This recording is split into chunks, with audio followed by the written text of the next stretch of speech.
that David my servant may have a lamp always before me in Jerusalem, the city which I have chosen me to put my name there. I will take you, and you shall reign according to all that your soul desires, and shall be king over Israel. It shall be, if you will listen to all that I command you, and will walk in my ways, and do that which is right in my eyes, to keep my statutes and my commandments, as David my servant did, that I will be with you, and will build you a sure house, as I built for David, and will give Israel to you. I will for this afflict the seed of David, but not forever.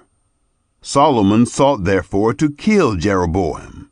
But Jeroboam arose, and fled into Egypt, to Shishak, king of Egypt, and was in Egypt until the death of Solomon. The death of Solomon. Now the rest of the acts of Solomon, and all that he did, and his wisdom, aren't they written in the book of the acts of Solomon? The time that Solomon reigned in Jerusalem over all Israel was 40 years. Solomon slept with his fathers, and was buried in the city of David his father. And Rehoboam his son reigned in his place. Chapter 12. Rebellion against Rehoboam. Rehoboam went to Shechem, for all Israel were come to Shechem to make him king. It happened, when Jeroboam the son of Nebat heard of it, for he was yet in Egypt, where he had fled from the presence of King Solomon, and Jeroboam lived in Egypt, and they sent and called him, that Jeroboam and all the assembly of Israel came, and spoke to Rehoboam, saying, Your father made our yoke grievous. Now therefore, make you the grievous service of your father, and his heavy yoke which he put on us, lighter, and we will serve you. He said to them, Depart for 3 days, then come back to me. The people departed. King Rehoboam took counsel with the old men, who had stood before Solomon his father, while he yet lived, saying, What counsel do you give me to return answer to this people? They spoke to him, saying, If you will be a servant to this people this day, and will serve them, and answer them, and speak good words to them, then they will be your servants forever. But he forsook the counsel of the old men which they had given him, and took counsel with the young men who had grown up with him, who stood before him. He said to them, What counsel do you give, that we may return answer to this people, who have spoken to me, saying, Make the yoke that your father did put on us lighter? The young men who had grown up with him spoke to him, saying, Thus you shall tell this people who spoke to you, saying, Your father made our yoke heavy, but make it lighter to us. You shall say to them, My little finger is thicker than my father's waist. Now, whereas my father burdened you with a heavy yoke, I will add to your yoke. My father chastised you with whips, but I will chastise you with scorpions. So Jeroboam and all the people came to Rehoboam the 3rd day, as the king asked, saying, Come to me again the 3rd day.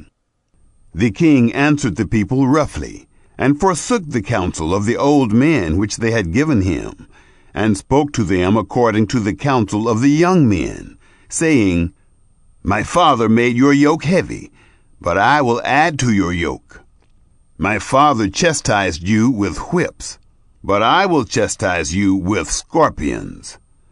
So the king didn't listen to the people, for it was a thing brought about of Yahweh, that he might establish his word, which Yahweh spoke by Ahijah the Shilonite to Jeroboam the son of Nebat. The kingdom divided. When all Israel saw that the king didn't listen to them, the people answered the king, saying, What portion have we in David? Neither do we have an inheritance in the son of Jesse. To your tents, Israel! Now see to your own house, David. So Israel departed to their tents. But as for the children of Israel who lived in the cities of Judah, Rehoboam reigned over them. Then King Rehoboam sent Adoram, who was over the men subject to forced labor. And all Israel stoned him to death with stones. King Rehoboam made speed to get him up to his chariot to flee to Jerusalem. So Israel rebelled against the house of David to this day. Shemaiah's prophecy. It happened, when all Israel heard that Jeroboam was returned, that they sent and called him to the congregation, and made him king over all Israel. There was none who followed the house of David, but the tribe of Judah only. When Rehoboam was come to Jerusalem, he assembled all the house of Judah and the tribe of Benjamin, 180,000 chosen men who were warriors, to fight against the house of Israel, to bring the kingdom again to Rehoboam, the son of Solomon.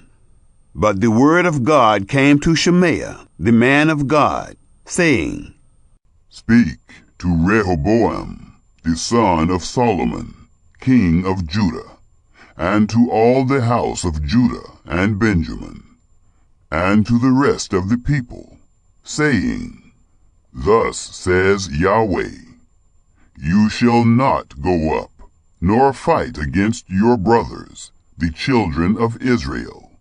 Everyone return to his house, for this thing is of me. So they listened to the word of Yahweh, and returned, and went their way, according to the word of Yahweh. Jeroboam's idolatry. Then Jeroboam built Shechem in the hill country of Ephraim, and lived in it. And he went out from there, and built Penuel. Jeroboam said in his heart, Now the kingdom will return to the house of David. If this people goes up to offer sacrifices in the house of Yahweh at Jerusalem, then the heart of this people will turn again to their Lord, even to Rehoboam, king of Judah, and they will kill me, and return to Rehoboam, king of Judah. Whereupon the king took counsel, and made 2 calves of gold. And he said to them, It is too much for you to go up to Jerusalem. Look and see your gods, Israel, which brought you up out of the land of Egypt. He set the one in Bethel, and the other put he in Dan. This thing became a sin, for the people went to worship before the one, even to Dan. He made houses of high places, and made priests from among all the people, who were not of the sons of Levi. Jeroboam ordained a feast in the 8th month, on the 15th day of the month, like the feast that is in Judah. And he went up to the altar. So did he in Bethel, sacrificing to the calves that he had made. And he placed in Bethel the priests of the high places that he had made. He went up to the altar which he had made in Bethel on the 15th day in the 8th month, even in the month which he had devised of his own heart. And he ordained a feast for the children of Israel, and went up to the altar to burn incense. Chapter 13. Jeroboam's hand withers. Behold, there came a man of God out of Judah by the word of Yahweh to Bethel, and Jeroboam was standing by the altar to burn incense. He cried against the altar by the word of Yahweh, and said, Altar, altar, thus says Yahweh, Behold, a son shall be born to the house of David, Josiah by name. On you he shall sacrifice the priests of the high places, who burn incense on you, and they will burn men's bones on you. he gave a sign the same day, saying, "This is the sign which Yahweh has spoken. Behold, the altar will be split apart, and the ashes that are on it will be poured out." It happened, when the king heard the saying of the man of God, which he cried against the altar in Bethel, that Jeroboam put out his hand from the altar, saying, "Seize him!" His hand, which he put out against him, dried up, so that he could not draw it back again to himself. The altar also was split apart, and the ashes poured out from the altar, according to the sign which the man of God had given by the word of Yahweh. The king answered the man of God, "Now entreat the favor of Yahweh your God, and pray for me, that my hand may be restored me again." The man of God entreated Yahweh, and the king's hand was restored him again, and became as it was before. The king said to the man of God, "Come home with me, and refresh yourself, and I will give you a reward." The man of God said to the king, "Even if you gave me half of your house, I would not go in with you, neither would I eat bread nor drink water in this place. For so was it commanded me by the word of Yahweh, saying, You shall eat no bread nor drink water, neither return by the way that you came." So he went another way, and didn't return by the way that he came to Bethel. The prophet's disobedience. Now there lived an old prophet in Bethel, and one of his sons came and told him all the works that the man of God had done that day in Bethel. They also told their father the words which he had spoken to the king. Their father said to them, "Which way did he go?" Now his sons had seen which way the man of God went, who came from Judah. He said to his sons, "Saddle the donkey for me." So they saddled the donkey for him, and he rode on it. He went after the man of God, and found him sitting under an oak. He said to him, "Are you the man of God who came from Judah?" He said, "I am." Then he said to him, "Come home with me, and eat bread." He said, "I may not return with you, nor go in with you, neither will I eat bread, nor drink water with you in this place. For it was said to me by the word of Yahweh, You shall eat no bread, nor drink water there, nor turn again to go by the way that you came." He said to him, "I also am a prophet, as you are, and an angel spoke to me by the word of Yahweh, saying, Bring him back with you into your house, that he may eat bread and drink water." He lied to him. So he went back with him, and ate bread in his house, and drank water. It happened, as they sat at the table, that the word of Yahweh came to the prophet who brought him back. And he cried to the man of God who came from Judah, saying, "Thus says Yahweh, because you have been disobedient to the mouth of Yahweh, and have not kept the commandment which Yahweh your God commanded you, but came back, and have eaten bread, and drunk water, in the place of which he said to you, Eat no bread, and drink no water, your body shall not come to the tomb of your fathers." It happened, after he had eaten bread, and after he had drunk, that he saddled the donkey for the prophet whom he had brought back. When he had gone, a lion met him by the way, and killed him. His body was cast in the way, and the donkey stood by it. The lion also stood by the body.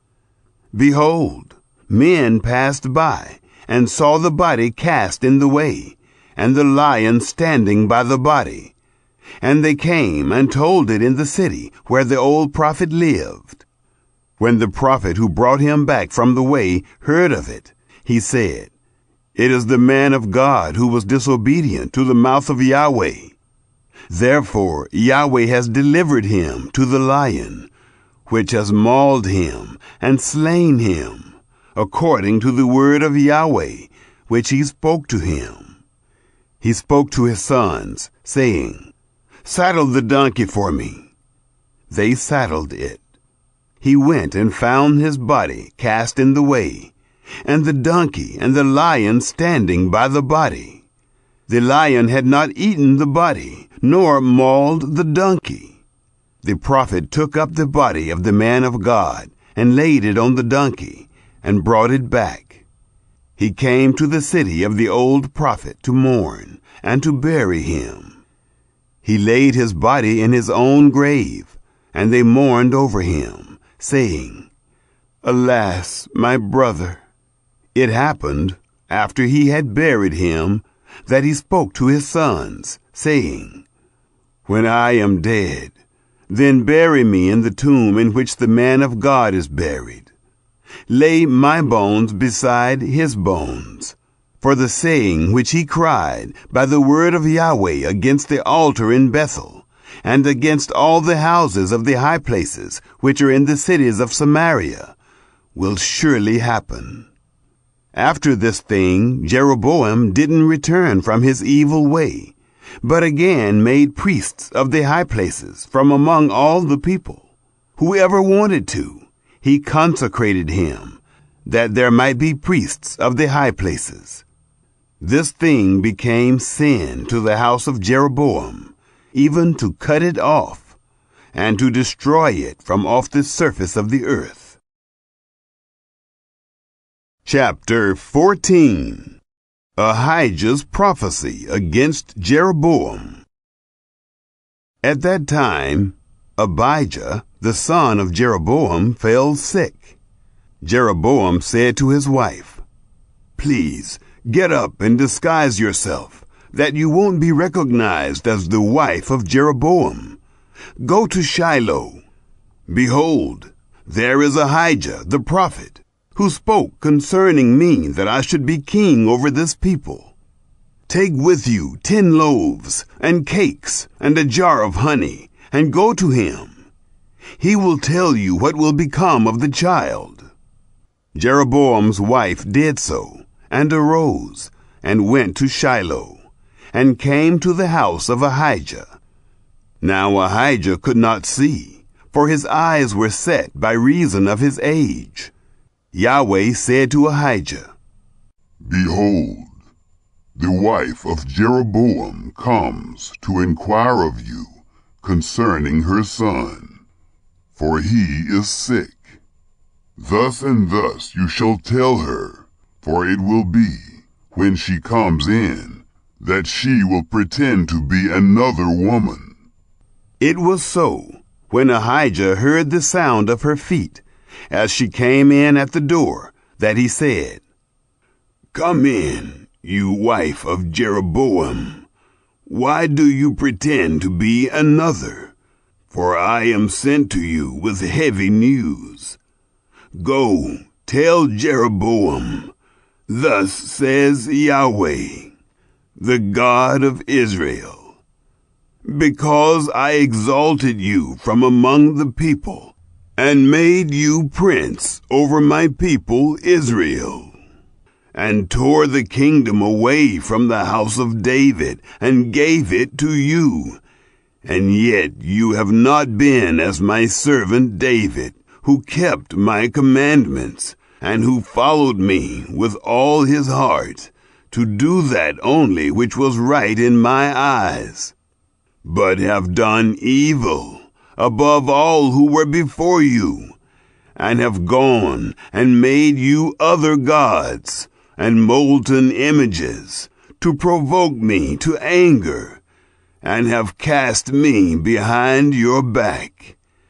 Therefore, behold, I will bring evil on the house of Jeroboam, and will cut off from Jeroboam everyone who urinates on a wall, he who is shut up, and he who is left at large in Israel, and will utterly sweep away the house of Jeroboam, as a man sweeps away dung, until it is all gone.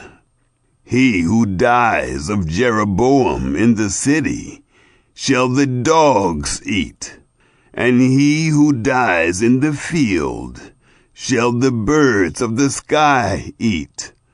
For Yahweh has spoken it. Arise, therefore, and go to your house. When your feet enter the city, the child shall die. All Israel shall mourn for him, and bury him. For he only of Jeroboam shall come to the grave, because in him there is found some good thing toward Yahweh, the God of Israel, in the house of Jeroboam. Moreover, Yahweh will raise him up a king over Israel, who shall cut off the house of Jeroboam. This is day, what? Even now. For Yahweh will strike Israel, as a reed is shaken in the water, and he will root up Israel out of this good land which he gave to their fathers, and will scatter them beyond the river, because they have made their Asherim, provoking Yahweh to anger. He will give Israel up, because of the sins of Jeroboam, which he has sinned, and with which he has made Israel to sin. Jeroboam's wife arose, and departed, and came to Tirzah. As she came to the threshold of the house, the child died. All Israel buried him, and mourned for him, according to the word of Yahweh, which he spoke by his servant Ahijah the prophet. Nadab succeeds Jeroboam. The rest of the acts of Jeroboam, how he warred, and how he reigned, behold, they are written in the book of the Chronicles of the kings of Israel. The days which Jeroboam reigned were 22 years. And he slept with his fathers, and Nadab his son reigned in his place. Rehoboam's wicked reign in Judah. Rehoboam, the son of Solomon, reigned in Judah. Rehoboam was 41 years old when he began to reign, and he reigned 17 years in Jerusalem, the city which Yahweh had chosen out of all the tribes of Israel, to put his name there. And his mother's name was Naamah the Ammonitess.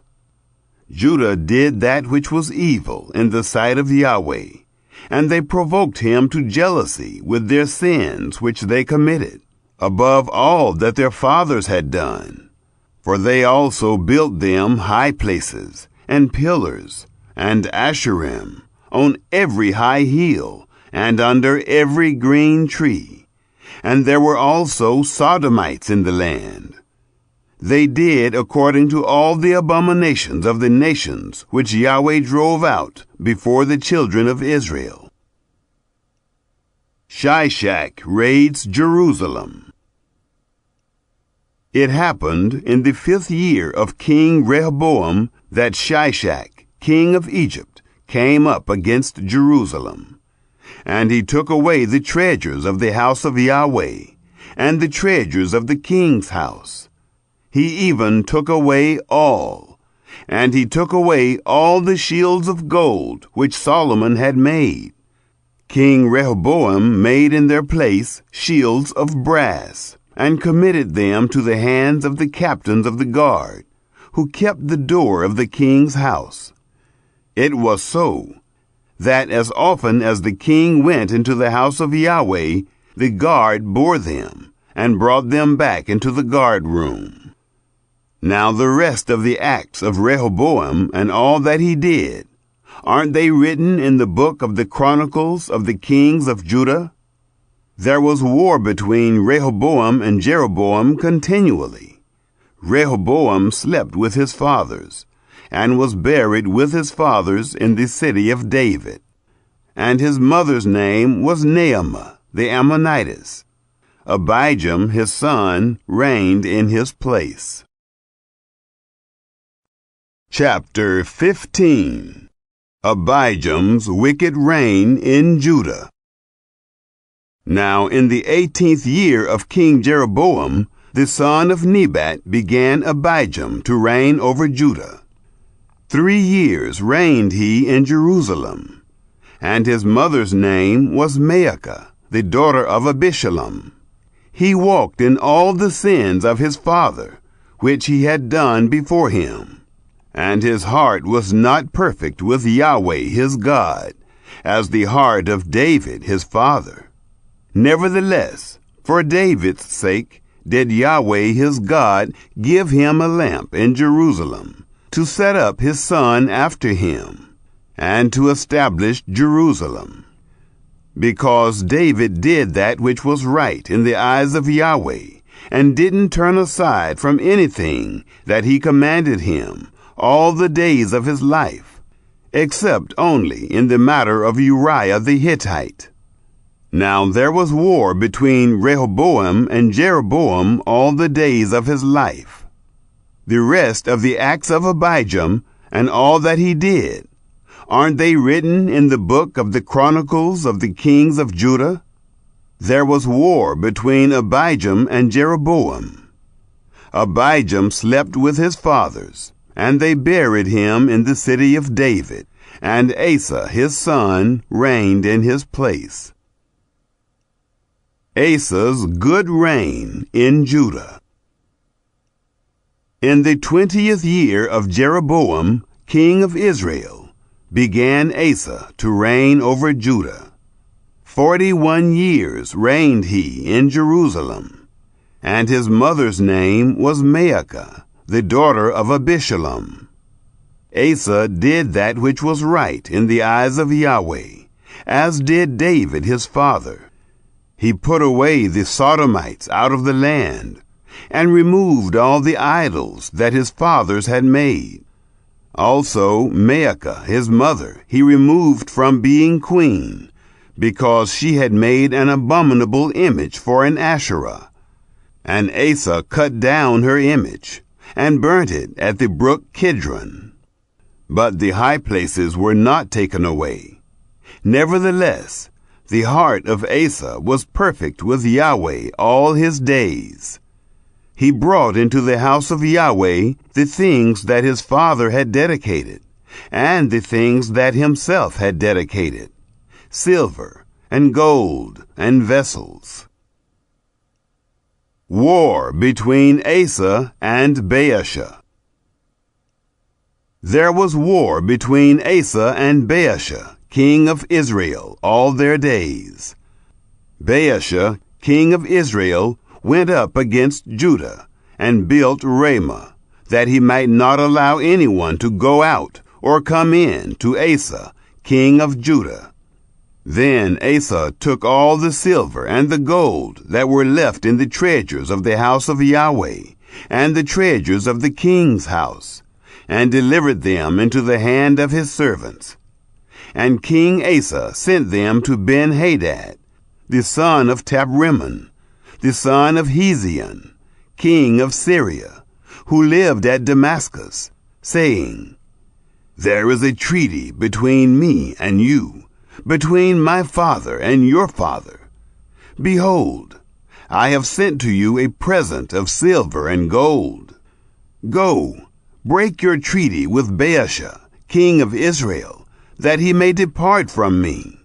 Ben-Hadad listened to King Asa, and sent the captains of his armies against the cities of Israel, and struck Ijon, and Dan, and Abel-Beth-Maacah, and all Kinneroth, with all the land of Naphtali.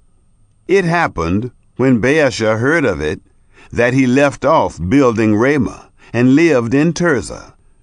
Then King Asa made a proclamation to all Judah.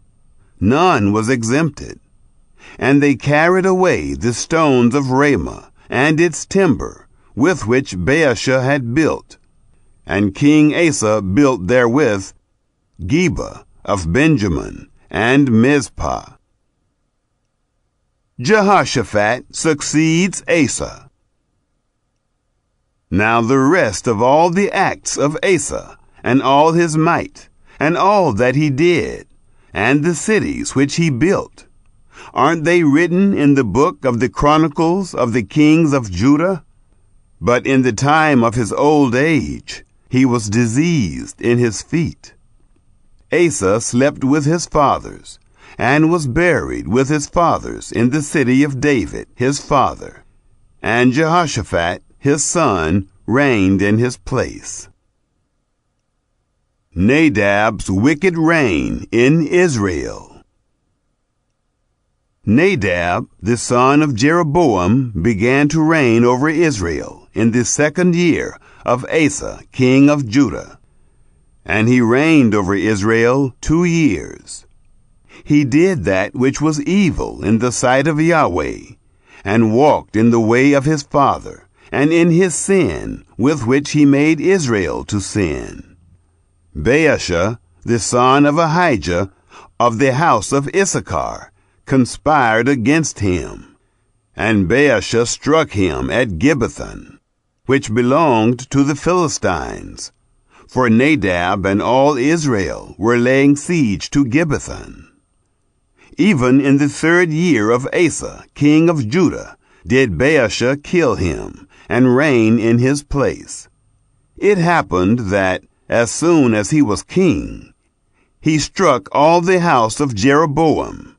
He didn't leave to Jeroboam any who breathed, until he had destroyed him, according to the saying of Yahweh, which he spoke by his servant Ahijah the Shilonite. For the sins of Jeroboam which he sinned, and with which he made Israel to sin, because of his provocation with which he provoked Yahweh, the God of Israel, to anger. Now the rest of the acts of Nadab, and all that he did, aren't they written in the book of the Chronicles of the kings of Israel? There was war between Asa and Baasha, king of Israel, all their days. Baasha's wicked reign in Israel. In the 3rd year of Asa, king of Judah, began Baasha, the son of Ahijah, to reign over all Israel in Tirzah, and reigned 24 years. He did that which was evil in the sight of Yahweh, and walked in the way of Jeroboam, and in his sin with which he made Israel to sin. Chapter 16. Jehu's prophecy against Baasha. The word of Yahweh came to Jehu, the son of Hanani, against Baasha, saying, Because I exalted you out of the dust, and made you prince over my people Israel, and you have walked in the way of Jeroboam, and have made my people Israel to sin, to provoke me to anger with their sins. Behold, I will utterly sweep away Baasha and his house, and I will make your house like the house of Jeroboam, the son of Nebat. The dogs will eat Baasha's descendants who die in the city, and he who dies of his in the field, the birds of the sky will eat. Now the rest of the acts of Baasha, and what he did, and his might, aren't they written in the book of the Chronicles of the kings of Israel? Baasha slept with his fathers, and was buried in Tirzah. And Elah, his son, reigned in his place. Moreover, by the prophet Jehu, the son of Hanani, came the word of Yahweh against Baasha, and against his house, both because of all the evil that he did in the sight of Yahweh, to provoke him to anger with the work of his hands, in being like the house of Jeroboam, and because he struck him. Elah reigns in Israel. In the 26th year of Asa, king of Judah, began Elah, the son of Baasha, to reign over Israel in Tirzah, and reigned 2 years. His servant Zimri, captain of half his chariots, conspired against him. Now he was in Tirzah, drinking himself drunk in the house of Arza, who was over the household in Tirzah. And Zimri went in and struck him, and killed him, in the 27th year of Asa, king of Judah, and reigned in his place. It happened, when he began to reign, as soon as he sat on his throne, that he struck all the house of Baasha. He didn't leave him a single one who urinates on a wall, neither of his relatives, nor of his friends.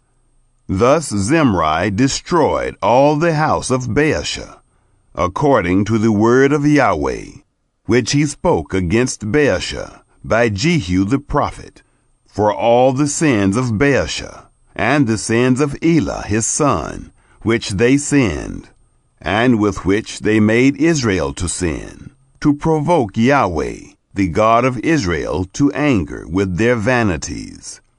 Now the rest of the acts of Elah, and all that he did, aren't they written in the book of the Chronicles of the Kings of Israel? Zimri reigns in Israel. In the 27th year of Asa, king of Judah, did Zimri reign 7 days in Tirzah. Now the people were encamped against Gibbethon, which belonged to the Philistines.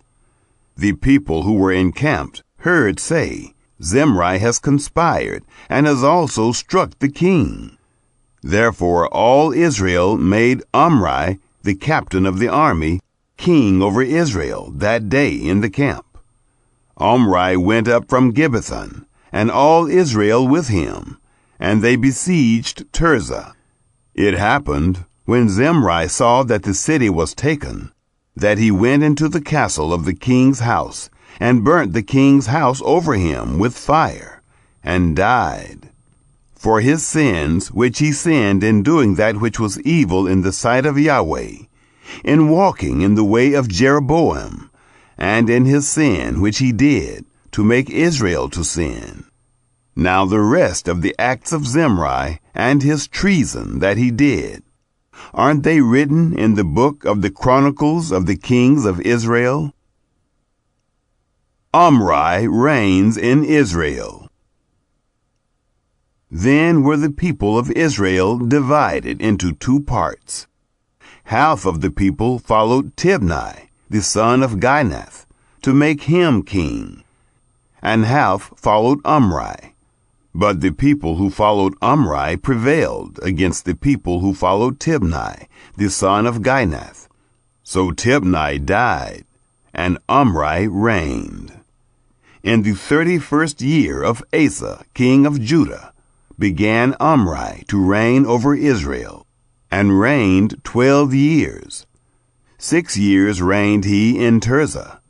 He bought the hill Samaria of Shemer for 2 talents of silver, and he built on the hill, and called the name of the city which he built after the name of Shemer, the owner of the hill, Samaria. Omri did that which was evil in the sight of Yahweh, and dealt wickedly above all who were before him. For he walked in all the way of Jeroboam, the son of Nebat, and in his sins, with which he made Israel to sin, to provoke Yahweh, the God of Israel, to anger with their vanities. Now the rest of the acts of Omri which he did, and his might that he showed, aren't they written in the book of the Chronicles of the Kings of Israel? So Omri slept with his fathers, and was buried in Samaria. And Ahab his son reigned in his place. Ahab reigns in Israel, marries Jezebel. In the 38th year of Asa, king of Judah, began Ahab, the son of Omri, to reign over Israel. And Ahab, the son of Omri, reigned over Israel in Samaria 22 years. Ahab, the son of Omri, did that which was evil in the sight of Yahweh, above all that were before him.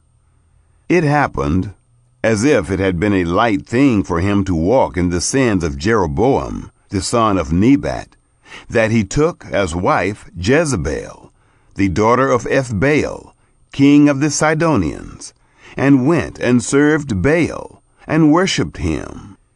He reared up an altar for Baal in the house of Baal, which he had built in Samaria. Ahab made the Asherah, and Ahab did yet more to provoke Yahweh, the God of Israel, to anger than all the kings of Israel who were before him.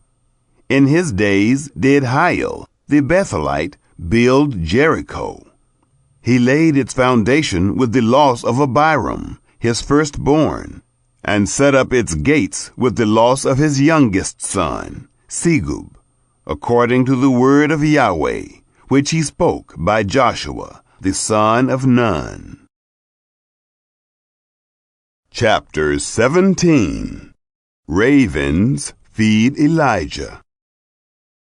Elijah the Tishbite, who was of the foreigners of Gilead, said to Ahab, As Yahweh, the God of Israel, lives, before whom I stand, there shall not be dew nor rain these years, but according to my word. The word of Yahweh came to him, saying, Go away from here, turn eastward, and hide yourself by the brook Kerith, that is before the Jordan. It shall be that you shall drink of the brook. I have commanded the ravens to feed you there. So he went and did according to the word of Yahweh. For he went and lived by the brook Kerith, that is before the Jordan. The ravens brought him bread and flesh in the morning, and bread and flesh in the evening. And he drank of the brook. It happened after a while that the brook dried up, because there was no rain in the land. The widow of Zarephath. The word of Yahweh came to him, saying, Arise, go to Zarephath, which belongs to Sidon, and stay there. Behold, I have commanded a widow there to sustain you. So he arose and went to Zarephath. And when he came to the gate of the city, behold, a widow was there gathering sticks. And he called to her, and said, Please, get me a little water in a vessel, that I may drink. As she was going to get it, he called to her, and said, Please bring me a morsel of bread in your hand. She said, As Yahweh your God lives, I don't have a cake, but a handful of meal in the jar, and a little oil in the jar. Behold, I'm gathering 2 sticks, that I may go in and bake it for me and my son, that we may eat it and die. Elijah said to her, Don't be afraid. Go and do as you have said, but make me of it a little cake first, and bring it out to me, and afterward make some for you and for your son. For thus says Yahweh, the God of Israel, The jar of meal shall not empty, neither shall the jar of oil fail, until the day that Yahweh sends rain on the earth. She went and did according to the saying of Elijah, and she and he and her house ate many days. The jar of meal didn't empty, neither did the jar of oil fail, according to the word of Yahweh, which he spoke by Elijah. Elijah raises the widow's son. It happened after these things that the son of the woman, the mistress of the house, fell sick. And his sickness was so severe that there was no breath left in him. She said to Elijah, "What have I to do with you, you man of God? You have come to me to bring my sin to memory and to kill my son?" He said to her, "Give me your son." He took him out of her bosom and carried him up into the room where he stayed and laid him on his own bed. He cried to Yahweh and said, "Yahweh, my God, have you also brought evil on the widow with whom I stay by killing her son?" He stretched himself on the child 3 times and cried to Yahweh and said, "Yahweh, my God, please let this child's soul come into him again." Yahweh listened to the voice of Elijah, and the soul of the child came into him again, and he revived. Elijah took the child and brought him down out of the room into the house, and delivered him to his mother. And Elijah said, "Behold, your son lives." The woman said to Elijah, "Now I know that you are a man of God, and that the word of Yahweh in your mouth is truth." Chapter 18. Elijah confronts Ahab. It happened after many days that the word of Yahweh came to Elijah in the 3rd year, saying, "Go, show yourself to Ahab, and I will send rain on the earth." Elijah went to show himself to Ahab. The famine was severe in Samaria. Ahab called Obadiah, who was over the household. Now Obadiah feared Yahweh greatly, for it was so, when Jezebel cut off the prophets of Yahweh, that Obadiah took 100 prophets and hid them by 50 in a cave, and fed them with bread and water. Ahab said to Obadiah, "Go through the land, to all the springs of water, and to all the brooks. Perhaps we may find grass, and save the horses and mules alive, and we not lose all the animals." So they divided the land between them to pass through it. Ahab went one way by himself, and Obadiah went another way by himself. As Obadiah was in the way, behold, Elijah met him, and he recognized him, and fell on his face, and said, "Is it you, my lord Elijah?" He answered him, "It is I. Go tell your lord, behold, Elijah is here." He said, "Wherein have I sinned, that you would deliver your servant into the hand of Ahab, to kill me? As Yahweh your God lives, there is no nation or kingdom where my Lord has not sent to seek you. When they said, 'He is not here,' he took an oath of the kingdom and nation that they didn't find you. Now you say, 'Go tell your Lord, behold, Elijah is here.' It will happen as soon as I'm gone from you that the Spirit of Yahweh will carry you I don't know where. And so when I come and tell Ahab and he can't find you, he will kill me. But I, your servant, have feared Yahweh from my youth. Wasn't it told, my Lord, what I did when Jezebel killed the prophets of Yahweh? How I hid 100 men of Yahweh's prophets with 50 to a cave, and fed them with bread and water. Now you say, 'Go tell your Lord, behold, Elijah is here,' and he will kill me." Elijah said, "As Yahweh of armies lives, before whom I stand, I will surely show myself to him today." Elijah on Mount Carmel. So Obadiah went to meet Ahab, and told him, and Ahab went to meet Elijah. It happened, when Ahab saw Elijah, that Ahab said to him, "Is that you, you troubler of Israel?" He answered, I have not troubled Israel, but you and your father's house, in that you have forsaken the commandments of Yahweh, and you have followed the Baals. Now therefore, send and gather to me all Israel to Mount Carmel, and 450 of the prophets of Baal, and 400 of the prophets of the Asherah, who eat at Jezebel's table. So Ahab sent to all the children of Israel, and gathered the prophets together to Mount Carmel. Elijah came near to all the people, and said, How long will you waver between the two sides? If Yahweh is God, follow him. But if Baal, then follow him. The people answered him not a word. Then Elijah said to the people, I, even I only, am left a prophet of Yahweh, but Baal's prophets are 450 men. Let them therefore give us 2 bulls, and let them choose 1 bull for themselves, and cut it in pieces, and lay it on the wood, and put no fire under it.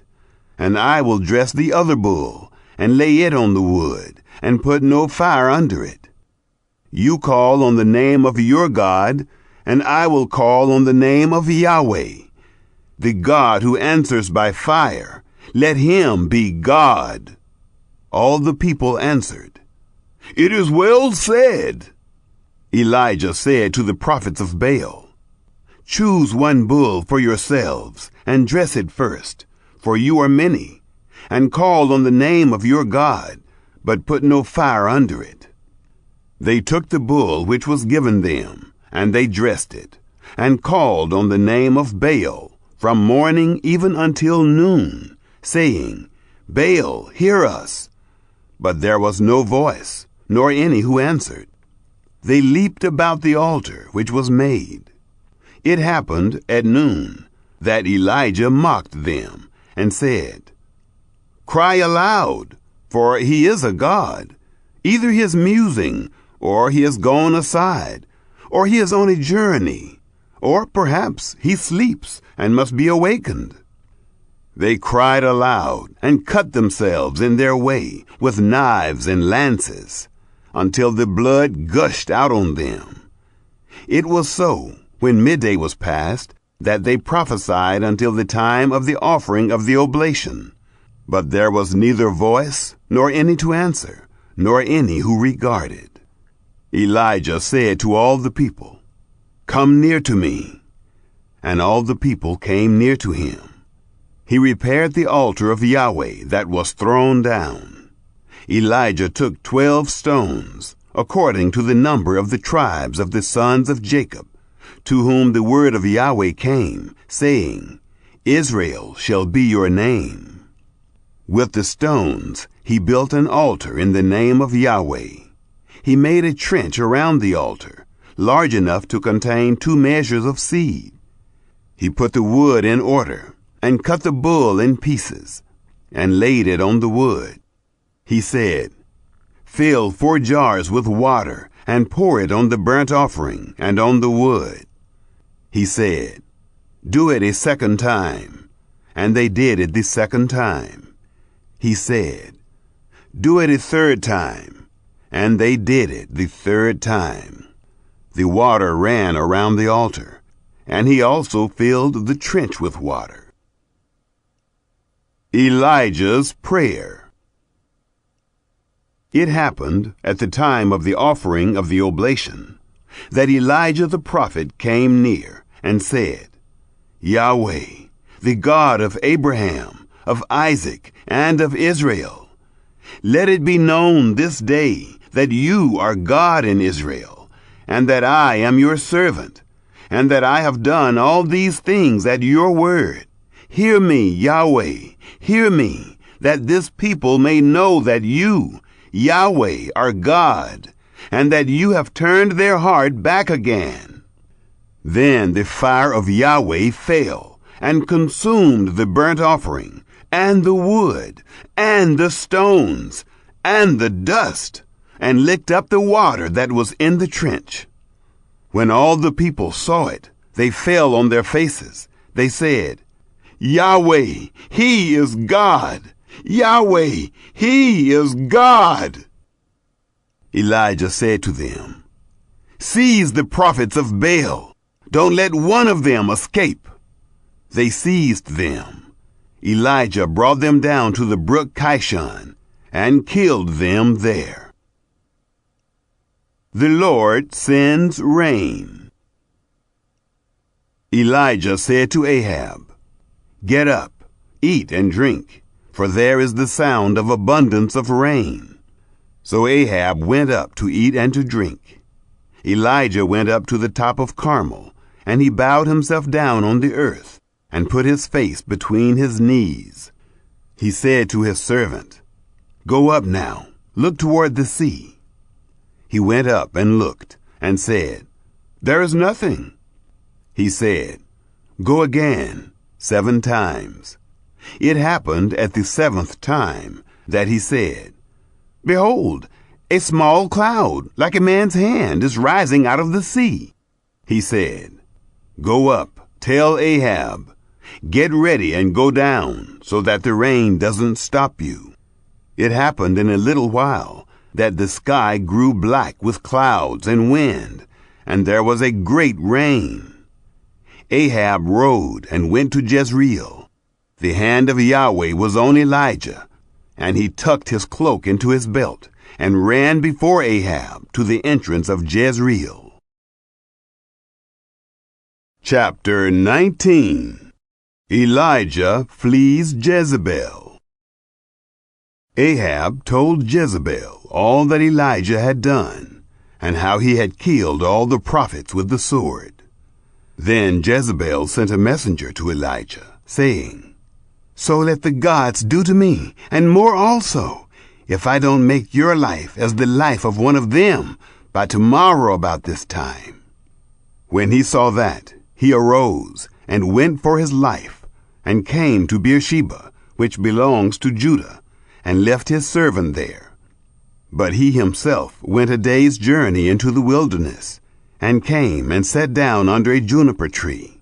And he requested for himself that he might die, and said, "It is enough. Now, O Yahweh, take away my life, for I am not better than my fathers." He lay down and slept under a juniper tree. And behold, an angel touched him, and said to him, "Arise and eat." He looked, and behold, there was at his head a cake baked on the coals, and a jar of water. He ate and drank, and lay down again. The angel of Yahweh came again the 2nd time, and touched him, and said, "Arise and eat, because the journey is too great for you." He arose, and ate and drank, and went in the strength of that food 40 days and 40 nights, to Horeb, the mount of God. The Lord speaks to Elijah at Horeb. He came there to a cave, and lodged there. And behold, the word of Yahweh came to him, and he said to him, "What are you doing here, Elijah?" He said, "I have been very jealous for Yahweh, the God of armies. For the children of Israel have forsaken your covenant, thrown down your altars, and slain your prophets with the sword. I, even I only, am left, and they seek my life to take it away." He said, "Go out and stand on the mountain before Yahweh." Behold, Yahweh passed by, and a great and strong wind tore the mountains, and broke in pieces the rocks before Yahweh. But Yahweh was not in the wind. After the wind, an earthquake. But Yahweh was not in the earthquake. After the earthquake, a fire passed. But Yahweh was not in the fire. And after the fire, a still small voice. It was so, when Elijah heard it, that he wrapped his face in his mantle, and went out. and stood in the entrance of the cave. Behold, a voice came to him and said, "What are you doing here, Elijah?" He said, "I have been very jealous for Yahweh, the God of armies. For the children of Israel have forsaken your covenant, thrown down your altars, and slain your prophets with the sword. I, even I only, am left, and they seek my life to take it away." Yahweh said to him, "Go, return on your way to the wilderness of Damascus. When you arrive, you shall anoint Hazael to be king over Syria. You shall anoint Jehu, the son of Nimshi, to be king over Israel. And you shall anoint Elisha, the son of Shaphat, of Abel-Meholah, to be prophet in your place. It shall happen that he who escapes from the sword of Hazael, Jehu will kill, and he who escapes from the sword of Jehu, Elisha will kill. Yet will I leave 7,000 in Israel, all the knees which have not bowed to Baal, and every mouth which has not kissed him." The call of Elisha. So he departed there, and found Elisha, the son of Shaphat, who was plowing, with 12 yoke of oxen before him, and he with the 12th. And Elijah passed over to him, and cast his mantle on him. He left the oxen, and ran after Elijah, and said, "Let me please kiss my father and my mother, and then I will follow you." He said to him, "Go back again, for what have I done to you?" He returned from following him, and took the yoke of oxen, and killed them, and boiled their flesh with the instruments of the oxen, and gave to the people, and they ate. Then he arose, and went after Elijah, and served him. Chapter 20. Ahab's Wars with Syria. Ben-Hadad, the king of Syria, gathered all his army together, and there were 32 kings with him, and horses and chariots. And he went up and besieged Samaria, and fought against it. He sent messengers to Ahab, king of Israel, into the city, and said to him, "Thus says Ben-Hadad, your silver and your gold is mine. Your wives also and your children, even the best, are mine." The king of Israel answered, "It is according to your saying, my lord, O king. I am yours, and all that I have." The messengers came again and said, "Ben-Hadad says, I sent indeed to you, saying, You shall deliver me your silver and your gold, and your wives and your children. But I will send my servants to you tomorrow about this time, and they shall search your house, and the houses of your servants, and it shall be that whatever is pleasant in your eyes, they shall put it in their hand, and take it away." Then the king of Israel called all the elders of the land, and said, "Please notice how this man seeks mischief. For he sent to me for my wives, and for my children, and for my silver, and for my gold, and I didn't deny him." All the elders and all the people said to him, "Don't listen, neither consent." Therefore he said to the messengers of Ben-Hadad, "Tell my lord the king, all that you sent for to your servant at the first I will do, but this thing I cannot do." The messengers departed, and brought him back the message. Ben-Hadad sent to him, and said, "The gods do so to me, and more also, if the dust of Samaria shall suffice for handfuls for all the people who follow me." The king of Israel answered, "Tell him, don't let him who puts on his armor brag like he who takes it off." It happened, When Benhadad heard this message, as he was drinking, he and the kings, in the pavilions, that he said to his servants, "Prepare to attack." They prepared to attack the city. Ahab defeats Benhadad. Behold, a prophet came near to Ahab, king of Israel, and said, "Thus says Yahweh, have you seen all this great multitude? Behold, I will deliver it into your hand this day, and you shall know that I am Yahweh." Ahab said, "By whom?" He said, "Thus says Yahweh, by the young men of the princes of the provinces." Then he said, "Who shall begin the battle?" He answered, "You." Then he mustered the young men of the princes of the provinces, and they were 232. After them he mustered all the people, even all the children of Israel, being 7,000. They went out at noon. But Benhadad was drinking himself drunk in the pavilions, he and the kings, the 32 kings who helped him. The young men of the princes of the provinces went out first, and Benhadad sent out, and they told him, saying, "Men are coming out from Samaria." He said, "If they have come out for peace, take them alive, or if they have come out for war, take them alive." So these went out of the city, the young men of the princes of the provinces, and the army which followed them. They each killed his man. The Syrians fled, and Israel pursued them.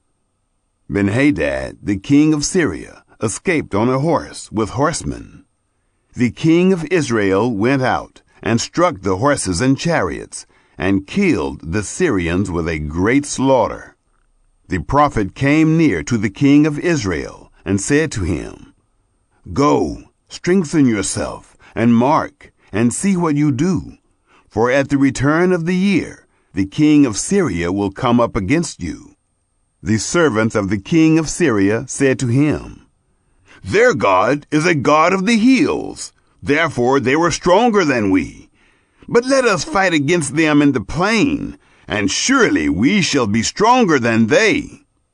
Do this thing, take the kings away, every man out of his place, and put captains in their place. Muster an army, like the army that you have lost, horse for horse, and chariot for chariot. We will fight against them in the plain, and surely we will be stronger than them." He listened to their voice, and did so. Another war with Benhadad. It happened at the return of the year that Benhadad mustered the Syrians and went up to Aphek to fight against Israel. The children of Israel were mustered and were provisioned and went against them. The children of Israel encamped before them like 2 little flocks of young goats. But the Syrians filled the country. A man of God came near and spoke to the king of Israel and said, "Thus says Yahweh, because the Syrians have said, 'Yahweh is a God of the hills, but he is not a God of the valleys,' therefore I will deliver all this great multitude into your hand, and you shall know that I am Yahweh." They encamped one over against the other 7 days. So it was that in the 7th day the battle was joined, and the children of Israel killed 100,000 footmen of the Syrians in 1 day. But the rest fled to Aphek, into the city, and the wall fell on 27,000 men who were left. Benhadad fled and came into the city, into an inner room. Ahab spares Benhadad. His servants said to him, "See now, we have heard that the kings of the house of Israel are merciful kings. Please let us put sackcloth on our bodies and ropes on our heads, and go out to the king of Israel. Maybe he will save your life." So they put sackcloth on their bodies and ropes on their heads, and came to the king of Israel, and said, "Your servant Ben-Hadad says, 'Please let me live.'" He said, "Is he still alive? He is my brother." Now the men observed diligently, and hurried to take this phrase. And they said, "Your brother Ben-Hadad." Then he said, "Go, bring him." Then Ben-Hadad came out to him, and he caused him to come up into the chariot. Ben-Hadad said to him, "The cities which my father took from your father I will restore. You shall make streets for yourself in Damascus, as my father made in Samaria." "I," said Ahab, "will let you go with this covenant." So he made a covenant with him, and let him go. A prophet reproves Ahab. A certain man of the sons of the prophets said to his fellow by the word of Yahweh, "Please strike me." The man refused to strike him. Then he said to him, "Because you have not obeyed the voice of Yahweh, behold, as soon as you are departed from me, a lion shall kill you." As soon as he was departed from him, a lion found him and killed him. Then he found another man and said, "Please strike me." The man struck him, smiting and wounding him. So the prophet departed and waited for the king by the way, and disguised himself with his headband over his eyes. As the king passed by, he cried to the king, and he said, "Your servant went out into the midst of the battle, and behold, a man turned aside and brought a man to me, and said, 'Guard this man. If by any means he be missing, then your life shall be for his life, or else you shall pay a talent of silver.' As your servant was busy here and there, he was gone." The king of Israel said to him, "So your judgment shall be. Yourself have decided it." He hurried and took the headband away from his eyes, and the king of Israel recognized that he was of the prophets. He said to him, "Thus says Yahweh, because you have let go out of your hand the man whom I had devoted to destruction, therefore your life shall go for his life, and your people for his people." The king of Israel went to his house, sullen and angry, and came to Samaria. Chapter 21. Ahab covets Naboth's vineyard. It happened after these things that Naboth the Jezreelite had a vineyard, which was in Jezreel, hard by the palace of Ahab king of Samaria. Ahab spoke to Naboth, saying, "Give me your vineyard, that I may have it for a garden of herbs, because it is near to my house, and I will give you for it a better vineyard than it. Or if it seems good to you, I will give you its worth in money." Naboth said to Ahab, "May Yahweh forbid me that I should give the inheritance of my fathers to you." Ahab came into his house sullen and angry because of the word which Naboth the Jezreelite had spoken to him. For he had said, "I will not give you the inheritance of my fathers." He laid himself down on his bed and turned away his face and would eat no bread.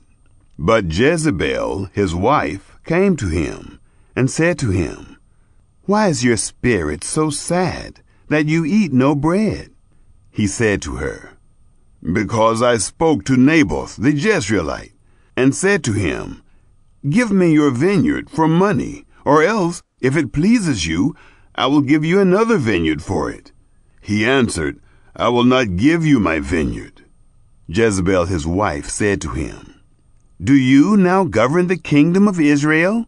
Arise and eat bread, and let your heart be merry. I will give you the vineyard of Naboth the Jezreelite." So she wrote letters in Ahab's name, and sealed them with his seal, and sent the letters to the elders and to the nobles who were in his city, who lived with Naboth. She wrote in the letters, saying, Proclaim a fast, and set Naboth on high among the people. Set 2 men, base fellows, before him, and let them testify against him, saying, You cursed God and the king. Then carry him out, and stone him to death. Jezebel's plot.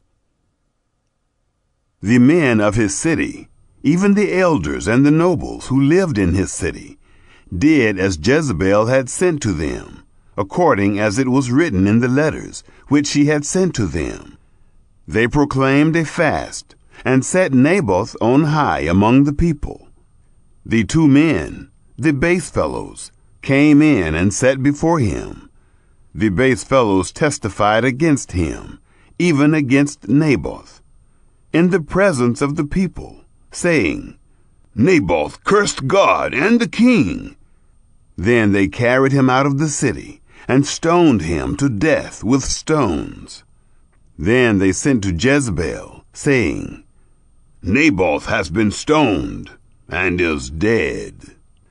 It happened, when Jezebel heard that Naboth was stoned and was dead, that Jezebel said to Ahab, Arise, take possession of the vineyard of Naboth the Jezreelite, which he refused to give you for money, for Naboth is not alive, but dead. It happened, when Ahab heard that Naboth was dead, that Ahab rose up to go down to the vineyard of Naboth the Jezreelite, to take possession of it. Elijah denounces Ahab and Jezebel. The word of Yahweh came to Elijah the Tishbite, saying, Arise, go down to meet Ahab, king of Israel, who dwells in Samaria. Behold, he is in the vineyard of Naboth, where he has gone down to take possession of it.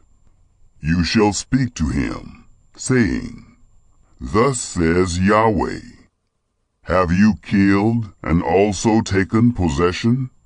You shall speak to him, saying, Thus says Yahweh, In the place where dogs licked the blood of Naboth, dogs will lick your blood, even yours. Ahab said to Elijah, Have you found me, my enemy? He answered, I have found you, because you have sold yourself to do that which is evil in the sight of Yahweh.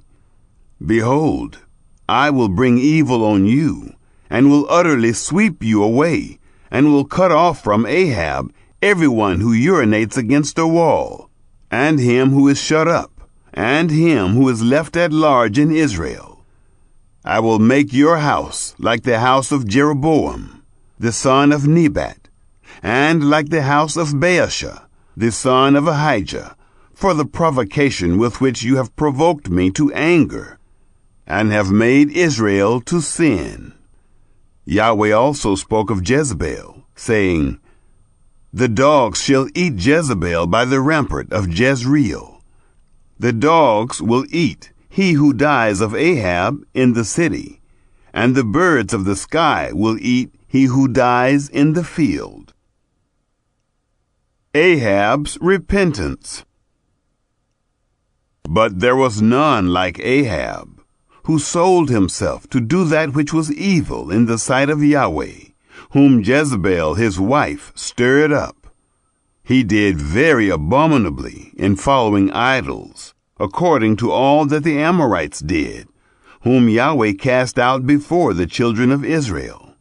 It happened, when Ahab heard those words, that he tore his clothes, and put sackcloth on his flesh, and fasted, and lay in sackcloth, and went softly. The word of Yahweh came to Elijah the Tishbite, saying, See how Ahab humbles himself before me? Because he humbles himself before me, I will not bring the evil in his days, but in his son's days will I bring the evil on his house. Chapter 22. Ahab and the False Prophets. They continued 3 years without war between Syria and Israel. It happened in the 3rd year that Jehoshaphat, the king of Judah, came down to the king of Israel. The king of Israel said to his servants, "You know that Ramoth-Gilead is ours, and we're still, and don't take it out of the hand of the king of Syria." He said to Jehoshaphat, "Will you go with me to battle to Ramoth-Gilead?" Jehoshaphat said to the king of Israel, "I am as you are, my people as your people, my horses as your horses." Jehoshaphat said to the king of Israel, "Please inquire first for the word of Yahweh." Then the king of Israel gathered the prophets together, about 400 men, and said to them, "Shall I go against Ramoth-Gilead to battle, or shall I forbear?" They said, "Go up, for the Lord will deliver it into the hand of the king." But Jehoshaphat said, "Isn't there here a prophet of Yahweh, that we may inquire of him?" The king of Israel said to Jehoshaphat, "There is yet one man by whom we may inquire of Yahweh, Micaiah, the son of Imlah. But I hate him, for he does not prophesy good concerning me, but evil." Jehoshaphat said, "Don't let the king say so." Then the king of Israel called an officer and said, "Quickly, get Micaiah, the son of Imlah." Now the king of Israel and Jehoshaphat, the king of Judah, were sitting, each on his throne, arrayed in their robes, in an open place at the entrance of the gate of Samaria. And all the prophets were prophesying before them. Zedekiah, the son of Chenaanah, made him horns of iron, and said, "Thus says Yahweh, with these you shall push the Syrians until they are consumed." All the prophets prophesied so, saying, "Go up to Ramoth-Gilead and prosper, for Yahweh will deliver it into the hand of the king." Micaiah prophesies against Ahab. The messenger who went to call Micaiah spoke to him, saying, "See now, the prophets declare good to the king with one mouth. Please let your word be like the word of one of them, and speak good." Micaiah said, "As Yahweh lives, what Yahweh says to me, that I will speak." When he had come to the king said to him, "Micaiah, shall we go to Ramoth-Gilead to battle, or shall we forbear?" He answered him, "Go up and prosper, and Yahweh will deliver it into the hand of the king." The king said to him, "How many times do I have to adjure you that you speak to me nothing but the truth in the name of Yahweh?" He said, "I saw all Israel scattered on the mountains, as sheep that have no shepherd. Yahweh said, These have no master. Let them each return to his house in peace." The king of Israel said to Jehoshaphat, "Didn't I tell you that he would not prophesy good concerning me, but evil?" Micaiah said, "Therefore, hear the word of Yahweh.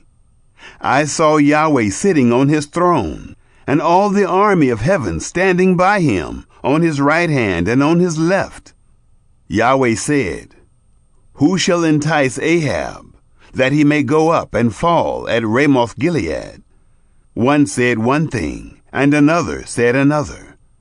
A spirit came out and stood before Yahweh and said, I will entice him.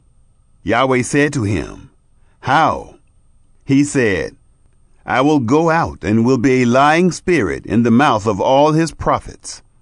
He said, You will entice him, and will also prevail. Go out and do so. Now therefore, behold, Yahweh has put a lying spirit in the mouth of all these your prophets, and Yahweh has spoken evil concerning you." Then Zedekiah, the son of Chenaanah, came near, and struck Micaiah on the cheek, and said, "Which way did the Spirit of Yahweh go from me to speak to you?"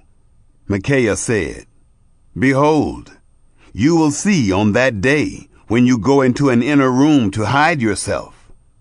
The king of Israel said, "Take Micaiah and carry him back to Ammon, the governor of the city, and to Joash, the king's son. Say, 'Thus says the king, put this fellow in the prison, and feed him with bread of affliction and with water of affliction, until I come in peace.'" Micaiah said, "If you return at all in peace, Yahweh has not spoken by me." He said, "Listen, all you people." Ahab killed at Ramoth Gilead. So the king of Israel and Jehoshaphat, the king of Judah, went up to Ramoth Gilead. The king of Israel said to Jehoshaphat, "I will disguise myself and go into the battle, but you put on your robes." The king of Israel disguised himself and went into the battle. Now the king of Syria had commanded the 32 captains of his chariots, saying, "Fight neither with small or great, except only with the king of Israel." It happened, when the captains of the chariots saw Jehoshaphat, that they said, "Surely that is the king of Israel." And they turned aside to fight against him. Jehoshaphat cried out. It happened, when the captains of the chariots saw that it was not the king of Israel, that they turned back from pursuing him. A certain man drew his bow at random, and struck the king of Israel between the joints of the armor. Therefore he said to the driver of his chariot, "Turn your hand, and carry me out of the battle, for I am severely wounded." The battle increased that day. The king was propped up in his chariot, facing the Syrians, and died at evening. The blood ran out of the wound into the bottom of the chariot. A cry went out throughout the army about the going down of the sun, saying, "Every man to his city, and every man to his country." So the king died, and was brought to Samaria. And they buried the king in Samaria. They washed the chariot by the pool of Samaria, and the dogs licked up his blood where the prostitutes washed themselves, according to the word of Yahweh which he spoke. Now the rest of the acts of Ahab, and all that he did, and the ivory house which he built, and all the cities that he built, aren't they written in the book of the Chronicles of the Kings of Israel? So Ahab slept with his fathers, and Ahaziah his son reigned in his place. Jehoshaphat's good reign in Judah. Jehoshaphat, the son of Asa, began to reign over Judah in the 4th year of Ahab, king of Israel. Jehoshaphat was 35 years old when he began to reign, and he reigned 25 years in Jerusalem. His mother's name was Azubah, the daughter of Shilhi. He walked in all the way of Asa, his father. He didn't turn aside from it, doing that which was right in the eyes of Yahweh. However, the high places were not taken away. The people still sacrificed and burnt incense in the high places. Jehoshaphat made peace with the king of Israel. Now the rest of the acts of Jehoshaphat, and his might that he showed, and how he warred, aren't they written in the book of the Chronicles of the Kings of Judah? The remnant of the Sodomites that remained in the days of his father Asa, he put away out of the land. There was no king in Edom. A deputy was king. Jehoshaphat made ships of Tarshish to go to Ophir for gold, but they didn't go, for the ships were broken at Ezion-Geber. Then Ahaziah, the son of Ahab, said to Jehoshaphat, "Let my servants go with your servants in the ships." But Jehoshaphat would not. Jehoshaphat slept with his fathers, and was buried with his fathers in the city of David his father. Jehoram his son reigned in his place. Ahaziah's evil reign in Israel. Ahaziah, the son of Ahab, began to reign over Israel in Samaria in the 17th year of Jehoshaphat, king of Judah, and he reigned 2 years over Israel. He did that which was evil in the sight of Yahweh, and walked in the way of his father, and in the way of his mother, and in the way of Jeroboam the son of Nebat, in which he made Israel to sin. He served Baal, and worshipped him, and provoked to anger Yahweh, the God of Israel, according to all that his father had done. The second book of the Kings, chapter 1. Then Moab rebelled against Israel after the death of Ahab, and Ahaziah fell down through a lattice in his upper chamber that was in Samaria, and was sick. And he sent messengers, and said unto them, Go, inquire of Baal-zebub, the god of Ekron, whether I shall recover of this disease. But the angel of the Lord said to Elijah the Tishbite, Arise, go up to meet the messengers of the king of Samaria, and say unto them, Is it not because there is not a God in Israel, that ye go to inquire of Baal-zebub, the god of Ekron? Now therefore thus saith the Lord, Thou shalt not come down from that bed on which thou art gone up, but shalt surely die. And Elijah departed. And when the messengers turned back unto him, he said unto them, Why are ye now turned back? And they said unto him, There came a man up to meet us, and said unto us, Go, turn again unto the king that sent you, and say unto him, Thus saith the Lord, Is it not because there is not a God in Israel, that thou sendest to inquire of Baal-zebub, the god of Ekron? Therefore thou shalt not come down from that bed on which thou art gone up, but shalt surely die. And he said unto them, What manner of man was he which came up to meet you, and told you these words?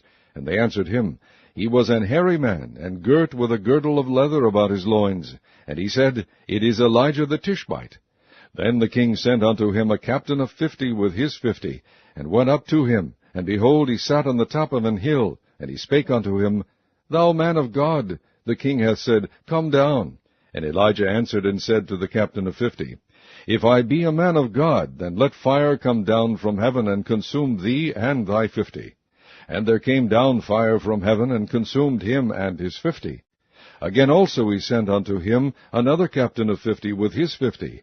And he answered and said unto him, O man of God, thus hath the king said, Come down quickly. And Elijah answered and said unto them, If I be a man of God, let fire come down from heaven, and consume thee and thy 50.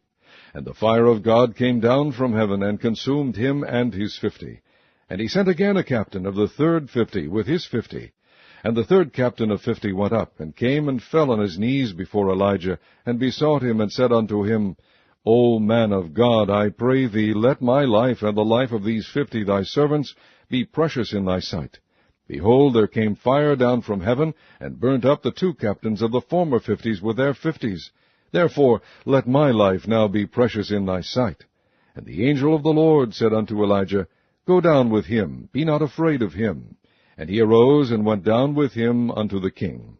And he said unto him, Thus saith the Lord, Forasmuch as thou hast sent messengers to inquire of Baal-zebub, the god of Ekron, is it not because there is no God in Israel to inquire of his word?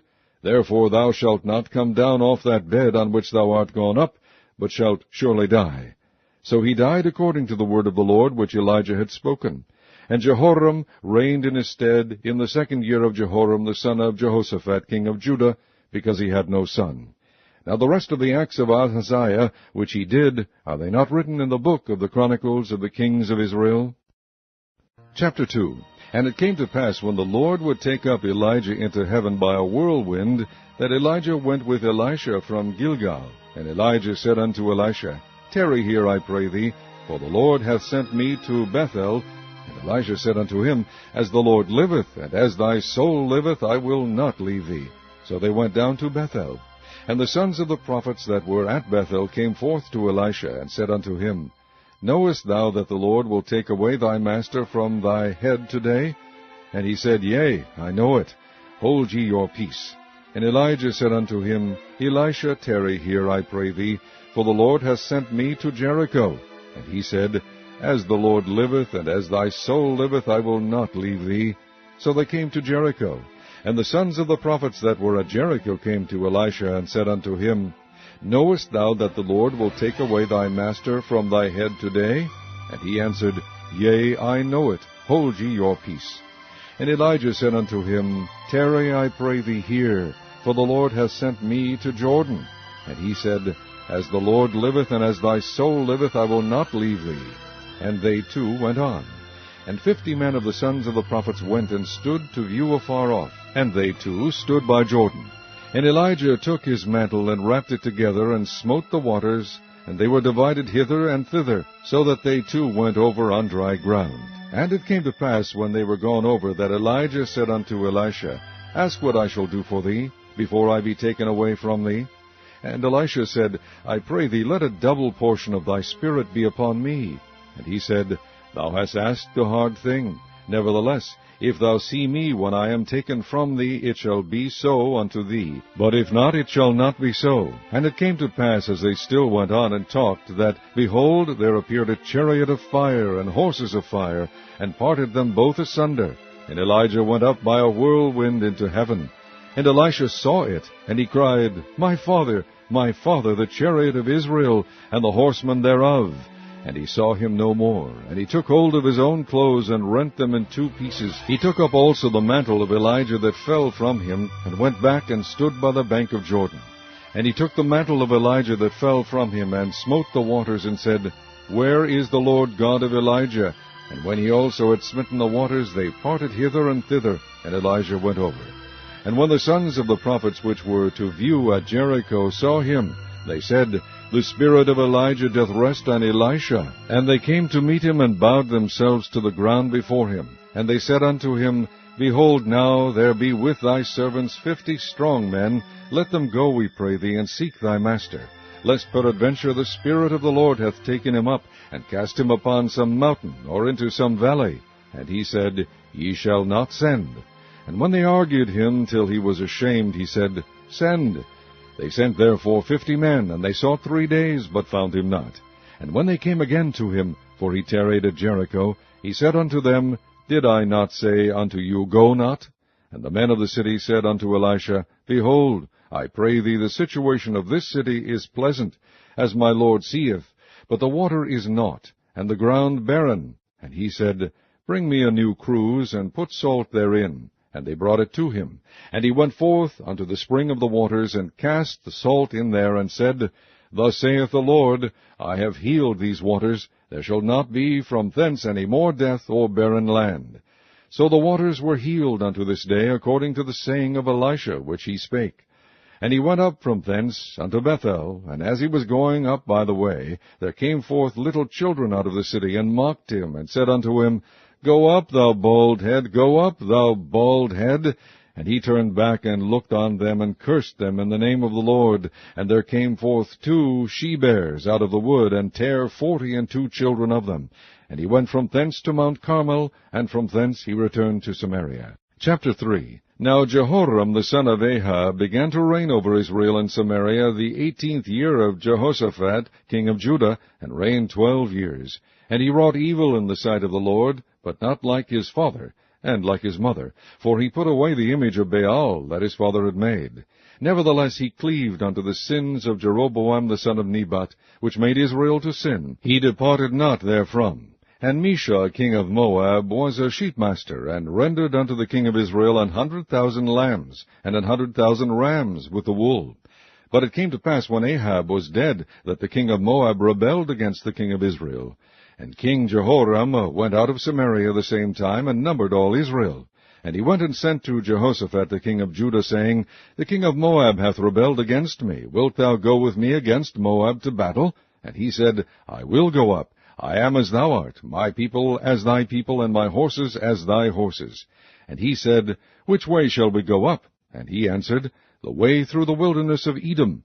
So the king of Israel went, and the king of Judah, and the king of Edom, and they fetched a compass of 7 days' journey, and there was no water for the host, and for the cattle that followed them.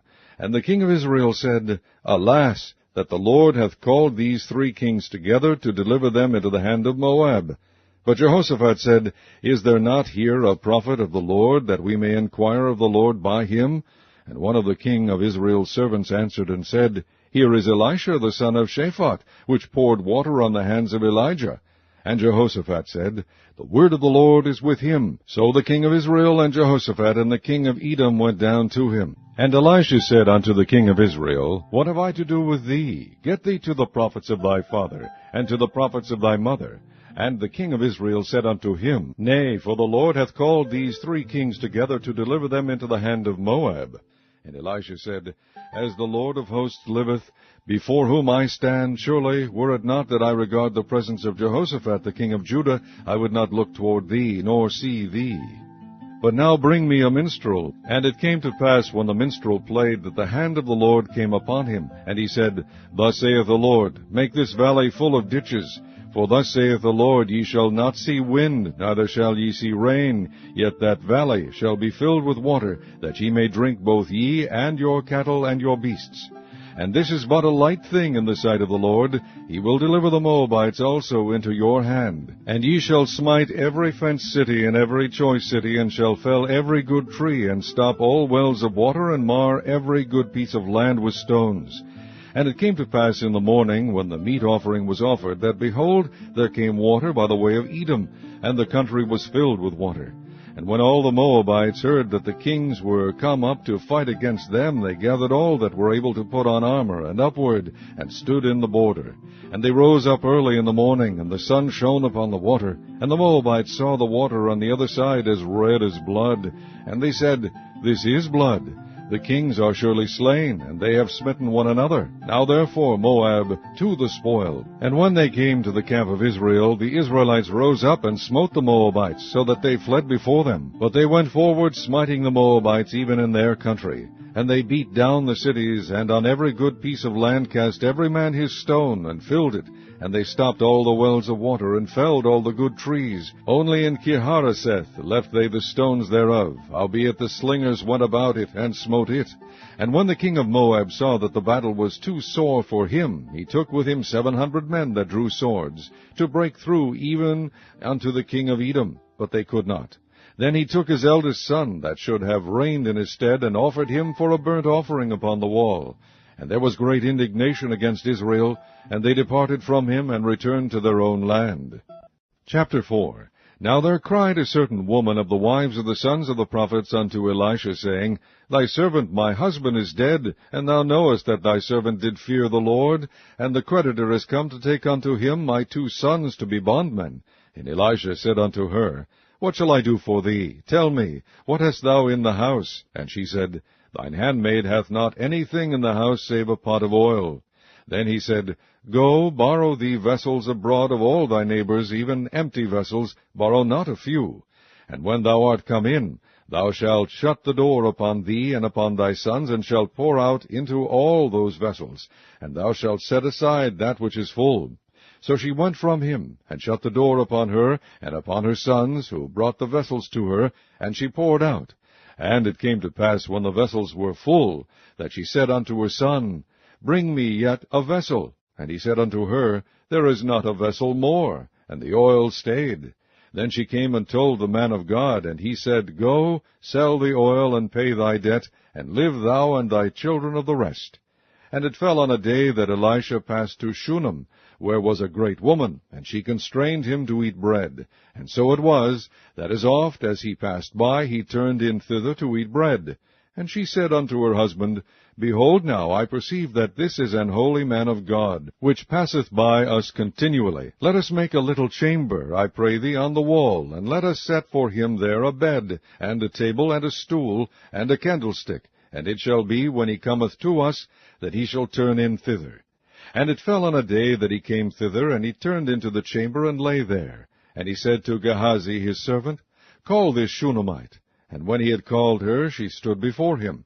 And he said unto him, Say now unto her, Behold, thou hast been careful for us with all this care. What is to be done for thee? Wouldest thou be spoken for to the king, or to the captain of the host? And she answered, I dwell among mine own people. And he said, What then is to be done for her? And Gehazi answered, Verily, she hath no child, and her husband is old. And he said, Call her. And when he had called her, she stood in the door. And he said, About this season, according to the time of life, thou shalt embrace a son. And she said, Nay, my lord, thou man of God, do not lie unto thine handmaid. And the woman conceived, and bare a son at that season that Elisha had said unto her, according to the time of life. And when the child was grown, it fell on a day that he went out to his father to the reapers. And he said unto his father, My head, my head. And he said to a lad, Carry him to his mother. And when he had taken him and brought him to his mother, he sat on her knees till noon, and then died. And she went up and laid him on the bed of the man of God, and shut the door upon him, and went out. And she called unto her husband, and said, Send me, I pray thee, one of the young men, and one of the asses, that I may run to the man of God, and come again. And he said, Wherefore wilt thou go to him today? It is neither new moon nor Sabbath. And she said, It shall be well. Then she saddled an ass, and said to her servant, Drive, and go forward, slack not thy riding for me, except I bid thee. So she went and came unto the man of God to Mount Carmel. And it came to pass, when the man of God saw her afar off, that he said to Gehazi his servant, Behold, yonder is that Shunammite. Run now, I pray thee, to meet her, and say unto her, Is it well with thee? Is it well with thy husband? Is it well with the child? And she answered, It is well. And when she came to the man of God to the hill, she caught him by the feet. But Gehazi came near to thrust her away. And the man of God said, Let her alone, for her soul is vexed within her. And the Lord hath hid it from me, and hath not told me. Then she said, Did I desire a son of my Lord? Did I not say, Do not deceive me? Then he said to Gehazi, Gird up thy loins, and take my staff in thine hand, and go thy way. If thou meet any man, salute him not, and if any salute thee, answer him not again. And lay my staff upon the face of the child. And the mother of the child said, As the Lord liveth, and as thy soul liveth, I will not leave thee. And he arose and followed her. And Gehazi passed on before them, and laid the staff upon the face of the child. But there was neither voice nor hearing. Wherefore he went again to meet him, and told him, saying, The child is not awaked. And when Elisha was come into the house, behold, the child was dead, and laid upon his bed. And he went in therefore, and shut the door upon them twain, and prayed unto the Lord. And he went up, and lay upon the child, and put his mouth upon his mouth, and his eyes upon his eyes, and his hands upon his hands, and he stretched himself upon the child, and the flesh of the child waxed warm. Then he returned, and walked in the house to and fro, and went up, and stretched himself upon him. And the child sneezed 7 times, and the child opened his eyes. And he called Gehazi, and said, Call this Shunammite. So he called her. And when she was come in unto him, he said, Take up thy son. Then she went in, and fell at his feet, and bowed herself to the ground, and took up her son, and went out. And Elisha came again to Gilgal. And there was a dearth in the land, and the sons of the prophets were sitting before him. And he said unto his servant, Set on the great pot, and seethe pottage for the sons of the prophets. And one went out into the field to gather herbs, and found a wild vine, and gathered thereof wild gourds his lap full, and came and shred them into the pot of pottage, for they knew them not. So they poured out for the men to eat. And it came to pass, as they were eating of the pottage, that they cried out and said, O thou man of God, there is death in the pot. And they could not eat thereof. But he said, Then bring meal. And he cast it into the pot. And he said, Pour out for the people that they may eat. And there was no harm in the pot. And there came a man from Baal Sharisha, and brought the man of God bread of the first fruits, 20 loaves of barley, and full ears of corn in the husk thereof. And he said, Give unto the people that they may eat. And his servitor said, What? Should I set this before 100 men? He said again, Give the people that they may eat. For thus saith the Lord, They shall eat, and shall leave thereof. So he set it before them, and they did eat, and left thereof according to the word of the Lord. Chapter 5. Now Naaman, captain of the host of the king of Syria, was a great man with his master, and honorable, because by him the Lord had given deliverance unto Syria. He was also a mighty man in valor, but he was a leper. And the Syrians had gone out by companies, and had brought away captive out of the land of Israel a little maid, and she waited on Naaman's wife. And she said unto her mistress, Would God my lord were with the prophet that is in Samaria, for he would recover him of his leprosy. And one went in, and told his lord, saying, Thus and thus said the maid that is of the land of Israel. And the king of Syria said, Go, and I will send a letter unto the king of Israel. And he departed, and took with him 10 talents of silver, and 6,000 pieces of gold, and 10 changes of raiment. And he brought the letter to the king of Israel, saying, Now when this letter is come unto thee, behold, I have therewith sent Naaman my servant to thee, that thou mayest recover him of his leprosy. And it came to pass, when the king of Israel had read the letter, that he rent his clothes, and said, Am I God, to kill and to make alive, that this man doth send unto me to recover a man of his leprosy? Wherefore consider, I pray you, and see how he seeketh a quarrel against me. And it was so, when Elisha the man of God had heard that the king of Israel had rent his clothes, that he sent to the king, saying, Wherefore hast thou rent thy clothes? Let him come now to me, and he shall know that there is a prophet in Israel. So Naaman came with his horses and with his chariot, and stood at the door of the house of Elisha. And Elisha sent a messenger unto him, saying, Go and wash in Jordan 7 times, and thy flesh shall come again to thee, and thou shalt be clean. But Naaman was wroth, and went away, and said, Behold, I thought he will surely come out to me, and stand and call on the name of the Lord his God, and strike his hand over the place, and recover the leper. Are not Abana and Pharpar, rivers of Damascus, better than all the waters of Israel? May I not wash in them, and be clean? So he turned and went away in a rage. And his servants came near, and spake unto him, and said, My father, if the prophet had bid thee do some great thing, wouldest thou not have done it? How much rather then, when he saith to thee, Wash, and be clean? Then went he down, and dipped himself 7 times in Jordan, according to the saying of the man of God. And his flesh came again like unto the flesh of a little child, and he was clean. And he returned to the man of God, he and all his company, and came and stood before him, and he said, Behold now, I know that there is no God in all the earth but in Israel. Now therefore, I pray thee, take a blessing of thy servant. But he said, As the Lord liveth, before whom I stand, I will receive none. And he urged him to take it, but he refused. And Naaman said, Shall there not then, I pray thee, be given to thy servant 2 mules burden of earth? For thy servant will henceforth offer neither burnt offering nor sacrifice unto other gods, but unto the Lord. In this thing the Lord pardon thy servant, that when my master goeth into the house of Rimmon to worship there, and he leaneth on my hand, and I bow myself in the house of Rimmon, when I bow down myself in the house of Rimmon, the Lord pardon thy servant in this thing. And he said unto him, Go in peace. So he departed from him a little way. But Gehazi, the servant of Elisha the man of God, said, Behold, my master hath spared Naaman this Syrian, in not receiving at his hands that which he brought. But as the Lord liveth, I will run after him, and take somewhat of him. So Gehazi followed after Naaman, and when Naaman saw him running after him, he lighted down from the chariot to meet him, and said, Is all well? And he said, All is well. My master hath sent me, saying, Behold, even now there be come to me from Mount Ephraim 2 young men of the sons of the prophets. Give them, I pray thee, a talent of silver, and 2 changes of garments. And Naaman said, Be content, take 2 talents. And he urged him, and bound 2 talents of silver in 2 bags, with 2 changes of garments, and laid them upon 2 of his servants, and they bare them before him. And when he came to the tower, he took them from their hand, and bestowed them in the house, and he let the men go, and they departed. But he went in, and stood before his master. And Elisha said unto him, Whence comest thou, Gehazi? And he said, Thy servant went no whither. And he said unto him, Went not mine heart with thee, when the man turned again from his chariot to meet thee? Is it a time to receive money, and to receive garments, and oliveyards, and vineyards, and sheep, and oxen, and menservants, and maidservants? The leprosy therefore of Naaman shall cleave unto thee, and unto thy seed forever. And he went out from his presence a leper, as white as snow. Chapter 6.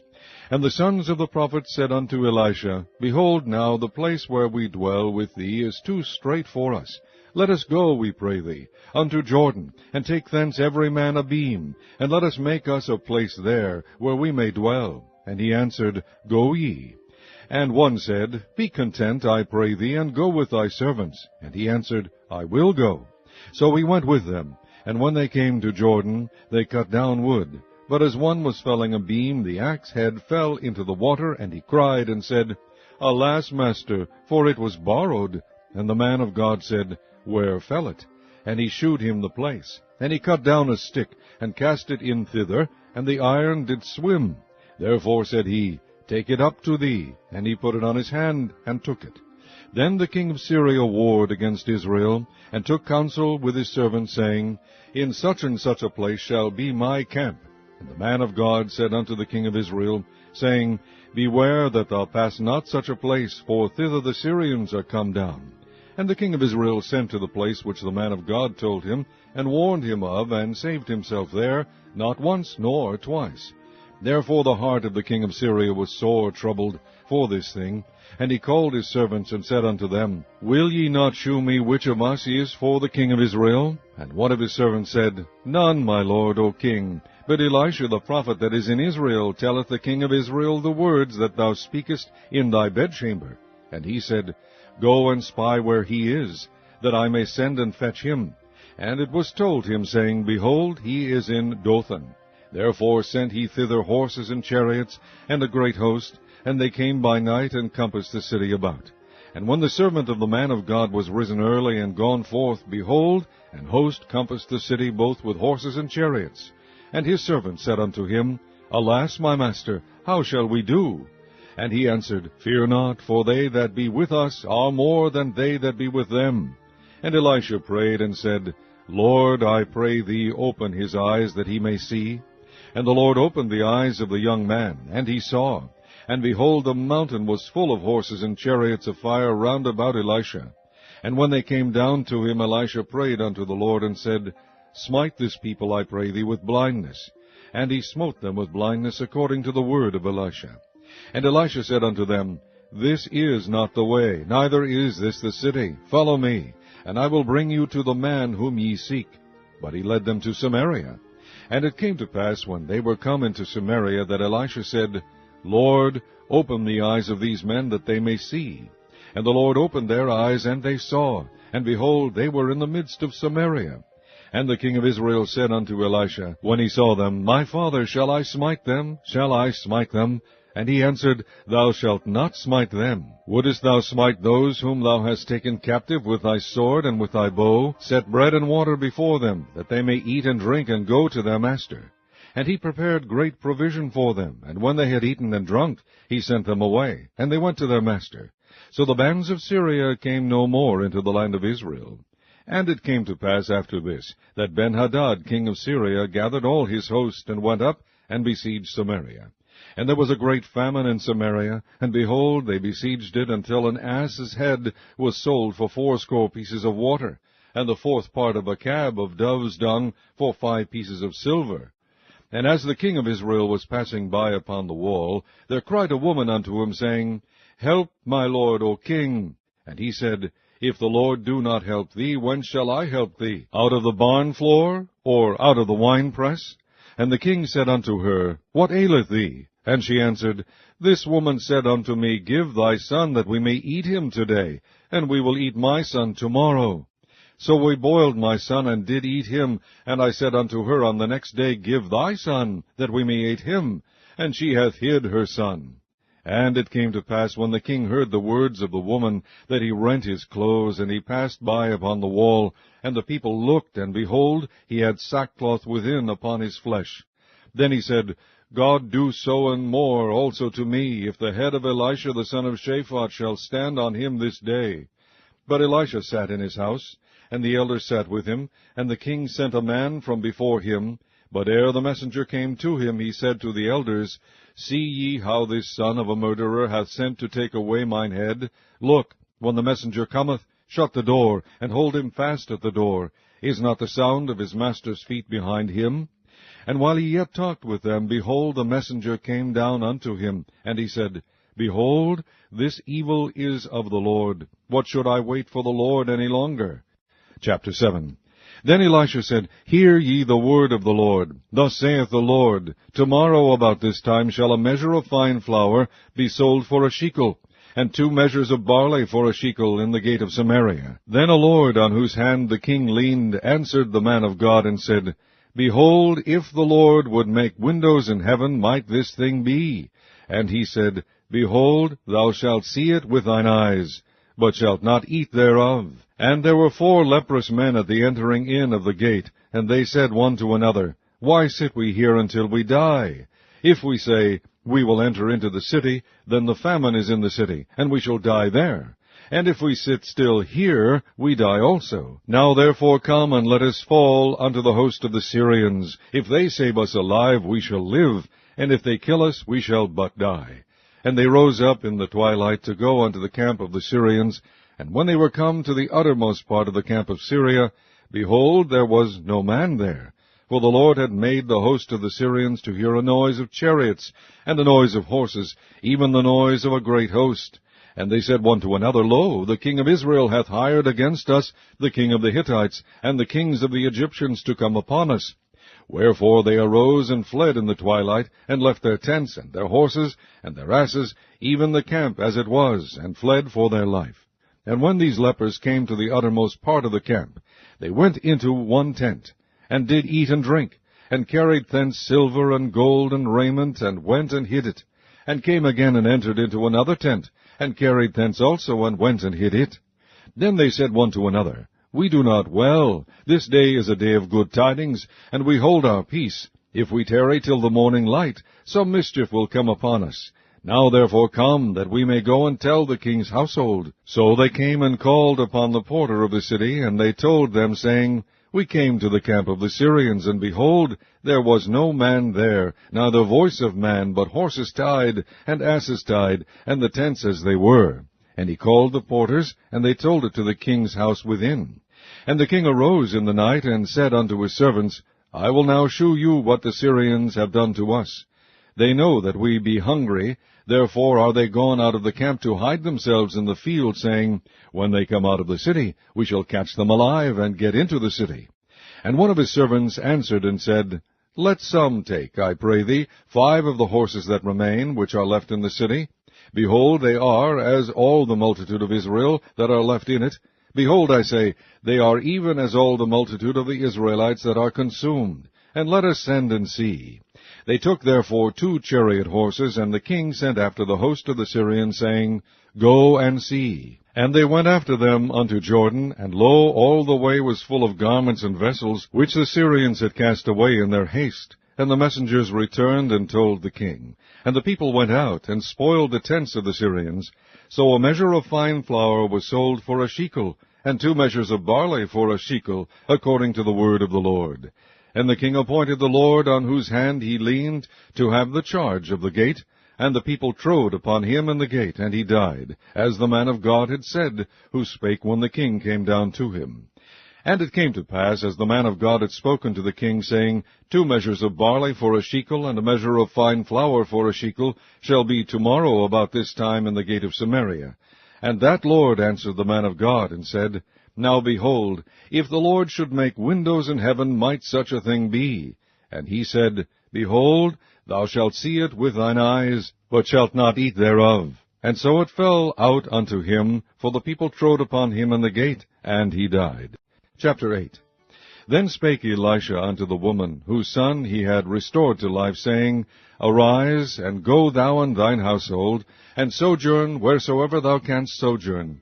For the Lord hath called for a famine, and it shall also come upon the land 7 years. And the woman arose, and did after the saying of the man of God, and she went with her household, and sojourned in the land of the Philistines 7 years. And it came to pass at the 7 years' end, that the woman returned out of the land of the Philistines, and she went forth to cry unto the king for her house and for her land. And the king talked with Gehazi the servant of the man of God, saying, Tell me, I pray thee, all the great things that Elisha hath done. And it came to pass, as he was telling the king how he had restored a dead body to life, that behold, the woman, whose son he had restored to life, cried to the king for her house and for her land. And Gehazi said, My lord, O king, This is the woman, and this is her son, whom Elisha restored to life. And when the king asked the woman, she told him. So the king appointed unto her a chief officer, saying, Restore all that was hers, and all the fruits of the field since the day that she left the land, even until now. And Elisha came to Damascus, and Ben-Hadad the king of Syria was sick, and it was told him, saying, The man of God is come hither. And the king said unto Hazael, Take a present in thine hand, and go, meet the man of God, and inquire of the Lord by him, saying, Shall I recover of this disease? So Hazael went to meet him, and took a present with him, even of every good thing of Damascus, 40 camels' burden, and came and stood before him, and said, Thy son Ben-Hadad king of Syria hath sent me to thee, saying, Shall I recover of this disease? And Elisha said unto him, Go, say unto him, Thou mayest certainly recover, howbeit the Lord hath shewed me that he shall surely die. And he settled his countenance steadfastly, until he was ashamed, and the man of God wept. And Hazael said, Why weepeth my lord? And he answered, Because I know the evil that thou wilt do unto the children of Israel. Their strongholds wilt thou set on fire, and their young men wilt thou slay with the sword, and wilt dash their children, and rip up their women with child. And Hazael said, But what is thy servant a dog, that he should do this great thing? And Elisha answered, The Lord hath shewed me that thou shalt be king over Syria. So he departed from Elisha, and came to his master, who said to him, What said Elisha to thee? And he answered, He told me that thou shouldest surely recover. And it came to pass on the morrow, that he took a thick cloth, and dipped it in water, and spread it on his face, so that he died. And Hazael reigned in his stead. And in the 5th year of Joram the son of Ahab, king of Israel, Jehoshaphat being then king of Judah, Jehoram the son of Jehoshaphat king of Judah began to reign. 32 years old was he when he began to reign, and he reigned 8 years in Jerusalem. And he walked in the way of the kings of Israel, as did the house of Ahab, for the daughter of Ahab was his wife, and he did evil in the sight of the Lord. Yet the Lord would not destroy Judah for David his servant's sake, as he promised him to give him alway a light, and to his children. In his days Edom revolted from under the hand of Judah, and made a king over themselves. So Joram went over to Zair, and all the chariots with him, and he rose by night, and smote the Edomites which compassed him about, and the captains of the chariots, and the people fled into their tents. Yet Edom revolted from under the hand of Judah unto this day. Then Libnah revolted at the same time. And the rest of the acts of Joram, and all that he did, are they not written in the book of the Chronicles of the kings of Judah? And Joram slept with his fathers, and was buried with his fathers in the city of David. And Ahaziah his son reigned in his stead. In the 12th year of Joram the son of Ahab, king of Israel, did Ahaziah the son of Jehoram, king of Judah, begin to reign. 22 years old was Ahaziah when he began to reign, and he reigned 1 year in Jerusalem. And his mother's name was Athaliah, the daughter of Omri, king of Israel. And he walked in the way of the house of Ahab, and did evil in the sight of the Lord, as did the house of Ahab, for he was the son-in-law of the house of Ahab. And he went with Joram the son of Ahab to the war against Hazael, king of Syria, in Ramoth-Gilead, and the Syrians wounded Joram. And King Joram went back to be healed in Jezreel of the wounds which the Syrians had given him at Ramah, when he fought against Hazael, king of Syria. And Ahaziah the son of Jehoram, king of Judah, went down to see Joram the son of Ahab in Jezreel, because he was sick. Chapter 9. And Elisha the prophet called one of the children of the prophets, and said unto him, Gird up thy loins, and take this box of oil in thine hand, and go to Ramoth-Gilead. And when thou comest thither, look out there Jehu the son of Jehoshaphat the son of Nimshi, and go in, and make him arise up from among his brethren, and carry him to an inner chamber. Then take the box of oil, and pour it on his head, and say, Thus saith the Lord, I have anointed thee king over Israel. Then open the door, and flee, and tarry not. So the young man, even the young man the prophet, went to Ramoth-Gilead. And when he came, behold, the captains of the host were sitting. And he said, I have an errand to thee, O captain. And Jehu said, Unto which of all us? And he said, To thee, O captain. And he arose and went into the house, and he poured the oil on his head, and said unto him, Thus saith the Lord God of Israel, I have anointed thee king over the people of the Lord, even over Israel. And thou shalt smite the house of Ahab thy master, that I may avenge the blood of my servants the prophets, and the blood of all the servants of the Lord, at the hand of Jezebel. For the whole house of Ahab shall perish, and I will cut off from Ahab him that pisseth against the wall, and him that is shut up and left in Israel. And I will make the house of Ahab like the house of Jeroboam the son of Nebat, and like the house of Baasha the son of Ahijah. And the dogs shall eat Jezebel in the portion of Jezreel, and there shall be none to bury her. And he opened the door and fled. Then Jehu came forth to the servants of his lord, and one said unto him, Is all well? Wherefore came this mad fellow to thee? And he said unto them, Ye know the man, and his communication. And they said, It is false, tell us now. And he said, Thus and thus spake he to me, saying, Thus saith the Lord, I have anointed thee king over Israel. Then they hasted and took every man his garment, and put it under him on the top of the stairs, and blew with trumpets, saying, Jehu is king. So Jehu the son of Jehoshaphat the son of Nimshi conspired against Joram. Now Joram had kept Ramoth-Gilead, he and all Israel, because of Hazael king of Syria. But King Joram was returned to be healed in Jezreel of the wounds which the Syrians had given him, when he fought with Hazael king of Syria. And Jehu said, If it be your minds, then let none go forth nor escape out of the city to go to tell it in Jezreel. So Jehu rode in a chariot, and went to Jezreel, for Joram lay there. And Ahaziah king of Judah was come down to see Joram. And there stood a watchman over the tower in Jezreel, and he spied the company of Jehu as he came, and said, I see a company. And Joram said, Take an horseman, and send to meet them, and let him say, Is it peace? So there went one on horseback to meet him, and said, Thus saith the king, Is it peace? And Jehu said, What hast thou to do with peace? Turn thee behind me. And the watchman told, saying, The messenger came to them, but he cometh not again. Then he sent out a second on horseback, which came to them, and said, Thus saith the king, Is it peace? And Jehu answered, What hast thou to do with peace? Turn thee behind me. And the watchman told, saying, He came even unto them, and cometh not again. And the driving is like the driving of Jehu the son of Nimshi, for he driveth furiously.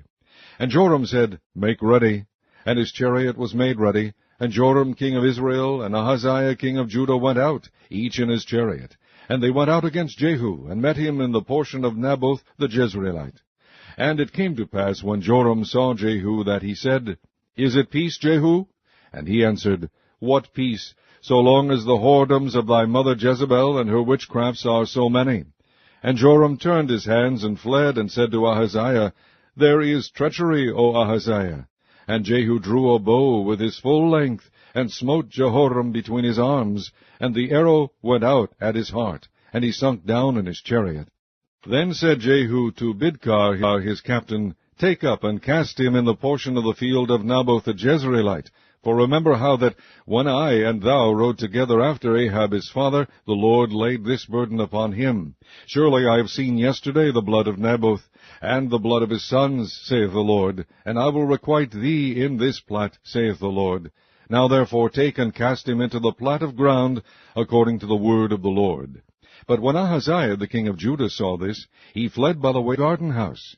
And Jehu followed after him, and said, Smite him also in the chariot. And they did so at the going up to Gur, which is by Ibleam, and he fled to Megiddo, and died there. And his servants carried him in a chariot to Jerusalem, and buried him in his sepulchre with his fathers in the city of David. And in the 11th year of Joram the son of Ahab began Ahaziah to reign over Judah. And when Jehu was come to Jezreel, Jezebel heard of it, and she painted her face, and tired her head, and looked out at a window. And as Jehu entered in at the gate, he said, Had Zimri peace? Who slew his master? And he lifted up his face to the window, and said, Who is on my side? Who? And there looked out to him 2 or 3 eunuchs. And he said, Throw her down. So they threw her down, and some of her blood was sprinkled on the wall and on the horses, and he trode her under foot. And when he was come in, he did eat and drink, and said, Go see now this cursed woman, and bury her, for she is a king's daughter. And they went to bury her, but they found no more of her than the skull and the feet, and the palms of her hands. Wherefore they came again and told him, and he said, This is the word of the Lord, which he spake by his servant Elijah the Tishbite, saying, In the portion of Jezreel shall dogs eat the flesh of Jezebel. And the carcass of Jezebel shall be as dung upon the face of the field in the portion of Jezreel, so that they shall not say, This is Jezebel. Chapter 10. And Ahab had 70 sons in Samaria. And Jehu wrote letters, and sent to Samaria unto the rulers of Jezreel, to the elders, and to them that brought up Ahab's children, saying, Now as soon as this letter cometh to you, seeing your master's sons are with you, and there are with you chariots and horses, a fenced city also, and armor, look even out the best and meetest of your master's sons, and set him on his father's throne, and fight for your master's house. But they were exceedingly afraid, and said, Behold, 2 kings stood not before him, how then shall we stand? And he that was over the house, and he that was over the city, the elders also, and the bringers up of the children, sent to Jehu, saying, We are thy servants, and will do all that thou shalt bid us. We will not make any king. Do thou that which is good in thine eyes.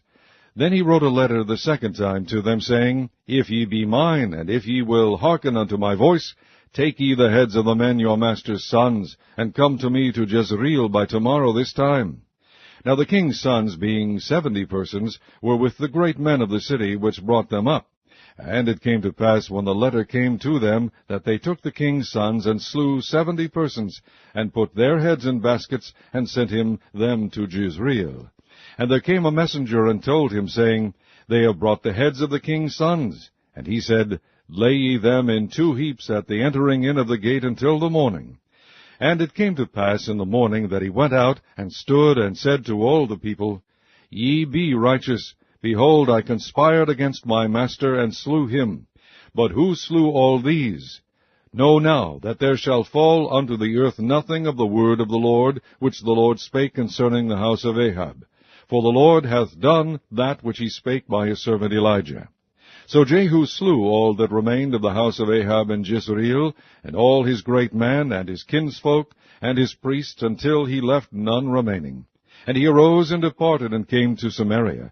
And as he was at the shearing house in the way, Jehu met with the brethren of Ahaziah king of Judah, and said, Who are ye?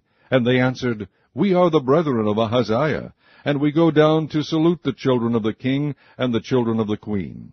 And he said, Take them alive. And they took them alive, and slew them at the pit of the shearing house, even 42 men, neither left he any of them.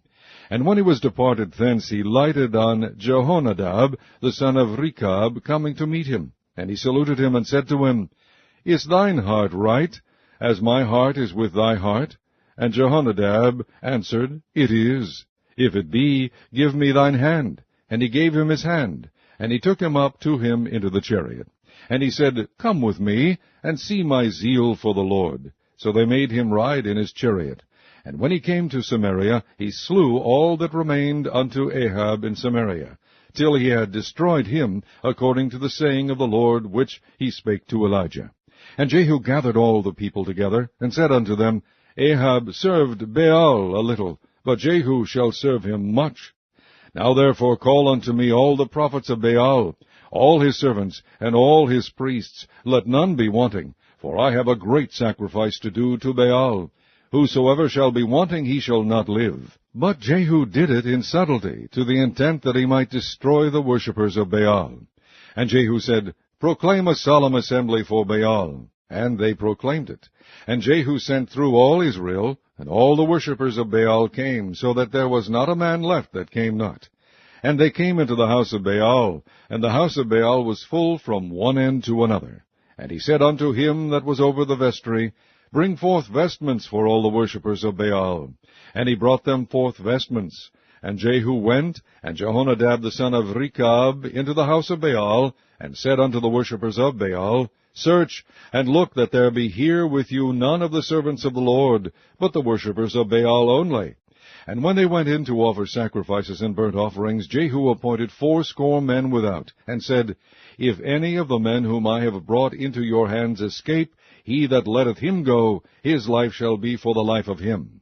And it came to pass, as soon as he had made an end of offering the burnt offering, that Jehu said to the guard and to the captains, Go in, and slay them, let none come forth. And they smote them with the edge of the sword, and the guard and the captains cast them out, and went to the city of the house of Baal. And they brought forth the images out of the house of Baal, and burned them. And they brake down the image of Baal, and brake down the house of Baal, and made it a draught house unto this day. Thus Jehu destroyed Baal out of Israel. Howbeit from the sins of Jeroboam the son of Nebat, who made Israel to sin, Jehu departed not from after them, to wit, the golden calves that were in Bethel, and that were in Dan.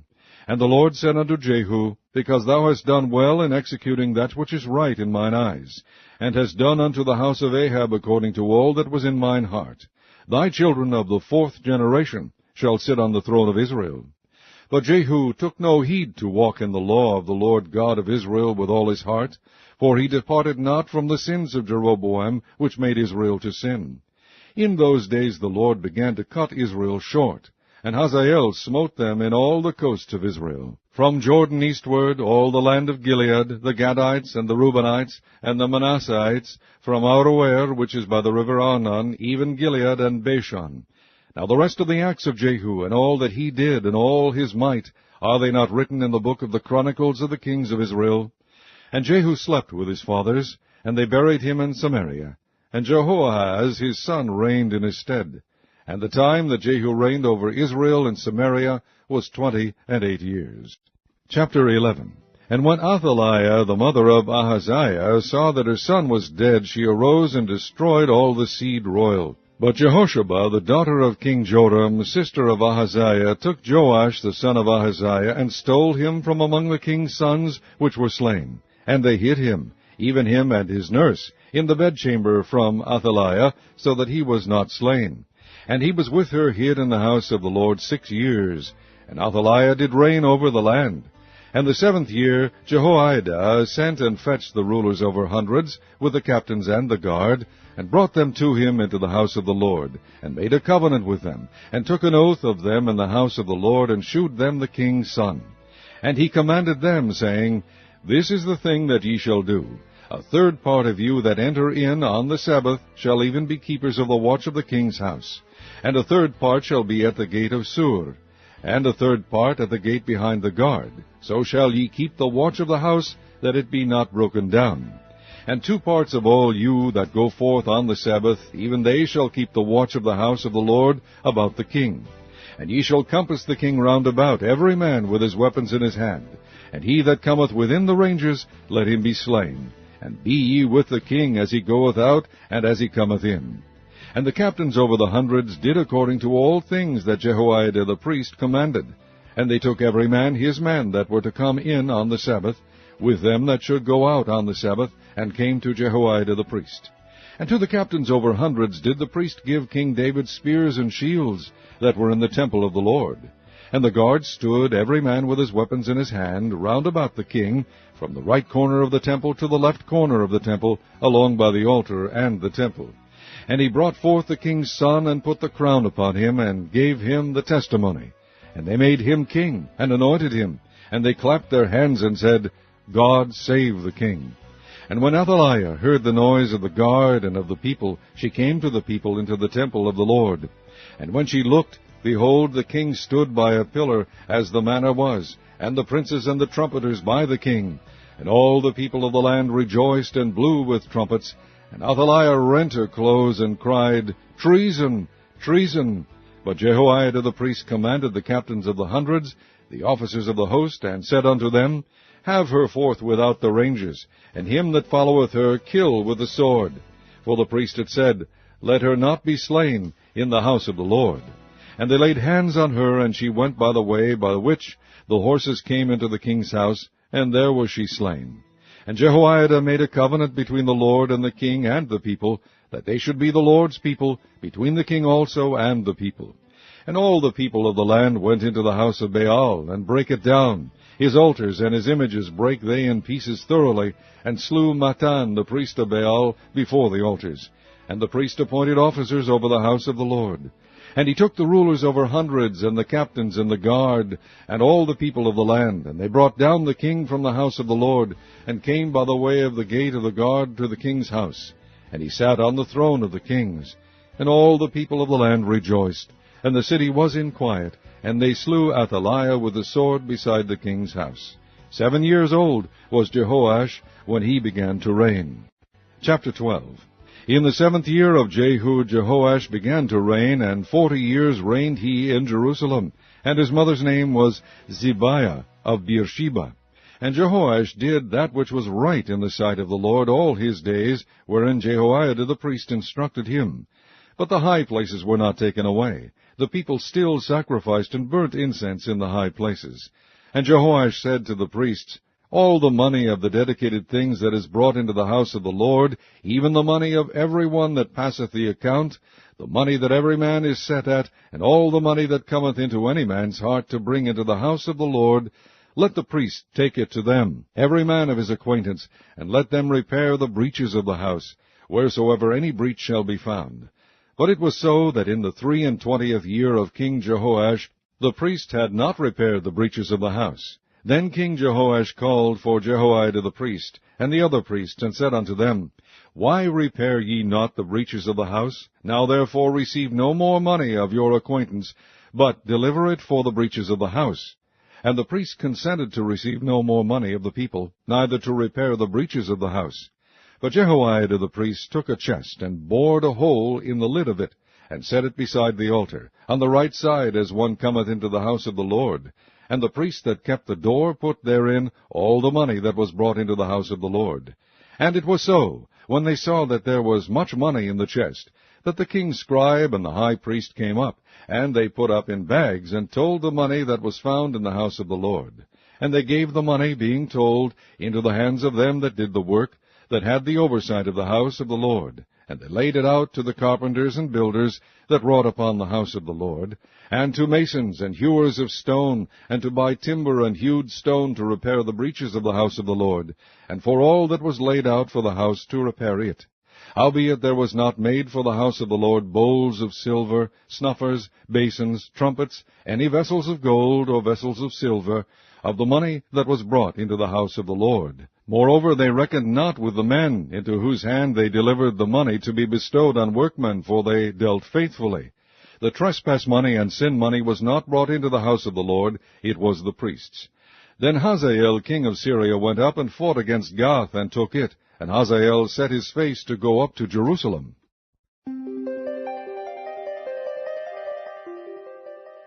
And the rest of the acts of Joash and all that he did, are they not written in the book of the Chronicles of the kings of Judah? And his servants arose and made a conspiracy, and slew Joash in the house of Millo, which goeth down to Selah. For Josachar the son of Shimeath, and Jehozabad the son of Shomer, his servant, smote him, and he died. And they buried him with his fathers in the city of David, and Amaziah his son reigned in his stead. Chapter 13. In the 23 year of Joash the son of Ahaziah king of Judah, Jehoahaz the son of Jehu began to reign over Israel in Samaria, and reigned 17 years. And he did that which was evil in the sight of the Lord, and followed the signs of Jeroboam the son of Nebat, which made Israel to sin. He departed not therefrom. And the anger of the Lord was kindled against Israel. And he delivered them into the hand of Hazael king of Syria, and into the hand of Benhadad the son of Hazael all their days. And Jehoahaz besought the Lord, and the Lord hearkened unto him, for he saw the oppression of Israel, because the king of Syria oppressed them. And the Lord gave Israel a Savior, so that they went out from under the hand of the Syrians. And the children of Israel dwelt in their tents, as before time.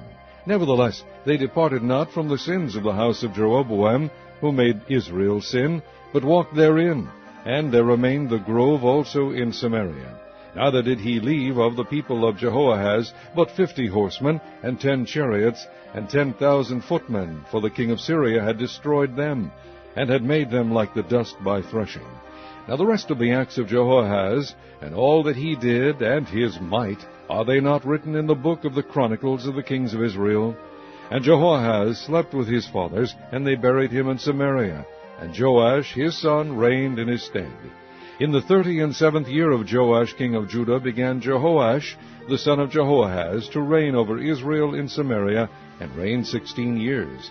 And he did that which was evil in the sight of the Lord. He departed not from all the sins of Jeroboam the son of Nebat, who made Israel sin, but he walked therein.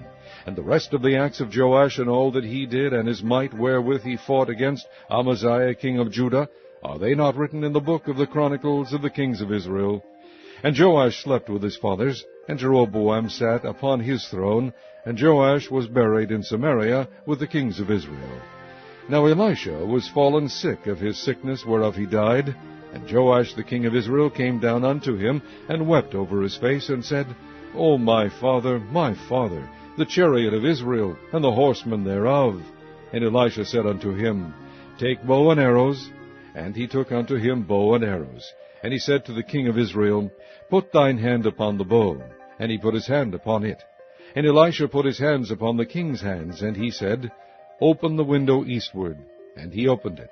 Then Elisha said, Shoot. And he shot. And he said, The arrow of the Lord's deliverance, and the arrow of deliverance from Syria, for thou shalt smite the Syrians in Aphek, till thou have consumed them. And he said, Take the arrows. And he took them. And he said unto the king of Israel, Smite upon the ground. And he smote thrice, and stayed. And the man of God was wroth with him, and said, Thou shouldest have smitten 5 or 6 times. Then hadst thou smitten Syria till thou hadst consumed it, whereas now thou shalt smite Syria but thrice. And Elisha died, and they buried him. And the bands of the Moabites invaded the land at the coming in of the year. And it came to pass, as they were burying a man, that, behold, they spied a band of men, and they cast the man into the sepulchre of Elisha. And when the man was let down and touched the bones of Elisha, he revived, and stood up on his feet. But Hazael, king of Syria, oppressed Israel all the days of Jehoahaz. And the Lord was gracious unto them, and had compassion on them, and had respect unto them, because of his covenant with Abraham, Isaac, and Jacob, and would not destroy them, neither cast he them from his presence as yet. So Ahazael, king of Syria, died, and Ben-Hadad his son reigned in his stead. And Jehoash, the son of Jehoahaz, took again out of the hand of Ben-Hadad the son of Hazael the cities which he had taken out of the hand of Jehoahaz his father by war. 3 times did Joash beat him, and recovered the cities of Israel. Chapter 14.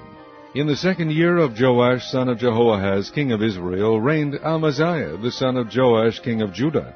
He was 25 years old when he began to reign, and reigned 29 years in Jerusalem.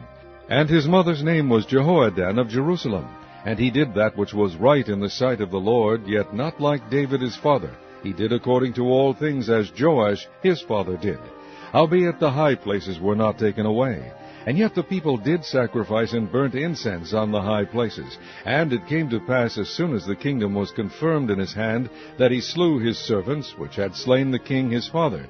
But the children of the murderers he slew not, according unto that which is written in the book of the law of Moses, wherein the Lord commanded, saying, The fathers shall not be put to death for the children, nor the children be put to death for the fathers, but every man shall be put to death for his own sin.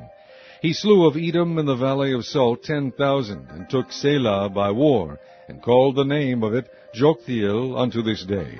Then Amaziah sent messengers to Jehoash, the son of Jehoahaz, son of Jehu, king of Israel, saying, Come, let us look one another in the face.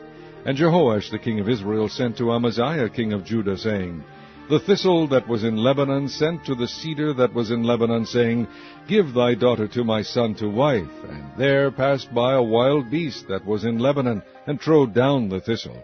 Thou hast indeed smitten Edom, and thine heart hath lifted thee up.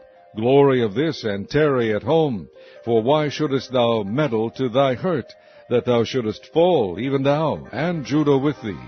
But Amaziah would not hear. Therefore Jehoash king of Israel went up, and he and Amaziah king of Judah looked one another in the face at Bethshemesh, which belonged to Judah. And Judah was put to the worse before Israel, and they fled every man to their tents. And Jehoash king of Israel took Amaziah king of Judah, the son of Jehoash, the son of Ahaziah, at Bethshemesh, and came to Jerusalem, and brake down the wall of Jerusalem from the gate of Ephraim unto the corner gate 400 cubits. And he took all the gold and silver, and all the vessels that were found in the house of the Lord, and in the treasures of the king's house, and hostages, and returned to Samaria. Now the rest of the acts of Jehoash, which he did, and his might, and how he fought with Amaziah king of Judah, are they not written in the book of the Chronicles of the kings of Israel? And Jehoash slept with his fathers, and was buried in Samaria with the kings of Israel. And Jeroboam his son reigned in his stead. And Amaziah the son of Joash king of Judah lived after the death of Jehoash son of Jehoahaz king of Israel 15 years. And the rest of the acts of Amaziah, are they not written in the book of the Chronicles of the kings of Judah? Now they made a conspiracy against him in Jerusalem, and he fled to Lachish. But they sent after him to Lachish, and slew him there. And they brought him on horses, and he was buried at Jerusalem with his fathers in the city of David. And all the people of Judah took Azariah, which was 16 years old, and made him king instead of his father Amaziah. He built Elath, and restored it to Judah. After that the king slept with his fathers. In the 15th year of Amaziah the son of Joash king of Judah, Jeroboam the son of Joash king of Israel began to reign in Samaria, and reigned 41 years. And he did that which was evil in the sight of the Lord. He departed not from all the sins of Jeroboam the son of Nebat, who made Israel to sin. He restored the coast of Israel from the entering of Hamath unto the sea of the plain, according to the word of the Lord God of Israel, which he spake by the hand of his servant Jonah, the son of Amittai, the prophet, which was of Gath-hepher. For the Lord saw the affliction of Israel, that it was very bitter, for there was not any shut up, nor any left, nor any helper for Israel. And the Lord said not that he would blot out the name of Israel from under heaven, but he saved them by the hand of Jeroboam the son of Joash. Now the rest of the acts of Jeroboam, and all that he did, and his might, how he warred, and how he recovered Damascus, and Hamath, which belonged to Judah, for Israel, are they not written in the book of the Chronicles of the kings of Israel? And Jeroboam slept with his fathers, even with the kings of Israel, and Zechariah his son reigned in his stead. Chapter 15. In the 27th year of Jeroboam king of Israel began Azariah son of Amaziah king of Judah to reign. 16 years old was he when he began to reign, and he reigned 52 years in Jerusalem. And his mother's name was Jecholiah of Jerusalem. And he did that which was right in the sight of the Lord, according to all that his father Amaziah had done, save that the high places were not removed. The people sacrificed and burnt incense still on the high places. And the Lord smote the king, so that he was a leper unto the day of his death, and dwelt in a several house. And Jotham the king's son was over the house, judging the people of the land. And the rest of the acts of Azariah, and all that he did, are they not written in the book of the Chronicles of the kings of Judah? So Azariah slept with his fathers, and they buried him with his fathers in the city of David. And Jotham his son reigned in his stead.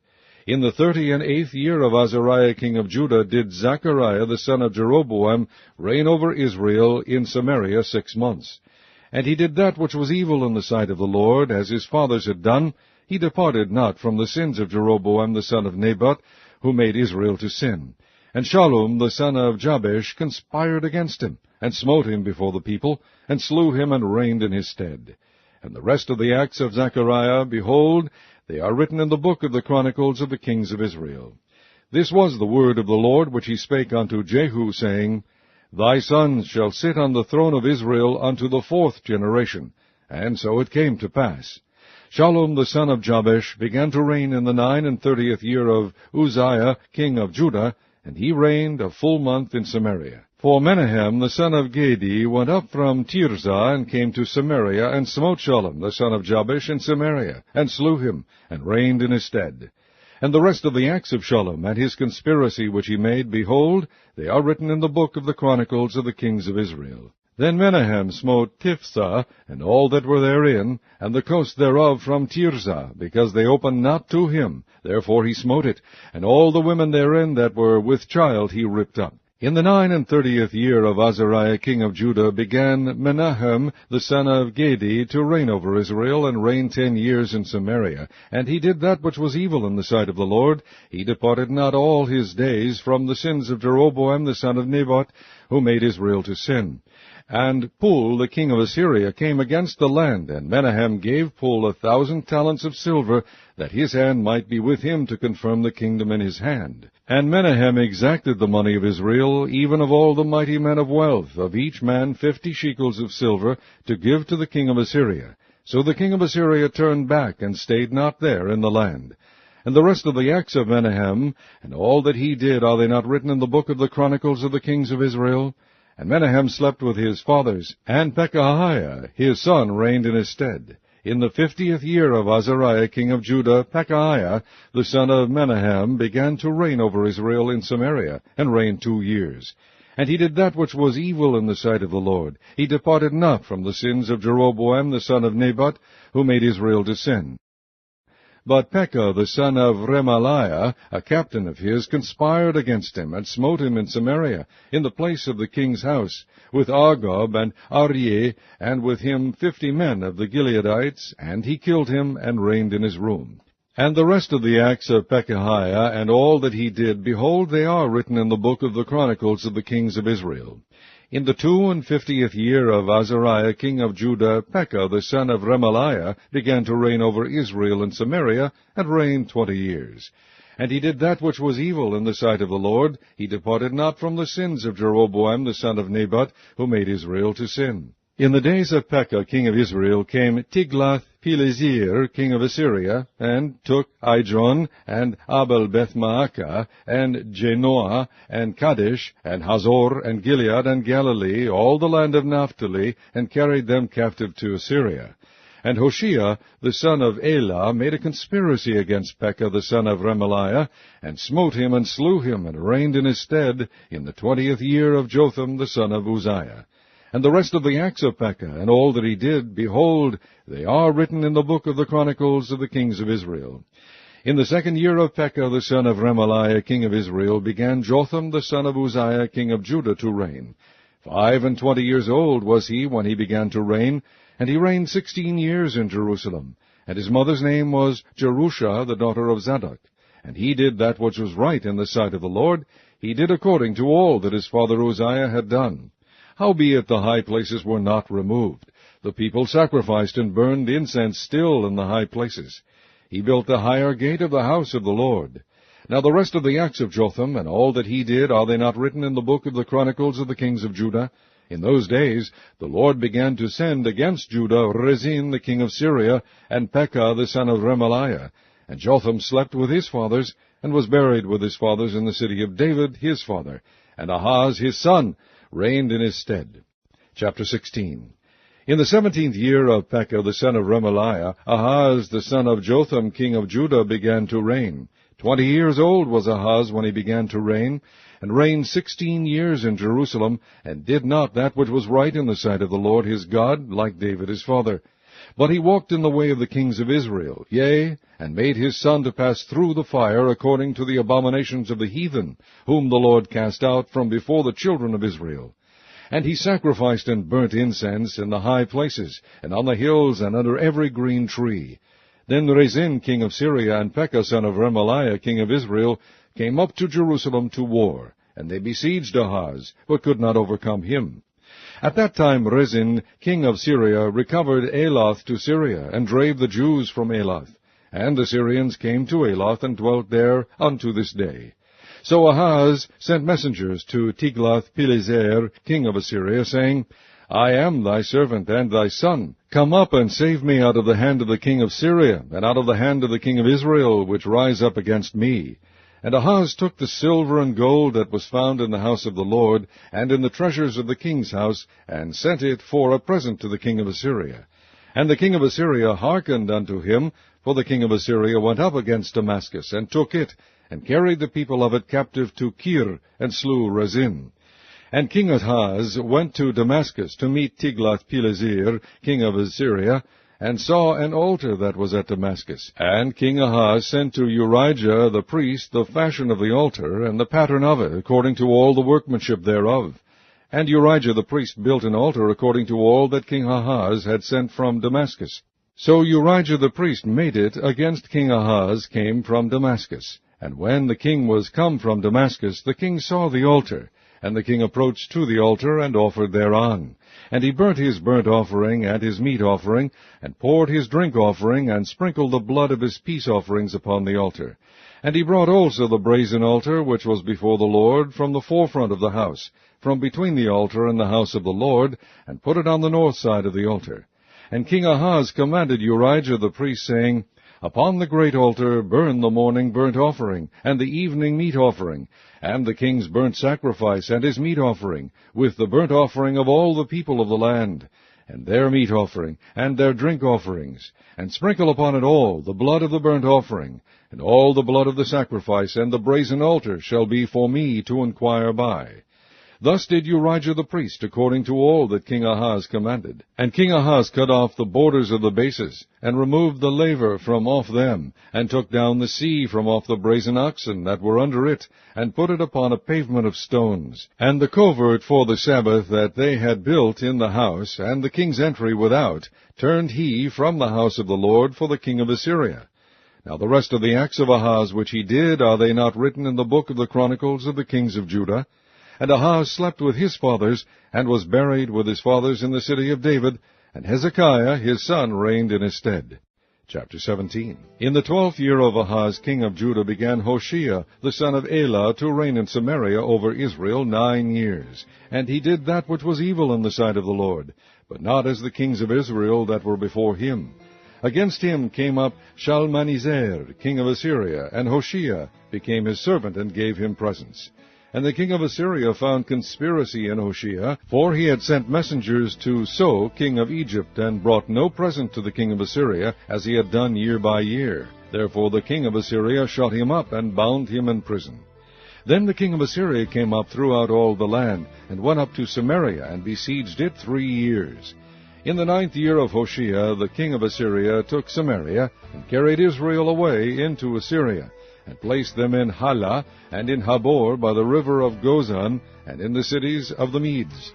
For so it was, that the children of Israel had sinned against the Lord their God, which had brought them up out of the land of Egypt, from under the hand of Pharaoh king of Egypt, and had feared other gods, and walked in the statutes of the heathen, whom the Lord cast out from before the children of Israel, and the kings of Israel, which they had made. And the children of Israel did secretly those things that were not right against the Lord their God. And they built them high places in all their cities, from the tower of the watchman to the fenced city. And they set them up images and groves in every high hill, and under every green tree. And there they burnt incense in all the high places, as did the heathen, whom the Lord carried away before them, and wrought wicked things to provoke the Lord to anger. For they served idols, whereof the Lord had said unto them, Ye shall not do this thing.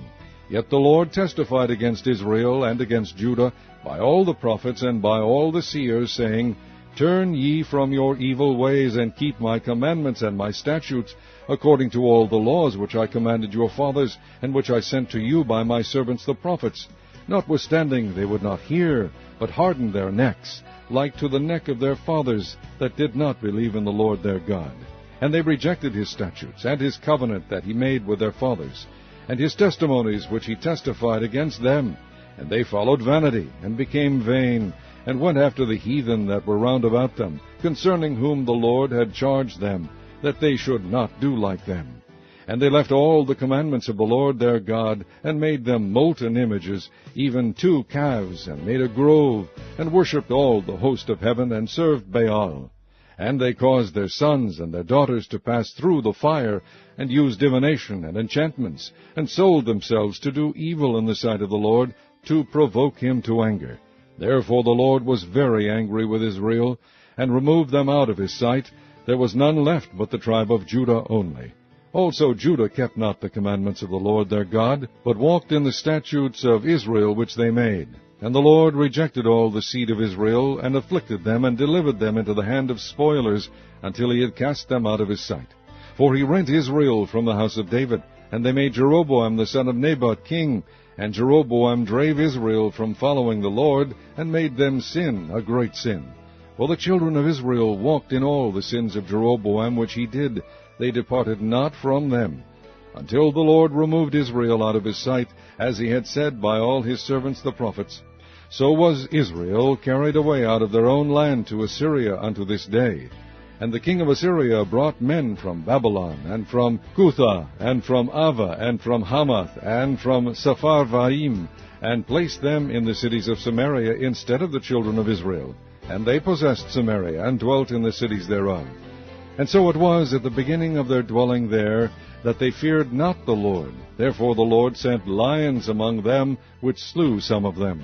Wherefore they spake to the king of Assyria, saying, The nations which thou hast removed, and placed in the cities of Samaria, know not the manner of the God of the land. Therefore he hath sent lions among them, and behold, they slay them, because they know not the manner of the God of the land. Then the king of Assyria commanded, saying, Carry thither one of the priests whom ye brought from thence, and let them go and dwell there, and let him teach them the manner of the God of the land. Then one of the priests whom they had carried away from Samaria came and dwelt in Bethel, and taught them how they should fear the Lord. Howbeit every nation made gods of their own, and put them in the houses of the high places which the Samaritans had made, every nation in their cities wherein they dwelt. And the men of Babylon made Succoth-Benoth, and the men of Cuth made Nergal, and the men of Hamath made Ashaimath, and the Avites made Nibhaz and Tartak, and the Sepharvites burnt their children in fire to Adramelech and Anamelech, the gods of Sepharvaim. So they feared the Lord, and made unto themselves of the lowest of them priests of the high places, which sacrificed for them in the houses of the high places. They feared the Lord, and served their own gods, after the manner of the nations whom they carried away from thence. Unto this day they do after the former manners. They fear not the Lord, neither do they after their statutes, or after their ordinances, or after the law and commandment which the Lord commanded the children of Jacob, whom he named Israel, with whom the Lord had made a covenant, and charged them, saying, Ye shall not fear other gods, nor bow yourselves to them, nor serve them, nor sacrifice to them. But the Lord, who brought you up out of the land of Egypt with great power and a stretched out arm, him shall ye fear, and him shall ye worship, and to him shall ye do sacrifice. And the statutes, and the ordinances, and the law, and the commandment which he wrote for you, ye shall observe to do forevermore, and ye shall not fear other gods. And the covenant that I have made with you ye shall not forget, neither shall ye fear other gods.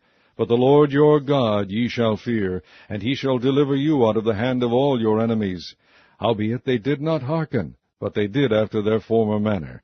So these nations feared the Lord, and served their graven images, both their children and their children's children, as did their fathers. So do they unto this day.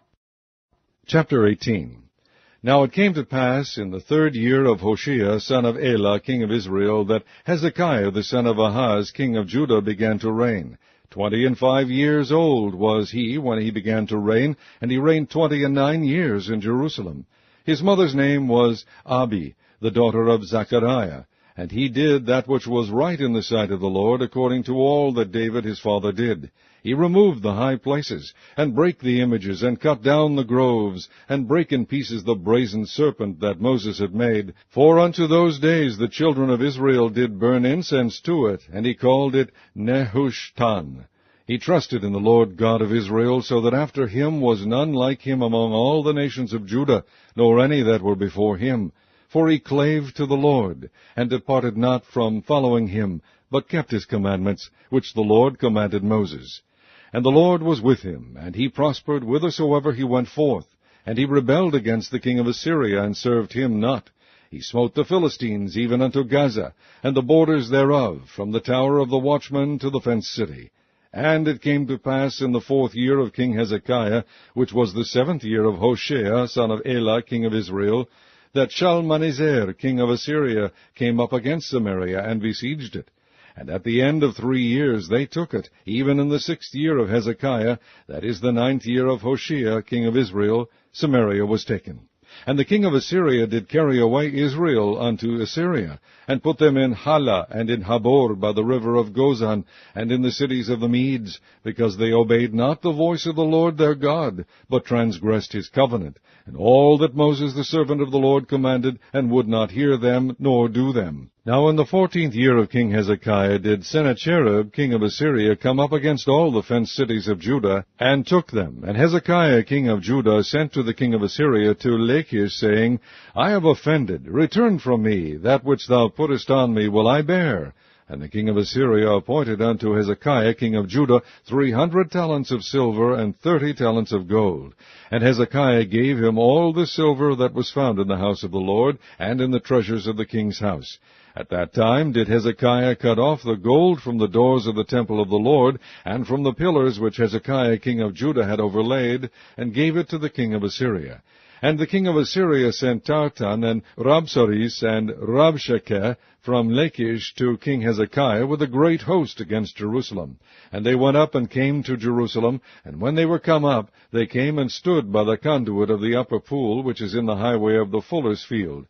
And when they had called to the king, there came out to them Eliakim the son of Hilkiah, which was over the household, and Shebna the scribe, and Joah the son of Asaph the recorder. And Rabshakeh said unto them, Speak ye now to Hezekiah, Thus saith the king of Assyria, What confidence is this wherein thou trustest? Thou sayest, but they are but vain words, I have counsel and strength for the war. Now on whom dost thou trust, that thou rebellest against me? Now behold, thou trustest upon the staff of this bruised reed, even upon Egypt, on which of a man lean, it will go into his hand and pierce it. So is Pharaoh king of Egypt unto all that trust on him. But if ye say unto me, We trust in the Lord our God, is not that he, whose high places and whose altars Hezekiah hath taken away, and hath said to Judah and Jerusalem, Ye shall worship before this altar in Jerusalem? Now therefore, I pray thee, give pledges to my lord the king of Assyria, and I will deliver thee 2,000 horses, if thou be able on thy part to set riders upon them. How then wilt thou turn away the face of one captain of the least of my master's servants, and put thy trust in Egypt for chariots and for horsemen? Am I now come up without the Lord against this place to destroy it? The Lord said to me, Go up against this land and destroy it. Then said Eliakim the son of Hilkiah, and Shebna, and Joah unto Rabshakeh, Speak, I pray thee, to thy servants in the Syrian language, for we understand it, and talk not with us in the Jews' language in the ears of the people that are on the wall. But Rabshakeh said unto them, Hath my master sent me to thy master and to thee to speak these words? Hath he not sent me to the men which sit on the wall, that they may eat their own dung and drink their own piss with you? Then Rabshakeh stood and cried with a loud voice in the Jews' language, and spake, saying, Hear the word of the great king, the king of Assyria. Thus saith the king, Let not Hezekiah deceive you, for he shall not be able to deliver you out of his hand. Neither let Hezekiah make you trust in the Lord, saying, The Lord will surely deliver us, and this city shall not be delivered into the hand of the king of Assyria. Hearken not to Hezekiah, for thus saith the king of Assyria, Make an agreement with me by a present, and come out to me, and then eat ye every man of his own vine, and every one of his fig tree, and drink ye every one the waters of his cistern, until I come and take you away to a land like your own land, a land of corn and wine, a land of bread and vineyards, a land of oil, olive, and of honey, that ye may live and not die. Hearken not unto Hezekiah when he persuaded you, saying, The Lord will deliver us. Hath any of the gods of the nations delivered at all his land out of the hand of the king of Assyria? Where are the gods of Hamath and of Arpad? Where are the gods of Sepharvaim, Hena, and Eva? Have they delivered Samaria out of mine hand? Who are they among all the gods of the countries that have delivered their country out of mine hand, that the Lord should deliver Jerusalem out of mine hand? But the people held their peace, and answered him not a word, for the king's commandment was, saying, Answer him not. Then came Eliakim the son of Hilkiah, which was over the household, and Shebna the scribe, and Joah the son of Asaph the recorder, to Hezekiah with their clothes rent, and told him the words of Rabshakeh. Chapter 19. And it came to pass, when King Hezekiah heard it, that he rent his clothes, and covered himself with sackcloth, and went into the house of the Lord. And he sent Eliakim, which was over the household, and Shebna the scribe, and the elders of the priests, covered with sackcloth, to Isaiah the prophet, the son of Amoz. And they said unto him, Thus saith Hezekiah, This day is a day of trouble, and of rebuke, and blasphemy, for the children are come to the birth, and there is not strength to bring forth. It may be the Lord thy God will hear all the words of Rabshakeh, whom the king of Assyria his master has sent to reproach the living God, and will reprove the words which the Lord thy God hath heard. Wherefore lift up thy prayer for the remnant that are left. So the servants of King Hezekiah came to Isaiah, and Isaiah said unto them, Thus shall ye say to your master, Thus saith the Lord, Be not afraid of the words which thou hast heard, with which the servants of the king of Assyria have blasphemed me. Behold, I will send a blast upon him, and he shall hear a rumor, and shall return to his own land, and I will cause him to fall by the sword in his own land. So Rabshakeh returned and found the king of Assyria warring against Libnah, for he had heard that he was departed from Lachish. And when he heard say of Tirhakah, king of Ethiopia, Behold, he is come out to fight against thee, he sent messengers again unto Hezekiah, saying, Thus shall ye speak to Hezekiah king of Judah, saying, Let not thy God in whom thou trustest deceive thee, saying, Jerusalem shall not be delivered into the hand of the king of Assyria. Behold, thou hast heard what the kings of Assyria have done to all lands, by destroying them utterly, and shalt thou be delivered? Have the gods of the nations delivered them which my fathers have destroyed, as Gozan and Haran, Rezeph, and the children of Aden, which were in Thelazar? Where is the king of Hamath, and the king of Arpad, and the king of the cities of Sepharvaim, of Hena, and Ivah? And Hezekiah received the letter of the hand of the messengers, and read it. And Hezekiah went up into the house of the Lord, and spread it before the Lord. And Hezekiah prayed before the Lord, and said, O Lord God of Israel, which dwellest between the cherubims, thou art the God, even thou alone. Of all the kingdoms of the earth thou hast made heaven and earth. Lord, bow down thine ear, and hear. Open, Lord, thine eyes, and see, and hear the words of Sennacherib, which has sent him to reproach the living God. Of a truth, Lord, the kings of Assyria have destroyed the nations and their lands, and have cast their gods into the fire.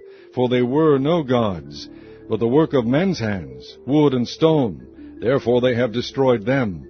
Now therefore, O Lord our God, I beseech thee, save thou us out of his hand, that all the kingdoms of the earth may know that thou art the Lord God, even thou only.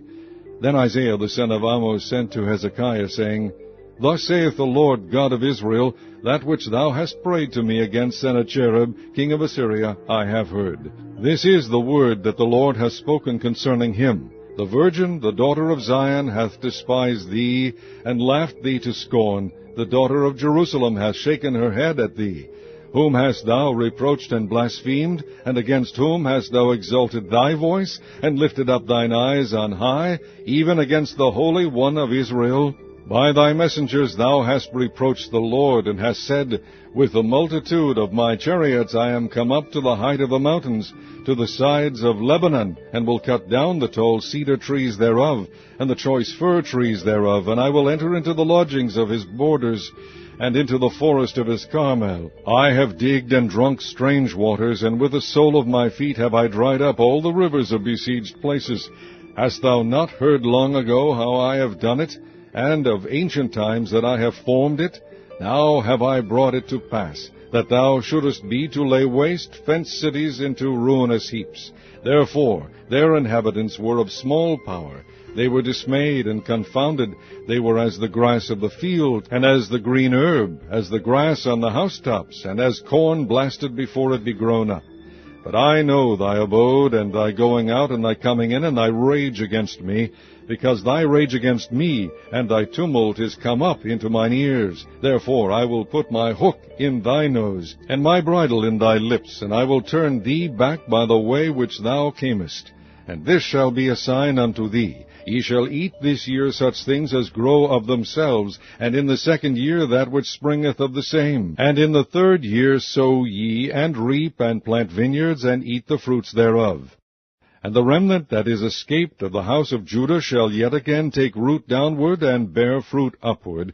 For out of Jerusalem shall go forth a remnant, and they that escape out of Mount Zion. The zeal of the Lord of hosts shall do this. Therefore thus saith the Lord concerning the king of Assyria, He shall not come into this city, nor shoot an arrow there, nor come before it with shield, nor cast a bank against it. By the way that he came, by the same shall he return, and shall not come into this city, saith the Lord. For I will defend this city to save it, for mine own sake, and for my servant David's sake. And it came to pass that night, that the angel of the Lord went out, and smote in the camp of the Assyrians 185,000. And when they arose early in the morning, behold, they were all dead corpses. So Sennacherib king of Assyria departed, and went, and returned, and dwelt at Nineveh. And it came to pass, as he was worshipping in the house of Nisroch his god, that Adramelech and Sarezer his son smote him with the sword, and they escaped into the land of Armenia. And Esarhaddon his son reigned in his stead. Chapter 20. In those days was Hezekiah sick unto death, and the prophet Isaiah the son of Amoz came to him, and said unto him, Thus saith the Lord, Set thine house in order, for thou shalt die, and not live. Then he turned his face to the wall, and prayed unto the Lord, saying, I beseech thee, O Lord, remember now how I have walked before thee in truth and with a perfect heart, and have done that which is good in thy sight. And Hezekiah wept sore. And it came to pass, afore Isaiah was gone out into the middle court, that the word of the Lord came to him, saying, Turn again, and tell Hezekiah the captain of my people, Thus saith the Lord, the God of David thy father, I have heard thy prayer, I have seen thy tears, behold, I will heal thee. On the third day thou shalt go up unto the house of the Lord, and I will add unto thy days 15 years. And I will deliver thee and this city out of the hand of the king of Assyria, and I will defend this city for mine own sake, and for my servant David's sake. And Isaiah said, Take a lump of figs. And they took and laid it on the boil, and he recovered. And Hezekiah said unto Isaiah, What shall be the sign that the Lord will heal me, and that I shall go up into the house of the Lord the third day? And Isaiah said, This sign shalt thou have of the Lord, that the Lord will do the thing that he hath spoken. Shall the shadow go forward 10 degrees, or go back 10 degrees? And Hezekiah answered, It is a light thing for the shadow to go down 10 degrees, nay, but let the shadow return backward 10 degrees.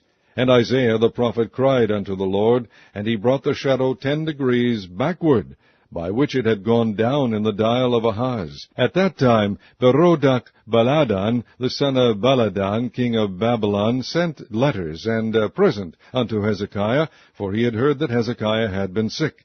And Hezekiah hearkened unto them, and shewed them all the house of his precious things, the silver and the gold, and the spices and the precious ointment, and all the house of his armor, and all that was found in his treasures. There was nothing in his house, nor in all his dominion, that Hezekiah shewed them not. Then came Isaiah the prophet unto King Hezekiah, and said unto him, What said these men, and from whence came they unto thee? And Hezekiah said, They are come from a far country, even from Babylon. And he said, What have they seen in thy house? And Hezekiah answered, All the things that are in mine house have they seen. There is nothing among my treasures that I have not shewed them. And Isaiah said unto Hezekiah, Hear the word of the Lord. Behold, the days come, that all that is in thine house, and that which thy fathers have laid up in store unto this day, shall be carried into Babylon. Nothing shall be left, saith the Lord. And of thy sons that shall issue from thee, which thou shalt beget, shall they take away, and they shall be eunuchs in the palace of the king of Babylon. Then said Hezekiah unto Isaiah, Good is the word of the Lord which thou hast spoken. And he said, Is it not good if peace and truth be in my days? And the rest of the acts of Hezekiah, and all his might, and how he made a pool and a conduit, and brought water into the city, are they not written in the book of the Chronicles of the kings of Judah? And Hezekiah slept with his fathers, and Manasseh his son reigned in his stead. Chapter 21. Manasseh was 12 years old when he began to reign, and reigned 55 years in Jerusalem. And his mother's name was Hephzibah. And he did that which was evil in the sight of the Lord, after the abominations of the heathen, whom the Lord cast out before the children of Israel. For he built up again the high places which Hezekiah his father had destroyed. And he reared up altars for Baal, and made a grove, as did Ahab king of Israel, and worshipped all the host of heaven, and served them. And he built altars in the house of the Lord, of which the Lord said, In Jerusalem will I put my name. And he built altars for all the host of heaven in the 2 courts of the house of the Lord. And he made his son pass through the fire, and observed times, and used enchantments, and dealt with familiar spirits and wizards. He wrought much wickedness in the sight of the Lord, to provoke him to anger. And he set a graven image of the grove that he had made in the house, of which the Lord said to David and to Solomon his son, In this house and in Jerusalem, which I have chosen out of all tribes of Israel, will I put my name forever. Neither will I make the feet of Israel move any more out of the land which I gave their fathers, only if they will observe to do according to all that I have commanded them, and according to all the law that my servant Moses commanded them. But they hearkened not, and Manasseh seduced them to do more evil than did the nations whom the Lord destroyed before the children of Israel. And the Lord spake by his servants the prophets, saying, Because Manasseh king of Judah hath done these abominations, and hath done wickedly above all that the Amorites did, which were before him, and hath made Judah also to sin with his idols, therefore thus saith the Lord God of Israel, Behold, I am bringing such evil upon Jerusalem and Judah, that whosoever heareth of it, both his ears shall tingle. And I will stretch over Jerusalem the line of Samaria, and the plummet of the house of Ahab, and I will wipe Jerusalem as a man wipeth a dish, wiping it, and turning it upside down. And I will forsake the remnant of mine inheritance, and deliver them into the hand of their enemies, and they shall become a prey and a spoil to all their enemies, because they have done that which was evil in my sight, and have provoked me to anger, since the day their fathers came forth out of Egypt, even unto this day. Moreover, Manasseh shed innocent blood very much, till he had filled Jerusalem from one end to another, beside his sin wherewith he made Judah to sin, in doing that which was evil in the sight of the Lord. Now the rest of the acts of Manasseh, and all that he did, and his sin that he sinned, are they not written in the book of the Chronicles of the kings of Judah? And Manasseh slept with his fathers, and was buried in the garden of his own house, in the garden of Uzzah, and Amon his son reigned in his stead. Amon was 22 years old when he began to reign, and he reigned 2 years in Jerusalem. And his mother's name was Meshullemeth, the daughter of Haruz of Jotbah. And he did that which was evil in the sight of the Lord, as his father Manasseh did. And he walked in all the way that his father walked in, and served the idols that his father served, and worshipped them. And he forsook the Lord God of his fathers, and walked not in the way of the Lord. And the servants of Ammon conspired against him, and slew the king in his own house. And the people of the land slew all them that had conspired against King Ammon, and the people of the land made Josiah his son king in his stead. Now the rest of the acts of Ammon which he did, are they not written in the book of the Chronicles of the kings of Judah? And he was buried in his sepulchre in the garden of Uzzah, and Josiah his son reigned in his stead. Chapter 22. Josiah was 8 years old when he began to reign, and he reigned 31 years in Jerusalem. And his mother's name was Jedidah, the daughter of Adiah of Baskoth. And he did that which was right in the sight of the Lord, and walked in all the way of David his father, and turned not aside to the right hand or to the left. And it came to pass in the 18th year of King Josiah, that the king sent Shaphan, the son of Azaliah, the son of Meshullam, the scribe, to the house of the Lord, saying, Go up to Hilkiah the high priest, that he may sum the silver which is brought into the house of the Lord, which the keepers of the door have gathered of the people. And let them deliver it into the hand of the doers of the work, that have the oversight of the house of the Lord, and let them give it to the doers of the work which is in the house of the Lord, to repair the breaches of the house, unto carpenters and builders and masons, and to buy timber and hewn stone to repair the house. Howbeit, there was no reckoning made with them of the money that was delivered into their hand, because they dealt faithfully.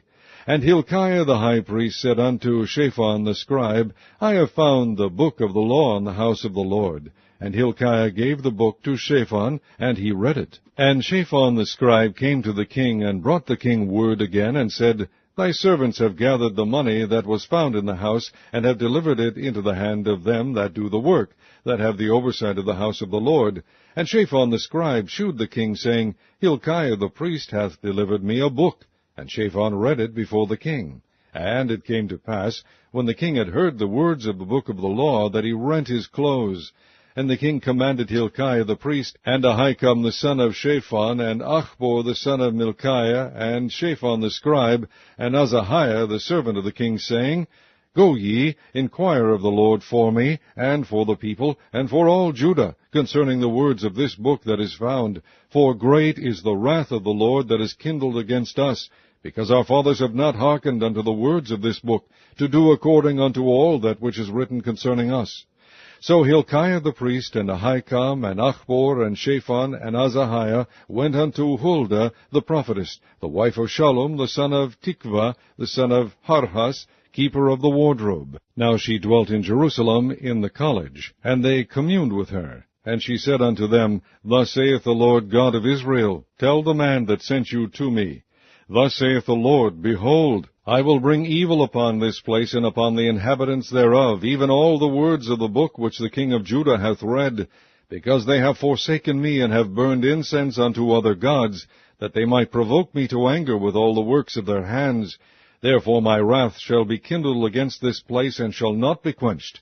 But to the king of Judah, which sent you to inquire of the Lord, thus shall ye say to him, Thus saith the Lord God of Israel, as touching the words which thou hast heard, because thine heart was tender, and thou hast humbled thyself before the Lord, when thou heardest what I spake against this place, and against the inhabitants thereof, that they should become a desolation and a curse, and hast rent thy clothes, and wept before me, I also have heard thee, saith the Lord. Behold, therefore, I will gather thee unto thy fathers, and thou shalt be gathered into thy grave in peace, and thine eyes shall not see all the evil which I will bring upon this place.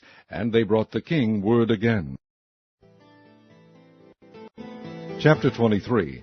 And the king sent, and they gathered unto him all the elders of Judah and of Jerusalem. And the king went up into the house of the Lord, and all the men of Judah and all the inhabitants of Jerusalem with him, and the priests and the prophets and all the people, both small and great, and he read in their ears all the words of the book of the covenant which was found in the house of the Lord. And the king stood by a pillar, and made a covenant before the Lord, to walk after the Lord, and to keep his commandments and his testimonies and his statutes with all their heart and all their soul, to perform the words of this covenant that were written in this book. And all the people stood to the covenant. And the king commanded Hilkiah the high priest, and the priests of the second order, and the keepers of the door, to bring forth out of the temple of the Lord all the vessels that were made for Baal, and for the grove, and for all the host of heaven. And he burned them without Jerusalem in the fields of Kidron, and carried the ashes of them unto Bethel. And he put down the idolatrous priests whom the kings of Judah had ordained to burn incense in the high places in the cities of Judah, and in the places round about Jerusalem, them also that burned incense unto Baal, to the sun, and to the moon, and to the planets, and to all the host of heaven. And he brought out the grove from the house of the Lord without Jerusalem unto the brook Kidron, and burned it at the brook Kidron, and stamped it small to powder, and cast the powder thereof upon the graves of the children of the people. And he brake down the houses of the Sodomites that were by the house of the Lord, where the women wove hangings for the grove. And he brought all the priests out of the cities of Judah, and defiled the high places where the priests had burned incense, from Geba to Beersheba, and brake down the high places of the gates that were in the entering in of the gate of Joshua, the governor of the city, which were on a man's left hand at the gate of the city. Nevertheless, the priests of the high places came not up to the altar of the Lord in Jerusalem, but they did eat of the unleavened bread among their brethren. And he defiled Topheth, which is in the valley of the children of Hinnom, that no man might make his son or his daughter to pass through the fire to Molech. And he took away the horses that the kings of Judah had given to the sun at the entering in of the house of the Lord by the chamber of Nathan-Melech, the chamberlain, which was in the suburbs, and burned the chariots of the sun with fire. And the altars that were on the top of the upper chamber of Ahaz, which the kings of Judah had made, and the altars which Manasseh had made in the two courts of the house of the Lord, did the king beat down, and break them down from thence, and cast the dust of them into the brook Kidron. And the high places that were before Jerusalem, which were on the right hand of the mount of corruption, which Solomon the king of Israel had builded for Ashtoreth, the abomination of the Zidonians, and for Chemosh, the abomination of the Moabites, and for Milcom, the abomination of the children of Ammon, did the king defile. And he brake in pieces the images, and cut down the groves, and filled their places with the bones of men. Moreover, the altar that was at Bethel, and the high place which Jeroboam the son of Nebat, who made Israel to sin, had made, both that altar and the high place he brake down, and burned the high place, and stamped it small to powder, and burned the grove. And as Josiah turned himself, he spied the sepulchres that were there in the mount, and sent, and took the bones out of the sepulchres, and burned them upon the altar, and polluted it, according to the word of the Lord which the man of God proclaimed, who proclaimed these words. Then he said, What title is that I see? And the men of the city told him, It is the sepulchre of the man of God, which came from Judah, and proclaimed these things that thou hast done against the altar of Bethel. And he said, Let him alone, let no man move his bones. So they let his bones alone, with the bones of the prophet that came out of Samaria.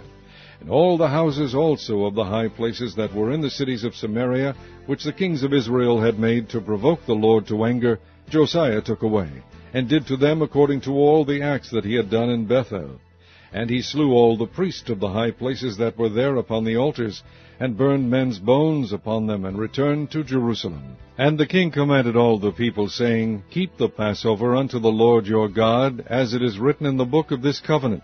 Surely there was not holden such a Passover from the days of the judges that judged Israel, nor in all the days of the kings of Israel, nor of the kings of Judah. But in the 18th year of King Josiah, wherein this Passover was holden to the Lord in Jerusalem, moreover the workers with familiar spirits, and the wizards, and the images, and the idols, and all the abominations that were spied in the land of Judah and in Jerusalem, did Josiah put away, that he might perform the words of the law which were written in the book that Hilkiah the priest found in the house of the Lord. And like unto him was there no king before him that turned to the Lord with all his heart, and with all his soul, and with all his might, according to all the law of Moses. Neither after him arose there any like him.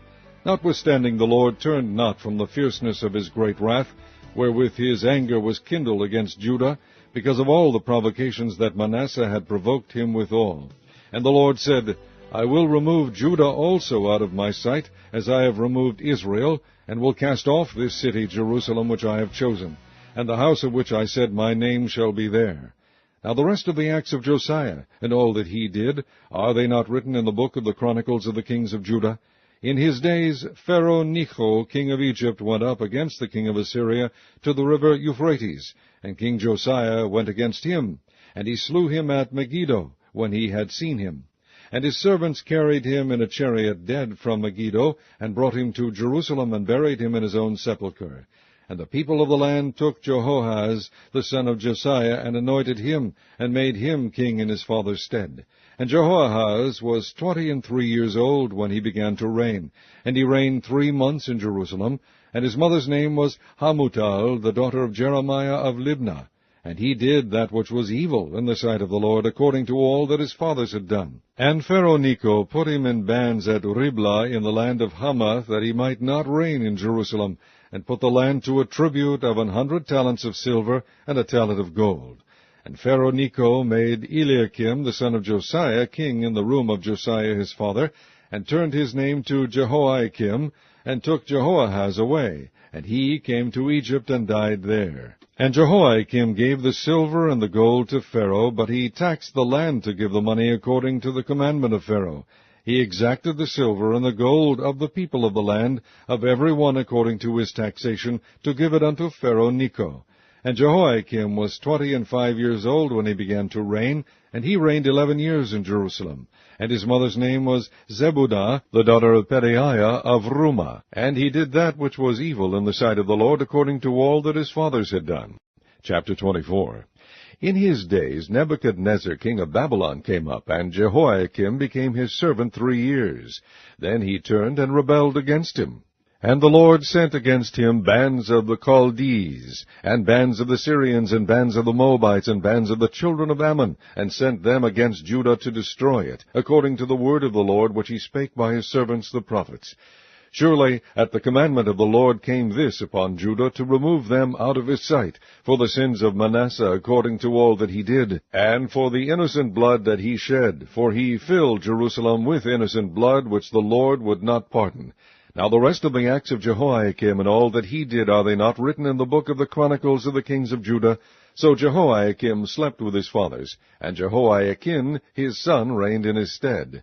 And the king of Egypt came not again any more out of his land, for the king of Babylon had taken from the river of Egypt unto the river Euphrates all that pertained to the king of Egypt. Jehoiakim was 18 years old when he began to reign, and he reigned in Jerusalem 3 months. And his mother's name was Nehushta, the daughter of Elnathan of Jerusalem. And he did that which was evil in the sight of the Lord, according to all that his father had done.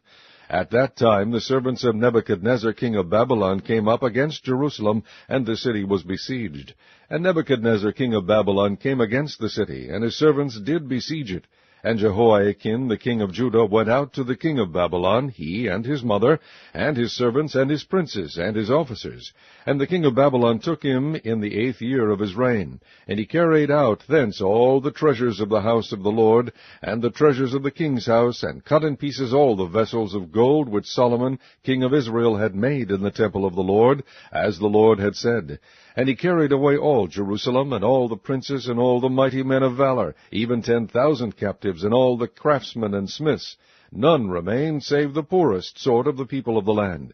And he carried away Jehoiakim to Babylon, and the king's mother, and the king's wives, and his officers, and the mighty of the land, those carried he into captivity from Jerusalem to Babylon. And all the men of might, even 7,000, and craftsmen and smiths 1,000, all that were strong and apt for war, even them the king of Babylon brought captive to Babylon. And the king of Babylon made Mattaniah his father's brother king in his stead, and changed his name to Zedekiah. Zedekiah was 21 years old when he began to reign, and he reigned 11 years in Jerusalem. And his mother's name was Hamutal, the daughter of Jeremiah of Libnah. And he did that which was evil in the sight of the Lord, according to all that Jehoiakim had done. For through the anger of the Lord it came to pass in Jerusalem and Judah, until he had cast them out from his presence, that Zedekiah rebelled against the king of Babylon.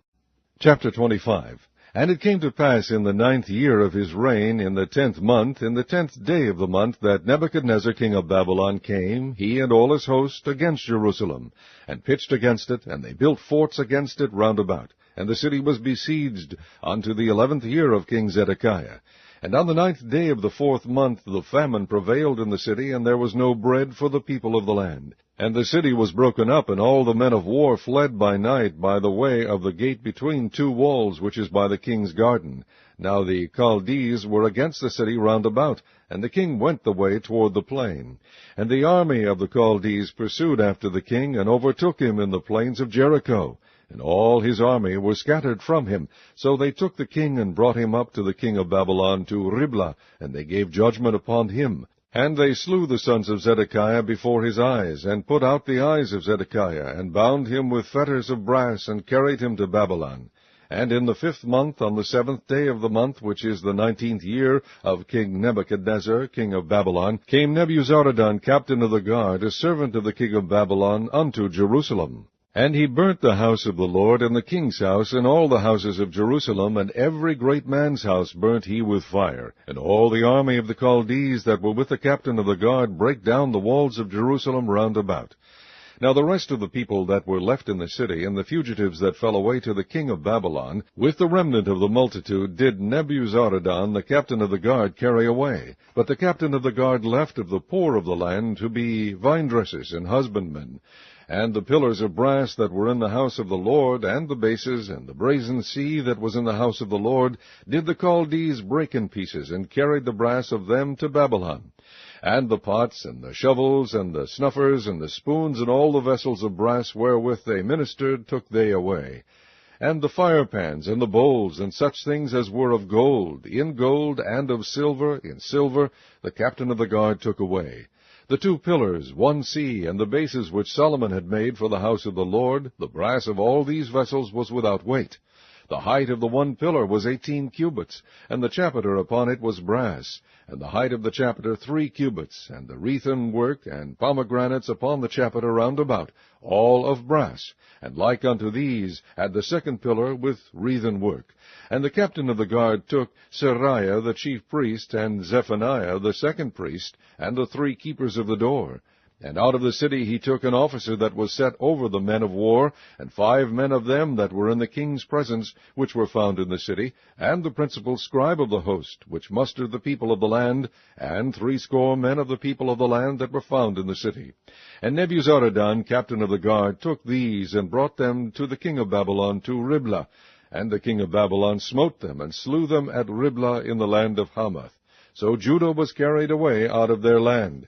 And as for the people that remained in the land of Judah, whom Nebuchadnezzar king of Babylon had left, even over them he made Gedaliah, the son of Ahikam, the son of Shaphan, ruler. And when all the captains of the armies, they and their men, heard that the king of Babylon had made Gedaliah governor, there came to Gedaliah to Mizpah even Ishmael the son of Nethaniah, and Johanan the son of Kareah, and Seraiah the son of Tanhumeth, the Netophathite, and Jaazaniah, the son of a Maacathite, they and their men. And Gedaliah sware to them and to their men, and said unto them, Fear not to be the servants of the Chaldees. Dwell in the land, and serve the king of Babylon, and it shall be well with you. But it came to pass in the 7th month that Ishmael the son of Nethaniah, the son of Elishama, of the seed royal, came, and 10 men with him, and smote Gedaliah, that he died, and the Jews and the Chaldees that were with him at Mizpah. And all the people, both small and great, and the captains of the armies, arose and came to Egypt, for they were afraid of the Chaldees. And it came to pass in the 37th year of the captivity of Jehoiakim king of Judah, in the 12th month, on the 7th and 20th day of the month, that Evil-Merodach king of Babylon, in the year that he begat to reign, did lift up the head of Jehoiakim king of Judah out of prison. And he spake kindly to him, and set his throne above the throne of the kings that were with him in Babylon, and changed his prison garments, and he did eat bread continually before him all the days of his life.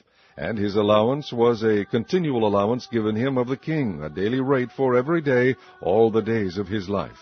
The second epistle of Paul, the apostle to the Corinthians, chapter 1. Paul, an apostle of Jesus Christ by the will of God, and Timothy our brother, unto the church of God which is at Corinth, with all the saints which are in all Achaia. Grace be to you and peace from God our Father, and from the Lord Jesus Christ. Blessed be God, even the Father of our Lord Jesus Christ, the Father of mercies, and the God of all comfort, who comforteth us in all our tribulation, that we may be able to comfort them which are in any trouble, by the comfort wherewith we ourselves are comforted of God. For as the sufferings of Christ abound in us, so our consolation also aboundeth by Christ. And whether we be afflicted, it is for your consolation and salvation, which is effectual in the enduring of the same sufferings which we also suffer. Or whether we be comforted, it is for your consolation and salvation. And our hope of you is steadfast, knowing that as ye are partakers of the sufferings, so shall ye be also of the consolation. For we would not, brethren, have you ignorant of our trouble which came to us in Asia, that we were pressed out of measure, above strength, insomuch that we despaired even of life. But we had the sentence of death in ourselves, that we should not trust in ourselves, but in God which raiseth the dead, who delivered us from so great a death, and doth deliver, in whom we trust that he will yet deliver us, ye also helping together by prayer for us, that for the gift bestowed upon us by the means of many persons, thanks may be given by many on our behalf. For our rejoicing is this, the testimony of our conscience, that in simplicity and godly sincerity, not with fleshly wisdom, but by the grace of God, we have had our conversation in the world, and more abundantly to you ward. For we write none other things unto you than what ye read or acknowledge, and I trust ye shall acknowledge even to the end. As also ye have acknowledged us in part, that we are your rejoicing, even as ye also are ours in the day of the Lord Jesus. And in this confidence I was minded to come unto you before, that ye might have a second benefit, and to pass by you into Macedonia, and to come again out of Macedonia unto you, and of you to be brought on my way toward Judea. When I therefore was thus minded, did I use lightness? For the things that I purpose, do I purpose according to the flesh, that with me there should be yea, yea, and nay, nay? But as God is true, our word toward you was not yea and nay. For the Son of God, Jesus Christ, who was preached among you by us, even by me, and Silvanus, and Timotheus, was not yea and nay, but in him was yea. For all the promises of God in him are yea, and in him amen, unto the glory of God by us. Now he which stablisheth us with you in Christ, and hath anointed us, is God, who hath also sealed us, and given the earnest of the Spirit in our hearts. Moreover, I call God for a record upon my soul, that to spare you I came not as yet unto Corinth. Not for that we have dominion over your faith, but are helpers of your joy, for by faith ye stand. Chapter 2. But I determined this with myself, that I would not come again to you in heaviness. For if I make you sorry, who is he then that maketh me glad? but the same which is made sorry by me. And I wrote this same unto you, lest when I came I should have sorrow from them of whom I ought to rejoice, having confidence in you all, that my joy is the joy of you all. For out of much affliction and anguish of heart I wrote unto you with many tears, not that ye should be grieved, but that ye might know the love which I have more abundantly unto you. But if any have caused grief, he hath not grieved me but in part, that I may not overcharge you all. Sufficient to such a man is this punishment, which was afflicted of many. So that, contrariwise, ye ought rather to forgive him, and comfort him, lest perhaps such a one should be swallowed up with overmuch sorrow. Wherefore I beseech you that ye would confirm your love toward him. For to this end also did I write, that I might know the proof of you, whether ye be obedient in all things. To whom ye forgive anything, I forgive also.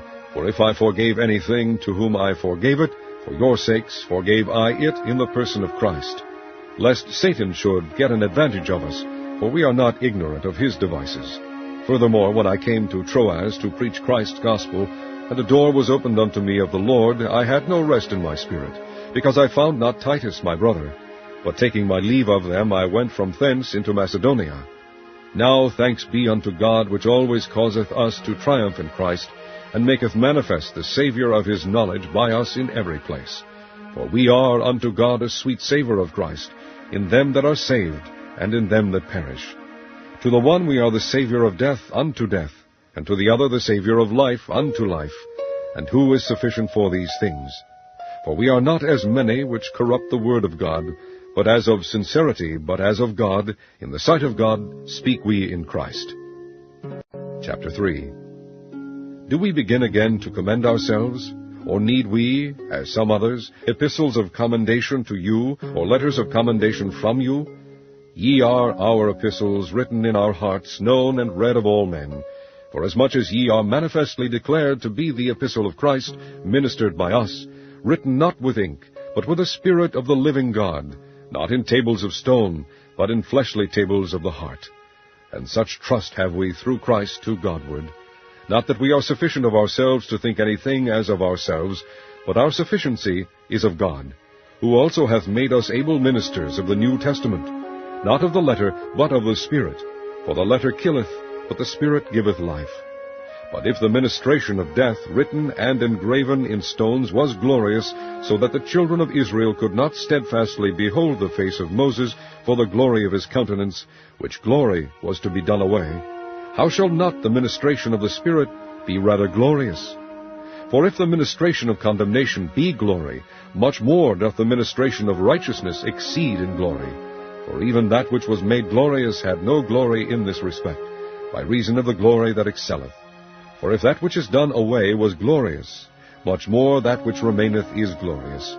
Seeing then that we have such hope, we use great plainness of speech, and not as Moses, which put a veil over his face, that the children of Israel could not steadfastly look to the end of that which is abolished.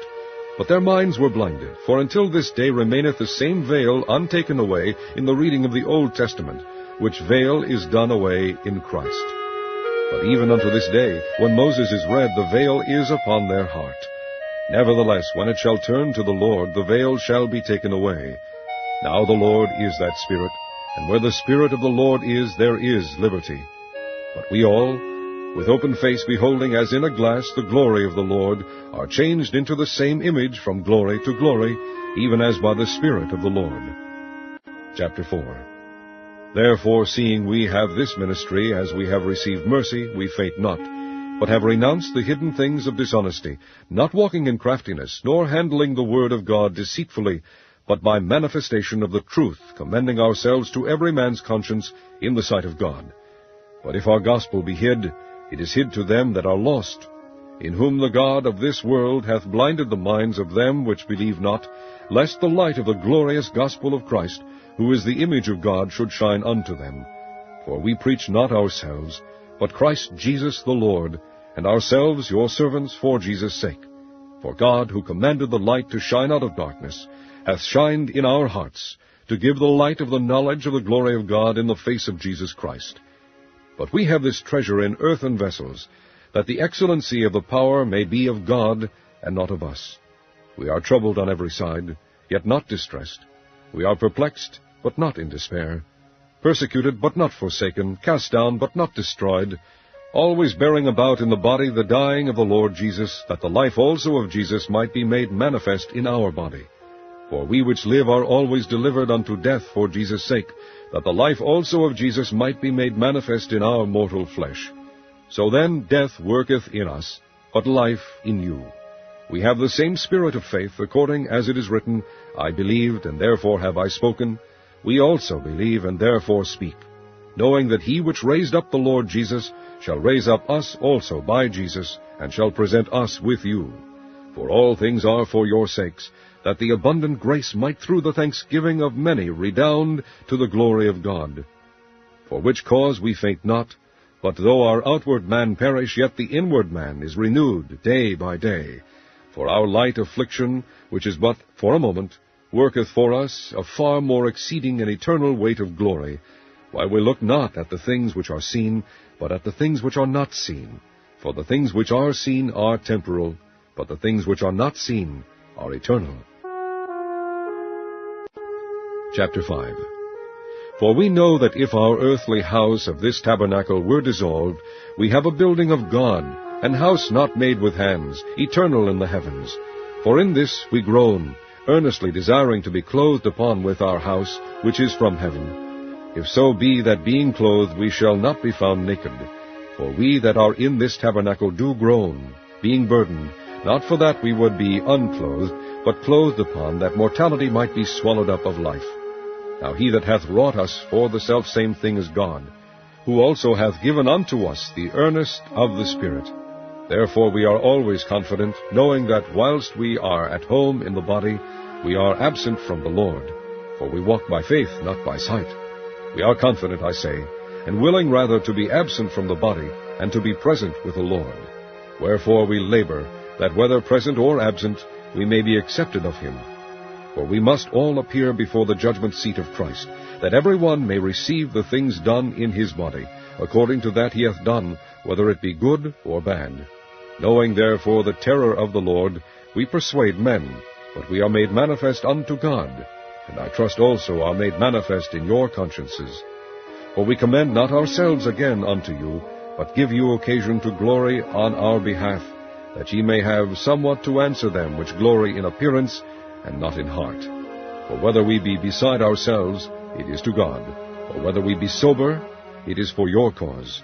For the love of Christ constraineth us, because we thus judge that if one died for all, then were all dead, and that he died for all, that they which live should not henceforth live unto themselves, but unto him which died for them, and rose again. Wherefore henceforth know we no man after the flesh. Yea, though we have known Christ after the flesh, yet now henceforth know we him no more. Therefore if any man be in Christ, he is a new creature. Old things are passed away. Behold, all things are become new.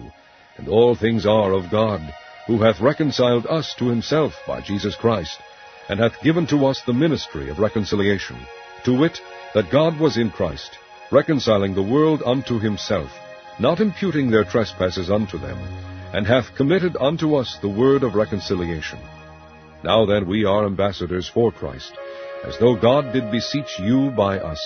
We pray you in Christ's stead, be ye reconciled to God. For he hath made him to be sin for us, who knew no sin, that we might be made the righteousness of God in him. Chapter 6. We then, as workers together with him, beseech you also that ye receive not the grace of God in vain. For he saith, I have heard thee in a time accepted, and in the day of salvation have I succored thee. Behold, now is the accepted time. Behold, now is the day of salvation.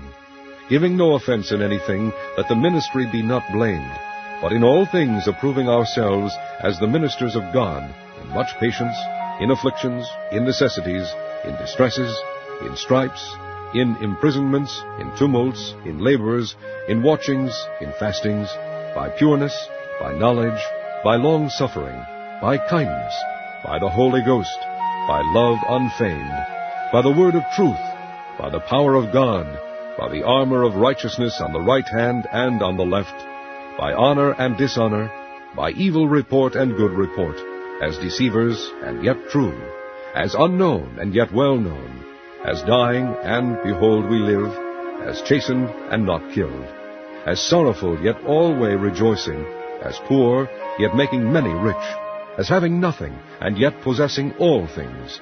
O ye Corinthians, our mouth is open unto you, our heart is enlarged. Ye are not straitened in us, but ye are straitened in your own bowels.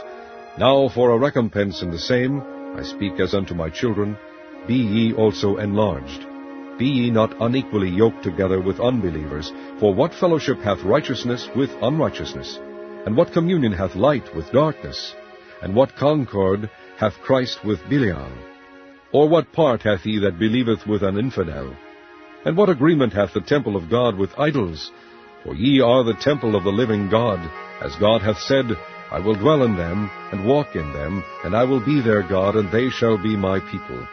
Wherefore come out from among them, and be ye separate, saith the Lord, and touch not the unclean thing, and I will receive you, and will be a father unto you, and ye shall be my sons and daughters, saith the Lord Almighty. Chapter 7.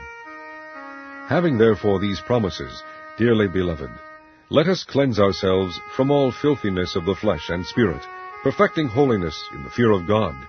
Receive us, we have wronged no man, we have corrupted no man, we have defrauded no man. I speak not this to condemn you, for I have said before that ye are in our hearts to die and live with you. Great is my boldness of speech toward you, great is my glorying of you. I am filled with comfort, I am exceeding joyful in all our tribulation. For when we were come into Macedonia, our flesh had no rest, but we were troubled on every side. Without were fightings, within were fears. Nevertheless, God, that comforteth those that are cast down, comforted us by the coming of Titus, and not by his coming only, but by the consolation wherewith he was comforted in you, when he told us your earnest desire, your mourning, your fervent mind toward me, so that I rejoice the more. For though I made you sorry with a letter, I do not repent, though I did repent, for I perceive that the same epistle hath made you sorry, though it were but for a season. Now I rejoice, not that ye were made sorry, but that ye sorrowed to repentance. For ye were made sorry after a godly manner, that ye might receive damage by us in nothing. For godly sorrow worketh repentance to salvation, not to be repented of. But the sorrow of the world worketh death. For behold, this selfsame thing, that ye sorrowed after a godly sort, what carefulness it wrought in you, yea, what clearing of yourselves, yea, what indignation, yea, what fear, yea, what vehement desire, yea, what zeal, yea, what revenge. In all things ye have approved yourselves to be clear in this matter. Wherefore, though I wrote unto you, I did not for his cause that had done the wrong, nor for his cause that suffered wrong, but that our care for you in the sight of God might appear unto you. Therefore we were comforted in your comfort, yea, and exceedingly the more joyed we for the joy of Titus, because his spirit was refreshed by you all. For if I have boasted anything to him of you, I am not ashamed. But as we spake all things to you in truth, even so our boasting, which I made before Titus, is found a truth. And his inward affection is more abundant toward you, whilst he remembereth the obedience of you all, how with fear and trembling ye received him. I rejoice therefore that I have confidence in you in all things. Chapter 8. Moreover, brethren, we do you to wit of the grace of God bestowed on the churches of Macedonia, how that in a great trial of affliction the abundance of their joy and their deep poverty abounded unto the riches of their liberality. For to their power I bear record, yea, and beyond their power they were willing of themselves, praying us with much entreaty that we would receive the gift, and take upon us the fellowship of the ministering to the saints. And this they did, not as we hoped, but first gave their own selves to the Lord, and unto us by the will of God, insomuch that we desired Titus, that as he had begun, so he would also finish in you the same grace also. Therefore, as ye abound in everything, in faith and utterance, and knowledge, and in all diligence, and in your love to us, see that ye abound in this grace also. I speak not by commandment, but by occasion of the forwardness of others, and to prove the sincerity of your love.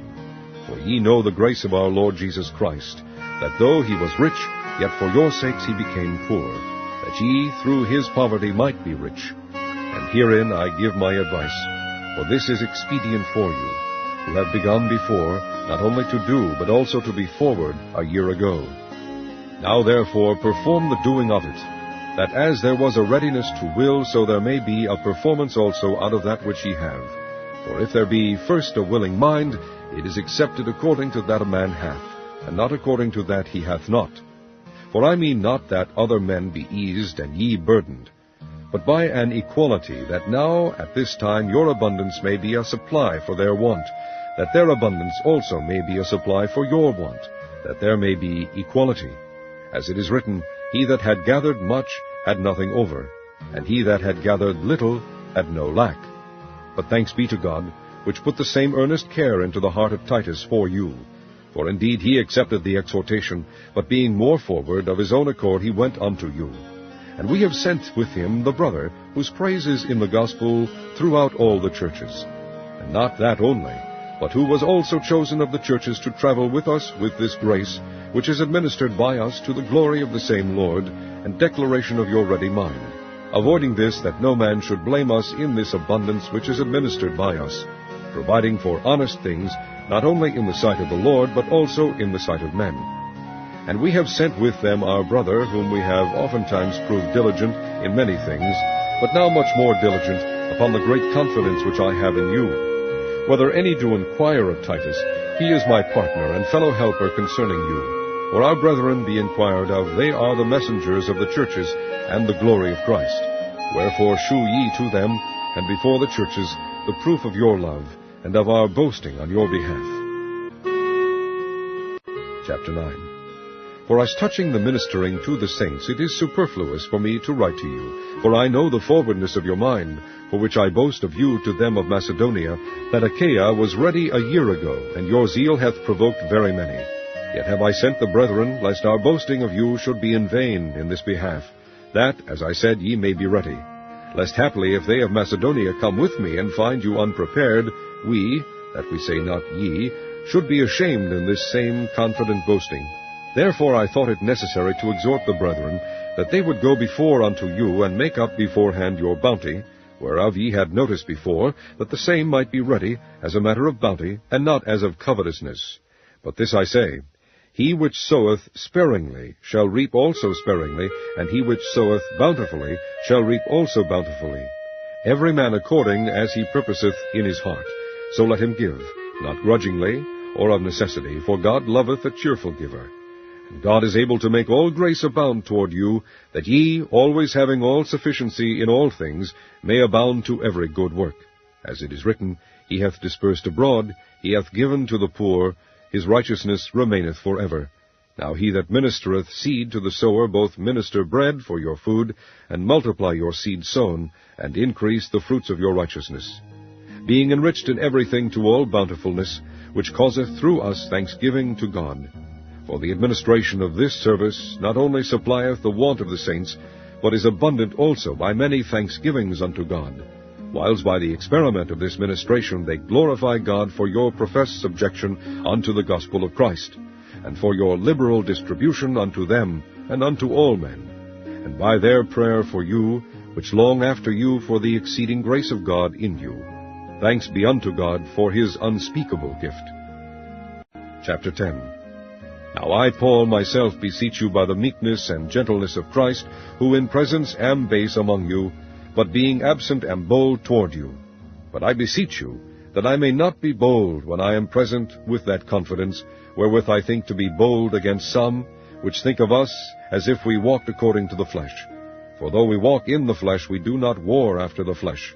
For the weapons of our warfare are not carnal, but mighty through God to the pulling down of strongholds, casting down imaginations, and every high thing that exalteth itself against the knowledge of God, and bringing into captivity every thought to the obedience of Christ, and having in a readiness to revenge all disobedience when your obedience is fulfilled. Do ye look on things after the outward appearance? If any man trust to himself that he is Christ's, let him of himself think this again, that, as he is Christ's, even so are we Christ's. For though I should boast somewhat more of our authority, which the Lord hath given us for edification, and not for your destruction, I should not be ashamed, that I may not seem as if I would terrify you by letters. For his letters, say they, are weighty and powerful, but his bodily presence is weak, and his speech contemptible. Let such an one think this, that such as we are in word by letters when we are absent, such will we be also in deed when we are present. For we dare not make ourselves of the number, or compare ourselves with some that commend themselves, but they measuring themselves by themselves, and comparing themselves among themselves, are not wise. But we will not boast of things without our measure, but according to the measure of the rule which God hath distributed to us, a measure to reach even unto you. For we stretch not ourselves beyond our measure, as though we reached not unto you. For we are come as far as to you also in preaching the gospel of Christ. Not boasting of things without our measure, that is, of other men's labors, but having hope, when your faith is increased, that we shall be enlarged by you according to our rule abundantly, to preach the gospel in the regions beyond you, and not to boast in another man's line of things made ready to our hand. But he that glorieth, let him glory in the Lord. For not he that commendeth himself is approved, but whom the Lord commendeth. Chapter 11. Would to God ye could bear with me a little in my folly, and indeed bear with me. For I am jealous over you with godly jealousy. For I have espoused you to one husband, that I may present you as a chaste virgin to Christ. But I fear lest by any means, as the serpent beguiled Eve through his subtlety, so your mind should be corrupted from the simplicity that is in Christ. For if he that cometh preacheth another Jesus, whom we have not preached, or if ye receive another Spirit which ye have not received, or another gospel which ye have not accepted, ye might well bear with him. For I suppose I was not a whit behind the very chiefest apostles. But though I be rude in speech, yet not in knowledge, but we have been thoroughly made manifest among you in all things. Have I committed an offense in abasing myself that ye might be exalted, because I have preached to you the gospel of God freely? I robbed other churches, taking wages of them to do you service. And when I was present with you and wanted, I was chargeable to no man. For that which was lacking to me, the brethren which came from Macedonia supplied. And in all things I have kept myself from being burdensome unto you, and so will I keep myself. As the truth of Christ is in me, no man shall stop me of this boasting in the regions of Achaia. Wherefore? Because I love you not? God knoweth. But what I do, that I will do, that I may cut off occasion from them which desire occasion, that wherein they glory they may be found even as we. For such are false apostles, deceitful workers, transforming themselves into the apostles of Christ. And no marvel, for Satan himself is transformed into an angel of light. Therefore it is no great thing if his ministers also be transformed as the ministers of righteousness, whose end shall be according to their works. I say again, let no man think me a fool. If otherwise, yet as a fool receive me, that I may boast myself a little. That which I speak it not after the Lord, but as it were foolishly, in this confidence of boasting. Seeing that many glory after the flesh, I will glory also. For ye suffer fools gladly, seeing ye yourselves are wise. For ye suffer, if a man bring you into bondage, if a man devour you, if a man take of you, if a man exalt himself, if a man smite you on the face. I speak as concerning reproach, as though we had been weak. Howbeit, whereinsoever any is bold, I speak foolishly, I am bold also. Are they Hebrews? So am I. Are they Israelites? So am I. Are they the seed of Abraham? So am I. Are they ministers of Christ? I speak as a fool. I am more, in labors more abundant, in stripes above measure, in prisons more frequent, in deaths oft. Of the Jews 5 times received I 40 stripes, save one.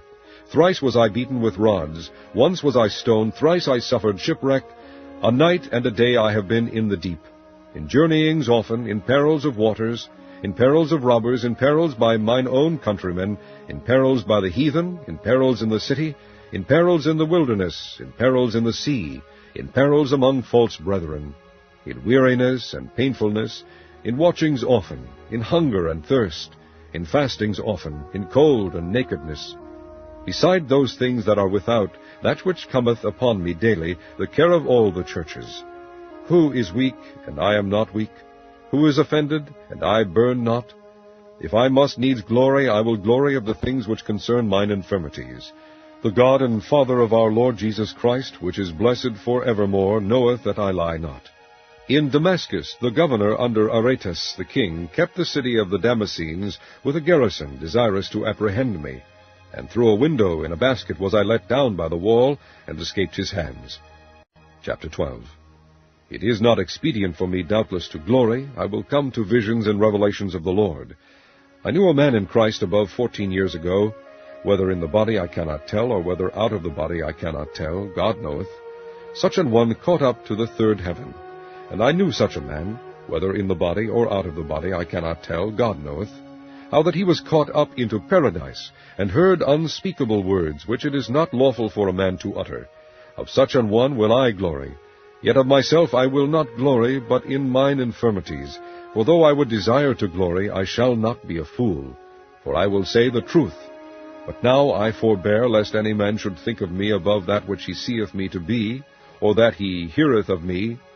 And lest I should be exalted above measure through the abundance of the revelations, there was given to me a thorn in the flesh, the messenger of Satan, to buffet me, lest I should be exalted above measure. For this thing I besought the Lord thrice, that it might depart from me. And he said unto me, My grace is sufficient for thee, for my strength is made perfect in weakness. Most gladly therefore will I rather glory in my infirmities, that the power of Christ may rest upon me. Therefore I take pleasure in infirmities, in reproaches, in necessities, in persecutions, in distresses for Christ's sake. For when I am weak, then am I strong. I am become a fool in glorying. Ye have compelled me, for I ought to have been commended of you. For in nothing am I behind the very chiefest apostles, though I be nothing. Truly the signs of an apostle were wrought among you in all patience, in signs, and wonders, and mighty deeds. For what is it wherein ye were inferior to other churches, except it be that I myself was not burdensome to you? Forgive me this wrong. Behold, the third time I am ready to come to you, and I will not be burdensome to you, for I seek not yours, but you. For the children ought not to lay up for the parents, but the parents for the children. And I will very gladly spend, and be spent for you, though the more abundantly I love you, the less I be loved. But be it so. I did not burden you, nevertheless, being crafty, I caught you with guile. Did I make a gain of you by any of them whom I sent unto you? I desired Titus, and with him I sent a brother. Did Titus make a gain of you? Walked we not in the same spirit? Walked we not in the same steps? Again, think ye that we excuse ourselves unto you? We speak before God in Christ, but we do all things, dearly beloved, for your edifying. For I fear lest when I come I shall not find you such as I would, and that I shall be found unto you such as ye would not, lest there be debates, envyings, wraths, strifes, backbitings, whisperings, swellings, tumults, and lest, when I come again, my God will humble me among you, and that I shall bewail many which have sinned already, and have not repented of the uncleanness and fornication and lasciviousness which they have committed. Chapter 13. This is the third time I am coming to you. In the mouth of 2 or 3 witnesses shall every word be established. I told you before, and foretell you, as if I were present, the second time. And being absent now, I write to them which heretofore have sinned, and to all other, that, if I come again, I will not spare. Since ye seek a proof of Christ speaking in me, which to you word is not weak, but is mighty in you. For though he was crucified through weakness, yet he liveth by the power of God. For we also are weak in him, but we shall live with him by the power of God toward you. Examine yourselves, whether ye be in the faith. Prove your own selves. Know ye not your own selves, how that Jesus Christ is in you, except ye be reprobates? But I trust that ye shall know that we are not reprobates. Now I pray to God that ye do no evil, not that we should appear approved, but that ye should do that which is honest, though we be as reprobates. For we can do nothing against the truth, but for the truth. For we are glad when we are weak and ye are strong. And this also we wish, even your perfection. Therefore I write these things being absent, lest being present I should use sharpness, according to the power which the Lord hath given me to edification, and not to destruction. Finally, brethren, farewell. Be perfect, be of good comfort, be of one mind, live in peace. And the God of love and peace shall be with you. Greet one another with an holy kiss. All the saints salute you. The grace of the Lord Jesus Christ, and the love of God, and the communion of the Holy Ghost be with you all. Amen. Chapter 28. Surely there is a mine for silver, and a place for gold which they refine. Iron is taken out of the earth, and copper is smelted out of the ore. Man sets an end to darkness, and searches out, to the furthest bound, the stones of obscurity and of thick darkness. He breaks open a shaft away from where people live. They are forgotten by the foot, they hang far from men, they swing back and forth. As for the earth, out of it comes bread, underneath it is turned up as it were by fire. Sapphires come from its rocks. It has dust of gold. That path no bird of prey knows, neither has the falcon's eye seen it. The proud animals have not trodden it, nor has the fierce lion passed by there. He puts forth his hand on the flinty rock, and he overturns the mountains by the roots. He cuts out channels among the rocks. His eye sees every precious thing. He binds the streams that they do not trickle. The thing that is hidden he brings forth to light. But where shall wisdom be found? Where is the place of understanding? Man doesn't know its price, neither is it found in the land of the living. The deep says, "It isn't in me." The sea says, "It isn't with me." It can't be gotten for gold, neither shall silver be weighed for its price. It can't be valued with the gold of Ophir, with the precious onyx, or the sapphire. Gold and glass can't equal it, neither shall it be exchanged for jewels of fine gold. No mention shall be made of coral or of crystal. Yes, the price of wisdom is above rubies. The topaz of Ethiopia shall not equal it, neither shall it be valued with pure gold. From where then comes wisdom? Where is the place of understanding? Seeing it is hidden from the eyes of all living, and kept close from the birds of the sky. Destruction and death say, "We have heard a rumor of it with our ears." God understands its way, and he knows its place. For he looks to the farthest parts of the earth, and sees under the whole sky. He establishes the force of the wind. Yes, he measures out the waters by measure. When he made a decree for the rain, and a way for the lightning of the thunder, then he saw it, and declared it. He established it, yes, and searched it out. To man he said, "Look, the fear of the Lord, that is wisdom, to depart from evil." Chapter 15. A gentle answer turns away wrath, but a harsh word stores up anger. The tongue of the wise commends knowledge, but the mouth of fools gush out folly. The eyes of the Lord are everywhere, keeping watch on the evil and the good. A gentle tongue is a tree of life, but deceit in it crushes the spirit. A fool despises his father's correction, but he who heeds reproof shows prudence. In the house of the righteous is much treasure, but the income of the wicked brings trouble. The lips of the wise spread knowledge, not so with the heart of fools. The sacrifice made by the wicked is an abomination to the Lord, but the prayer of the upright is his delight. The way of the wicked is an abomination to the Lord, but he loves him who follows after righteousness. There is stern discipline for one who forsakes the way. Whoever hates reproof shall die. Sheol and Abaddon are before the Lord, how much more than the hearts of the children of men. A scoffer doesn't love to be reproved, he will not go to the wise. A glad heart makes a cheerful face, but an aching heart breaks the spirit. The heart of one who has understanding seeks knowledge, but the mouths of fools feed on folly. All the days of the afflicted are wretched, but one who has a cheerful heart enjoys a continual feast. Better is little, with the fear of the Lord, than great treasure with trouble. Better is a dinner of herbs, where love is, than a fattened calf with hatred. A wrathful man stirs up contention, but one who is slow to anger appeases strife. The way of the sluggard is like a thorn patch, but the path of the upright is a highway. A wise son makes a father glad, but a foolish man despises his mother. Folly is joy to one who is void of wisdom, but a man of understanding keeps his way straight. Where there is no counsel, plans fail, but in a multitude of counselors they are established. Joy comes to a man with the reply of his mouth. How good is a word at the right time!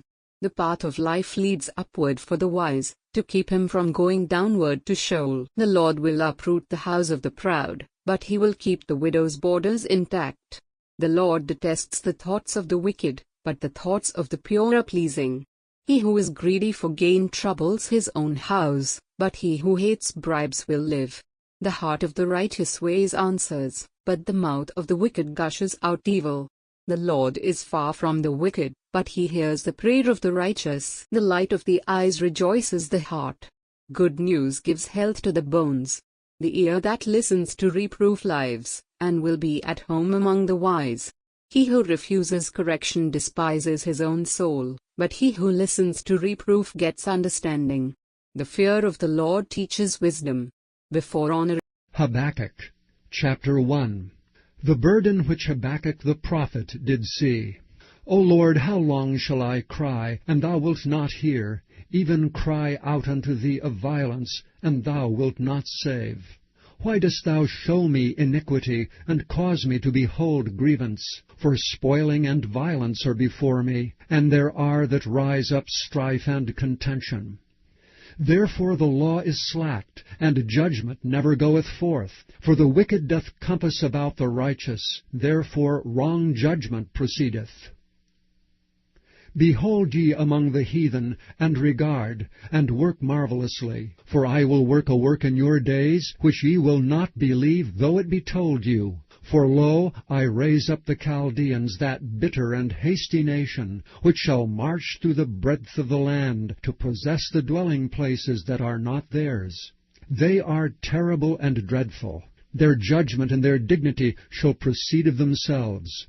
Their horses also are swifter than the leopards, and are more fierce than the evening wolves. And their horsemen shall spread themselves, and their horsemen shall come from far. They shall fly as the eagle that hasteth to eat. They shall come all for violence. Their faces shall sup up as the east wind, and they shall gather the captivity as the sand. And they shall scoff at the kings, and the princes shall be a scorn unto them. They shall deride every stronghold, for they shall heap dust and take it. Then shall his mind change, and he shall pass over and offend, imputing this his power unto his God. Art thou not from everlasting, O Lord my God, mine Holy One? We shall not die. O Lord, thou hast ordained them for judgment, and, O mighty God, thou hast established them for correction. Thou art of purer eyes than to behold evil, and canst not look on iniquity. Wherefore lookest thou upon them that deal treacherously, and holdest thy tongue when the wicked devoureth the man that is more righteous than he? And makest men as the fishes of the sea, as the creeping things that have no ruler over them. They take up all of them with the angle. They catch them in their net, and gather them in their drag. Therefore they rejoice and are glad. Therefore they sacrifice unto their net, and burn incense unto their drag, because by them their portion is fat, and their meat plenteous. Shall they therefore empty their net, and not spare continually to slay the nations? Chapter 2. I will stand upon my watch, and set me upon the tower, and will watch to see what he will say unto me, and what I shall answer when I am reproved. And the Lord answered me and said, Write the vision, and make it plain upon tables, that he may run that readeth it. For the vision is yet for an appointed time, but at the end it shall speak and not lie. Though it tarry, wait for it, because it will surely come, it will not tarry. Behold, his soul which is lifted up is not upright in him, but the just shall live by his faith. Yea, also because he transgresseth by wine, he is a proud man, neither keepeth at home, who enlargeth his desire as hell, and is as death, and cannot be satisfied, but gathereth unto him all nations, and heapeth unto him all people. Shall not all these take up a parable against him, and a taunting proverb against him, and say, Woe to him that increaseth that which is not his! How long? And to him that ladeth himself with thick clay. Shall they not rise up suddenly that shall bite thee, and awake that shall vex thee, and thou shalt be for booties unto them? Because thou hast spoiled many nations, all the remnant of the people shall spoil thee, because of men's blood, and for the violence of the land, of the city, and of all that dwell therein. Woe to him that coveteth an evil covetousness to his house, that he may set his nest on high, that he may be delivered from the power of evil. Thou hast consulted shame to thy house by cutting off many people, and hast sinned against thy soul.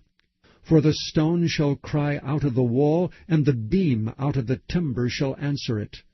Woe to him that buildeth a town with blood, and establisheth a city by iniquity.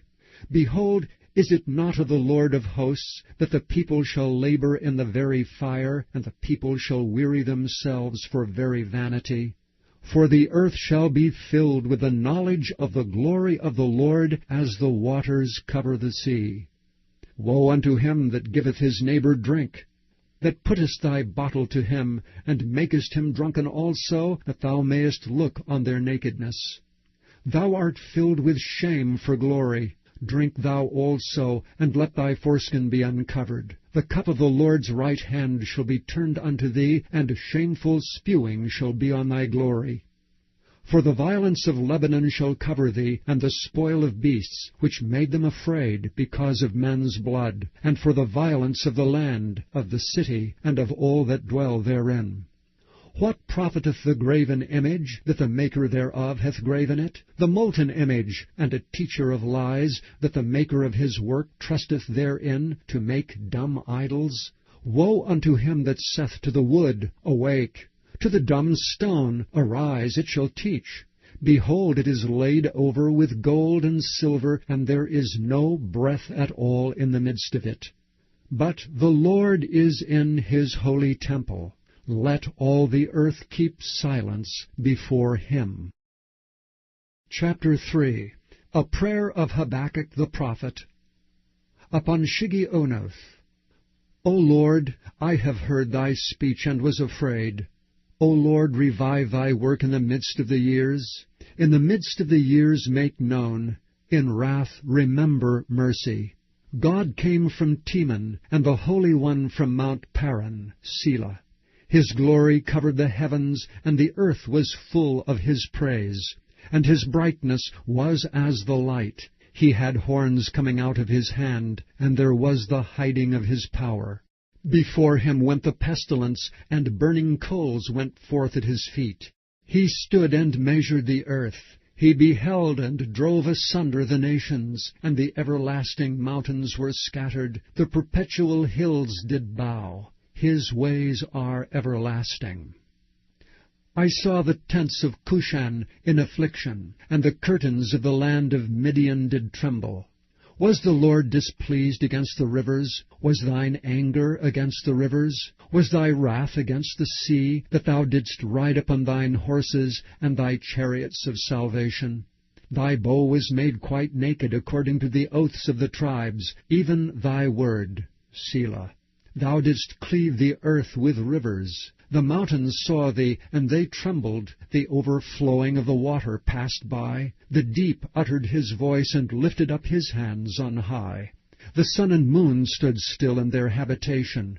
At the light of thine arrows they went, and at the shining of thy glittering spear. Thou didst march through the land in indignation. Thou didst thresh the heathen in anger. Thou wentest forth for the salvation of thy people, even for salvation with thine anointed. Thou woundest the head out of the house of the wicked, by discovering the foundation unto the neck, Selah. Thou didst strike through with his staves the head of his villages. They came out as a whirlwind to scatter me. Their rejoicing was as to devour the poor secretly. Thou didst walk through the sea with thine horses, through the heap of great waters. When I heard, my belly trembled, my lips quivered at the voice. Rottenness entered into my bones, and I trembled in myself, that I might rest in the day of trouble. When he cometh up unto the people, he will invade them with his troops. Although the fig tree shall not blossom, neither shall fruit be in the vines, The labor of the olive shall fail, and the fields shall yield no meat. The flock shall be cut off from the fold, and there shall be no herd in the stalls. Yet I will rejoice in the Lord. I will joy in the God of my salvation. The Lord God is my strength, and he will make my feet like hinds' feet, and he will make me to walk upon mine high places, to the chief singer on my stringed instruments. The first book of Chronicles, chapter 1. Adam, Sheth, Enosh, Kenan, Mahalaleel, Jared, Enoch, Methuselah, Lamech, Noah, Shem, Ham, and Japheth. The sons of Japheth, Gomer, and Magog, and Madai, and Javan, and Tubal, and Meshech, and Tyrus. And the sons of Gomer, Ashkenaz, and Riphath, and Togarmah. And the sons of Javan, Elisha, and Tarshish, Kittim, and Dodanim. The sons of Ham, Cush, and Mizraim, Put, and Canaan. And the sons of Cush, Seba, and Havilah, and Sabta, and Raamath, and Sabteka. And the sons of Raamath, Sheba, and Dedan. And Cush begat Nimrod. He began to be mighty upon the earth.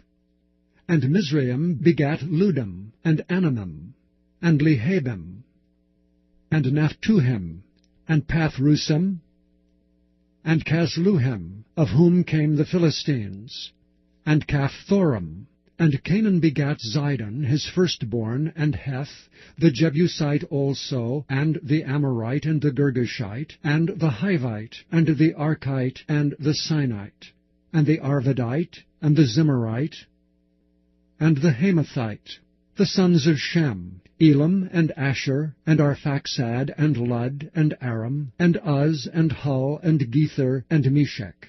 And Arphaxad begat Shelah, and Shelah begat Eber. And unto Eber were born 2 sons. The name of the one was Peleg, because in his days the earth was divided, and his brother's name was Joktan. And Joktan begat Almodad, and Sheleph, and Hazar Maveth, and Jerah, Hadoram also, and Uzal, and Diklah, and Ebal, and Abimael, and Sheba, and Ophir, and Havilah, and Jobab.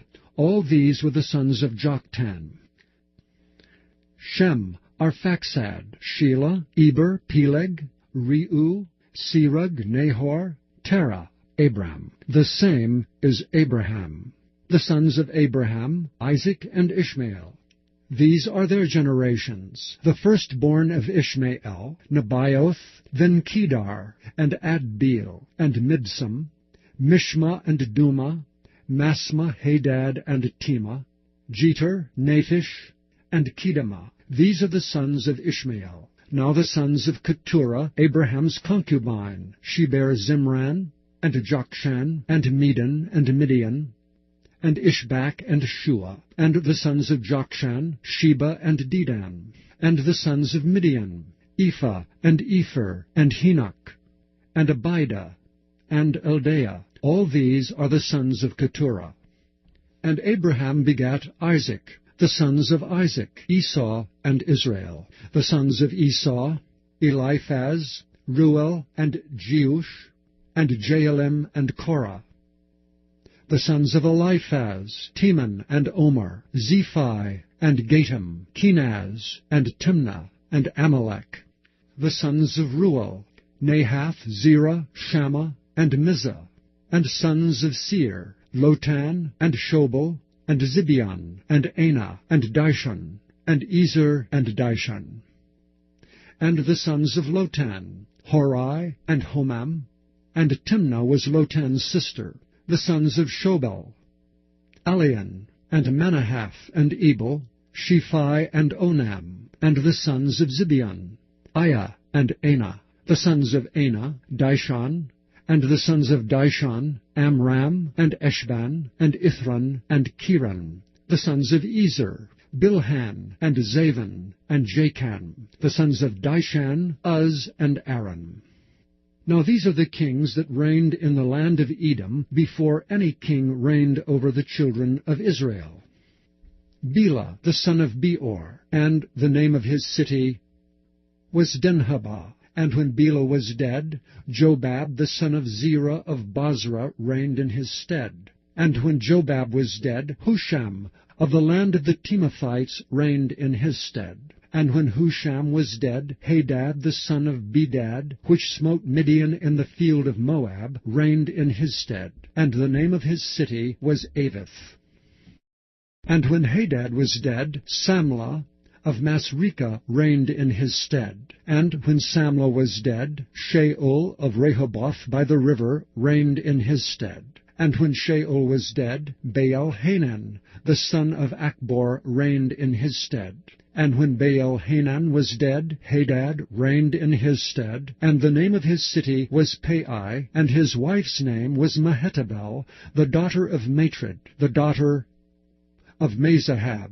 Hadad died also, and the dukes of Edom were Duke Timnah, Duke Eliah, Duke Jephtheth, Duke Aholibamah, Duke Elah, Duke Pinon, Duke Kenaz, Duke Teman, Duke Mibzar, Duke Magdiel, Duke Iram. These are the dukes of Edom. Chapter 2. These are the sons of Israel: Reuben, Simeon, Levi, and Judah, Issachar and Zebulun, Dan, Joseph and Benjamin, Naphtali, Gad, and Asher. The sons of Judah, and Onan and Shelah, which three were born unto him of the daughter of Shua the Canaanitess. And the firstborn of Judah, was evil in the sight of the Lord, and he slew him. And Tamar, his daughter-in-law, bare him Pharez and Zerah. All the sons of Judah were 5. The sons of Pharez, Hezron and Hamul. And the sons of Zerah, Zimri and Ethan and Heman, and Calcol and Dara, 5 of them in all. And the sons of Carmi, Achar, the troubler of Israel, who transgressed in the thing accursed. And the sons of Ethan, Azariah. The sons also of Hezron that were born unto him, Jerahmeel and Ram, and Kelubai. And Ram begat Aminadab, and Aminadab begat Nahshon, prince of the children of Judah. And Nahshon begat Salma, and Salma begat Boaz. And Boaz begat Obed, and Obed begat Jesse, and Jesse begat his firstborn Eliab, and Abinadab the second, and Shema the third, Nethaneel the fourth, Radai the fifth, Ozem the sixth, David the seventh, whose sisters were Zeruiah and Abigail. And the sons of Zeruiah, Abishai, and Joab, and Asahel, 3. And Abigail bare Amasa, and the father of Amasa was Jether the Ishmaelite. And Caleb, the son of Hezron, begat children of Azubah, his wife.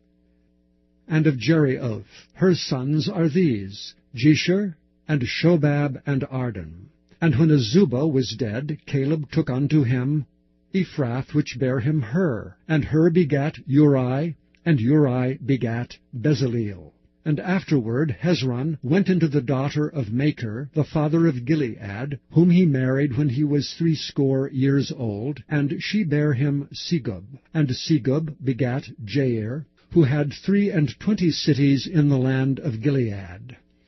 And he took Geshur and Aram with the towns of Jair, from them with Kenath, and the towns thereof, even 80 cities. All these belonged to the sons of Machir, the father of Gilead. And after that Hezron was dead in Caleb Ephratah. Then Abiah, Hezron's wife, bare him Asher, the father of Tekoa.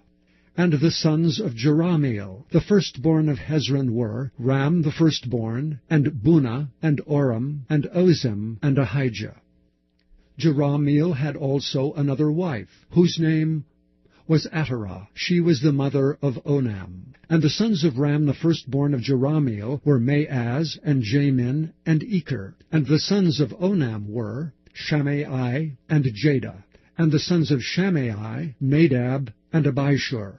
And the name of the wife of Abishur was Abihail, and she bare him Aban and Molid. And the sons of Nadab, Seled and Appaim, but Seled died without children. And the sons of Appaim, Ishai. And the sons of Ishai, Sheshan. And the children of Sheshan, Alai. And the sons of Jada, the brother of Shammai, Jether and Jonathan. And Jether died without children. And the sons of Jonathan, Peleth and Zazah. These were the sons of Jerahmeel. Now Sheshan had no sons but daughters, and Sheshan had a servant, an Egyptian, whose name was Jarha. And Sheshan gave his daughter to Jarha his servant to wife, and she bare him Attai. And Attai begat Nathan, and Nathan begat Zabad. And Zabad begat Ephlal, and Ephlal begat Obed. And Obed begat Jehu, and Jehu begat Azariah, and Azariah begat Helez, and Helez begat Eleasah, and Eleasah begat Sisamai, and Sisamai begat Shallum, and Shallum begat Jechamiah, and Jechamiah begat Elishama. Now the sons of Caleb, the brother of Jerahmeel, were Mesha his firstborn, which was the father of Ziph, and the sons of Marisha, the father of Hebron. Now the sons of Hebron, Korah, and Tappuah, and Rechem, and Shema. And Shema begat Raham, the father of Jorkoam, and Rechem begat Shammai. And the son of Shammai was Maon, and Maon was the father of Bethzur. And Ephah, Caleb's concubine, bare Haran, and Moza, and Gezez, and Haran begat Gezez. And the sons of Jadai, Regem, and Jotham, and Geshan, and Pelet, and Ephah, and Sheaph. Maacah, Caleb's concubine, bare Sheber, and Terhana. She bare also Sheaph, the father of Madmannah, Sheva, the father of Macbena, and the father of Gibeah. And the daughter of Caleb was Aksah. These were the sons of Caleb the son of Hur, the firstborn of Ephratah. Shobal, the father of Kirjath-jearim, Salma, the father of Bethlehem, Haraph, the father of Beth-gader. And Shobal, the father of Kirjath-jearim, had sons, Haroi, and half of the Manahethites. And the families of Kirjath-jearim, the Ithrites, and the Puhites, and the Shumathites, and the Mishraites, of them came the Zariathites, and the Eshteulites, the sons of Salma, Bethlehem, and the Netophathites, Ataroth, the house of Joab, and half of the Manahethites, and Zorites, and the families of the scribes which dwelt at Jabez, the Tirathites, the Shemaathites, and Sukathites. These are the Kenites that came of Hemath, the father of the house of Rechab. Chapter 3. Now these were the sons of David which were born unto him in Hebron. The firstborn, Ammon of Ahinoam, the Jezreelitess. The second, Daniel of Abigail the Carmelitess. The third, Absalom, the son of Maacah, the daughter of Talmai, king of Geshur. The fourth, Adonijah, the son of Haggith. The fifth, Shephatiah of Abital. The sixth, Ithream, by Eglah his wife. These 6 were born unto him in Hebron. And there he reigned 7 years and 6 months. And in Jerusalem he reigned 33 years. And these were born unto him in Jerusalem, Shemiah, and Shobab, and Nathan, and Solomon, 4 of Bathshua, the daughter of Amiel. Ibhar also, and Elishama, and Eliphalet, and Nogah, and Nepheg, and Japhiah, and Elishama, and Eliada, and Eliphalet, 9. These were all sons of David, beside the sons of the concubines, and Tamar their sister. And Solomon's son was Rehoboam, Abiah his son, Asa his son, Jehoshaphat his son, Joram his son, Ahaziah his son, Joash his son, Amaziah his son, Azariah his son, Jotham his son, Ahaz his son, Hezekiah his son, Manasseh his son, Ammon his son, Josiah his son. And the sons of Josiah were the firstborn, Johanan, the second, Jehoiakim, the third, Zedekiah, the fourth, Shallum. And the sons of Jehoiakim, Jeconiah his son, Zedekiah his son. And the sons of Jeconiah, Asser, Salathiel his son, Malchiram also, and Pedaiah, and Shenazer, Jechemiah, Hoshama, and Nedabiah. And the sons of Pedaiah were Zerubbabel, and Shimei. And the sons of Zerubbabel, Meshullam, and Hananiah, and Shalomith their sister, and Hashubah, and Ohel, and Berechiah, and Hasadiah, Jushab-Hesed, 5. And the sons of Hananiah, Pelatiah, and Josiah, the sons of Raphiah, the sons of Arnan, the sons of Obadiah, the sons of Shechaniah. And the sons of Shechaniah, Shemaiah, and the sons of Shemaiah, Hattush, and Igael, and Beriah, and Neariah, and Shaphat, 6. And the sons of Neariah, Elioenai, and Hezekiah, and Azrikam, 3. And the sons of Elioenai were Hodiah, and Eliashib, and Peliah, and Achab, and Johanan, and Deliah, Anai, 7. Chapter 4. The sons of Judah, Pharez, Hezron, and Carmi, and Hur, and Shobal.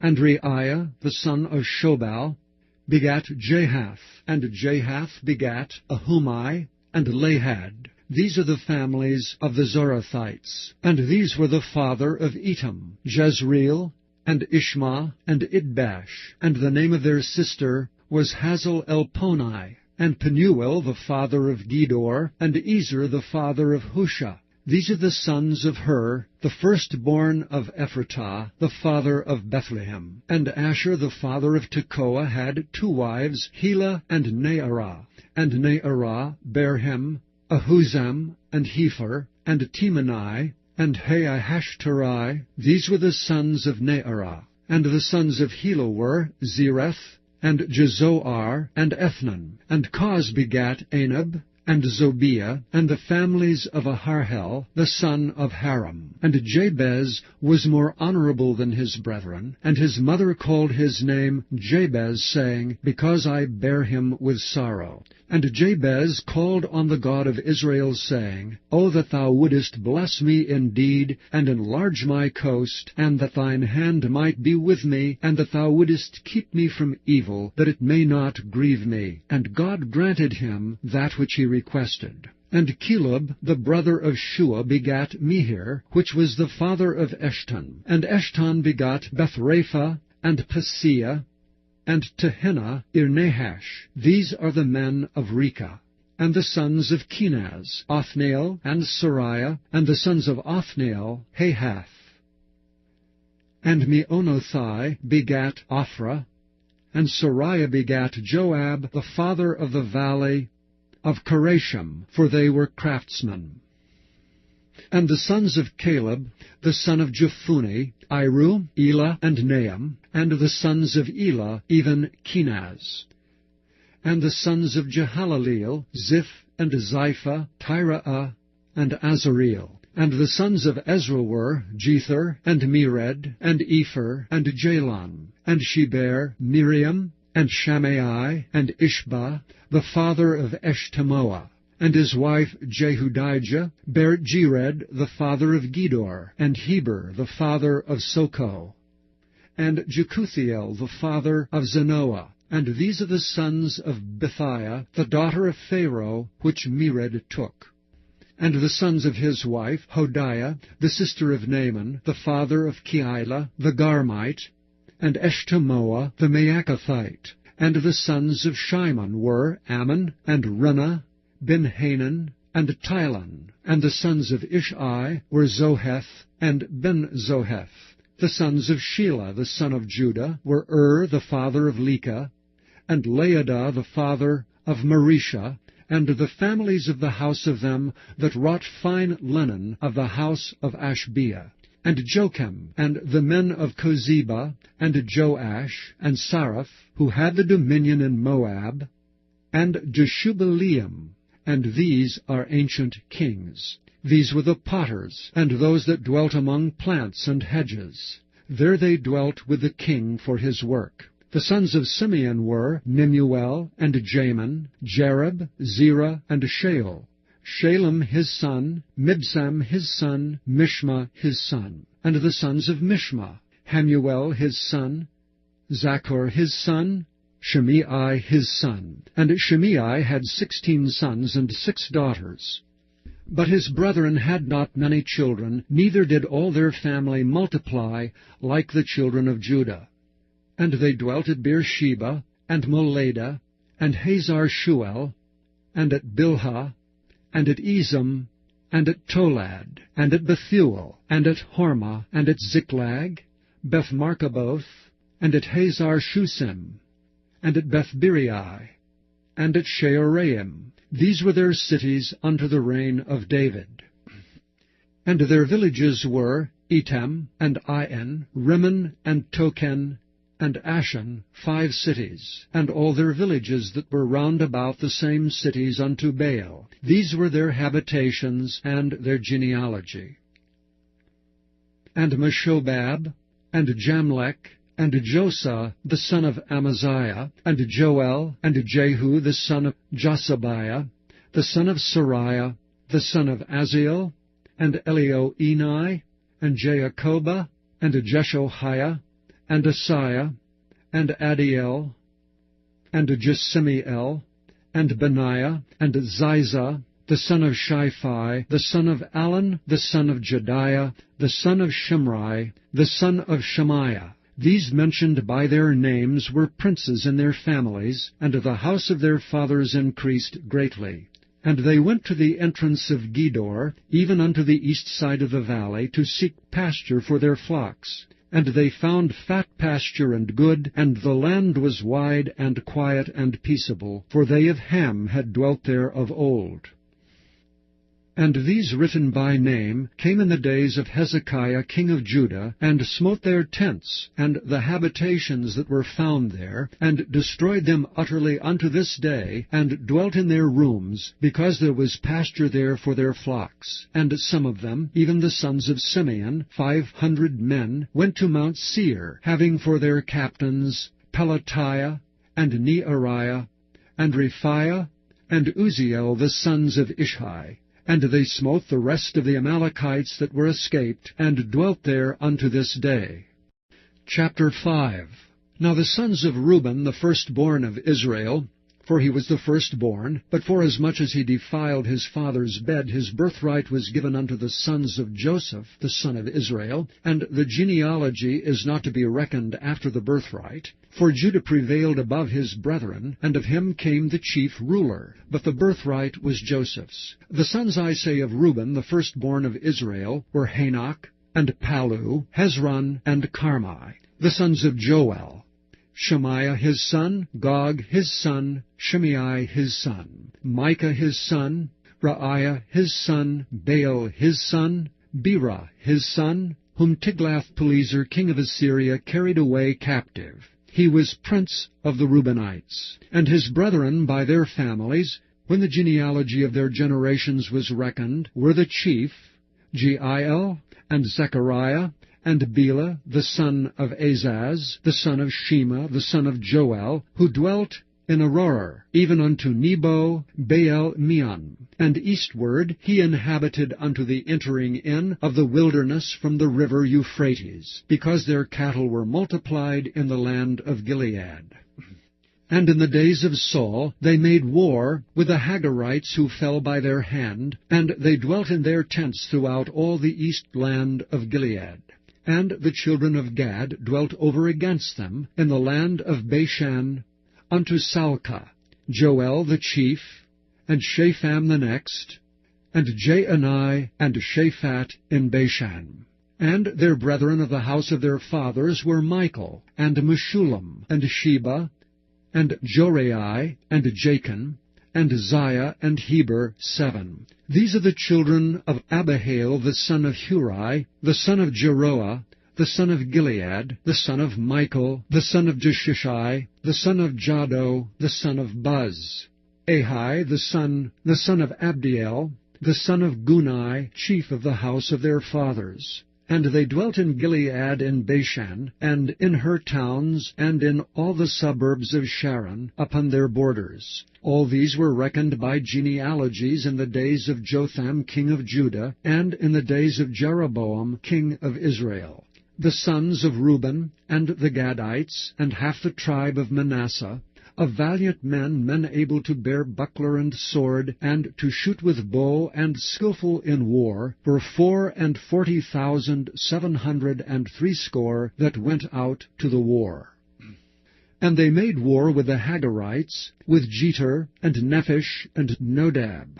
And they were helped against them, and the Hagarites were delivered into their hand, and all that were with them. For they cried to God in the battle, and he was entreated of them, because they put their trust in him. And they took away their cattle, of their camels 50,000, and of sheep 250,000, and of asses 2,000, and of men 100,000. For there fell down many slain, because the war was of God, and they dwelt in their steads until the captivity. And the children of the half-tribe of Manasseh dwelt in the land. They increased from Bashan unto Baal-Hermon, and Senir, and unto Mount Hermon. And these were the heads of the house of their fathers, even Epher, and Ishai, and Eliel, and Azrael, and Jeremiah, and Hodaviah, and Jadiel, mighty men of valor, famous men, and heads of the house of their fathers. And they transgressed against the God of their fathers, and went a-whoring after the gods of the people of the land, whom God destroyed before them. And the God of Israel stirred up the spirit of Pul, king of Assyria, and the spirit of Tiglath-Pilneser, king of Assyria, and he carried them away, even the Reubenites, and the Gadites, and the half-tribe of Manasseh, and brought them unto Helah, and Habor, and Hara, and to the river Gozan unto this day. Chapter 6. The sons of Levi, Gershon, Kohath, and Merari. And the sons of Kohath, Amram, Izhar, and Hebron, and Uziel.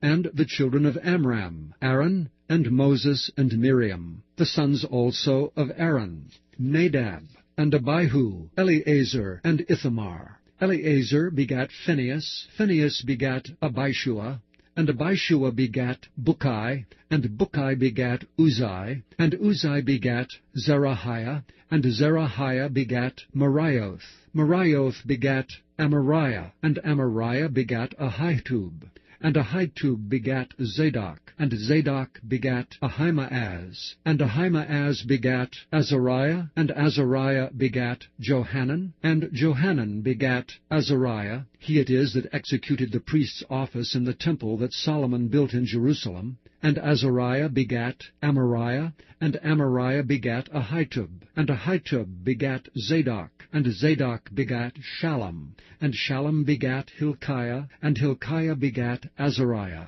and Azariah begat Shariah, and Shariah begat Jehozadak. And Jehozadak went into captivity when the Lord carried away Judah and Jerusalem by the hand of Nebuchadnezzar. The sons of Levi, Gershom, Kohath, and Merari. And these be the names of the sons of Gershom, Libni, and Shimei. And the sons of Kohath were Amram, and Izhar, and Hebron, and Uziel. The sons of Merari, Malai, and Mushai. And these are the families of the Levites according to their fathers. Of Gershom, Libni his son, Jahath his son, Zimmah his son, Joah his son, Iddo his son, Zerah his son, Jeaterai his son. The sons of Kohath, Aminadab his son, Korah his son, Asir his son, and Ebiasaph his son, and Asir his son, Tahath his son, Uriel his son, Uzziah his son, and Sheol his son. And the sons of Elkanah, Amasai, and Ahimoth. As for Elkanah, the sons of Elkanah, Zophai his son, and Naath his son, Eliab his son, Jeroham his son, Elkanah his son. And the sons of Samuel, the firstborn, Vashni, and Abiah. The sons of Merari, Malai, Libni his son, Shimei his son, Uzzah his son, Shemaah his son, Haggiah his son, Asaiah his son. And these are they whom David set over the service of song in the house of the Lord, after that the ark had rest. And they ministered before the dwelling place of the tabernacle of the congregation with singing, until Solomon had built the house of the Lord in Jerusalem. And then they waited on their office according to their order.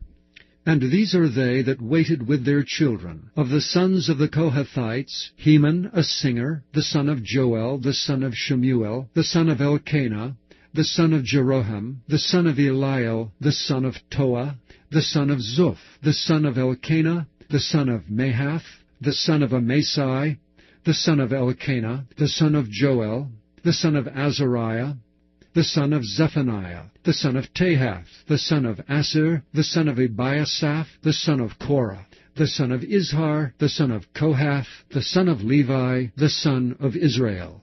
And his brother Asaph, who stood on his right hand, even Asaph, the son of Berechiah, the son of Shimeah, the son of Michael, the son of Baasiah, the son of Melchiah, the son of Ethni, the son of Zerah, the son of Adiah, the son of Ethan, the son of Zimmah, the son of Shimei, the son of Jahath, the son of Gershom, the son of Levi. And their brethren, the sons of Merari, stood on the left hand, Ethan, the son of Kishai, the son of Abdi, the son of Malach, the son of Hashabiah, the son of Amaziah, the son of Hilkiah, the son of Amzi, the son of Bani, the son of Shamer, the son of Mali, the son of Mushai, the son of Merari, the son of Levi. Their brethren also the Levites were appointed unto all manner of service of the tabernacle of the house of God. But Aaron and his sons offered upon the altar of the burnt offering and on the altar of incense, and were appointed for all the work of the place most holy, to make an atonement for Israel, according to all that Moses the servant of God had commanded. And these are the sons of Aaron: Eleazar his son, Phinehas his son, Abishua his son, Bukai his son, Uzai his son, Zerahiah his son, Marioth his son, Amariah his son, Ahitub his son, Zadok his son, Ahimaaz his son. Now these are their dwelling places throughout their castles in the coasts of the sons of Aaron, of the families of the Kohathites, for theirs was the lot. And they gave them Hebron in the land of Judah, and the suburbs thereof round about it. But the fields of the city and the villages thereof they gave to Caleb the son of Jephunneh. And to the sons of Aaron they gave the cities of Judah, namely Hebron, the city of refuge, and Libnah with her suburbs, and Jatir, and Eshtemoa with their suburbs, and Hilan with her suburbs, Debir with her suburbs, and Ashan with her suburbs, and Beth-shemesh with her suburbs, and out of the tribe of Benjamin, Geba with her suburbs, and Alamoth with her suburbs, and Anathoth with her suburbs. All their cities throughout their families were 13 cities. And unto the sons of Kohath, which were left of the family of that tribe, were cities given out of the half-tribe, namely out of the half-tribe of Manasseh, by lot 10 cities. And to the sons of Gershom throughout their families, out of the tribe of Issachar, and out of the tribe of Asher, and out of the tribe of Naphtali, and out of the tribe of Manasseh in Bashan 13 cities. Unto the sons of Merari were given by lot, throughout their families, out of the tribe of Reuben, and out of the tribe of Gad, and out of the tribe of Zebulun 12 cities. And the children of Israel gave to the Levites these cities with their suburbs. And they gave by lot out of the tribe of the children of Judah, and out of the tribe of the children of Simeon, and out of the tribe of the children of Benjamin, these cities which are called by their names. And the residue of the families of the sons of Kohath had cities of their coasts out of the tribe of Ephraim. And they gave unto them of the cities of refuge, Shechem, in Mount Ephraim, with her suburbs. They gave also Gezer with her suburbs, and Jokmeam with her suburbs, and Beth-horon with her suburbs, and Aijalon with her suburbs, and Gath-rimmon with her suburbs. And out of the half-tribe of Manasseh, Aner with her suburbs, and Bileam with her suburbs, for the family of the remnant of the sons of Kohath. Unto the sons of Gershom were given out of the family of the half-tribe of Manasseh, Golan in Bashan with her suburbs, and Ashtaroth with her suburbs. And out of the tribe of Issachar, Kedesh with her suburbs, Daberath with her suburbs, and Ramoth with her suburbs, and Anam with her suburbs. And out of the tribe of Asher, Mashal with her suburbs, and Abdon with her suburbs, and Hukok with her suburbs, and Rehob with her suburbs. And out of the tribe of Naphtali, Kedesh in Galilee with her suburbs, and Hammon with her suburbs, and Kirjathaim with her suburbs. Unto the rest of the children of Merari were given out of the tribe of Zebulun, Rimmon with her suburbs, Tabor with her suburbs. And on the other side Jordan by Jericho. On the east side of Jordan were given them out of the tribe of Reuben, Bezer in the wilderness with her suburbs, and Jazza with her suburbs, Kedemoth also with her suburbs, and Mephaeth with her suburbs. And out of the tribe of Gad, Ramoth in Gilead with her suburbs, and Mahanaim with her suburbs, and Heshbon with her suburbs, and Jazer with her suburbs. Chapter 7. Now the sons of Issachar were Tola and Puah, Jashub and Shimron, 4. And the sons of Tola, Uzai, and Raphiah, and Jeriel, and Jamai, and Jibsam, and Shemuel, heads of their father's house, to wit, of Tola. They were valiant men of might in their generations, whose number was in the days of David 22,600. The sons of Uzai, Irahiah, and the sons of Irahiah, Michael and Obadiah, and Joel, Ishiah, 5, all of them chief men. And with them by their generations after the house of their fathers were bands of soldiers for war, 36,000 men, for they had many wives and sons. And their brethren among all the families of Issachar were valiant men of might, reckoned in all by their genealogies, 7,000.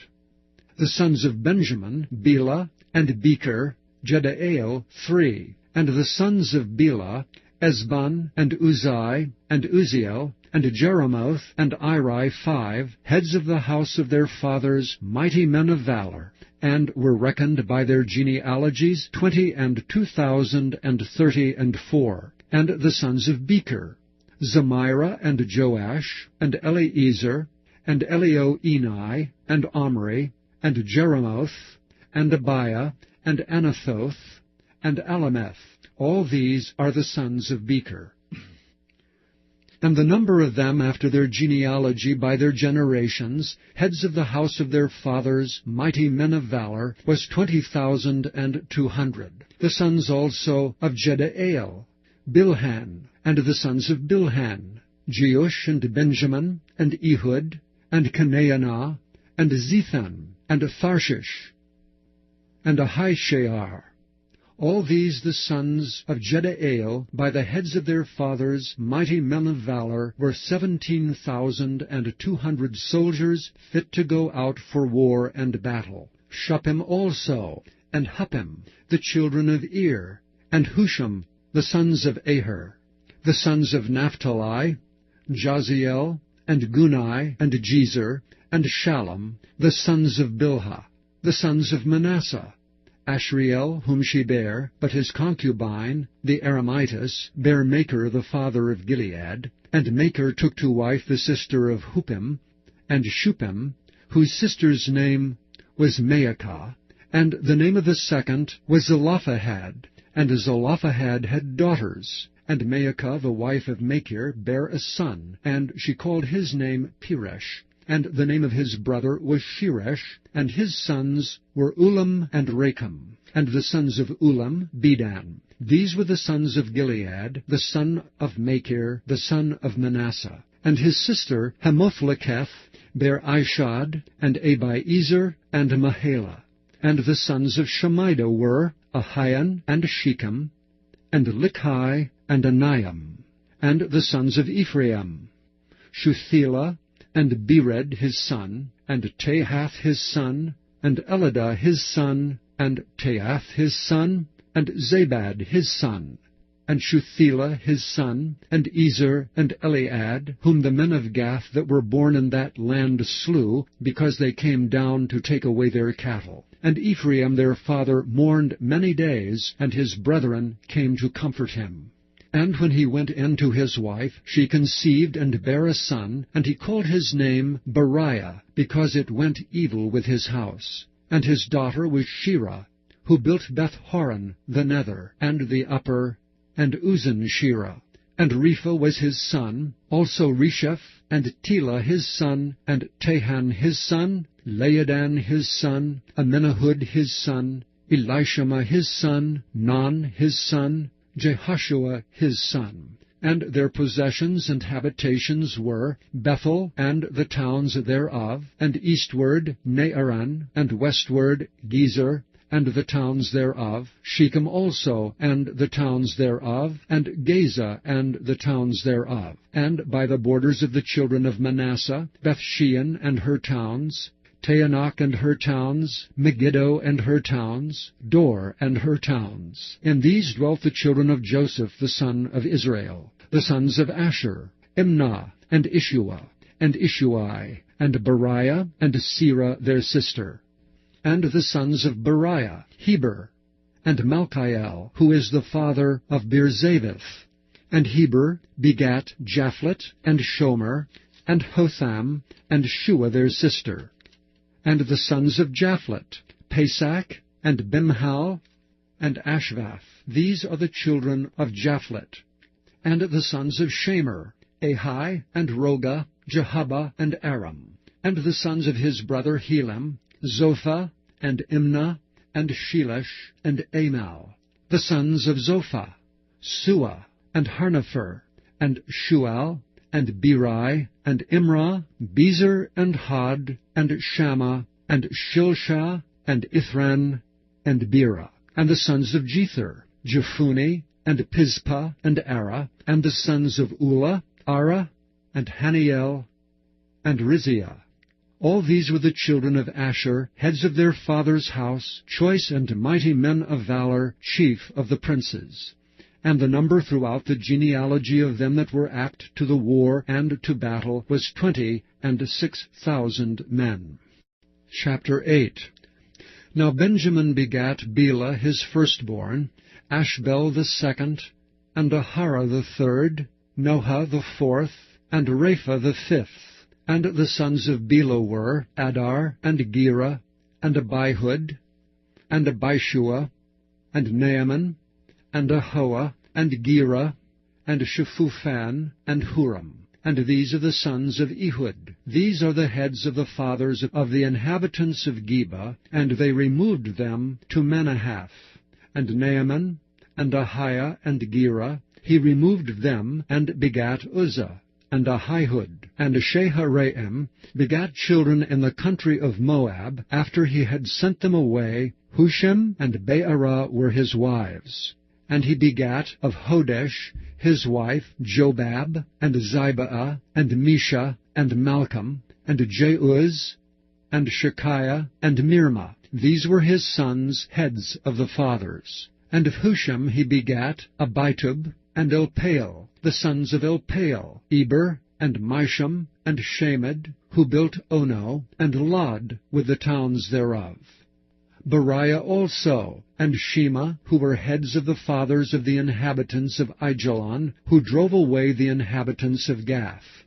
And Ahio, Shashak, and Jeremoth, and Zebediah, and Arad, and Ader, and Michael, and Izpah, and Joha, the sons of Beriah, and Zebediah, and Meshullam, and Hezekiah, and Heber, Ishmerai also, and Jezaliah, and Jobab, the sons of Elpaal, and Jasam, and Zichri, and Zabdi, and Elienai, and Zilthai, and Eliel, and Adiah, and Bethriah, and Shimrath, the sons of Shimhi, and Ishpan, and Heber, and Eliel, and Abdon, and Zichri, and Hanan, and Hananiah, and Elam, and Antothijah, and Ithadiah, and Penuel, the sons of Shashak, and Shamsharai, and Shehariah, and Athaliah, and Jerasiah, and Eliah, and Zichri, the sons of Jeroham. These were the heads of the fathers by their generations, chief men. These dwelt in Jerusalem. And at Gibeon dwelt the father of Gibeon, whose wife's name was Maacah, and his firstborn son Abdon, and Zur, and Kish, and Baal, and Nadab, and Gedor, and Ahio, and Zachar. And Mikloth begat Shimeah, and these also dwelt with their brethren in Jerusalem over against them. And Ner begat Kish, and Kish begat Saul, and Saul begat Jonathan, and Malchishua, and Abinadab, and Eshbaal. And the son of Jonathan was Mirabaal, and Mirabaal begat Micah. And the sons of Micah were Python, and Melech, and Teriah, and Ahaz. And Ahaz begat Jehoiada, and Jehoiada begat Alameth, and Asmaveth, and Zimri, and Zimri begat Moza, and Moza begat Bineah. Rapha was his son, Eleasa his son, Azel his son. And Azel had 6 sons, whose names are these: Azrikam, Bocheru, and Ishmael, and Sheariah, and Obadiah, and Hanan. All these were the sons of Azel. And the sons of Eshek his brother were Ulam his firstborn, Jehush the second, and Eliphalet the third. And the sons of Ulam were mighty men of valor, archers, and had many sons, and sons' sons, 150. All these are the sons of Benjamin. Chapter 9. So all Israel were reckoned by genealogies, and behold, they were written in the book of the kings of Israel and Judah, who were carried away to Babylon for their transgression. Now the first inhabitants that dwelt in their possessions in their cities were the Israelites, the priests, Levites, and the Nethinims. And in Jerusalem dwelt of the children of Judah, and of the children of Benjamin, and of the children of Ephraim and Manasseh, Uthai the sons of Amminahud, the son of Omri, the son of Imri, the son of Bani, of the children of Pharez the son of Judah. And of the Shilonites, Uzziah the firstborn and his sons. And of the sons of Zerah, Jeuel and their brethren 690. And of the sons of Benjamin, Shallu, the son of Meshullam, the son of Hodaviah, the son of Hasanuah. And Ibniah the son of Jeroham, and Elah the son of Uzai, the son of Michri, and Meshullam the son of Shephatiah, the son of Ruel, the son of Ibnijah, and their brethren, according to their generations, 956. All these men were chief of the fathers in the house of their fathers. And of the priests, Jediah, and Jehoiarib, and Jachin, and Azariah the son of Hilkiah, the son of Meshullam, the son of Zadok, the son of Merioth, the son of Ahitub, the ruler of the house of God. And Ahida the son of Jeroham, the son of Pashur, the son of Malchijah, and Maasaiah, the son of Adiel, the son of Jazerah, the son of Meshullam, the son of Meshillemith, the son of Immer, and their brethren, heads of the house of their families, 1,760, very able men for the work of the service of the house of God.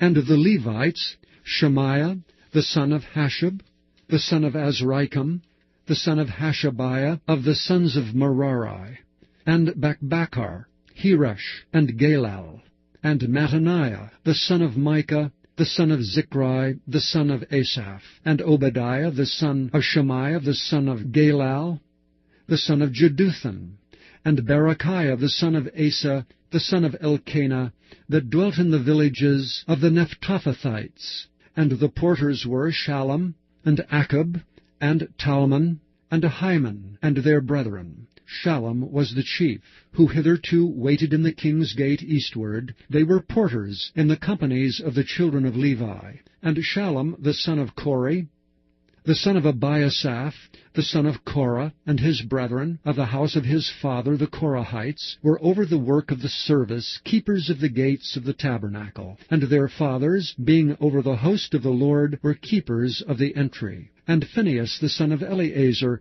was the ruler over them in time past, and the Lord was with him. And Zechariah the son of Meshelemiah was porter of the door of the tabernacle of the congregation. All these which were chosen to be porters in the gates were 212. These were reckoned by their genealogy in their villages, whom David and Samuel the seer did ordain in their set office. So they and their children had the oversight of the gates of the house of the Lord, namely the house of the tabernacle, by wards. In 4 quarters were the porters, toward the east, west, north, and south. And their brethren, which were in their villages, were to come after 7 days from time to time with them. For these Levites, the 4 chief porters, were in their set office, and were over the chambers and treasuries of the house of God. And they lodged round about the house of God, because the charge was upon them, and the opening thereof every morning pertained to them. And certain of them had the charge of the ministering vessels, that they should bring them in and out by tale. Some of them also were appointed to oversee the vessels and all the instruments of the sanctuary, and the fine flour, and the wine, and the oil, and the frankincense, and the spices. And some of the sons of the priests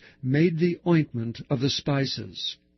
And Mattithiah, one of the Levites, who was the firstborn of Shallum, the Korahite, had the set office over the things that were made in the pans. And other of their brethren, of the sons of the Kohathites, were over the showbread to prepare it every Sabbath. And these are the singers, chief of the fathers of the Levites, who remaining in the chambers were free, for they were employed in that work day and night. These chief fathers of the Levites were chief throughout their generations. These dwelt at Jerusalem. And in Gibeon dwelt the father of Gibeon, Jehiel, whose wife's name was Maacah, and his firstborn son Abdon, then Zur, and Kish, and Baal, and Ner, and Nadab, and Gedor, and Ahio, and Zechariah, and Mikloth. And Mikloth begat Shimeam. And they also dwelt with their brethren at Jerusalem over against their brethren. And Ner begat Kish, and Kish begat Saul, and Saul begat Jonathan, and Malchishua, and Abinadab, and Eshbaal. And the son of Jonathan was Merabaal, and Merabaal begat Micah. And the sons of Micah were Pithon, and Melech, and Tariah, and Ahaz. And Ahaz begat Jarah, and Jarah begat Alameth, and Asmaveth, and Zimri begat Moza, and Moza begat Baniah, and Raphiah his son, Eleasah his son, Azel his son. And Azel had 6 sons, whose names were these: Azrikam, Bokeru, and Ishmael, and Sheariah, and Obadiah, and Hanan. These were the sons of Azel. Chapter 10.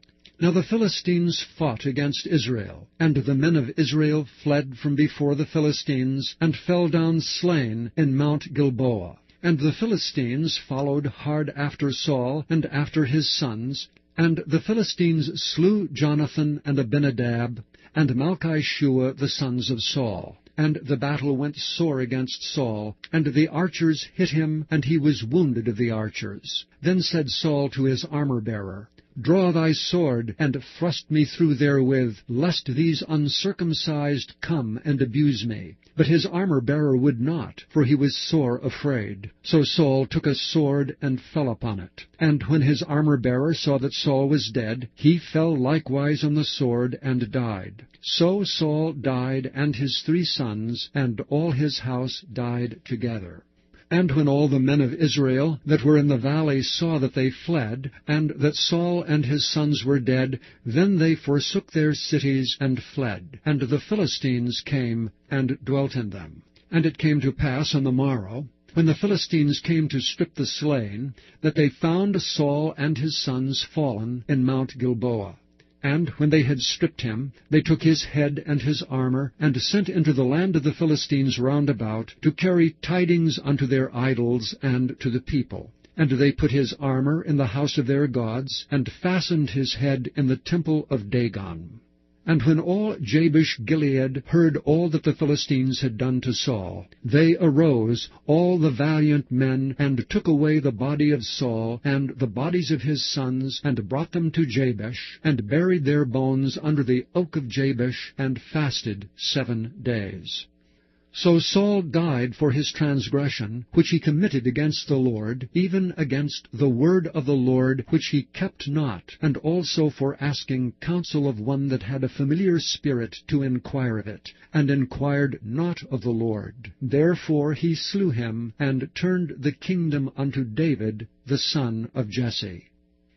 Chapter 11. Then all Israel gathered themselves to David unto Hebron, saying, Behold, we are thy bone and thy flesh.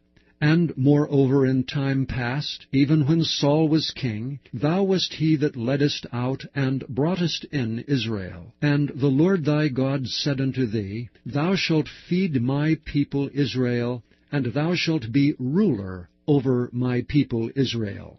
Therefore came all the elders of Israel to the king to Hebron, and David made a covenant with them in Hebron before the Lord, and they anointed David king over Israel, according to the word of the Lord by Samuel. And David and all Israel went to Jerusalem, which is Jebus, where the Jebusites were, the inhabitants of the land. And the inhabitants of Jebus said to David, Thou shalt not come hither. Nevertheless David took the castle of Zion, which is the city of David. And David said, Whosoever smiteth the Jebusites first shall be chief and captain. So Joab the son of Zeruiah went first up and was chief. And David dwelt in the castle, and therefore they called it the city of David. And he built the city round about, even from Milo round about. And Joab repaired the rest of the city. So David waxed greater and greater, for the Lord of hosts was with him. These also are the chief of the mighty men whom David had, who strengthened themselves with him in his kingdom, and with all Israel, to make him king, according to the word of the Lord concerning Israel. And this is the number of the mighty men whom David had: Jashobeam, and Hachmonite, the chief of the captains. He lifted up his spear against 300 slain by him at one time. And after him was Eleazar, the son of Dodo, the Ahohite, who was one of the 3 mighties. He was with David at Pasdammim, and there the Philistines were gathered together to battle, where was a parcel of ground full of barley. And the people fled from before the Philistines. And they set themselves in the midst of that parcel, and delivered it, and slew the Philistines. And the Lord saved them by a great deliverance. Now 3 of the 30 captains went down to the rock to David, into the cave of Adullam, and the host of the Philistines encamped in the valley of Rephaim. And David was then in the hold, and the Philistines' garrison was then at Bethlehem. And David longed and said, Oh, that one would give me drink of the water of the well of Bethlehem, that is at the gate. And the 3 brake through the host of the Philistines, and drew water out of the well of Bethlehem that was by the gate, and took it, and brought it to David. But David would not drink of it, but poured it out to the Lord, and said, My God forbid it me that I should do this thing. Shall I drink the blood of these men that have put their lives in jeopardy?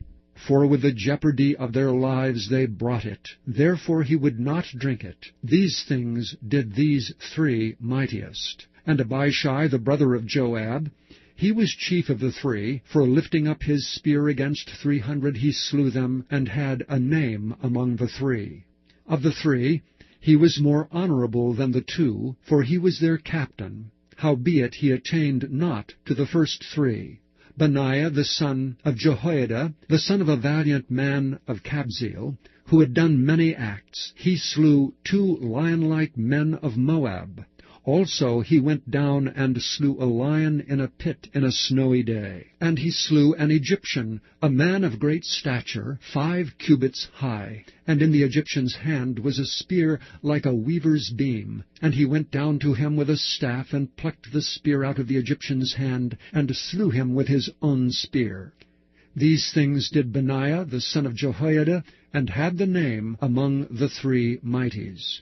Behold, he was honorable among the 30, but attained not to the first 3, and David set him over his guard. Also the valiant men of the armies were Asahel the brother of Joab, Elhanan the son of Dodo of Bethlehem, Shamoth the Hararite, Helez the Pelonite, Ira the son of Ikish the Tekoite, Abiezer the Antothite, Sibbecai the Hushathite, Ilai the Ahorthite, Meharai the Nephtophthite, Heled the son of Baanah the Netophathite, Ittai, son of Ribai of Gibeah, that pertaineth to the children of Benjamin, Benaiah the Pirathonite, Hurai of the brooks of Gaash, Abiel the Arbathite, Asmabeth the Beharumite, Eliabah the Sheobothnite, the sons of Hashem the Gizonite, Jonathan the son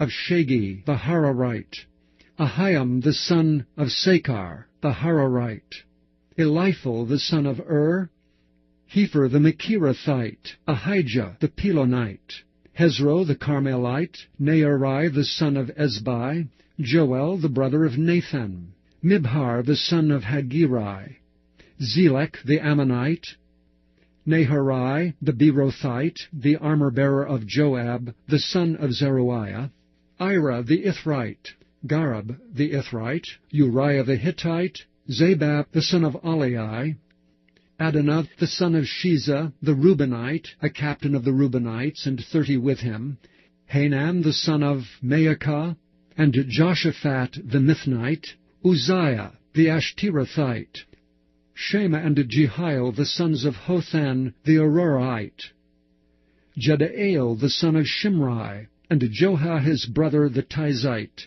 Eliel the Mahavite, and Jerobiah, and Joshaviah the sons of Elnaam, and Ithma the Moabite, Eliel and Obed, and Jashiel the Mesobeite.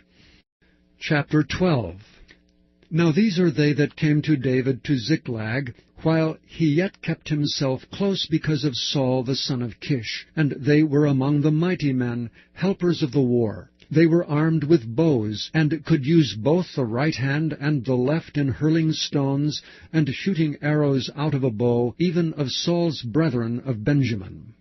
The chief was Ahiezer, then Joash, the sons of Shemaah the Gibeathite, and Jeziel, and Pelet, the sons of Asmaveth, and Berekah, and Jehu the Antothite, and Ishmaiah the Gibeonite, a mighty man among the 30, and over the 30, and Jeremiah, and Jehaziel, and Johanan, and Joshabad the Gederathite, Eluzai, and Jeremoth, and Bealiah, and Shemariah, and Shephatiah the Haruphite, Elkanah, and Josiah, and Azareel, and Joezer, and Jeshabeam, the Korhites, and Joelah, and Zebediah, the sons of Jeroham of Gedor.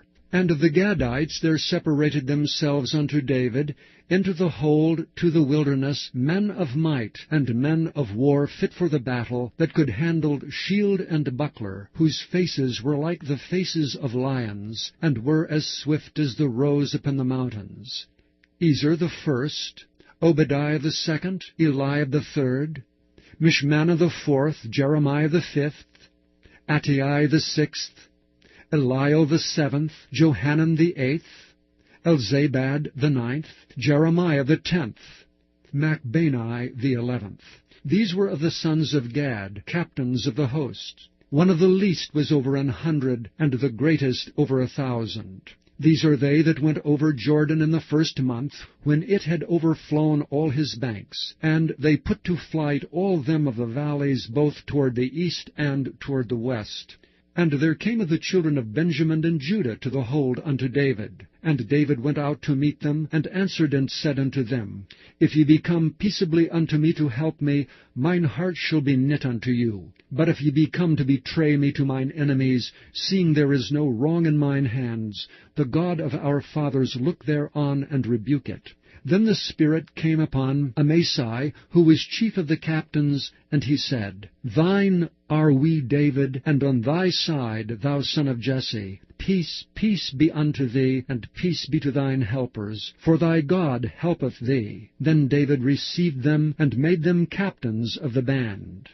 And there fell some of Manasseh to David, when he came with the Philistines against Saul to battle. But they helped them not, for the lords of the Philistines upon advertisement sent him away, saying, He will fall to his master Saul, to the jeopardy of our heads. As he went to Ziklag, there fell to him of Manasseh Adnah, and Jozabad, and Jedael, and Michael, and Jozabad, and Elihu, and Zilthai, captains of the thousands that were of Manasseh. And they helped David against the band of the rovers, for they were all mighty men of valor, and were captains in the host. For at that time, day by day, there came to David to help him, until it was a great host like the host of God.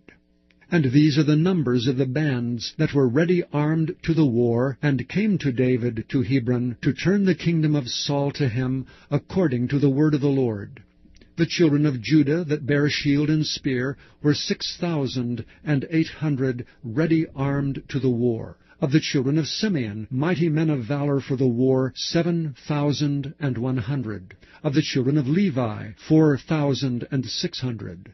And Jehoiada was the leader of the Aaronites, and with him were 3,700.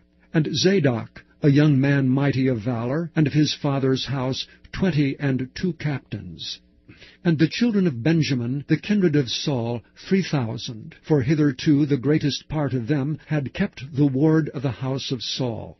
And of the children of Ephraim, 20,800 mighty men of valor, famous throughout the house of their fathers. And of the half-tribe of Manasseh, 18,000, which were expressed by name to come and make David king. And of the children of Issachar, which were men that had understanding of the times, to know what Israel ought to do. The heads of them were 200, and all their brethren were at their commandment. Of Zebulun, such as went forth to battle, expert in war, with all instruments of war, 50,000, which could keep rank. They were not of double heart. And of Naphtali 1,000 captains, with men with shield and spear 37,000. And of the Danites expert in war 28,600. And of Asher, such as went forth to battle, expert in war, 40,000. And on the other side of Jordan, of the Reubenites and the Gadites, and of the half-tribe of Manasseh, with all manner of instruments of war for the battle, 120,000.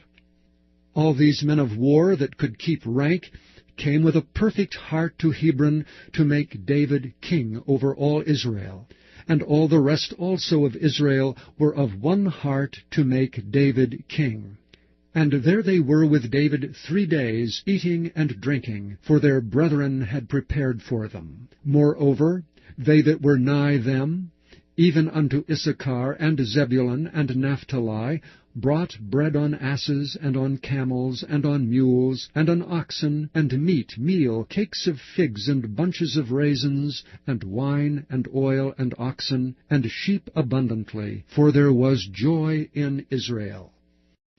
Chapter 13. And David consulted with the captains of thousands and hundreds, and with every leader. And David said unto all the congregation of Israel, If it seem good unto you, and that it be of the Lord our God, let us send abroad unto our brethren everywhere that are left in all the land of Israel, and with them also to the priests and Levites which are in their cities and suburbs, that they may gather themselves unto us. And let us bring again the ark of our God to us, for we inquired not at it in the days of Saul. And all the congregation said that they would do so, for the thing was right in the eyes of all the people. So David gathered all Israel together from Shihor of Egypt, even unto the entering of Hemath, to bring the ark of God from Kirjath-jearim. And David went up, and all Israel, to Baalah, that is to Kirjath-jearim, which belonged to Judah, to bring up thence the ark of the Lord that dwelleth between the cherubims, whose name is called on it. And they carried the ark of God in a new cart out of the house of Amminadab. And Uzzah and Ahio drave the cart. And David and all Israel played before God with all their might, and with singing, and with harps, and with psalteries, and with timbrels, and with cymbals, and with trumpets. And when they came unto the threshing floor of Chidon, Uzzah put forth his hand to hold the ark, for the oxen stumbled. And the anger of the Lord was kindled against Uzzah, and he smote him, because he put his hand to the ark, and there he died before God. And David was displeased because the Lord had made a breach upon Uzzah, wherefore that place is called Perez Uzzah to this day. And David was afraid of God that day, saying, How shall I bring the ark of God home to me? So David brought not the ark home to himself to the city of David, but carried it aside into the house of Obed-Edom the Gittite. And the ark of God remained with the family of Obed-Edom in his house 3 months. And the Lord blessed the house of Obed-Edom and all that he had. Chapter 14. Now Hiram king of Tyre sent messengers to David, and timber of cedars, with masons and carpenters, to build him an house. And David perceived that the Lord had confirmed him king over Israel, for his kingdom was lifted up on high because of his people Israel. And David took more wives at Jerusalem, and David begat more sons and daughters. Now these are the names of his children which he had in Jerusalem: Shammua, and Shobab, Nathan, and Solomon, and Ibhar, and Elishua, and Elphalet, and Nogah, and Nepheg, and Japhiah, and Elishama, and Beliada, and Eliphalet. And when the Philistines heard that David was anointed king over Israel, all the Philistines went up to seek David. And David heard of it, and went out against them. And the Philistines came and spread themselves in the valley of Rephaim. And David inquired of God, saying, Shall I go up against the Philistines? And wilt thou deliver them into mine hand? And the Lord said unto him, Go up, for I will deliver them into thine hand. So David came up to Baal Perazim, and David smote them there. Then David said, God hath broken in upon mine enemies by mine hand like the breaking forth of waters. Therefore they called the name of that place Baal Perazim. And when they had left their gods there, David gave a commandment, and they were burned with fire. And the Philistines yet again spread themselves abroad in the valley. Therefore David inquired again of God. And God said unto him, Go not up after them, turn away from them, and come upon them over against the mulberry trees. And it shall be, when thou shalt hear a sound of going in the tops of the mulberry trees, that then thou shalt go out to battle. For God is gone forth before thee to smite the host of the Philistines. David therefore did as God commanded him, and they smote the host of the Philistines from Gibeon even to Gezer. And the fame of David went out into all lands, and the Lord brought the fear of him upon all nations. Chapter 15. And David made him houses in the city of David, and prepared a place for the ark of God, and pitched for it a tent. Then David said, None ought to carry the ark of God but the Levites, for them hath the Lord chosen to carry the ark of God, and to minister unto him forever. And David gathered all Israel together to Jerusalem, to bring up the ark of the Lord unto his place, which he had prepared for it.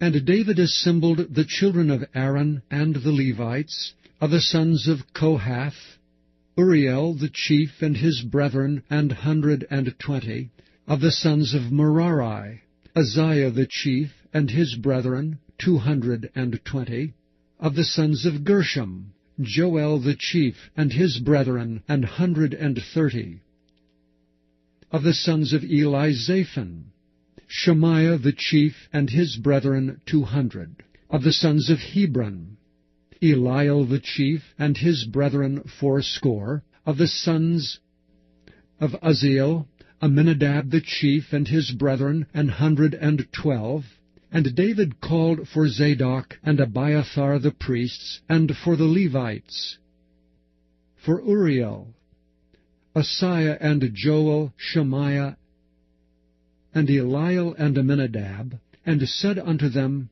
Ye are the chief of the fathers of the Levites. Sanctify yourselves, both ye and your brethren, that ye may bring up the ark of the Lord God of Israel unto the place that I have prepared for it.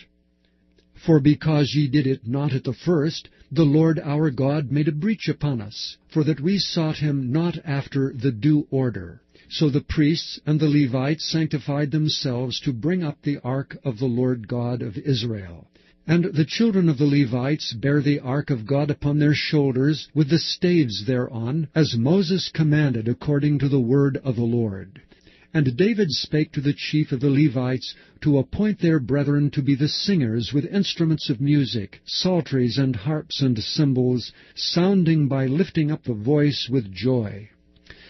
So the Levites appointed Heman the son of Joel, and his brethren, Asaph the son of Berechiah, and the sons of Merari their brethren, Ethan the son of Cushiah. And with them their brethren of the second degree, Zechariah, Ben, and Jaaziel, and Shemiramoth, and Jehiel, and Unai, Eliab, and Benaiah, and Maaseiah, and Mattithiah, and Elipheleh, and Micniah, and Obed-Edom, and Jeiel the porters. So the singers, Heman, Asaph, and Ethan were appointed to sound with cymbals of brass.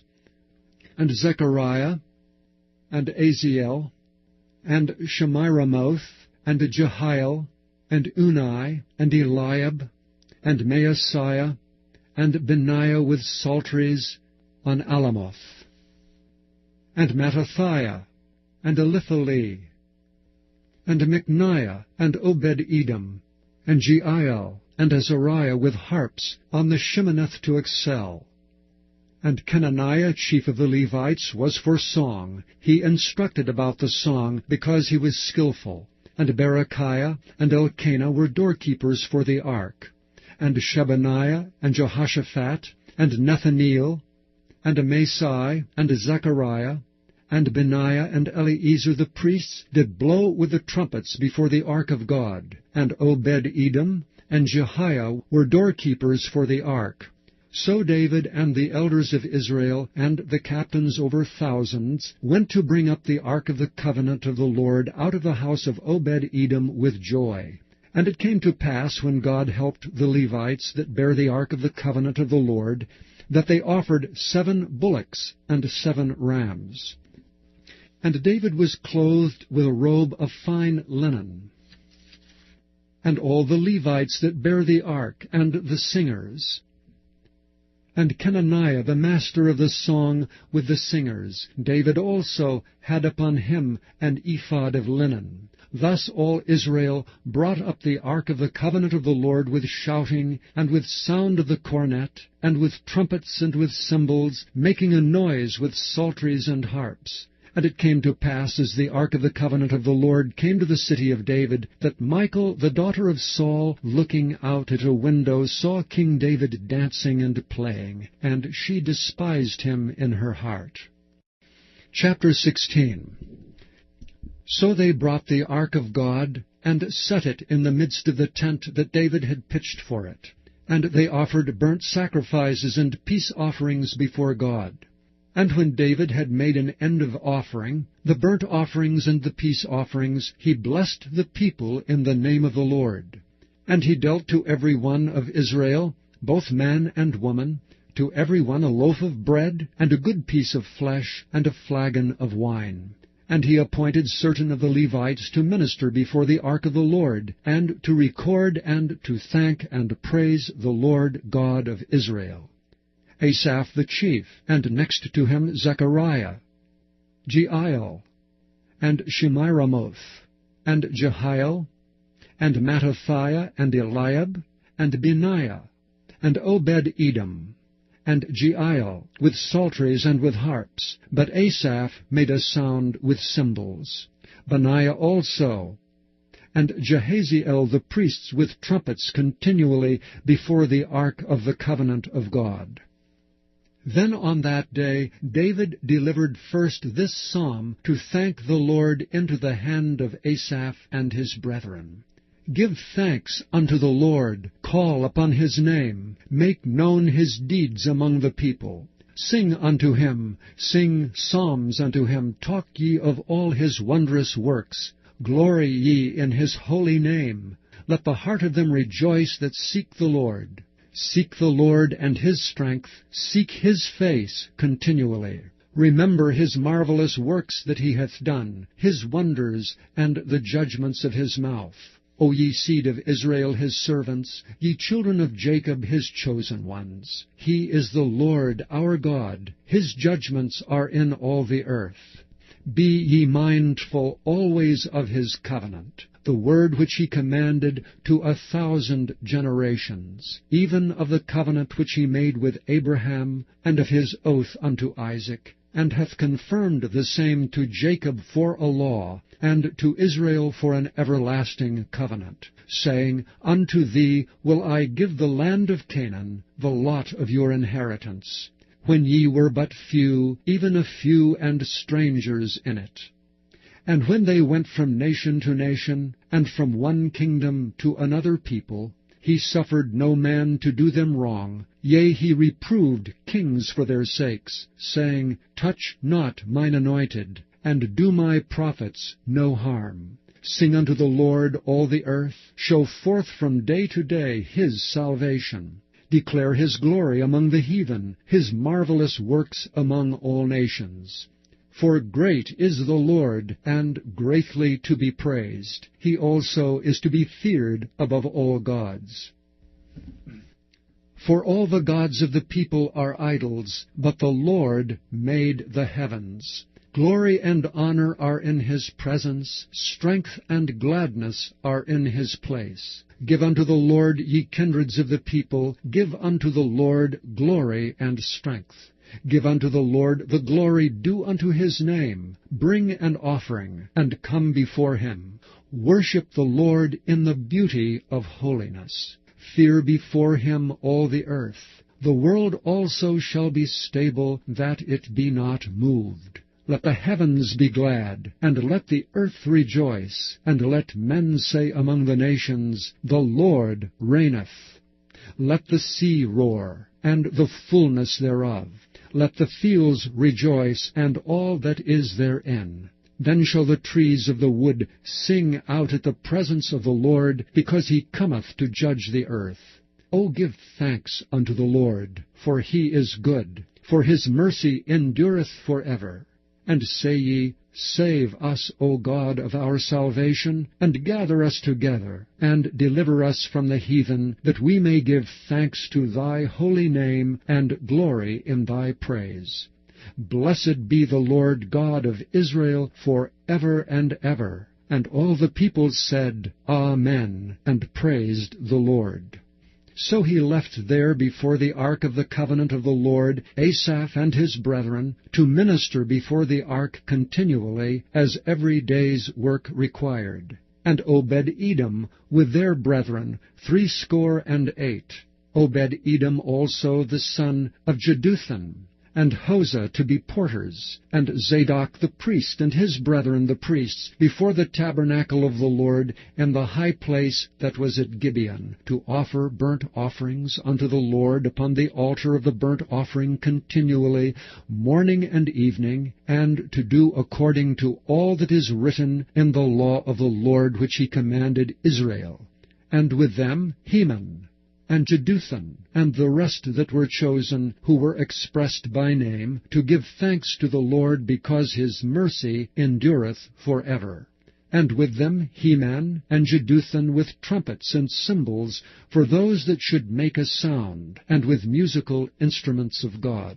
And the sons of Jeduthun were porters, and all the people departed every man to his house, and David returned to bless his house. Chapter 17. Now it came to pass, as David sat in his house, that David said to Nathan the prophet, Lo, I dwell in an house of cedars, but the ark of the covenant of the Lord remaineth under curtains. Then Nathan said unto David, Do all that is in thine heart, for God is with thee. And it came to pass the same night that the word of God came to Nathan, saying, Go and tell David my servant, Thus saith the Lord, Thou shalt not build me an house to dwell in. For I have not dwelt in an house since the day that I brought up Israel unto this day, but have gone from tent to tent, and from one tabernacle to another. Wheresoever I have walked with all Israel, spake I a word to any of the judges of Israel, whom I commanded to feed my people, saying, Why have ye not built me an house of cedars? Now therefore thus shalt thou say unto my servant David, Thus saith the Lord of hosts, I took thee from the sheepcote, even from following the sheep, that thou shouldest be ruler over my people Israel. And I have been with thee whithersoever thou hast walked, and have cut off all thine enemies from before thee, and have made thee a name like the name of the great men that are in the earth. Also I will ordain a place for my people Israel, and will plant them, and they shall dwell in their place, and shall be moved no more. Neither shall the children of wickedness waste them any more, as at the beginning, and since the time that I commanded judges to be over my people Israel. Moreover, I will subdue all thine enemies. Furthermore, I tell thee that the Lord will build thee an house. And it shall come to pass, when thy days be expired, that thou must go to be with thy fathers, that I will raise up thy seed after thee, which shall be of thy sons, and I will establish his kingdom. He shall build me an house, and I will establish his throne forever. I will be his father, and he shall be my son. And I will not take away my mercy away from him, as I took it from him that was before thee. But I will settle him in mine house, and in my kingdom forever. And his throne shall be established for evermore. According to all these words, and according to all this vision, so did Nathan speak unto David. And David the king came, and sat before the Lord, and said, Who am I, O Lord God? And what is mine house, that thou hast brought me hitherto? And yet this was a small thing in thine eyes, O God, for thou hast also spoken of thy servant's house for a great while to come, and hast regarded me according to the estate of a man of high degree, O Lord God. What can David speak more to thee for the honor of thy servant? For thou knowest thy servant. O Lord, for thy servant's sake, and according to thine own heart, hast thou done all this greatness in making known all these great things. O Lord, there is none like thee, neither is there any God beside thee, according to all that we have heard with our ears. And what one nation in the earth is like thy people Israel, whom God went to redeem to be his own people, to make thee a name of greatness and terribleness, by driving out nations from before thy people, whom thou hast redeemed out of Egypt. For thy people Israel didst thou make thine own people forever, and thou, Lord, becamest their God. Therefore now, Lord, let the thing that thou hast spoken concerning thy servant, and concerning his house, be established forever, and do as thou hast said. Let it even be established, that thy name may be magnified forever, saying, The Lord of hosts is the God of Israel, even a God to Israel. And let the house of David thy servant be established before thee. For thou, O my God, hast told thy servant that thou wilt build him an house. Therefore thy servant hath found it in his heart to pray before thee. And now, Lord, thou art God, and hast promised this goodness unto thy servant.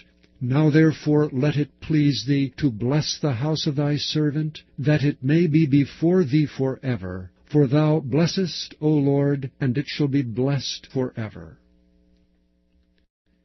Chapter 18. Now after this it came to pass, that David smote the Philistines, and subdued them, and took Gath and her towns out of the hand of the Philistines. And he smote Moab, and the Moabites became David's servants, and brought gifts. And David smote Hadarezer king of Zobah unto Hamath, as he went to stablish his dominion by the river Euphrates. And David took from him 1,000 chariots, and 7,000 horsemen, and 20,000 footmen. David also hewed all the chariot horses, but reserved of them 100 chariots. And when the Syrians of Damascus came to help Hadarezer king of Zobah, David slew of the Syrians 22,000 men. Then David put garrisons in Syria Damascus, and the Syrians became David's servants, and brought gifts. Thus the Lord preserved David whithersoever he went. And David took the shields of gold that were on the servants of Hadarezer, and brought them to Jerusalem. Likewise from Tibhath, and from Chun, cities of Hadarezer, brought David very much brass, wherewith Solomon made the brazen sea, and the pillars and the vessels of brass. Now when Tou, king of Hamath, heard how David had smitten all the host of Hadarezer king of Zobah, he sent Hadoram his son to King David to inquire of his welfare, and to congratulate him, because he had fought against Hadarezer and smitten him. For Hadarezer had war with Tou, and with him all manner of vessels of gold and silver and brass. Them also King David dedicated unto the Lord, with the silver and the gold that he brought from all these nations, from Edom and from Moab, and from the children of Ammon, and from the Philistines, and from Amalek. Moreover, Abishai the son of Zeruiah slew of the Edomites in the valley of Salt 18,000. And he put garrisons in Edom, and all the Edomites became David's servants. Thus the Lord preserved David whithersoever he went. So David reigned over all Israel, and executed judgment and justice among all his people. And Joab the son of Zeruiah was over the host, and Jehoshaphat the son of Ahilud recorder, and Zadok the son of Ahitub, and Abimelech the son of Abiathar were the priests. And Shavsha was scribe, and Benaiah the son of Jehoiada was over the Kerethites and the Pelethites, and the sons of David were chief about the king. Chapter 19. Now it came to pass after this, that Nahash the king of the children of Ammon died, and his son reigned in his stead. And David said, I will show kindness unto Hanan, the son of Nahash, because his father showed kindness to me. And David sent messengers to comfort him concerning his father. So the servants of David came into the land of the children of Ammon to Hanan, to comfort him. But the princes of the children of Ammon said to Hanan, Thinkest thou that David doth honor thy father, that he hath sent comforters unto thee? Are not his servants come unto thee for to search, and to overthrow, and to spy out the land? Wherefore Hanan took David's servants, and shaved them, and cut off their garments in the midst hard by their buttocks, and sent them away. Then there went a certain, and told David how the men were served. And he sent to meet them, for the men were greatly ashamed. And the king said, Tarry at Jericho until your beards be grown, and then return. And when the children of Ammon saw that they had made themselves odious to David, Hanan and the children of Ammon sent 1,000 talents of silver to hire them chariots and horsemen out of Mesopotamia, and out of Syria, Maacah, and out of Zobah. So they hired 32,000 chariots, and the king of Maacah and his people, who came and pitched before Medeba. And the children of Ammon gathered themselves together from their cities, and came to battle. And when David heard of it, he sent Joab and all the host of the mighty men. And the children of Ammon came out, and put the battle in array before the gate of the city, and the kings that were come were by themselves in the field. Now when Joab saw that the battle was set against him before and behind, he chose out of all the choice of Israel, and put them in array against the Syrians. And the rest of the people he delivered unto the hand of Abishai his brother, and set themselves in array against the children of Ammon. And he said, If the Syrians be too strong for me, then thou shalt help me. But if the children of Ammon be too strong for thee, then I will help thee. Be of good courage, and let us behave ourselves valiantly for our people, and for the cities of our God. And let the Lord do that which is good in his sight. So Joab and the people that were with him drew nigh before the Syrians unto the battle, and they fled before him. And when the children of Ammon saw that the Syrians were fled, they likewise fled before Abishai his brother, and entered into the city. Then Joab came to Jerusalem. And when the Syrians saw that they were put to the worse before Israel, they sent messengers, and drew forth the Syrians that were beyond the river. And Shopach the captain of the host of Hadarezer went before them. And it was told David, and he gathered all Israel, and passed over Jordan, and came upon them, and set the battle in array against them. So when David had put the battle in array against the Syrians, they fought with him. But the Syrians fled before Israel. And David slew of the Syrians 700 men which fought in chariots, and 40,000 footmen, and killed Shopach the captain of the host. And when the servants of Hadarezer saw that they were put to the worse before Israel, they made peace with David, and became his servants. Neither would the Syrians help the children of Ammon any more. Chapter 20. And it came to pass that after the year was expired, at the time that kings go out to battle, Joab led forth the power of the army, and wasted the country of the children of Ammon, and came and besieged Rabbah. But David tarried at Jerusalem, and Joab smote Rabbah and destroyed it. And David took the crown of their king from off his head, and found it to weigh 1 talent of gold, and there were precious stones in it. And it was set upon David's head, and he brought also exceeding much spoil out of the city. And he brought out the people that were in it, and cut them with saws, and with harrows of iron, and with axes. Even so dealt David with all the cities of the children of Ammon. And David and all the people returned to Jerusalem. And it came to pass after this, that there arose war at Gezer with the Philistines, at which time Sibbecai the Hushathite slew Sippai, that was of the children of the giant, and they were subdued. And there was war again with the Philistines, and Elhanan the son of Jair slew Lamai the brother of Goliath the Gittite, whose spear's staff was like a weaver's beam. And yet again there was war at Gath, where was a man of great stature, whose fingers and toes were 24, 6 on each hand, and 6 on each foot, and he also was the son of the giant. And when he defied Israel, Jonathan the son of Shimeah, David's brother, slew him. These were born unto the giant in Gath, and they fell by the hand of David, and by the hand of his servants. Chapter 21. And Satan stood up against Israel, and provoked David to number Israel.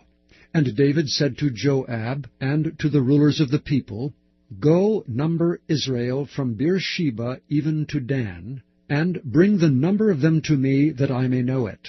And Joab answered, The Lord make his people 100 times so many more as they be, but my lord the king, are they not all my lord's servants? Why then doth my lord require this thing?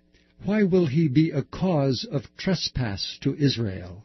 Nevertheless the king's word prevailed against Joab. Wherefore Joab departed, and went throughout all Israel, and came to Jerusalem. And Joab gave the sum of the number of the people unto David. And all they of Israel were 1,000,000, and 100,000 men that drew sword, and Judah was 460,010 men that drew sword. But Levi and Benjamin counted he not among them, for the king's word was abominable to Joab. And God was displeased with this thing, therefore he smote Israel. And David said unto God, I have sinned greatly, because I have done this thing. But now I beseech thee, do away the iniquity of thy servant, for I have done very foolishly. And the Lord spake unto Gad, David's seer, saying, Go and tell David, saying, Thus saith the Lord, I offer thee 3 things, choose thee one of them, that I may do it unto thee.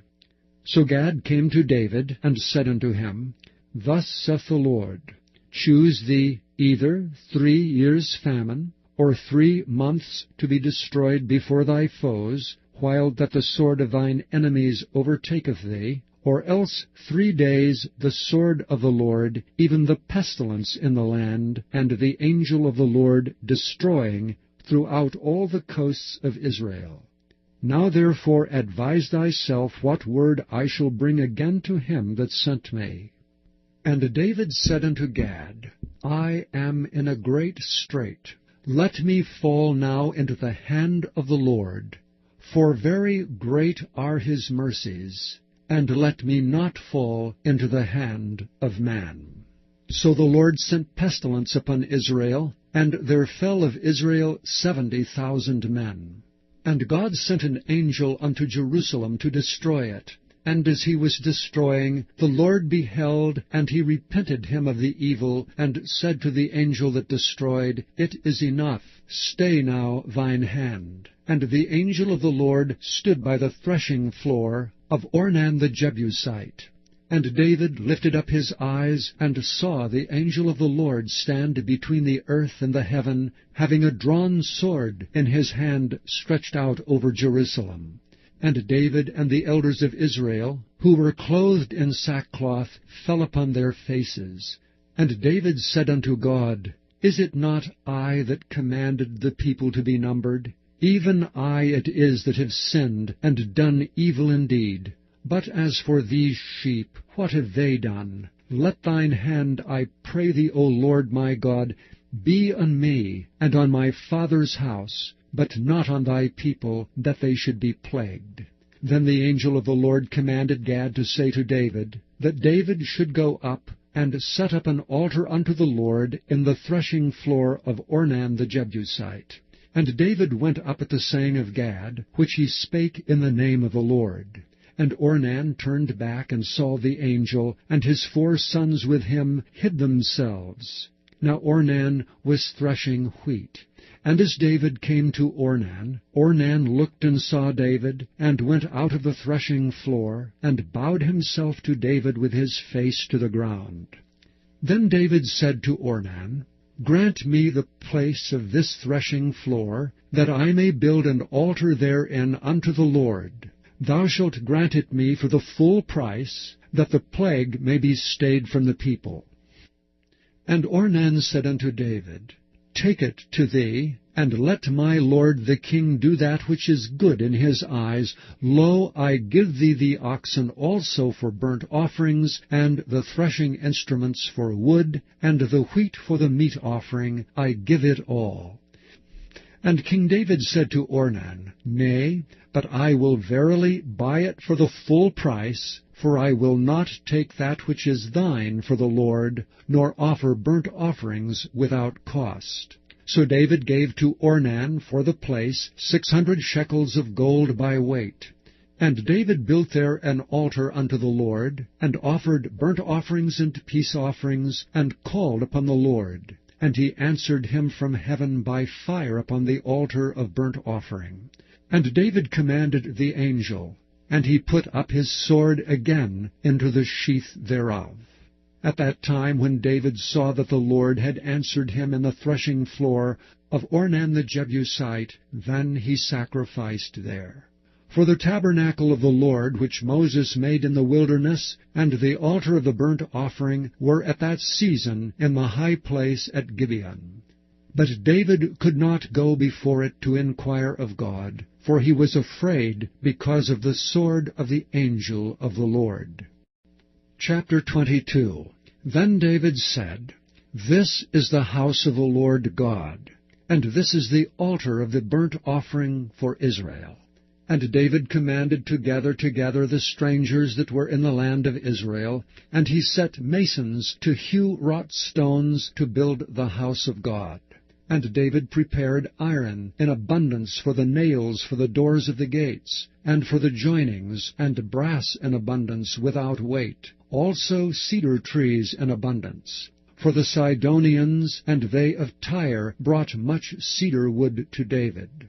And David said, Solomon my son is young and tender, and the house that is to be builded for the Lord must be exceeding magnifical, of fame and of glory throughout all countries. I will therefore now make preparation for it. So David prepared abundantly before his death. Then he called for Solomon his son, and charged him to build an house for the Lord God of Israel. And David said to Solomon, My son, as for me, it was in my mind to build an house unto the name of the Lord my God.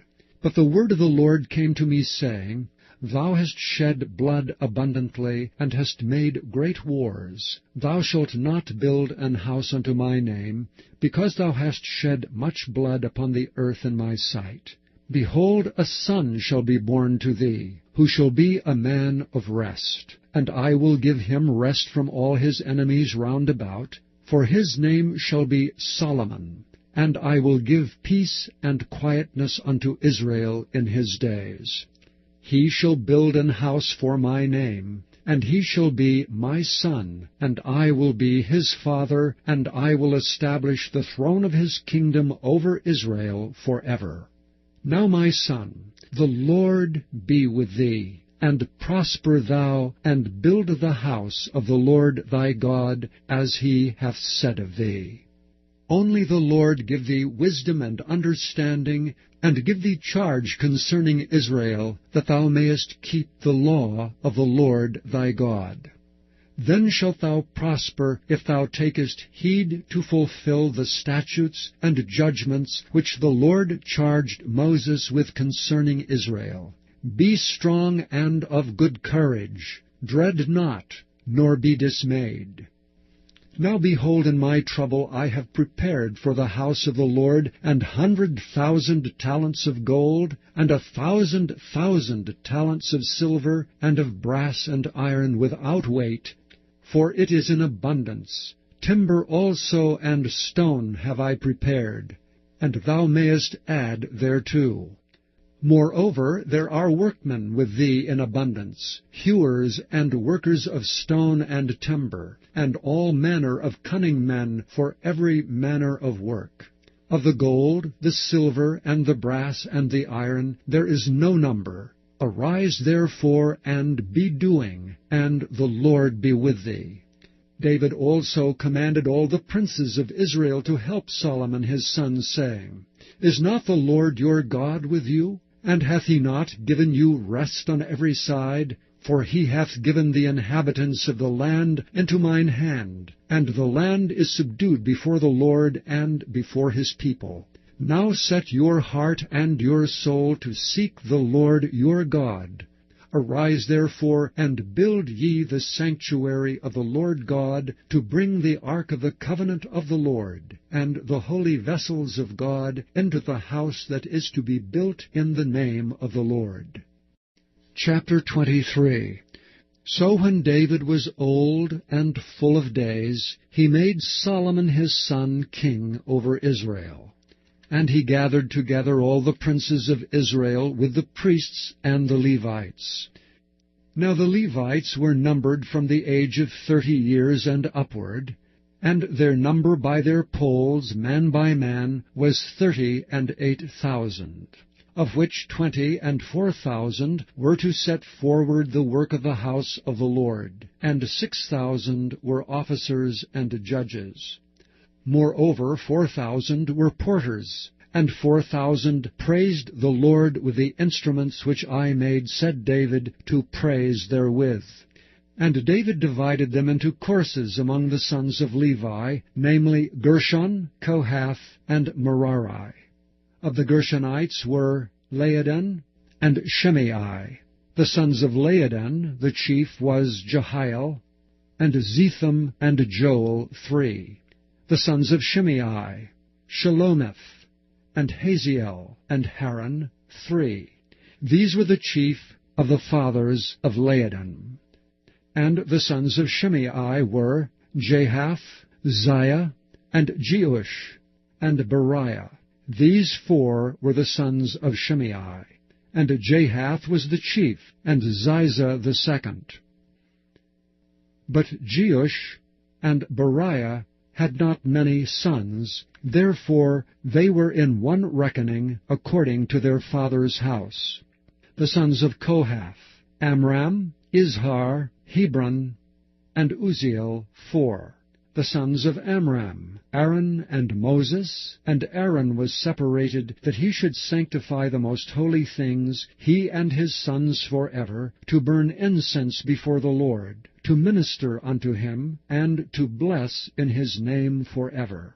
Now concerning Moses, the man of God, his sons were named of the tribe of Levi. The sons of Moses were Gershom and Eleazar. Of the sons of Gershom, Shebuel was the chief, and the sons of Eleazar were Rehabiah the chief, and Eleazar had none other sons, but the sons of Rehabiah were very many. Of the sons of Izhar, Shelomith the chief. Of the sons of Hebron, Jeriah the first, Amariah the second, Jehaziel the third, and Jechamaam the fourth. Of the sons of Uzziel, Micah the first, and Jesiah the second. The sons of Merari, Malai and Mushai. The sons of Malai, Eleazar and Kish. And Eleazar died, and had no sons but daughters, and their brethren the sons of Kish took them. The sons of Mushai, Malai and Eder, and Jeremoth, 3. These were the sons of Levi, after the house of their fathers, even the chief of the fathers, as they were counted by number of names by their polls, that did the work for the service of the house of the Lord, from the age of 20 years and upward. And David said, The Lord God of Israel hath given rest unto his people, that they may dwell in Jerusalem forever. And also unto the Levites, they shall no more carry the tabernacle, nor any vessels of it for the service thereof. For by the last words of David the Levites were numbered from 20 years old and above, because their office was to wait on the sons of Aaron for the service of the house of the Lord, in the courts, and in the chambers, and in the purifying of all holy things, and the work of the service of the house of God, both for the showbread, and for the fine flour for meat offering, and for the unleavened cakes, and for that which is baked in the pan, and for that which is fried, and for all manner of measure and size, and to stand every morning to thank and praise the Lord, and likewise at even, and to offer all burnt sacrifices unto the Lord in the Sabbaths, in the new moons, and on the set feasts, by number according to the order commanded unto them continually before the Lord. And that they should keep the charge of the tabernacle of the congregation, and the charge of the holy place, and the charge of the sons of Aaron their brethren, in the service of the house of the Lord. Chapter 24. Now these are the divisions of the sons of Aaron. The sons of Aaron, Nadab and Abihu, Eleazar and Ithamar. But Nadab and Abihu died before their father, and had no children. Therefore Eleazar and Ithamar executed the priest's office. And David distributed them, both Zadok of the sons of Eleazar, and Ahimelech of the sons of Ithamar, according to their offices in their service. And there were more chief men found of the sons of Eleazar than of the sons of Ithamar, and thus were they divided.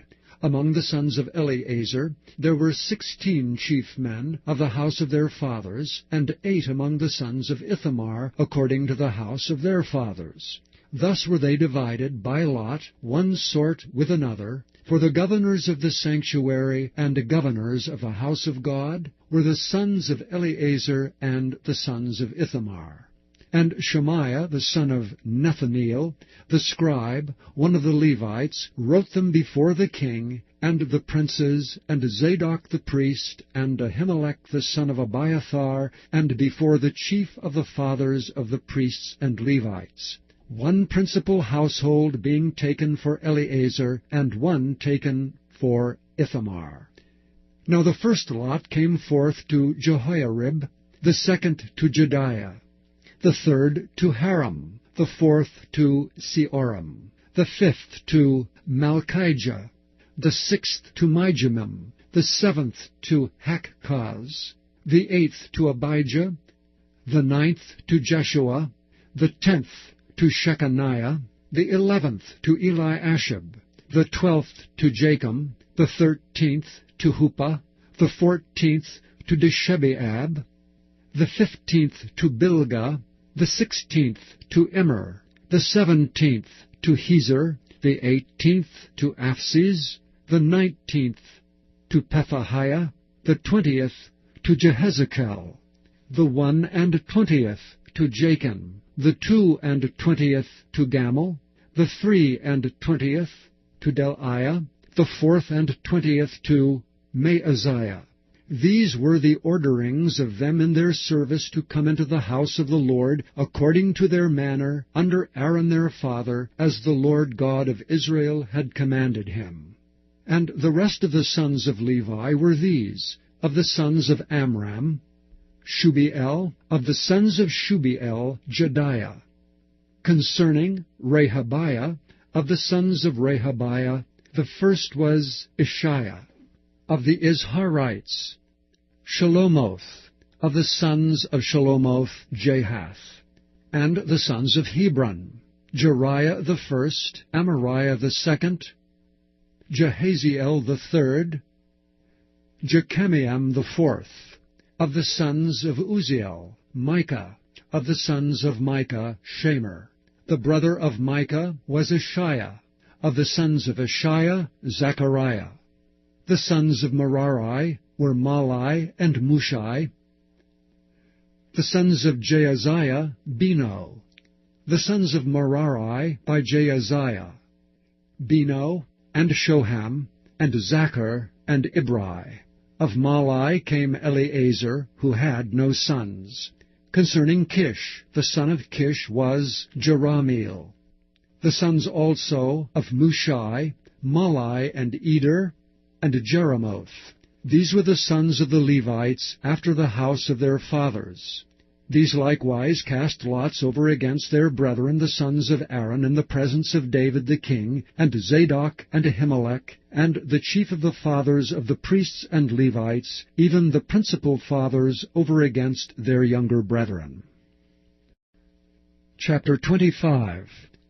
Moreover, David and the captains of the host separated to the service of the sons of Asaph, and of Heman, and of Jeduthun, who should prophesy with harps, with psalteries, and with cymbals. And the number of the workmen according to their service was, of the sons of Asaph, Zachar, and Joseph, and Nethaniah, and Azarela, the sons of Asaph, under the hands of Asaph, which prophesied according to the order of the king.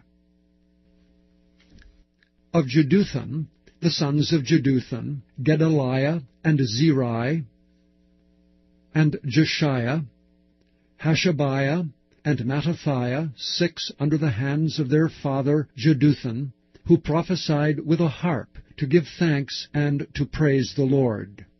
Of Heman, the sons of Heman, Bukiah, Mattaniah, Uzziel, Shebuel, and Jeremoth, Hananiah, Hanani, Eliathah, Gedalti, and Romam-Tiezer, Joshbekashah, Melothai, Hothir, and Mahazioth.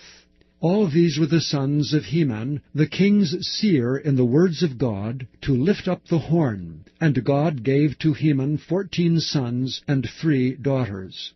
All these were under the hands of their father for song in the house of the Lord, with cymbals, psalteries, and harps, for the service of the house of God, according to the king's order to Asaph, Jeduthun, and Heman.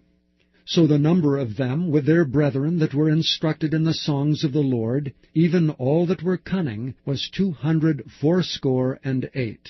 And they cast lots, ward against ward, as well as the small as the great, the teacher as the scholar.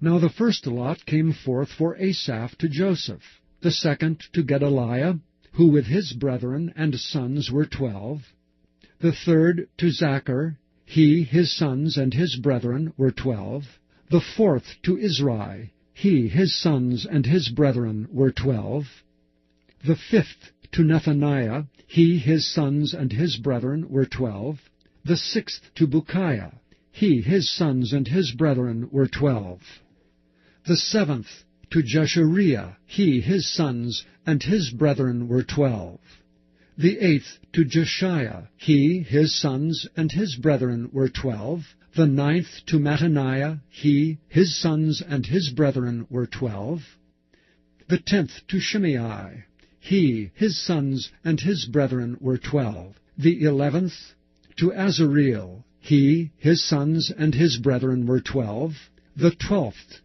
to Hashabiah, he, his sons, and his brethren were 12, the 13th to Shubiel, he, his sons, and his brethren were 12, the 14th to Mattathiah, he, his sons, and his brethren were 12, the 15th to Jeremoth, he, his sons, and his brethren were 12, the 16th to Hananiah, he, his sons, and his brethren were 12, the 17th to Joshbekashah, he, his sons, and his brethren were 12, the 18th to Hanani, he, his sons, and his brethren were 12, the 19th to Melothai, he, his sons, and his brethren were 12, the 20th to Eliathah, he, his sons, and his brethren were 12, the 21st to Hothir, he, his sons, and his brethren were 12, the 22nd to Gedalti, he, his sons, and his brethren were 12, the 23rd to Mahazioth, he, his sons, and his brethren were 12, the 24th to Romam-Tiezer, he, his sons, and his brethren were 12. Chapter 26.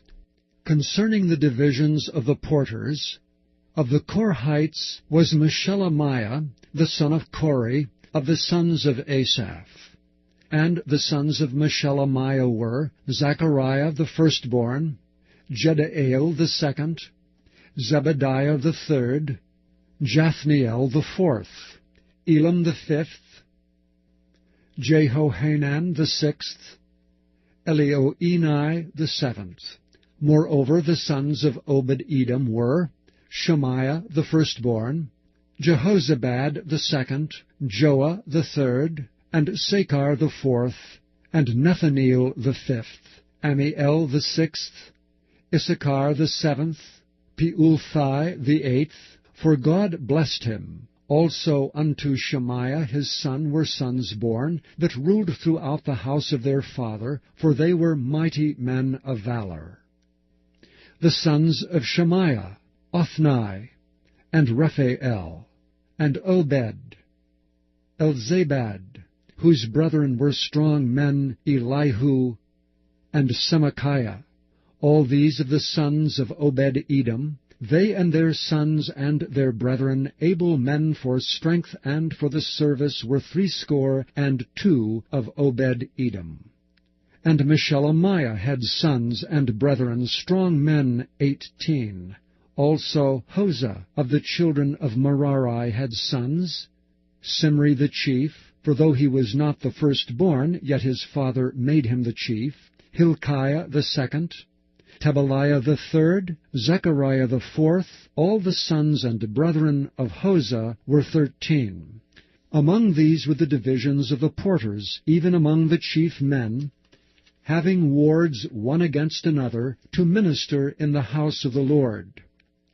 And they cast lots as well as the small as the great, according to the house of their fathers for every gate. And the lot eastward fell to Shelemiah. Then for Zechariah his son, a wise counselor, they cast lots, and his lot came out northward. To Obed-Edom southward, and to his sons the house of Asupim. To Shupim and Hosah the lot came forth westward, with the gate Shalaketh, by the causeway of the going up, ward against ward. Eastward were 6 Levites, northward 4 a day, southward 4 a day, and toward Asupim 2 and 2.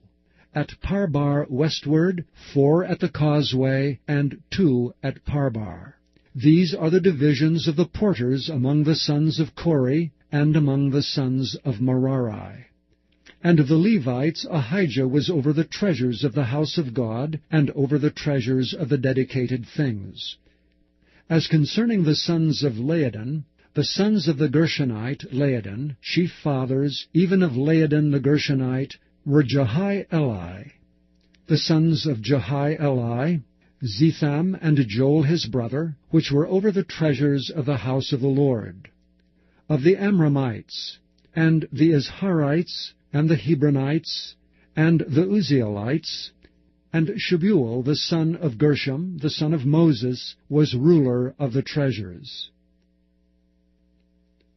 And his brethren by Eliezer, Rehabiah his son, and Jeshiah his son, and Joram his son, and Zichri his son, and Shelomith his son, which Shelomith and his brethren were over all the treasures of the dedicated things, which David the king and the chief fathers, the captains over thousands and hundreds, and the captains of the host had dedicated. Out of the spoils won in battle did they dedicate to maintain the house of the Lord, and all that Samuel the seer, and Saul the son of Kish, and Abner the son of Ner, and Joab the son of Zeruiah, had dedicated, and whosoever had dedicated anything, it was under the hand of Shelomith and of his brethren. Of the Izharites, Kenaniah and his sons were for the outward business over Israel, for officers and judges. And of the Hebronites, Hashabiah and his brethren, men of valor, 1,700 were officers, among them of Israel on this side Jordan westward, in all the business of the Lord, and in the service of the king. Among the Hebronites was Jerijah the chief, even among the Hebronites, according to the generations of his fathers. In the 40th year of the reign of David they were sought for, and there were found among them mighty men of valor at Jazer of Gilead.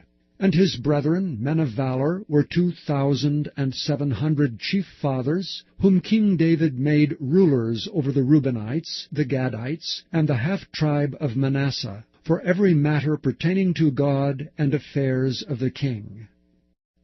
Chapter 27.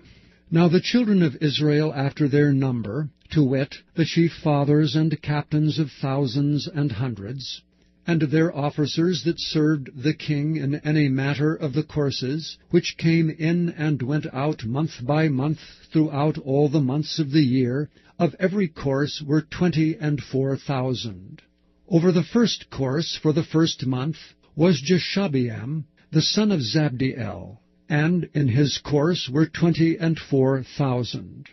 Of the children of Perez was the chief of all the captains of the host for the first month.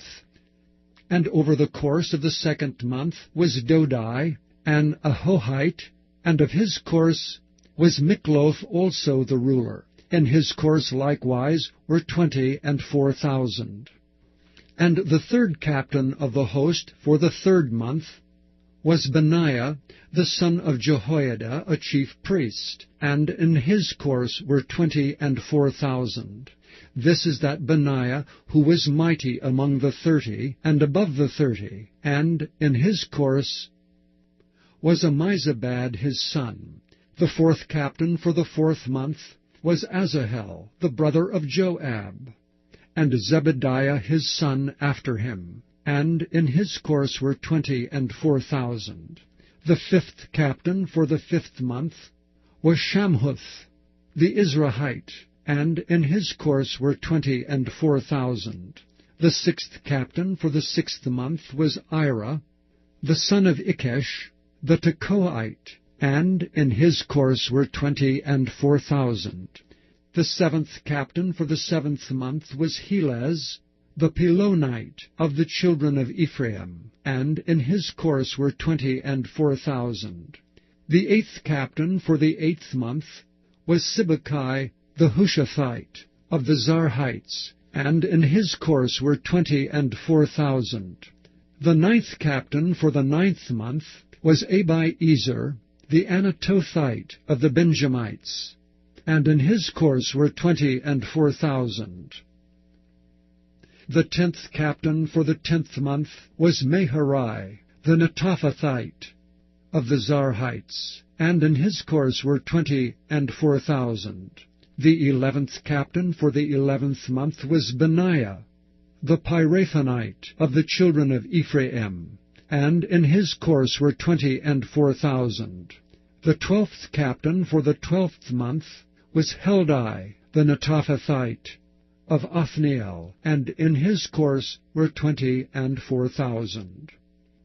Furthermore, over the tribes of Israel, the ruler of the Reubenites was Eleazar, the son of Zichri; of the Simeonites, Shephatiah, the son of Maacah; of the Levites, Hashabiah, the son of Kemuel; of the Aaronites, Zadok; of Judah, Elihu, one of the brethren of David; of Issachar, Omri, the son of Michael; of Zebulun, Ishmaiah, the son of Obadiah; of Naphtali, Jeremoth, the son of Azrael; of the children of Ephraim, Hoshea, the son of Azaziah; of the half-tribe of Manasseh, Joel, the son of Pedaiah; of the half-tribe of Manasseh in Gilead, Iddo, the son of Zechariah; of Benjamin, Jaaziel, the son of Abner; of Dan, Azareel, the son of Jeroham. These were the princes of the tribes of Israel. But David took not the number of them from 20 years old and under, because the Lord had said he would increase Israel like to the stars of the heavens. Joab the son of Zeruiah began to number, but he finished not, because there fell wrath for it against Israel. Neither was the number put in the account of the chronicles of King David. And over the king's treasures was Asmaveth, the son of Adiel, and over the storehouses in the fields, in the cities, and in the villages, and in the castles, was Jehonathan, the son of Uzziah. And over them that did the work of the field for tillage of the ground was Ezrai, the son of Caleb. And over the vineyards was Shimei, the Ramathite. Over the increase of the vineyards for the wine cellars was Zabdi, the Shifmite. And over the olive trees and the sycamore trees that were in the low plains was Baal-Hanan, the Gederite. And over the cellars of oil was Joash. And over the herds that fed in Sharon was Shitrai the Sharonite. And over the herds that were in the valleys was Shaphat the son of Adlai. Over the camels also was Obal the Ishmaelite. And over the asses was Jediah the Meronothite. And over the flocks was Jezez the Hagirite. All these were the rulers of the substance which was King David's. Also Jonathan, David's uncle, was a counselor, a wise man and a scribe. And Jehiel, the son of Hachmoni, was with the king's sons. And Ahithophel was the king's counselor, and Hushai the Archite was the king's companion. And after Ahithophel was Jehoiada, the son of Benaiah, and Abiathar, and the general of the king's army was Joab. Chapter 28. And David assembled all the princes of Israel, the princes of the tribes, and the captains of the companies that ministered to the king by course, and the captains over the thousands, and captains over the hundreds, and the stewards over all the substance, and possession of the king, and of his sons, with the officers, and with the mighty men, and with all the valiant men unto Jerusalem. Then David the king stood up upon his feet, and said, Hear me, my brethren, and my people. As for me, I had in mine heart to build an house of rest for the ark of the covenant of the Lord, and for the footstool of our God, and had made ready for the building. But God said unto me, Thou shalt not build an house for my name, because thou hast been a man of war, and hast shed blood. Howbeit the Lord God of Israel chose me before all the house of my father to be king over Israel forever. For he hath chosen Judah to be the ruler, and of the house of Judah the house of my father, and among the sons of my father he liked me to make me king over all Israel. And of all my sons, for the Lord hath given me many sons, he hath chosen Solomon my son to sit upon the throne of the kingdom of the Lord over Israel. And he said unto me, Solomon thy son, he shall build my house and my courts, for I have chosen him to be my son, and I will be his father. Moreover, I will establish his kingdom forever, if he be constant to do my commandments and my judgments, as at this day.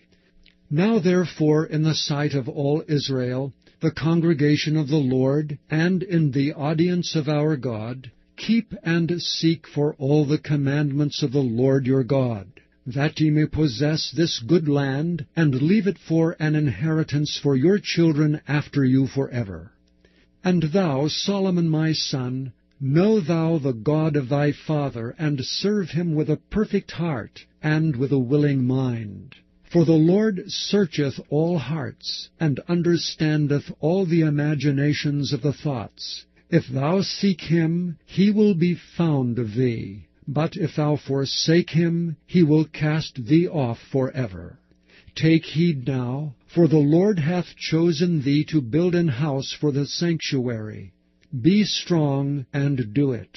Then David gave to Solomon his son the pattern of the porch, and of the houses thereof, and of the treasuries thereof, and of the upper chambers thereof, and of the inner parlors thereof, and of the place of the mercy seat, and the pattern of all that he had by the Spirit of the courts of the house of the Lord, and of all the chambers round about, of the treasuries of the house of God, and of the treasuries of the dedicated things, also for the courses of the priests and the Levites, and for all the work of the service of the house of the Lord, and for all the vessels of service in the house of the Lord.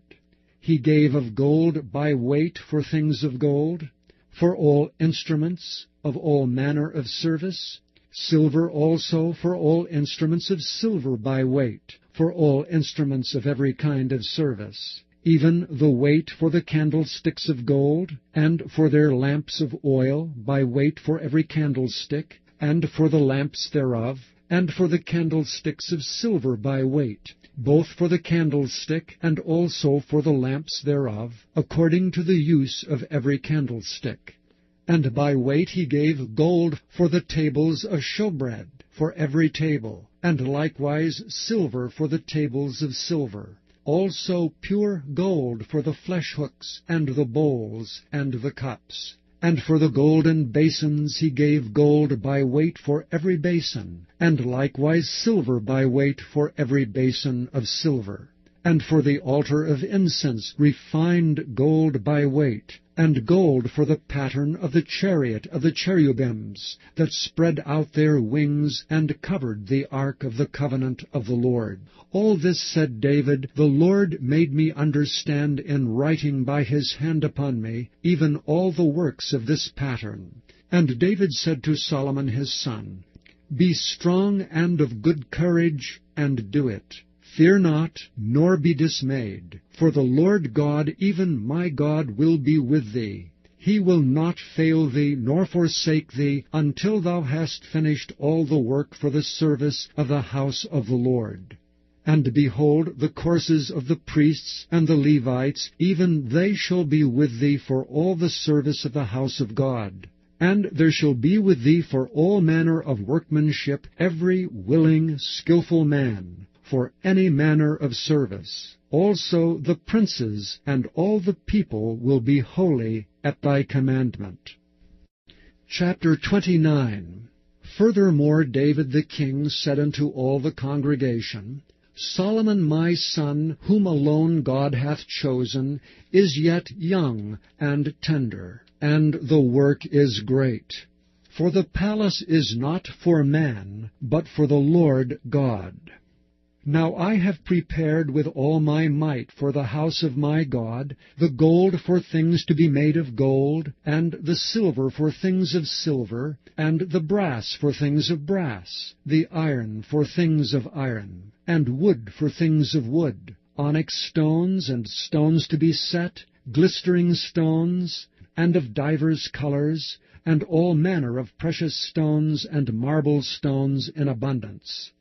Moreover, because I have set my affection to the house of my God, I have of mine own proper good of gold and silver, which I have given to the house of my God, over and above all that I have prepared for the holy house, even 3,000 talents of gold, of the gold of Ophir, and 7,000 talents of refined silver, to overlay the walls of the house withal, the gold for things of gold, and the silver for things of silver, and for all manner of work to be made by the hands of artificers. And who then is willing to consecrate his service this day unto the Lord? Then the chief of the fathers, and princes of the tribes of Israel, and the captains of thousands and of hundreds, with the rulers of the king's work, offered willingly, and gave for the service of the house of God, of gold 5,000 talents, and 10,000 drams, and of silver 10,000 talents, and of brass 18,000 talents, and 100,000 talents of iron. And they with whom precious stones were found gave them to the treasure of the house of the Lord by the hand of Jehiel the Gershonite. Then the people rejoiced, for that they offered willingly, because with perfect heart they offered willingly to the Lord. And David the king also rejoiced with great joy. Wherefore David blessed the Lord before all the congregation. And David said, Blessed be thou, Lord God of Israel, our Father, for ever and ever. Thine, O Lord, is the greatness, and the power, and the glory, and the victory, and the majesty. For all that is in the heaven and in the earth is thine. Thine is the kingdom, O Lord, and thou art exalted as head above all. Both riches and honor come of thee, and thou reignest over all. And in thine hand is power and might. And in thine hand it is to make great, and to give strength unto all. Now therefore, our God, we thank thee, and praise thy glorious name. But who am I, and what is my people, that we should be able to offer so willingly after this sort? For all things come of thee, and of thine own have we given thee. For we are strangers before thee, and sojourners, as were all our fathers. Our days on the earth are as a shadow, and there is none abiding. O Lord our God, all this store that we have prepared to build thee an house for thine holy name cometh of thine hand, and is all thine own. I know also, my God, that thou triest the heart, and hast pleasure in uprightness. As for me, in the uprightness of mine heart, I have willingly offered all these things, and now have I seen with joy thy people, which are present here, to offer willingly unto thee. O Lord God of Abraham, Isaac, and of Israel, our fathers, keep this forever in the imagination of the thoughts of the heart of thy people, and prepare their heart unto thee. And give unto Solomon my son a perfect heart, to keep thy commandments, thy testimonies, and thy statutes, and to do all these things, and to build the palace for the which I have made provision. And David said to all the congregation, Now bless the Lord your God. And all the congregation blessed the Lord God of their fathers, and bowed down their heads, and worshipped the Lord and the king. And they sacrificed sacrifices unto the Lord, and offered burnt offerings unto the Lord on the morrow after that day, even 1,000 bullocks, 1,000 rams, and 1,000 lambs, with their drink offerings and sacrifices in abundance for all Israel. And did eat and drink before the Lord on that day with great gladness. And they made Solomon the son of David king the second time, and anointed him unto the Lord to be the chief governor, and Zadok to be priest. Then Solomon sat on the throne of the Lord as king instead of David his father, and prospered, and all Israel obeyed him. And all the princes and the mighty men, and all the sons likewise of King David, submitted themselves unto Solomon the king. And the Lord magnified Solomon exceedingly in the sight of all Israel, and bestowed upon him such royal majesty as had not been on any king before him in Israel. Thus David the son of Jesse reigned over all Israel. And the time that he reigned over Israel was 40 years. 7 years reigned he in Hebron, and 33 years reigned he in Jerusalem. And he died in a good old age, full of days, riches, and honor. And Solomon his son reigned in his stead. Now the acts of David the king, first and last, behold, they are written in the book of Samuel the seer, and in the book of Nathan the prophet, and in the book of Gad the seer, with all his reign and his might, and the times that went over him, and over Israel, and over all the kingdoms of the countries. Chapter 27. In that day, God with his fierce and great and mighty sword will punish Leviathan, the fleeing serpent, and Leviathan the twisted serpent, and he will kill the serpent that is in the sea. In that day, sing to her, a pleasant vineyard. I, the Lord, am its keeper. I will water it every moment. Lest anyone damage it, I will keep it night and day. Wrath is not in me, but if I should find briars and thorns, I would do battle. I would march on them and I would burn them together.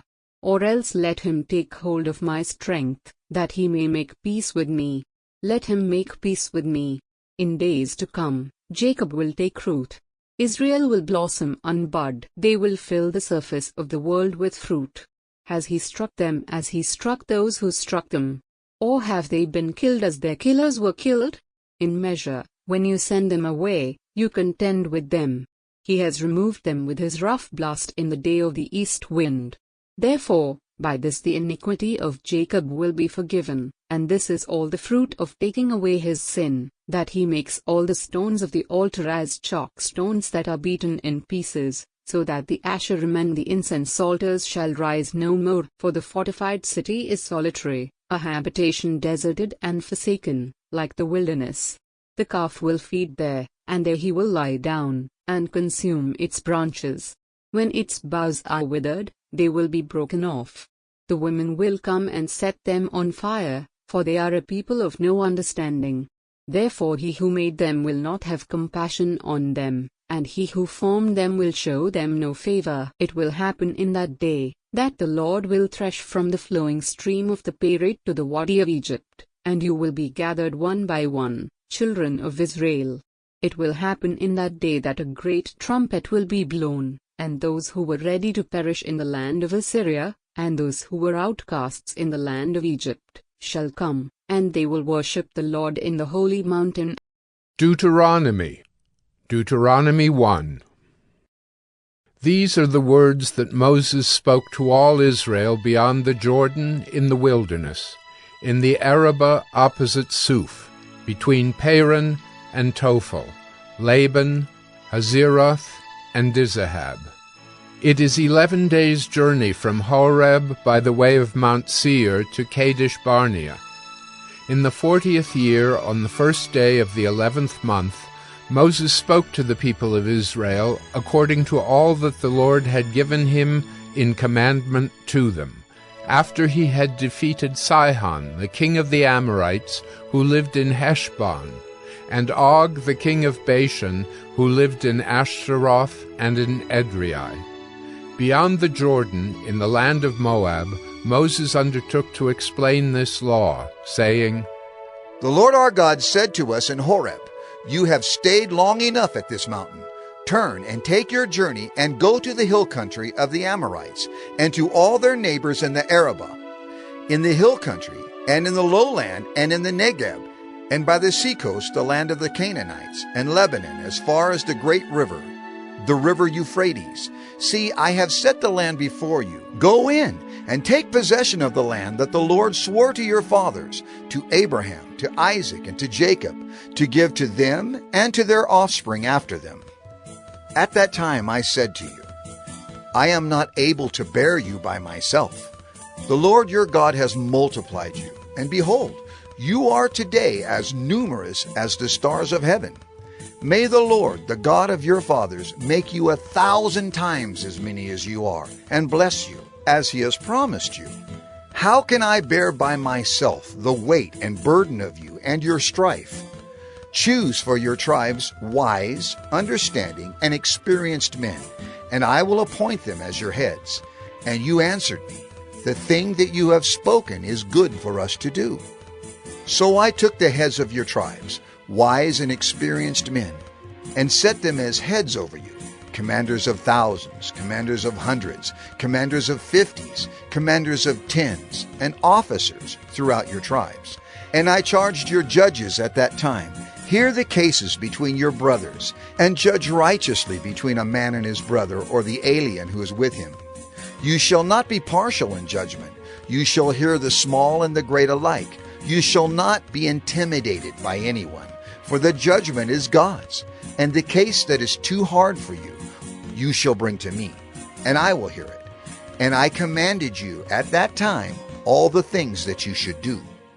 Then we set out from Horeb, and went through all that great and terrifying wilderness that you saw on the way to the hill country of the Amorites, as the Lord our God commanded us. And we came to Kadesh Barnea, and I said to you, You have come to the hill country of the Amorites, which the Lord our God is giving us. See, the Lord your God has set the land before you. Go up, take possession, as the Lord, the God of your fathers, has told you. Do not fear or be dismayed. Then all of you came near me and said, Let us send men before us, that they may explore the land for us, and bring us word again of the way by which we must go up, and the cities into which we shall come. The thing seemed good to me, and I took 12 men from you, 1 man from each tribe. And they turned and went up into the hill country, and came to the valley of Eshcol, and spied it out. And they took in their hands some of the fruit of the land, and brought it down to us, and brought us word again, and said, It is a good land that the Lord our God is giving us. Yet you would not go up, but rebelled against the command of the Lord your God. And you murmured in your tents, and said, Because the Lord hated us, he has brought us out of the land of Egypt, to give us into the hand of the Amorites, to destroy us. Where are we going up? Our brothers have made our hearts melt, saying, The people are greater and taller than we. The cities are great and fortified up to heaven. And besides, we have seen the sons of the Anakim there. Then I said to you, Do not be in dread or afraid of them. The Lord your God who goes before you will himself fight for you, just as he did for you in Egypt before your eyes, and in the wilderness, where you have seen how the Lord your God carried you, as a man carries his son, all the way that you went until you came to this place. Yet in spite of this word, you did not believe the Lord your God, who went before you in the way to seek you out a place to pitch your tents, in fire by night and in the cloud by day, to show you by what way you should go. And the Lord heard your words and was angered, and he swore, Not one of these men of this evil generation shall see the good land that I swore to give to your fathers, except Caleb the son of Jephunneh. He shall see it, and to him and to his children I will give the land on which he has trodden, because he has wholly followed the Lord. Even with me the Lord was angry on your account, and said, You also shall not go in there. Joshua the son of Nun, who stands before you, he shall enter. Encourage him, for he shall cause Israel to inherit it. And as for your little ones, who you said would become a prey, and your children who today have no knowledge of good or evil, they shall go in there, and to them I will give it, and they shall possess it. But as for you, turn, and journey into the wilderness in the direction of the Red Sea. Then you answered me, We have sinned against the Lord. We ourselves will go up and fight, just as the Lord our God commanded us. And every one of you fastened on his weapons of war and thought it easy to go up into the hill country. And the Lord said to me, Say to them, Do not go up or fight, for I am not in your midst, lest you be defeated before your enemies. So I spoke to you, and you would not listen, but you rebelled against the command of the Lord, and presumptuously went up into the hill country. Then the Amorites, who lived in that hill country, came out against you and chased you as bees do, and beat you down in Seir, as far as Hormah. And you returned and wept before the Lord. But the Lord did not listen to your voice, or give ear to you. So you remained at Kadesh many days, the days that you remained there. Deuteronomy 2. Then we turned and journeyed into the wilderness, in the direction of the Red Sea, as the Lord told me. And for many days we traveled around Mount Seir. Then the Lord said to me, You have been traveling around this mountain country long enough. Turn northward and command the people. You are about to pass through the territory of your brothers, the people of Esau, who live in Seir, and they will be afraid of you. So be very careful. Do not contend with them, for I will not give you any of their land, no, not so much as for the sole of the foot to tread on, because I have given Mount Seir to Esau as a possession. You shall purchase food from them for money, that you may eat, and you shall also buy water of them for money, that you may drink. For the Lord your God has blessed you in all the work of your hands. He knows you're going through this great wilderness. These 40 years the Lord your God has been with you. You have lacked nothing. So we went on, away from our brothers, the people of Esau, who live in Seir, away from the Arabah road, from Elath and Ezion Geber. And we turned and went in the direction of the wilderness of Moab. And the Lord said to me, Do not harass Moab or contend with them in battle, for I will not give you any of their land for a possession, because I have given Ar to the people of Lot for a possession. The Emim formerly lived there, a people great and many, and tall as the Anakim. Like the Anakim, they are also counted as Rephaim, but the Moabites called them Emim. The Horites also lived in Seir formerly, but the people of Esau dispossessed them, and destroyed them from before them, and settled in their place, as Israel did to the land of their possession, which the Lord gave to them. Now rise up and go over the brook Zered.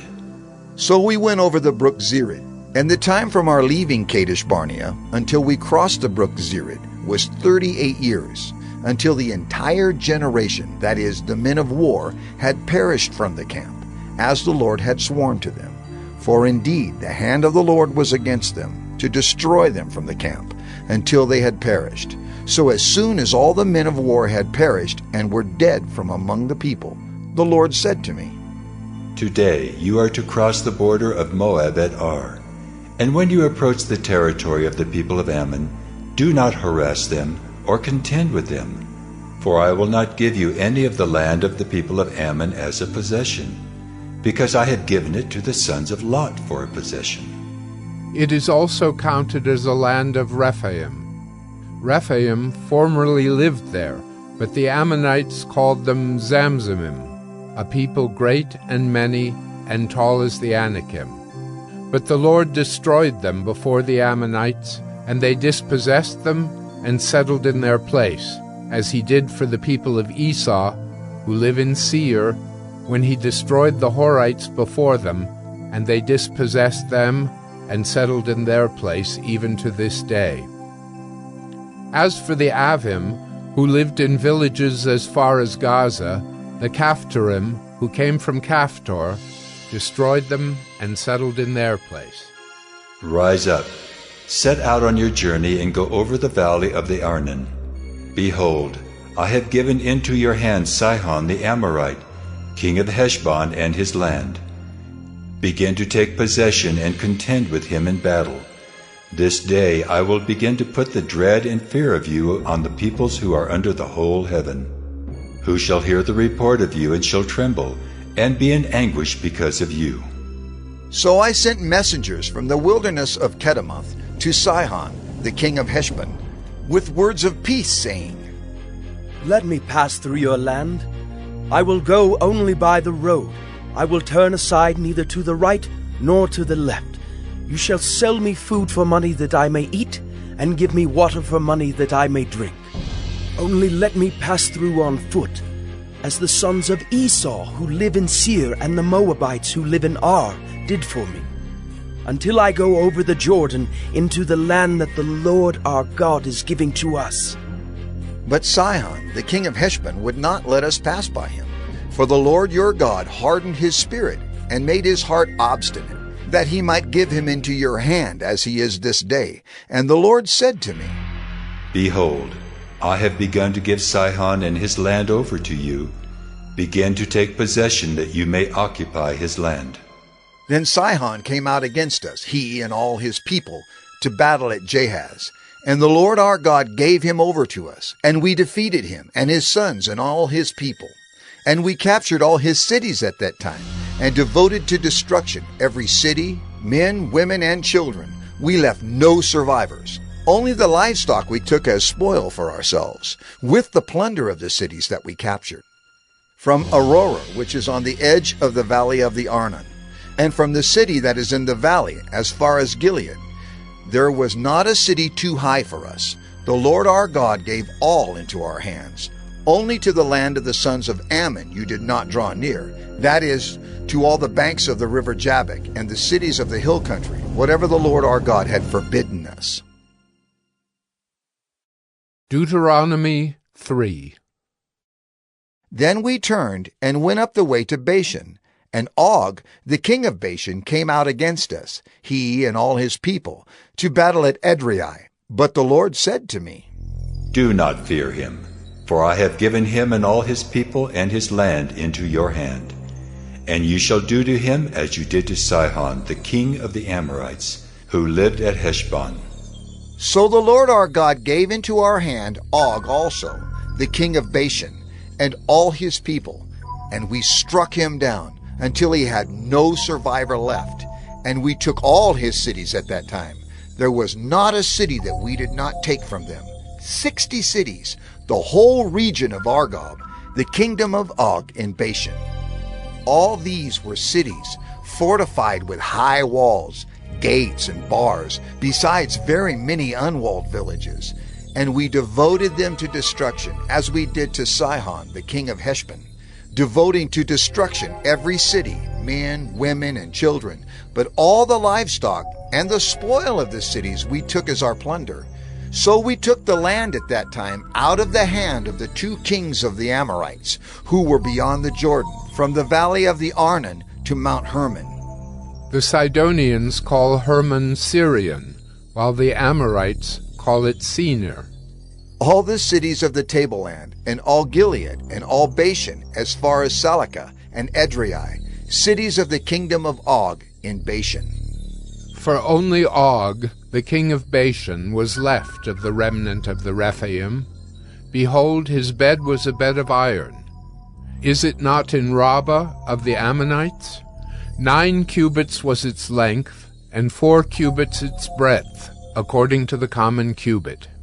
When we took possession of this land at that time, I gave to the Reubenites and the Gadites the territory beginning at Aroer, which is on the edge of the valley of the Arnon, and half the hill country of Gilead with its cities, the rest of Gilead and all Bashan, the kingdom of Og, that is, all the region of Argob, I gave to the half-tribe of Manasseh. All that portion of Bashan is called the land of Rephaim. Jair the Manassite took all the region of Argob, that is Bashan, as far as the border of the Geshurites and the Maacathites, and called the villages after his own name, Havoth Jair, as it is to this day.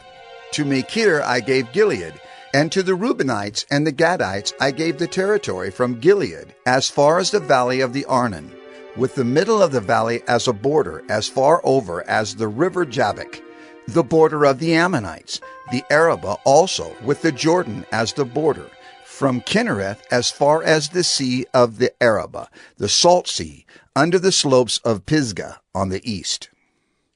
And I commanded you at that time, saying, The Lord your God has given you this land to possess. All your men of valor shall cross over armed before your brothers, the people of Israel. Only your wives, your little ones, and your livestock, I know that you have much livestock, shall remain in the cities that I have given you, until the Lord gives rest to your brothers as to you, and they also occupy the land that the Lord your God gives them beyond the Jordan. Then each of you may return to his possession, which I have given you. And I commanded Joshua at that time, Your eyes have seen all that the Lord your God has done to these 2 kings. So will the Lord do to all the kingdoms into which you are crossing. You shall not fear them, for it is the Lord your God who fights for you. And I pleaded with the Lord at that time, saying, O Lord God, you have only begun to show your servant your greatness and your mighty hand. For what God is there in heaven or on earth who can do such works and mighty acts as yours? Please, let me go over and see the good land beyond the Jordan, that good hill country in Lebanon. But the Lord was angry with me because of you, and would not listen to me. And the Lord said to me, Enough from you. Do not speak to me of this matter again. Go up to the top of Pisgah, and lift up your eyes westward and northward, and southward and eastward, and look at it with your eyes. For you shall not go over this Jordan, but charge Joshua, and encourage and strengthen him, for he shall go over at the head of this people, and he shall put them in possession of the land that you shall see. So we remained in the valley opposite Beth Peor. Deuteronomy 4. And now, O Israel, listen to the statutes and the rules that I am teaching you, and do them, that you may live. And go in and take possession of the land that the Lord, the God of your fathers, is giving you. You shall not add to the word that I command you, nor take from it, that you may keep the commandments of the Lord your God that I command you. Your eyes have seen what the Lord did at Baal Peor. For the Lord your God destroyed from among you all the men who followed the Baal of Peor. But you who held fast to the Lord your God are all alive today. See, I have taught you statutes and rules, as the Lord my God commanded me, that you should do them in the land that you are entering to take possession of it. Keep them and do them, for that will be your wisdom and your understanding in the sight of the peoples, who, when they hear all these statutes, will say, Surely this great nation is a wise and understanding people. For what great nation is there that has a God so near to it as the Lord our God is to us, whenever we call upon him? And what great nation is there that has statutes and rules so righteous as all this law that I set before you today. Only take care and keep your soul diligently, lest you forget the things that your eyes have seen, and lest they depart from your heart all the days of your life. Make them known to your children and your children's children, how on the day that you stood before the Lord your God at Horeb, the Lord said to me, Gather the people to me, that I may let them hear my words, so that they may learn to fear me all the days that they live on the earth, and that they may teach their children so. And you came near and stood at the foot of the mountain, while the mountain burned with fire to the heart of heaven, wrapped in darkness, cloud, and gloom. Then the Lord spoke to you out of the midst of the fire. You heard the sound of words, but saw no form. There was only a voice, and he declared to you his covenant, which he commanded you to perform, that is, the 10 Commandments. And he wrote them on 2 tablets of stone. And the Lord commanded me at that time to teach you statutes and rules, that you might do them in the land that you are going over to possess. Therefore, watch yourselves very carefully, since you saw no form on the day that the Lord spoke to you at Horeb, out of the midst of the fire. Beware, lest you act corruptly by making a carved image for yourselves, in the form of any figure, the likeness of male or female, the likeness of any animal that is on the earth, the likeness of any winged bird that flies in the air, the likeness of anything that creeps on the ground, the likeness of any fish that is in the water under the earth. And beware, lest you raise your eyes to heaven, and when you see the sun and the moon and the stars, all the host of heaven, you be drawn away and bow down to them and serve them, things that the Lord your God has allotted to all the peoples under the whole heaven. But the Lord has taken you and brought you out of the iron furnace, out of Egypt, to be a people of his own inheritance, as you are this day. Furthermore, the Lord was angry with me because of you, and he swore that I should not cross the Jordan, and that I should not enter the good land that the Lord your God is giving you for an inheritance. For I must die in this land. I must not go over the Jordan. But you shall go over and take possession of that good land. Take care, lest you forget the covenant of the Lord your God, which he made with you, and make a carved image, the form of anything that the Lord your God has forbidden you. For the Lord your God is a consuming fire, a jealous God.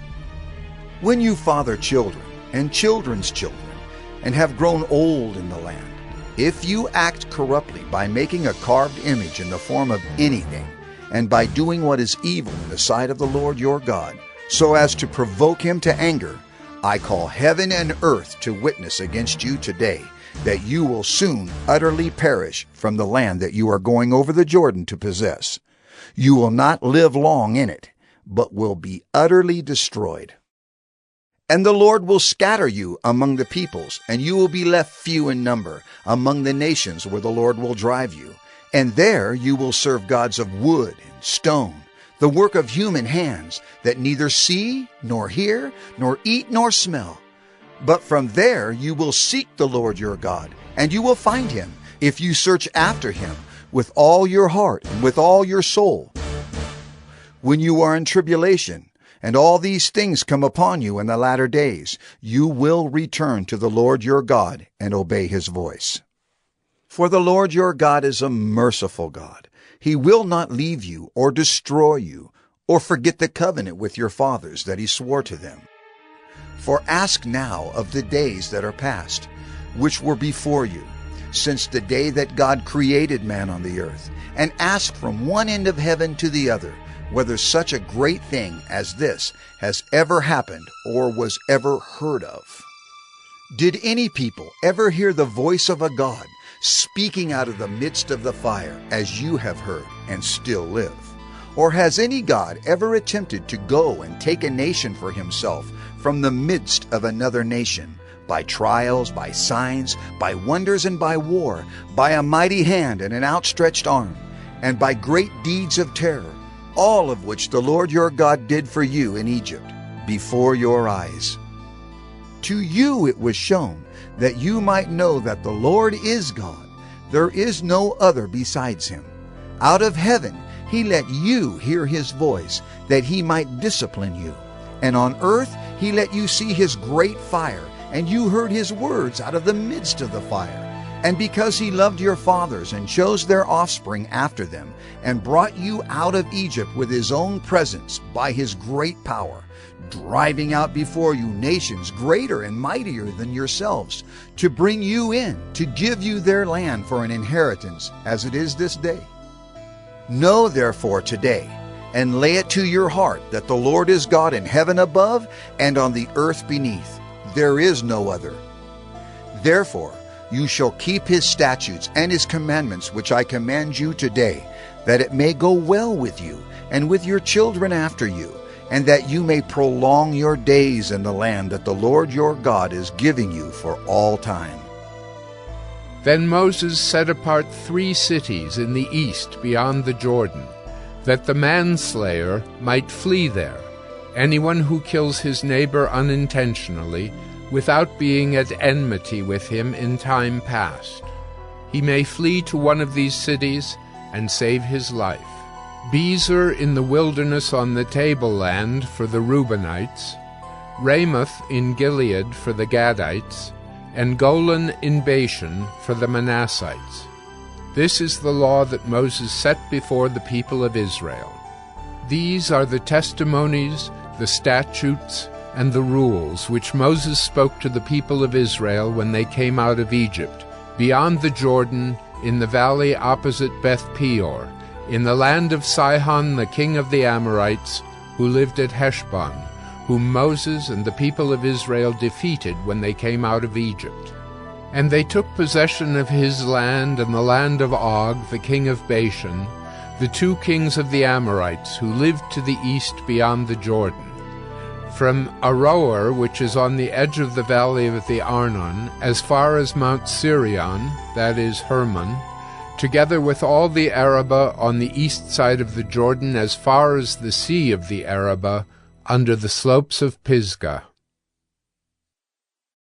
Deuteronomy 5. And Moses summoned all Israel, and said to them, Hear, O Israel, the statutes and the rules that I speak in your hearing today, and you shall learn them, and be careful to do them. The Lord our God made a covenant with us in Horeb. Not with our fathers did the Lord make this covenant, but with us, who are all of us here alive today. The Lord spoke with you face to face at the mountain, out of the midst of the fire, while I stood between the Lord and you at that time, to declare to you the word of the Lord. For you were afraid because of the fire, and you did not go up into the mountain. He said, I am the Lord your God, who brought you out of the land of Egypt, out of the house of slavery. You shall have no other gods before me. You shall not make for yourself a carved image, or any likeness of anything that is in heaven above, or that is on the earth beneath, or that is in the water under the earth. You shall not bow down to them, or serve them. For I, the Lord your God, am a jealous God, visiting the iniquity of the fathers on the children, to the 3rd and 4th generation of those who hate me, but showing steadfast love to thousands of those who love me and keep my commandments. You shall not take the name of the Lord your God in vain, for the Lord will not hold him guiltless who takes his name in vain. Observe the Sabbath day, to keep it holy, as the Lord your God commanded you. 6 days you shall labor and do all your work, but the 7th day is a Sabbath to the Lord your God. On it you shall not do any work, you or your son or your daughter or your male servant or your female servant, or your ox or your donkey or any of your livestock, or the sojourner who is within your gates, that your male servant and your female servant may rest as well as you. You shall remember that you were a slave in the land of Egypt, and the Lord your God brought you out from there with a mighty hand and an outstretched arm. Therefore the Lord your God commanded you to keep the Sabbath day.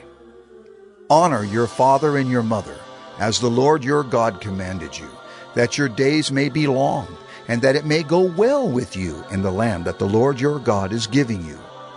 You shall not murder, and you shall not commit adultery, and you shall not steal, And you shall not bear false witness against your neighbor, and you shall not covet your neighbor's wife, and you shall not desire your neighbor's house, his field, or his male servant, or his female servant, his ox or his donkey, or anything that is your neighbor's.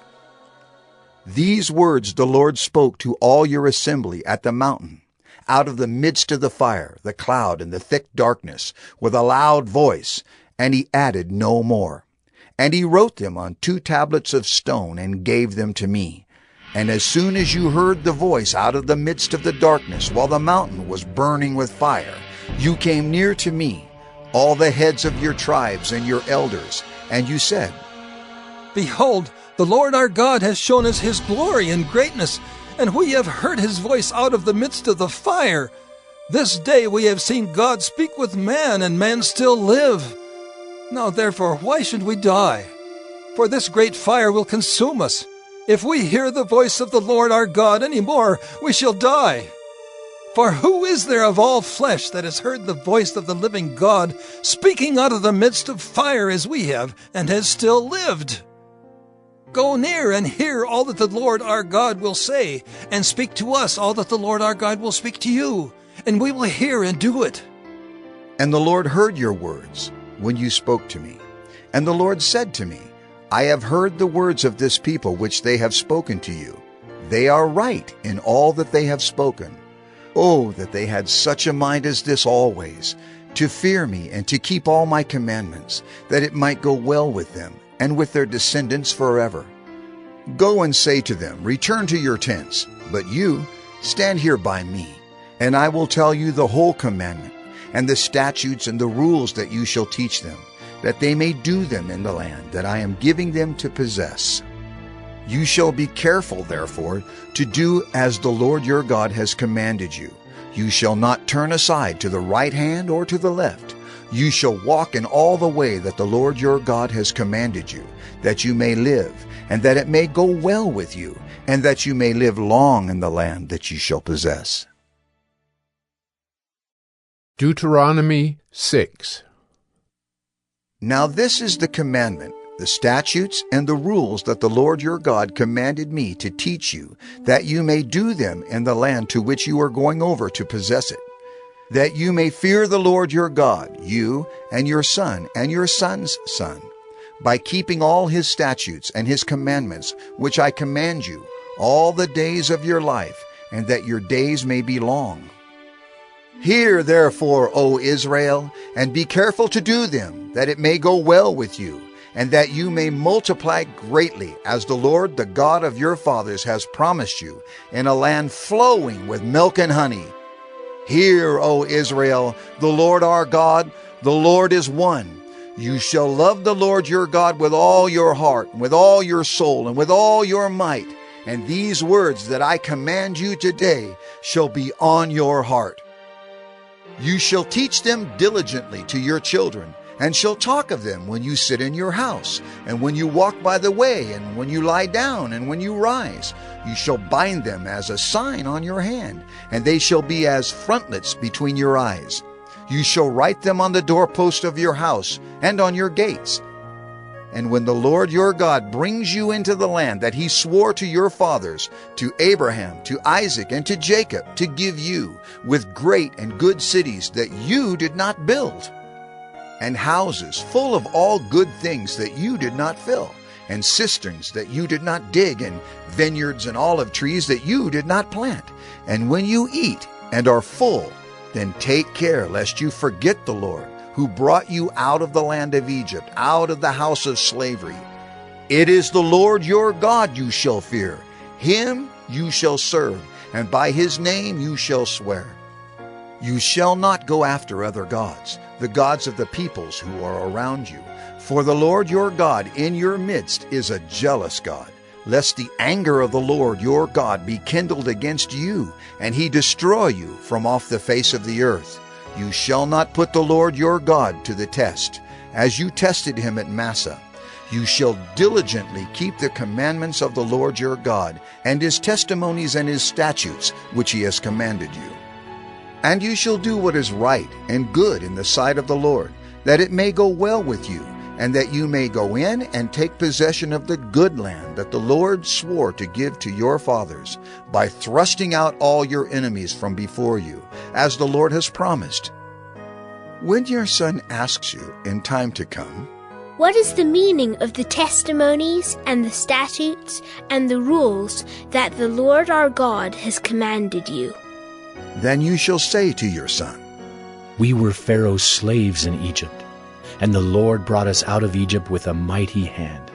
And the Lord showed signs and wonders great and grievous against Egypt and against Pharaoh and all his household before our eyes. And he brought us out from there, that he might bring us in and give us the land that he swore to give to our fathers. And the Lord commanded us to do all these statutes, to fear the Lord our God for our good always, that he might preserve us alive, as we are this day. And it will be righteousness for us if we are careful to do all this commandment before the Lord our God, as he has commanded us." Deuteronomy 7. When the Lord your God brings you into the land that you are entering to take possession of it, and clears away many nations before you, the Hittites, the Girgashites, the Amorites, the Canaanites, the Perizzites, the Hivites, and the Jebusites, 7 nations more numerous and mightier than yourselves, and when the Lord your God gives them over to you, and you defeat them, then you must devote them to complete destruction. You shall make no covenant with them, and show no mercy to them. You shall not intermarry with them, giving your daughters to their sons, or taking their daughters for your sons, for they would turn away your sons from following me, to serve other gods. Then the anger of the Lord would be kindled against you, and he would destroy you quickly. But thus shall you deal with them. You shall break down their altars, and dash in pieces their pillars, and chop down their Asherim, and burn their carved images with fire. For you are a people holy to the Lord your God. The Lord your God has chosen you to be a people for his treasured possession out of all the peoples who are on the face of the earth. It was not because you were more in number than any other people that the Lord set his love on you and chose you, for you were the fewest of all peoples. But it is because the Lord loves you and is keeping the oath that he swore to your fathers, that the Lord has brought you out with a mighty hand and redeemed you from the house of slavery, from the hand of Pharaoh, king of Egypt. Know, therefore, that the Lord your God is God, the faithful God, who keeps covenant and steadfast love with those who love him and keep his commandments to 1,000 generations, and repays to their face those who hate him by destroying them. He will not be slack with one who hates him. He will repay him to his face. You shall therefore be careful to do the commandment and the statutes and the rules that I command you today. And because you listen to these rules and keep and do them, the Lord your God will keep with you the covenant and the steadfast love that he swore to your fathers. He will love you, bless you, and multiply you. He will also bless the fruit of your womb and the fruit of your ground, your grain and your wine and your oil, the increase of your herds and the young of your flock, in the land that he swore to your fathers to give you. You shall be blessed above all peoples. There shall not be male or female barren among you or among your livestock. And the Lord will take away from you all sickness, and none of the evil diseases of Egypt, which you knew, will he inflict on you, but he will lay them on all who hate you. And you shall consume all the peoples that the Lord your God will give over to you. Your eye shall not pity them, neither shall you serve their gods, for that would be a snare to you. If you say in your heart, "These nations are greater than I. How can I dispossess them?" you shall not be afraid of them, but you shall remember what the Lord your God did to Pharaoh and to all Egypt, the great trials that your eyes saw, the signs, the wonders, the mighty hand, and the outstretched arm by which the Lord your God brought you out. So will the Lord your God do to all the peoples of whom you are afraid. Moreover, the Lord your God will send hornets among them, until those who are left and hide themselves from you are destroyed. You shall not be in dread of them, for the Lord your God is in your midst, a great and awesome God. The Lord your God will clear away these nations before you little by little. You may not make an end of them at once, lest the wild beasts grow too numerous for you. But the Lord your God will give them over to you and throw them into great confusion until they are destroyed. And he will give their kings into your hand, and you shall make their name perish from under heaven. No one shall be able to stand against you until you have destroyed them. The carved images of their gods you shall burn with fire. You shall not covet the silver or the gold that is on them, or take it for yourselves, lest you be ensnared by it, for it is an abomination to the Lord your God. And you shall not bring an abominable thing into your house and become devoted to destruction like it. You shall utterly detest and abhor it, for it is devoted to destruction. Deuteronomy 8. The whole commandment that I command you today you shall be careful to do, that you may live and multiply, and go in and possess the land that the Lord swore to give to your fathers. And you shall remember the whole way that the Lord your God has led you these 40 years in the wilderness, that he might humble you, testing you to know what was in your heart, whether you would keep his commandments or not. And he humbled you, and let you hunger, and fed you with manna, which you did not know, nor did your fathers know, that he might make you know that man does not live by bread alone, but man lives by every word that comes from the mouth of the Lord. Your clothing did not wear out on you, and your foot did not swell these 40 years. Know then in your heart that as a man disciplines his son, the Lord your God disciplines you. So you shall keep the commandments of the Lord your God, by walking in his ways and by fearing him. For the Lord your God is bringing you into a good land, a land of brooks of water, of fountains and springs, flowing out in the valleys and hills, a land of wheat and barley, of vines and fig trees and pomegranates, a land of olive trees and honey, a land in which you will eat bread without scarcity, in which you will lack nothing, a land whose stones are iron, and out of whose hills you can dig copper. And you shall eat and be full, and you shall bless the Lord your God for the good land he has given you. Take care, lest you forget the Lord your God by not keeping his commandments and his rules and his statutes, which I command you today. Lest when you have eaten and are full and have built good houses and live in them, and when your herds and flocks multiply, and your silver and gold is multiplied, and all that you have is multiplied, then your heart be lifted up, and you forget the Lord your God, who brought you out of the land of Egypt, out of the house of slavery, who led you through the great and terrifying wilderness, with its fiery serpents and scorpions and thirsty ground, where there was no water, who brought you water out of the flinty rock, who fed you in the wilderness with manna that your fathers did not know, that he might humble you and test you, to do you good in the end. Beware lest you say in your heart, My power and the might of my hand have gotten me this wealth. You shall remember the Lord your God, for it is he who gives you power to get wealth, that he may confirm his covenant that he swore to your fathers, as it is this day. And if you forget the Lord your God and go after other gods and serve them and worship them, I solemnly warn you today that you shall surely perish. Like the nations that the Lord makes to perish before you, so shall you perish, because you would not obey the voice of the Lord your God. Deuteronomy 9. Hear, O Israel, you are to cross over the Jordan today, to go in to dispossess nations greater and mightier than yourselves, cities great and fortified up to heaven, a people great and tall, the sons of the Anakim, whom you know, and of whom you have heard it said, Who can stand before the sons of Anak? Know therefore today that he who goes over before you as a consuming fire is the Lord your God. He will destroy them and subdue them before you. So you shall drive them out and make them perish quickly, as the Lord has promised you. Do not say in your heart, after the Lord your God has thrust him out before you, It is because of my righteousness that the Lord has brought me in to possess this land. Whereas it is because of the wickedness of these nations that the Lord is driving them out before you.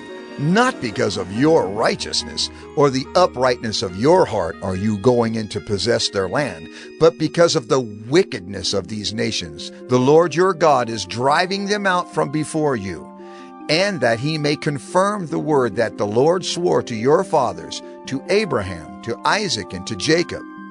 Know therefore that the Lord your God is not giving you this good land to possess because of your righteousness, for you are a stubborn people. Remember and do not forget how you provoked the Lord your God to wrath in the wilderness. From the day you came out of the land of Egypt until you came to this place, you have been rebellious against the Lord. Even at Horeb, you provoked the Lord to wrath, and the Lord was so angry with you that he was ready to destroy you. When I went up the mountain to receive the tablets of stone, the tablets of the covenant that the Lord made with you, I remained on the mountain 40 days and 40 nights. I neither ate bread nor drank water. And the Lord gave me the 2 tablets of stone, written with the finger of God, and on them were all the words that the Lord had spoken with you on the mountain, out of the midst of the fire on the day of the assembly.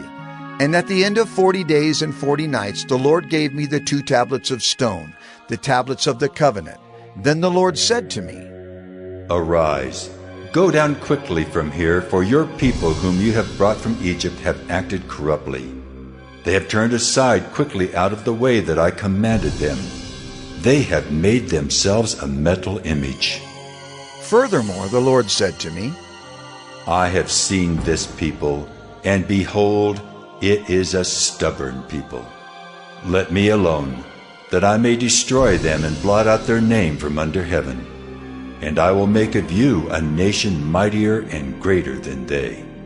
So I turned and came down from the mountain, and the mountain was burning with fire, and the 2 tablets of the covenant were in my 2 hands. And I looked, and behold, you had sinned against the Lord your God. You had made yourselves a golden calf. You had turned aside quickly from the way that the Lord had commanded you.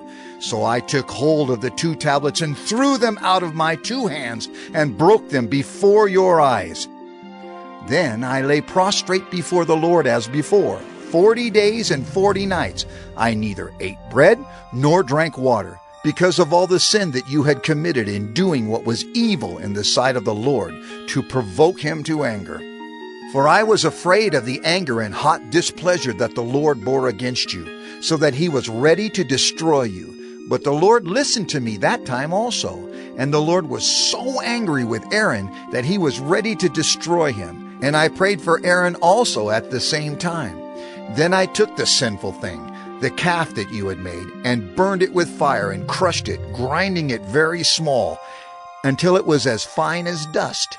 And I threw the dust of it into the brook that ran down from the mountain. At Taberah also, and at Massah, and at Kibroth-Hattaavah you provoked the Lord to wrath. And when the Lord sent you from Kadesh Barnea, saying, Go up and take possession of the land that I have given you. Then you rebelled against the commandment of the Lord your God, and did not believe him or obey his voice. You have been rebellious against the Lord from the day that I knew you. So I lay prostrate before the Lord for these 40 days and 40 nights, because the Lord had said he would destroy you. And I prayed to the Lord, O Lord God, do not destroy your people and your heritage, whom you have redeemed through your greatness, whom you have brought out of Egypt with a mighty hand. Remember your servants, Abraham, Isaac, and Jacob.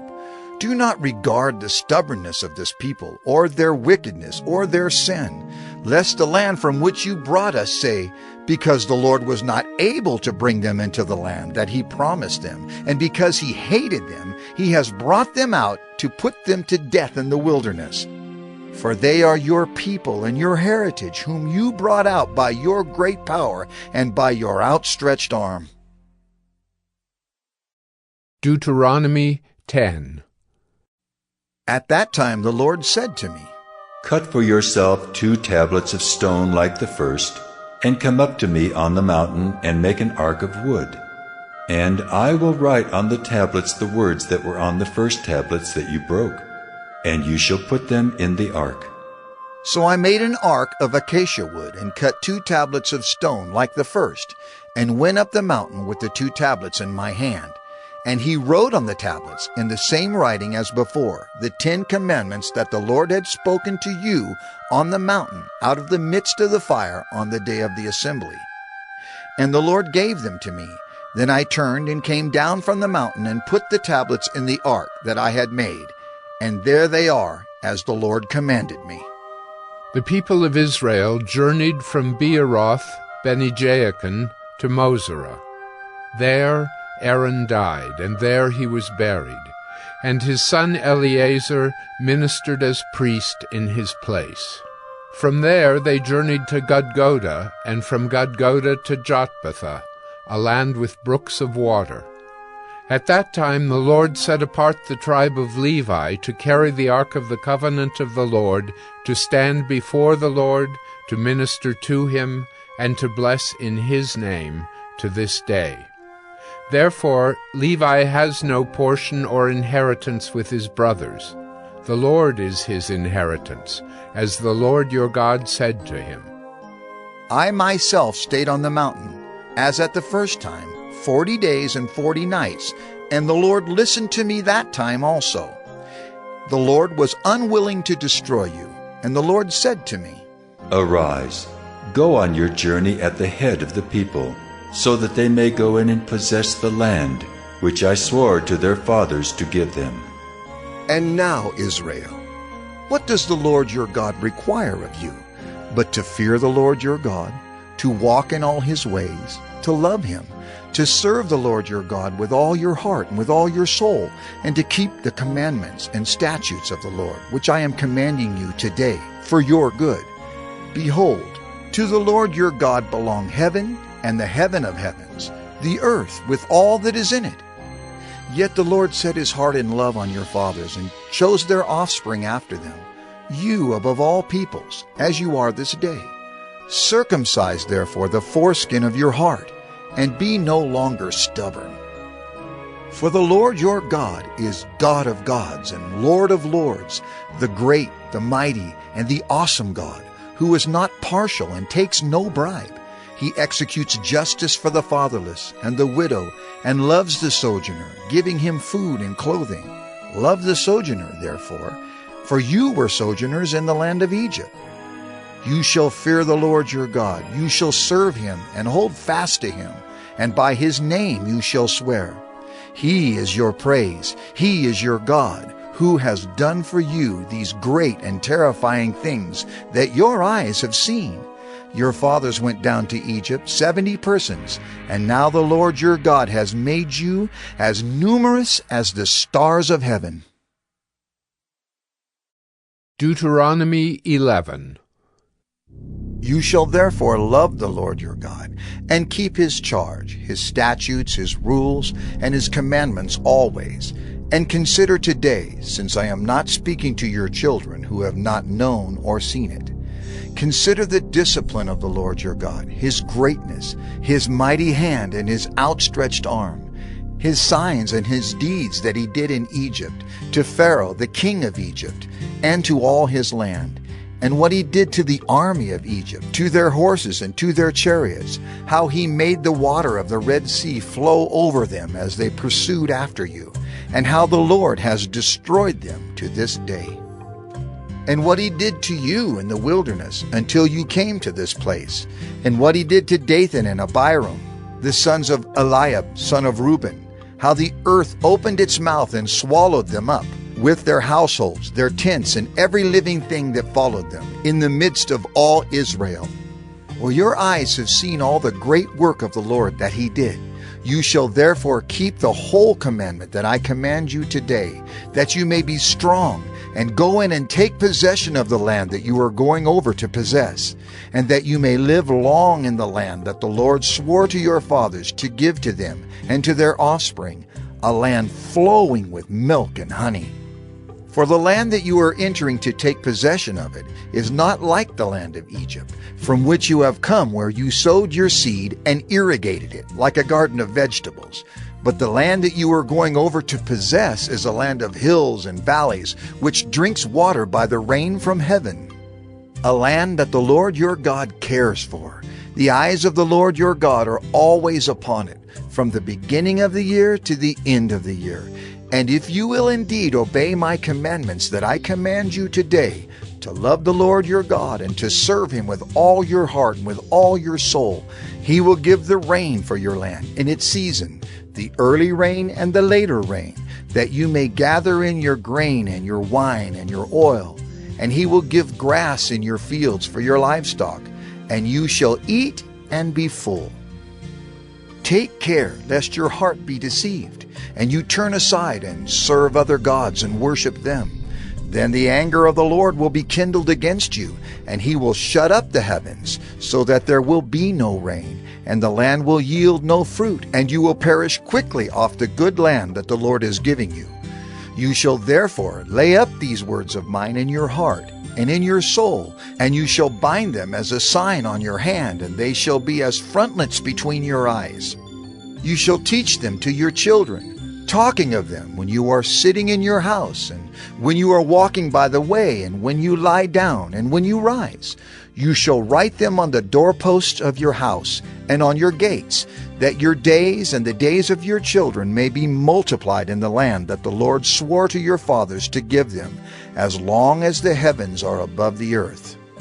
For if you will be careful to do all this commandment that I command you to do, loving the Lord your God, walking in all his ways, and holding fast to him, then the Lord will drive out all these nations before you, and you will dispossess nations greater and mightier than yourselves. Every place on which the sole of your foot treads shall be yours. Your territory shall be from the wilderness to the Lebanon, and from the river Euphrates, to the western sea. No one shall be able to stand against you. The Lord your God will lay the fear of you and the dread of you on all the land that you shall tread, as he promised you. See, I am setting before you today a blessing and a curse. The blessing, if you obey the commandments of the Lord your God, which I command you today. And the curse, if you do not obey the commandments of the Lord your God, but turn aside from the way that I am commanding you today, to go after other gods that you have not known. And when the Lord your God brings you into the land that you are entering to take possession of it, you shall set the blessing on Mount Gerizim, and the curse on Mount Ebal.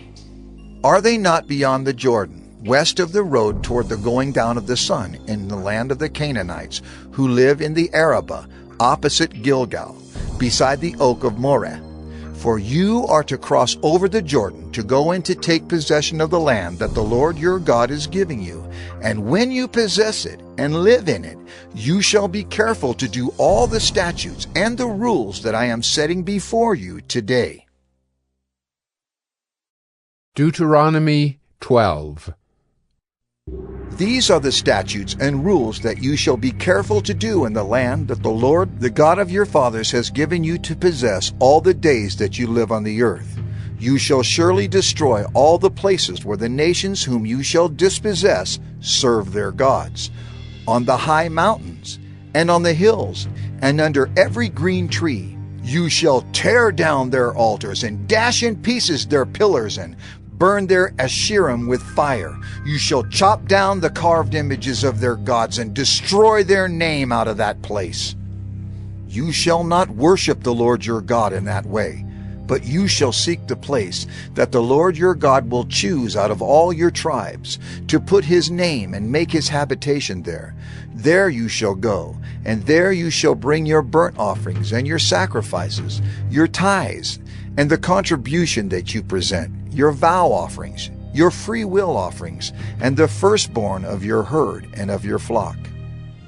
And there you shall eat before the Lord your God, and you shall rejoice, you and your households, in all that you undertake, in which the Lord your God has blessed you. You shall not do according to all that we are doing here today, everyone doing whatever is right in his own eyes. For you have not as yet come to the rest and to the inheritance that the Lord your God is giving you. But when you go over the Jordan and live in the land that the Lord your God is giving you to inherit, and when he gives you rest from all your enemies around so that you live in safety, then to the place that the Lord your God will choose to make his name dwell there, there you shall bring all that I command you, your burnt offerings and your sacrifices, your tithes and the contribution that you present, and all your finest vow offerings that you vow to the Lord. And you shall rejoice before the Lord your God, you and your sons and your daughters, your male servants and your female servants, and the Levite that is within your towns, since he has no portion or inheritance with you. Take care that you do not offer your burnt offerings at any place that you see, but at the place that the Lord will choose in one of your tribes. There you shall offer your burnt offerings, and there you shall do all that I am commanding you. However, you may slaughter and eat meat within any of your towns, as much as you desire, according to the blessing of the Lord your God that he has given you. The unclean and the clean may eat of it, as of the gazelle and as of the deer. Only you shall not eat the blood. You shall pour it out on the earth like water. You may not eat within your towns the tithe of your grain, or of your wine, or of your oil, or the firstborn of your herd, or of your flock, or any of your vow offerings that you vow, or your freewill offerings, or the contribution that you present. But you shall eat them before the Lord your God in the place that the Lord your God will choose, you and your son and your daughter, your male servant and your female servant, and the Levite who is within your towns. And you shall rejoice before the Lord your God in all that you undertake. Take care that you do not neglect the Levite as long as you live in your land. When the Lord your God enlarges your territory as he has promised you, and you say, I will eat meat, because you crave meat, you may eat meat whenever you desire. If the place that the Lord your God will choose to put his name there is too far from you, then you may kill any of your herd or your flock, which the Lord has given you, as I have commanded you, and you may eat within your towns whenever you desire. Just as the gazelle or the deer is eaten, so you may eat of it. The unclean and the clean alike may eat of it. Only be sure that you do not eat the blood, for the blood is the life, and you shall not eat the life with the flesh. You shall not eat it. You shall pour it out on the earth like water. You shall not eat it, that all may go well with you and with your children after you, when you do what is right in the sight of the Lord. But the holy things that are due from you, and your vow offerings you shall take, and you shall go to the place that the Lord will choose, and offer your burnt offerings, the flesh and the blood, on the altar of the Lord your God. The blood of your sacrifices shall be poured out on the altar of the Lord your God, but the flesh you may eat. Be careful to obey all these words that I command you, that it may go well with you and with your children after you forever, when you do what is good and right in the sight of the Lord your God. When the Lord your God cuts off before you the nations whom you go in to dispossess, and you dispossess them and dwell in their land, take care that you be not ensnared to follow them after they have been destroyed before you, and that you do not inquire about their gods, saying, How did these nations serve their gods, that I also may do the same? You shall not worship the Lord your God in that way, for every abominable thing that the Lord hates they have done for their gods. For they even burn their sons and their daughters in the fire to their gods. Everything that I command you, you shall be careful to do. You shall not add to it or take from it. Deuteronomy 13. If a prophet or a dreamer of dreams arises among you and gives you a sign or a wonder, and the sign or wonder that he tells you comes to pass, and if he says, Let us go after other gods which you have not known, and let us serve them, you shall not listen to the words of that prophet or that dreamer of dreams, for the Lord your God is testing you to know whether you love the Lord your God with all your heart, with all your soul. You shall walk after the Lord your God, and fear him, and keep his commandments, and obey his voice, and you shall serve him and hold fast to him. But that prophet or that dreamer of dreams shall be put to death, because he has taught rebellion against the Lord your God, who brought you out of the land of Egypt and redeemed you out of the house of slavery, to make you leave the way in which the Lord your God commanded you to walk. So you shall purge the evil from your midst.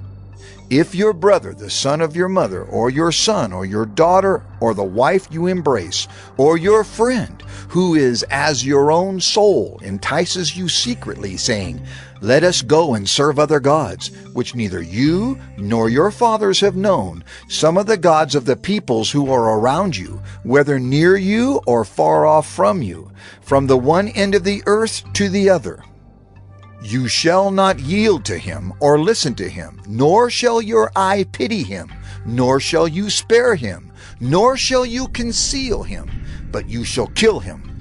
Your hand shall be first against him to put him to death, and afterward the hand of all the people. You shall stone him to death with stones, because he sought to draw you away from the Lord your God, who brought you out of the land of Egypt, out of the house of slavery. And all Israel shall hear and fear, and never again do any such wickedness as this among you.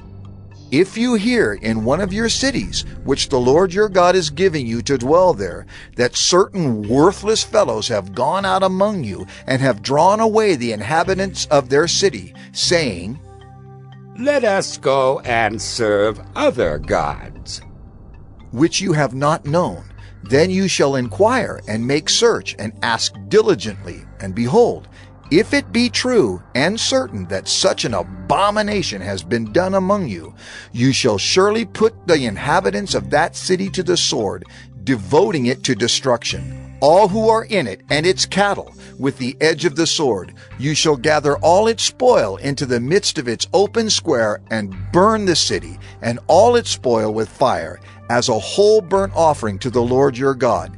It shall be a heap forever. It shall not be built again. None of the devoted things shall stick to your hand, that the Lord may turn from the fierceness of his anger, and show you mercy, and have compassion on you, and multiply you, as he swore to your fathers.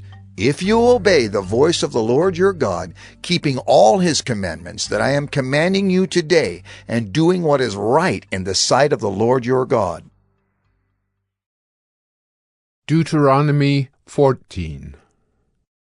You are the sons of the Lord your God. You shall not cut yourselves, or make any baldness on your foreheads for the dead. For you are a people holy to the Lord your God, and the Lord has chosen you to be a people for his treasured possession, out of all the peoples who are on the face of the earth. You shall not eat any abomination. These are the animals you may eat: the ox, the sheep, the goat, the deer, the gazelle, the roebuck, the wild goat, the ibex, the antelope, and the mountain sheep. Every animal that parts the hoof and has the hoof cloven in two, and chews the cud among the animals, you may eat. Yet of those that chew the cud, or have the hoof cloven, you shall not eat these: the camel, the hare, and the rock badger, because they chew the cud but do not part the hoof, are unclean for you. And the pig, because it parts the hoof but does not chew the cud, is unclean for you. Their flesh you shall not eat, and their carcasses you shall not touch. Of all that are in the waters you may eat these. Whatever has fins and scales you may eat, and whatever does not have fins and scales you shall not eat. It is unclean for you. You may eat all clean birds.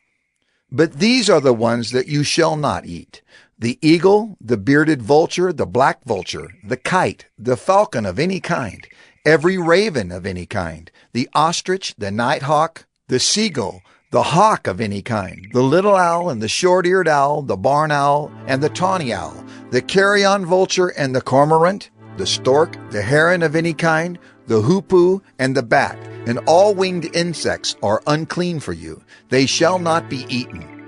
All clean winged things you may eat. You shall not eat anything that has died naturally.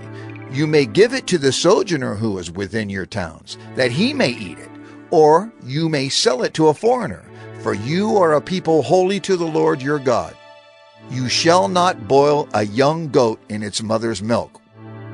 You shall tithe all the yield of your seed that comes from the field year by year, and before the Lord your God in the place that he will choose to make his name dwell there, you shall eat the tithe of your grain, of your wine, and of your oil, and the firstborn of your herd and flock, that you may learn to fear the Lord your God always. And if the way is too long for you, so that you are not able to carry the tithe, when the Lord your God blesses you, because the place is too far from you, which the Lord your God chooses to set his name there, then you shall turn it into money, and bind up the money in your hand, and go to the place that the Lord your God chooses, and spend the money for whatever you desire, oxen or sheep or wine or strong drink, whatever your appetite craves. And you shall eat there before the Lord your God and rejoice, you and your household. And you shall not neglect the Levite who is within your towns, for he has no portion or inheritance with you. At the end of every 3 years, you shall bring out all the tithe of your produce in the same year, and lay it up within your towns. And the Levite, because he has no portion or inheritance with you, and the sojourner, the fatherless, and the widow who are within your towns, shall come and eat and be filled, that the Lord your God may bless you in all the work of your hands that you do. Deuteronomy 15. At the end of every 7 years you shall grant a release, and this is the manner of the release. Every creditor shall release what he has lent to his neighbor. He shall not exact it of his neighbor, his brother, because the Lord's release has been proclaimed. Of a foreigner you may exact it, but whatever of yours is with your brother, your hand shall release. But there will be no poor among you, for the Lord will bless you in the land that the Lord your God is giving you for an inheritance to possess. If only you will strictly obey the voice of the Lord your God, being careful to do all this commandment that I command you today. For the Lord your God will bless you, as he promised you. And you shall lend to many nations, but you shall not borrow. And you shall rule over many nations, but they shall not rule over you. If among you one of your brothers should become poor, in any of your towns within your land that the Lord your God is giving you, you shall not harden your heart or shut your hand against your poor brother, but you shall open your hand to him and lend him sufficient for his need, whatever it may be. Take care lest there be an unworthy thought in your heart, and you say, "The 7th year, the year of release, is near." And your eye look grudgingly on your poor brother, and you give him nothing, and he cry to the Lord against you, and you be guilty of sin. You shall give to him freely, and your heart shall not be grudging when you give to him. Because for this the Lord your God will bless you in all your work and in all that you undertake, for there will never cease to be poor in the land. Therefore I command you, you shall open wide your hand to your brother, to the needy, and to the poor in your land. If your brother, a Hebrew man or a Hebrew woman, is sold to you, he shall serve you 6 years, and in the 7th year you shall let him go free from you.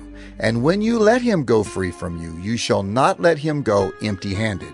You shall furnish him liberally out of your flock, out of your threshing floor, and out of your winepress. As the Lord your God has blessed you, you shall give to him.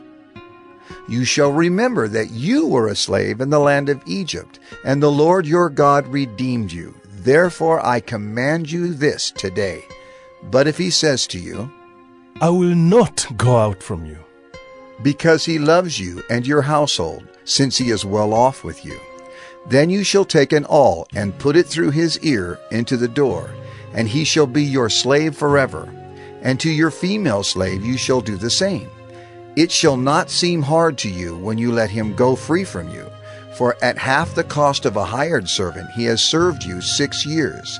So the Lord your God will bless you in all that you do.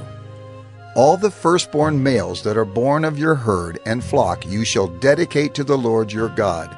You shall do no work with the firstborn of your herd, nor shear the firstborn of your flock. You shall eat it, you and your household, before the Lord your God, year by year, at the place that the Lord will choose. But if it has any blemish, if it is lame or blind, or has any serious blemish whatever, you shall not sacrifice it to the Lord your God. You shall eat it within your towns. The unclean and the clean alike may eat it, as though it were a gazelle or a deer. Only you shall not eat its blood. You shall pour it out on the ground like water. Deuteronomy 16. Observe the month of Abib, and keep the Passover to the Lord your God. For in the month of Abib the Lord your God brought you out of Egypt by night. And you shall offer the Passover sacrifice to the Lord your God from the flock or the herd at the place that the Lord will choose, to make his name dwell there. You shall eat no leavened bread with it. 7 days you shall eat it with unleavened bread, the bread of affliction. For you came out of the land of Egypt in haste, that all the days of your life you may remember the day when you came out of the land of Egypt. No leaven shall be seen with you in all your territory for 7 days, nor shall any of the flesh that you sacrifice on the evening of the first day remain all night until morning. You may not offer the Passover sacrifice within any of your towns that the Lord your God is giving you, but at the place that the Lord your God will choose, to make his name dwell in it. There you shall offer the Passover sacrifice, in the evening, at sunset, at the time you came out of Egypt. And you shall cook it and eat it at the place that the Lord your God will choose. And in the morning you shall turn and go to your tents. For 6 days you shall eat unleavened bread. And on the 7th day there shall be a solemn assembly to the Lord your God. You shall do no work on it. You shall count 7 weeks.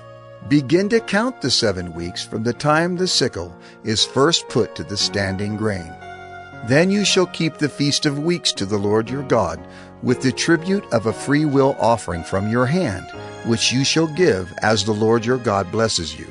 And you shall rejoice before the Lord your God, you and your son and your daughter, your male servant and your female servant, the Levite who is within your towns, the sojourner, the fatherless, and the widow who are among you, at the place that the Lord your God will choose, to make his name dwell there.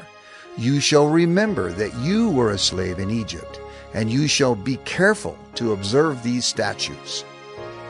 You shall keep the Feast of Booths 7 days. When you have gathered in the produce from your threshing floor and your winepress, you shall rejoice in your feast, you and your son and your daughter, your male servant and your female servant, the Levite, the sojourner, the fatherless, and the widow who are within your towns. For 7 days you shall keep the feast to the Lord your God, at the place that the Lord will choose, because the Lord your God will bless you in all your produce and in all the work of your hands, so that you will be altogether joyful. 3 times a year all your males shall appear before the Lord your God at the place that he will choose, at the Feast of Unleavened Bread, at the Feast of Weeks, and at the Feast of Booths. They shall not appear before the Lord empty-handed. Every man shall give as he is able, according to the blessing of the Lord your God that he has given you. You shall appoint judges and officers in all your towns that the Lord your God is giving you, according to your tribes, and they shall judge the people with righteous judgment. You shall not pervert justice. You shall not show partiality, and you shall not accept a bribe. For a bribe blinds the eyes of the wise and subverts the cause of the righteous. Justice, and only justice, you shall follow, that you may live and inherit the land that the Lord your God is giving you. You shall not plant any tree as an Asherah beside the altar of the Lord your God that you shall make.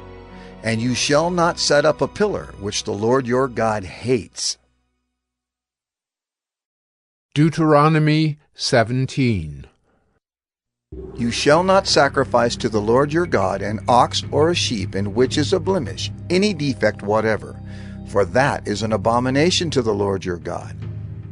If there is found among you within any of your towns that the Lord your God is giving you A man or a woman who does what is evil in the sight of the Lord your God, in transgressing his covenant, and has gone and served other gods and worshipped them, or the sun, or the moon, or any of the host of heaven, which I have forbidden, and it is told you, and you hear of it, then you shall inquire diligently, and if it is true and certain that such an abomination has been done in Israel, then you shall bring out to your gates that man or woman who has done this evil thing, and you shall stone that man or woman to death with stones.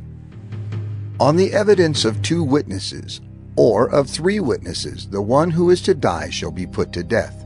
A person shall not be put to death on the evidence of 1 witness. The hand of the witnesses shall be first against him to put him to death, and afterward the hand of all the people. So you shall purge the evil from your midst. If any case arises requiring decision between one kind of homicide and another, one kind of legal right and another, or one kind of assault and another, any case within your towns that is too difficult for you, then you shall arise and go up to the place that the Lord your God will choose, and you shall come to the Levitical priests and to the judge who is in office in those days, and you shall consult them, and they shall declare to you the decision. Then you shall do according to what they declare to you from that place that the Lord will choose, and you shall be careful to do according to all that they direct you, according to the instructions that they give you, and according to the decision which they pronounce to you. You shall do. You shall not turn aside from the verdict that they declare to you, either to the right hand or to the left. The man who acts presumptuously, by not obeying the priest who stands to minister there before the Lord your God, or the judge, that man shall die.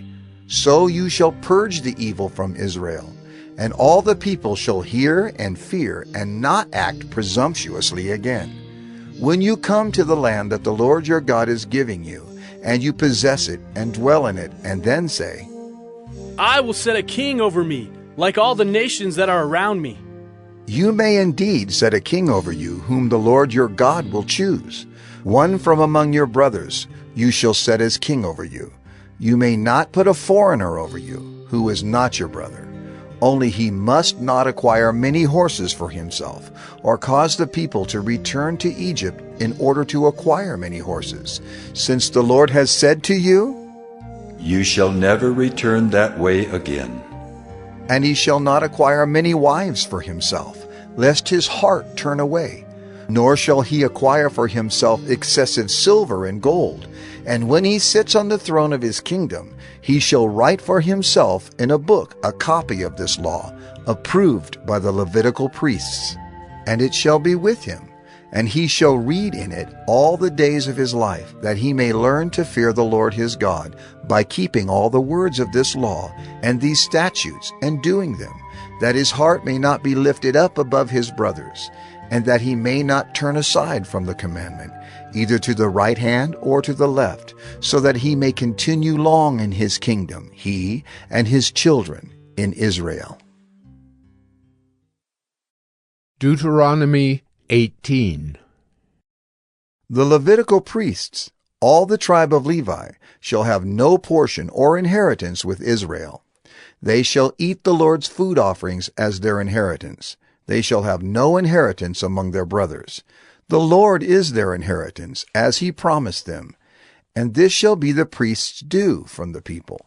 From those offering a sacrifice, whether an ox or a sheep, they shall give to the priest the shoulder and the 2 cheeks and the stomach.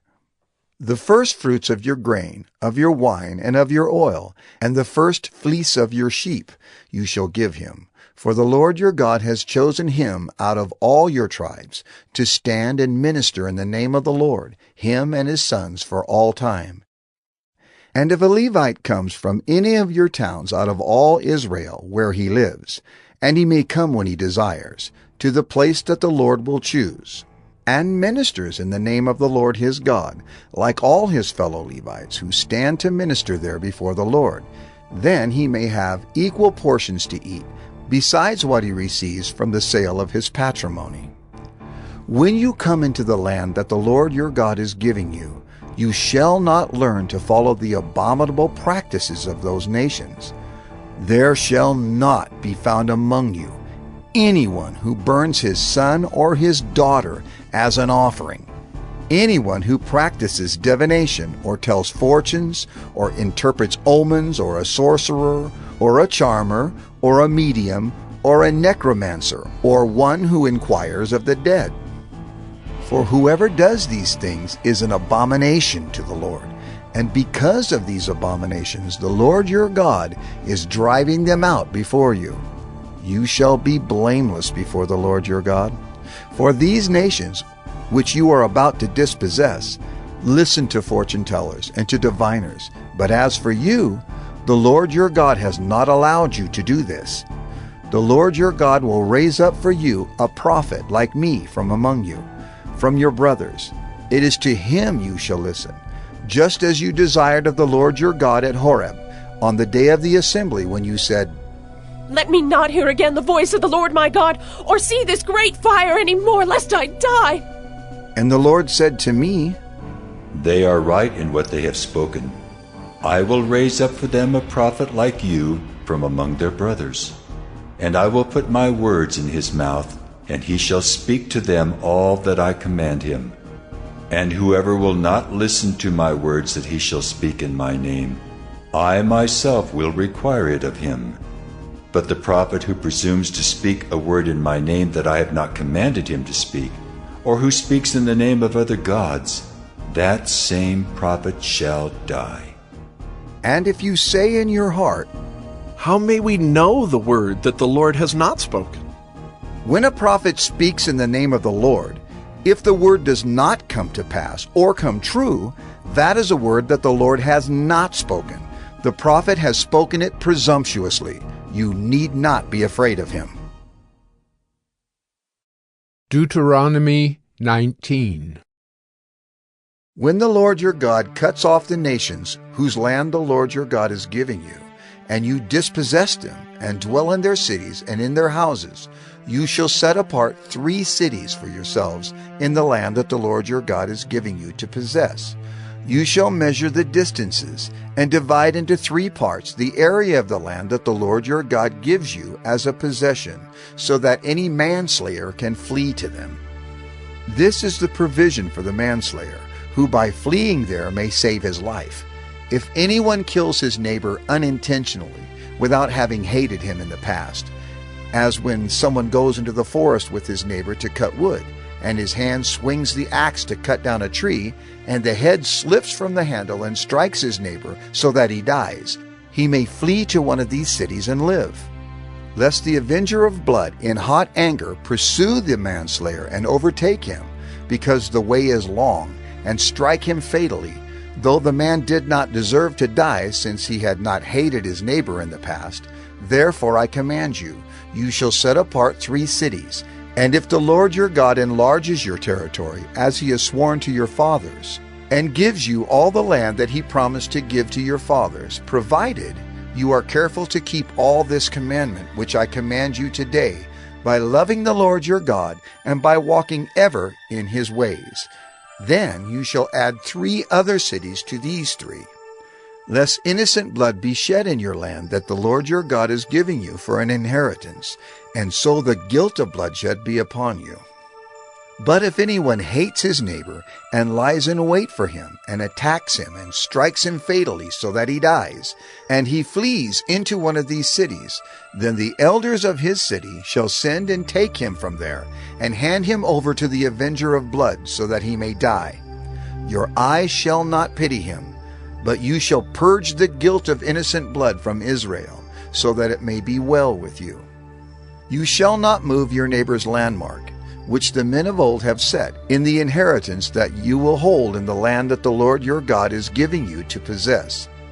A single witness shall not suffice against a person for any crime or for any wrong in connection with any offense that he has committed.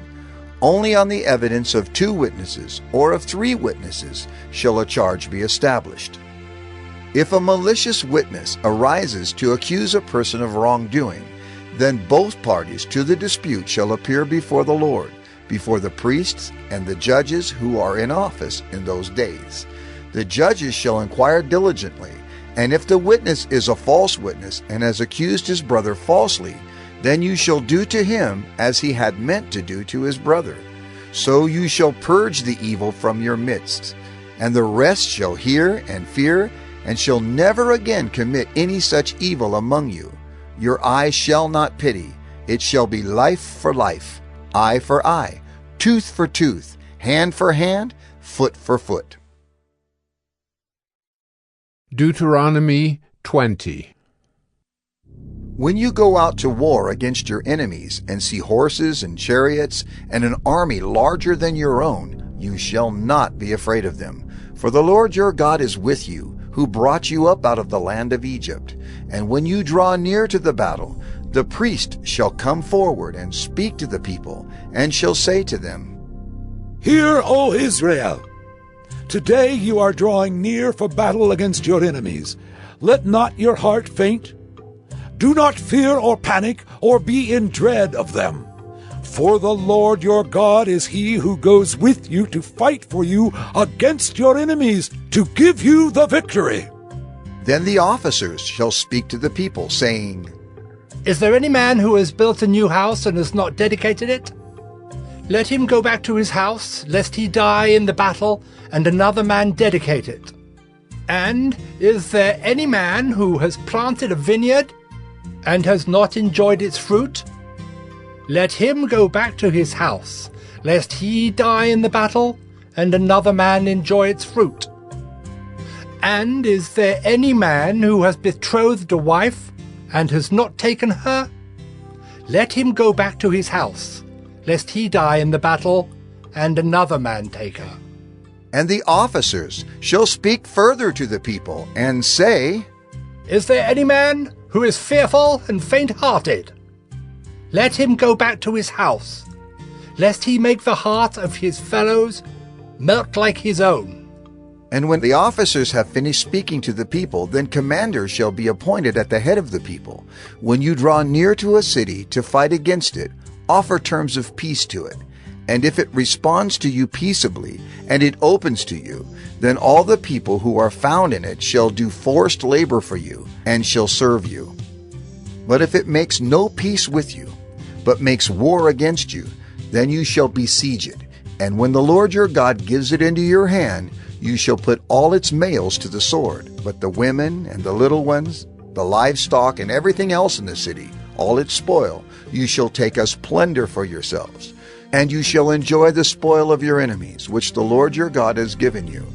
Thus you shall do to all the cities that are very far from you, which are not cities of the nations here.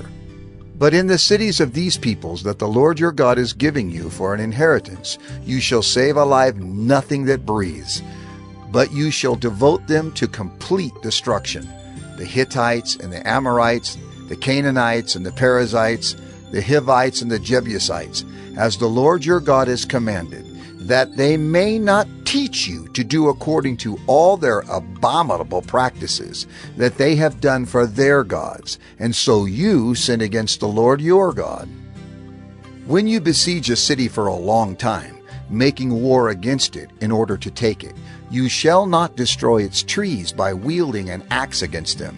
You may eat from them, but you shall not cut them down. Are the trees in the field human, that they should be besieged by you? Only the trees that you know are not trees for food you may destroy and cut down, that you may build siege works against the city that makes war with you, until it falls. Deuteronomy 21. If in the land that the Lord your God is giving you to possess, someone is found slain, lying in the open country, and it is not known who killed him, then your elders and your judges shall come out, and they shall measure the distance to the surrounding cities. And the elders of the city that is nearest to the slain man shall take a heifer that has never been worked, and that has not pulled in a yoke. And the elders of that city shall bring the heifer down to a valley with running water, which is neither plowed nor sown, and shall break the heifer's neck there in the valley. Then the priests, the sons of Levi, shall come forward, For the Lord your God has chosen them to minister to him and to bless in the name of the Lord, and by their word every dispute and every assault shall be settled. And all the elders of that city, nearest to the slain man, shall wash their hands over the heifer whose neck was broken in the valley, and they shall testify. Our hands did not shed this blood, nor did our eyes see it shed. Accept atonement, O Lord, for your people Israel, whom you have redeemed, and do not set the guilt of innocent blood in the midst of your people Israel, so that their blood guilt be atoned for. So you shall purge the guilt of innocent blood from your midst when you do what is right in the sight of the Lord. When you go out to war against your enemies, and the Lord your God gives them into your hand, and you take them captive, and you see among the captives a beautiful woman, and you desire to take her to be your wife, and you bring her home to your house, she shall shave her head and pare her nails, and she shall take off the clothes in which she was captured, and shall remain in your house, and lament her father and her mother a full month. After that you may go into her, and be her husband, and she shall be your wife. But if you no longer delight in her, you shall let her go where she wants. But you shall not sell her for money, nor shall you treat her as a slave, since you have humiliated her. If a man has 2 wives, the one loved and the other unloved, and both the loved and the unloved have borne him children, and if the firstborn son belongs to the unloved, then on the day when he assigns his possessions as an inheritance to his sons, he may not treat the son of the loved as the firstborn in preference to the son of the unloved, who is the firstborn. But he shall acknowledge the firstborn, the son of the unloved, by giving him a double portion of all that he has. For he is the first fruits of his strength. The right of the firstborn is his. If a man has a stubborn and rebellious son, who will not obey the voice of his father or the voice of his mother, and though they discipline him, will not listen to them, then his father and his mother shall take hold of him, and bring him out to the elders of his city, at the gate of the place where he lives. And they shall say to the elders of his city, This, our son, is stubborn and rebellious. He will not obey our voice. He is a glutton and a drunkard. Then all the men of the city shall stone him to death with stones. So you shall purge the evil from your midst, and all Israel shall hear and fear. And if a man has committed a crime punishable by death, and he is put to death, and you hang him on a tree, his body shall not remain all night on the tree, but you shall bury him the same day, for a hanged man is cursed by God. You shall not defile your land that the Lord your God is giving you for an inheritance. Deuteronomy 22. You shall not see your brother's ox or his sheep going astray and ignore them. You shall take them back to your brother. And if he does not live near you, and you do not know who he is, you shall bring it home to your house, and it shall stay with you until your brother seeks it. Then you shall restore it to him. And you shall do the same with his donkey, or with his garment, or with any lost thing of your brother's, which he loses and you find. You may not ignore it. You shall not see your brother's donkey or his ox fallen down by the way and ignore them. You shall help him to lift them up again. A woman shall not wear a man's garment, nor shall a man put on a woman's cloak. For whoever does these things is an abomination to the Lord your God. If you come across a bird's nest in any tree or on the ground, with young ones or eggs, and the mother sitting on the young or on the eggs, you shall not take the mother with the young. You shall let the mother go, but the young you may take for yourself, that it may go well with you, and that you may live long. When you build a new house, you shall make a parapet for your roof, that you may not bring the guilt of blood upon your house if anyone should fall from it. You shall not sow your vineyard with 2 kinds of seed, lest the whole yield be forfeited, the crop that you have sown, and the yield of the vineyard. You shall not plow with an ox and a donkey together. You shall not wear cloth of wool and linen mixed together. You shall make yourself tassels on the four corners of the garment with which you cover yourself. If any man takes a wife and goes into her and then hates her, and accuses her of misconduct and brings a bad name upon her, saying, I took this woman, and when I came near her, I did not find in her evidence of virginity. Then the father of the young woman and her mother shall take and bring out the evidence of her virginity to the elders of the city in the gate. And the father of the young woman shall say to the elders, I gave my daughter to this man to marry, and he hates her. And behold, he has accused her of misconduct, saying, I did not find in your daughter evidence of virginity. Yet this is the evidence of my daughter's virginity. And they shall spread the cloak before the elders of the city. Then the elders of that city shall take the man and whip him. And they shall fine him 100 shekels of silver, and give them to the father of the young woman, because he has brought a bad name upon a virgin of Israel. And she shall be his wife. He may not divorce her all his days. But if the thing is true, that evidence of virginity was not found in the young woman, then they shall bring out the young woman to the door of her father's house, and the men of her city shall stone her to death with stones, because she has done an outrageous thing in Israel by whoring in her father's house. So you shall purge the evil from your midst. If a man is found lying with the wife of another man, both of them shall die, the man who lay with the woman and the woman. So you shall purge the evil from Israel. If there is a betrothed virgin, and a man meets her in the city and lies with her, then you shall bring them both out to the gate of that city, and you shall stone them to death with stones, the young woman because she did not cry for help, though she was in the city, and the man because he violated his neighbor's wife. So you shall purge the evil from your midst. But if in the open country a man meets a young woman who is betrothed, and the man seizes her and lies with her, then only the man who lay with her shall die. But you shall do nothing to the young woman. She has committed no offense punishable by death. For this case is like that of a man attacking and murdering his neighbor, because he met her in the open country. And though the betrothed young woman cried for help, there was no one to rescue her. If a man meets a virgin who is not betrothed, and seizes her and lies with her, and they are found, then the man who lay with her shall give to the father of the young woman 50 shekels of silver, and she shall be his wife, because he has violated her. He may not divorce her all his days. A man shall not take his father's wife, so that he does not uncover his father's nakedness. Deuteronomy 23. No one whose testicles are crushed or whose male organ is cut off shall enter the assembly of the Lord. No one born of a forbidden union may enter the assembly of the Lord.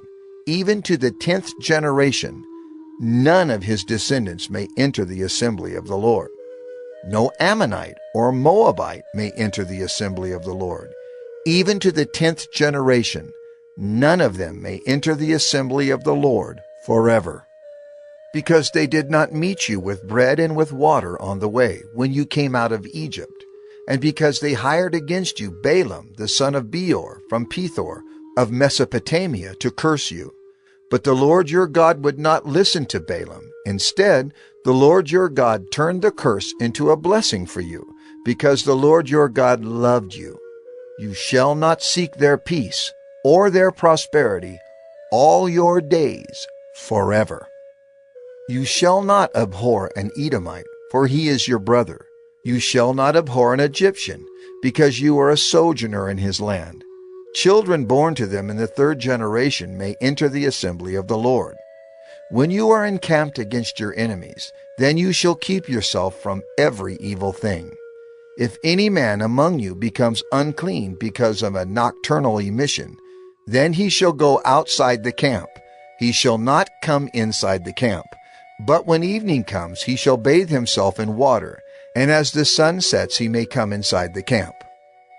You shall have a place outside the camp, and you shall go out to it. And you shall have a trowel with your tools. And when you sit down outside, you shall dig a hole with it, and turn back and cover up your excrement. Because the Lord your God walks in the midst of your camp, to deliver you, and to give up your enemies before you. Therefore your camp must be holy, so that he may not see anything indecent among you, and turn away from you. You shall not give up to his master a slave who has escaped from his master to you. He shall dwell with you in your midst, in the place that he shall choose within one of your towns, wherever it suits him. You shall not wrong him. None of the daughters of Israel shall be a cult prostitute, and none of the sons of Israel shall be a cult prostitute. You shall not bring the fee of a prostitute or the wages of a dog into the house of the Lord your God in payment for any vow. For both of these are an abomination to the Lord your God. You shall not charge interest on loans to your brother, interest on money, interest on food, interest on anything that is lent for interest.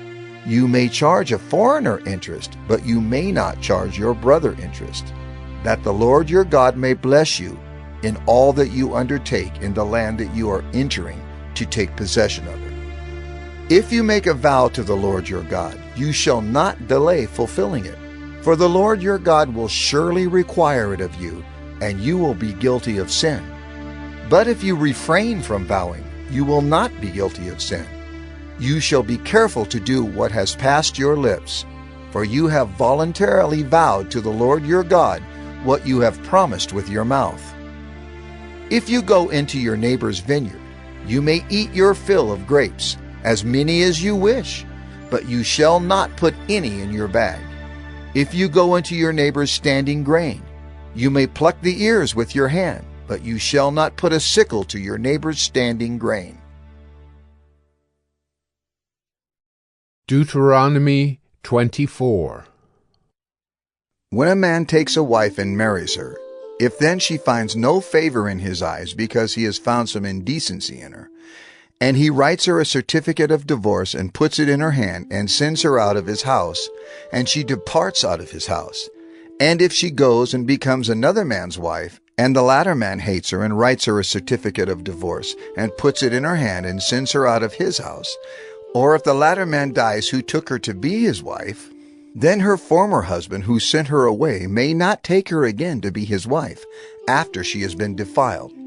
For that is an abomination before the Lord. And you shall not bring sin upon the land that the Lord your God is giving you for an inheritance. When a man is newly married, he shall not go out with the army or be liable for any other public duty. He shall be free at home 1 year to be happy with his wife whom he has taken. No one shall take a mill or an upper millstone in pledge, for that would be taking a life in pledge.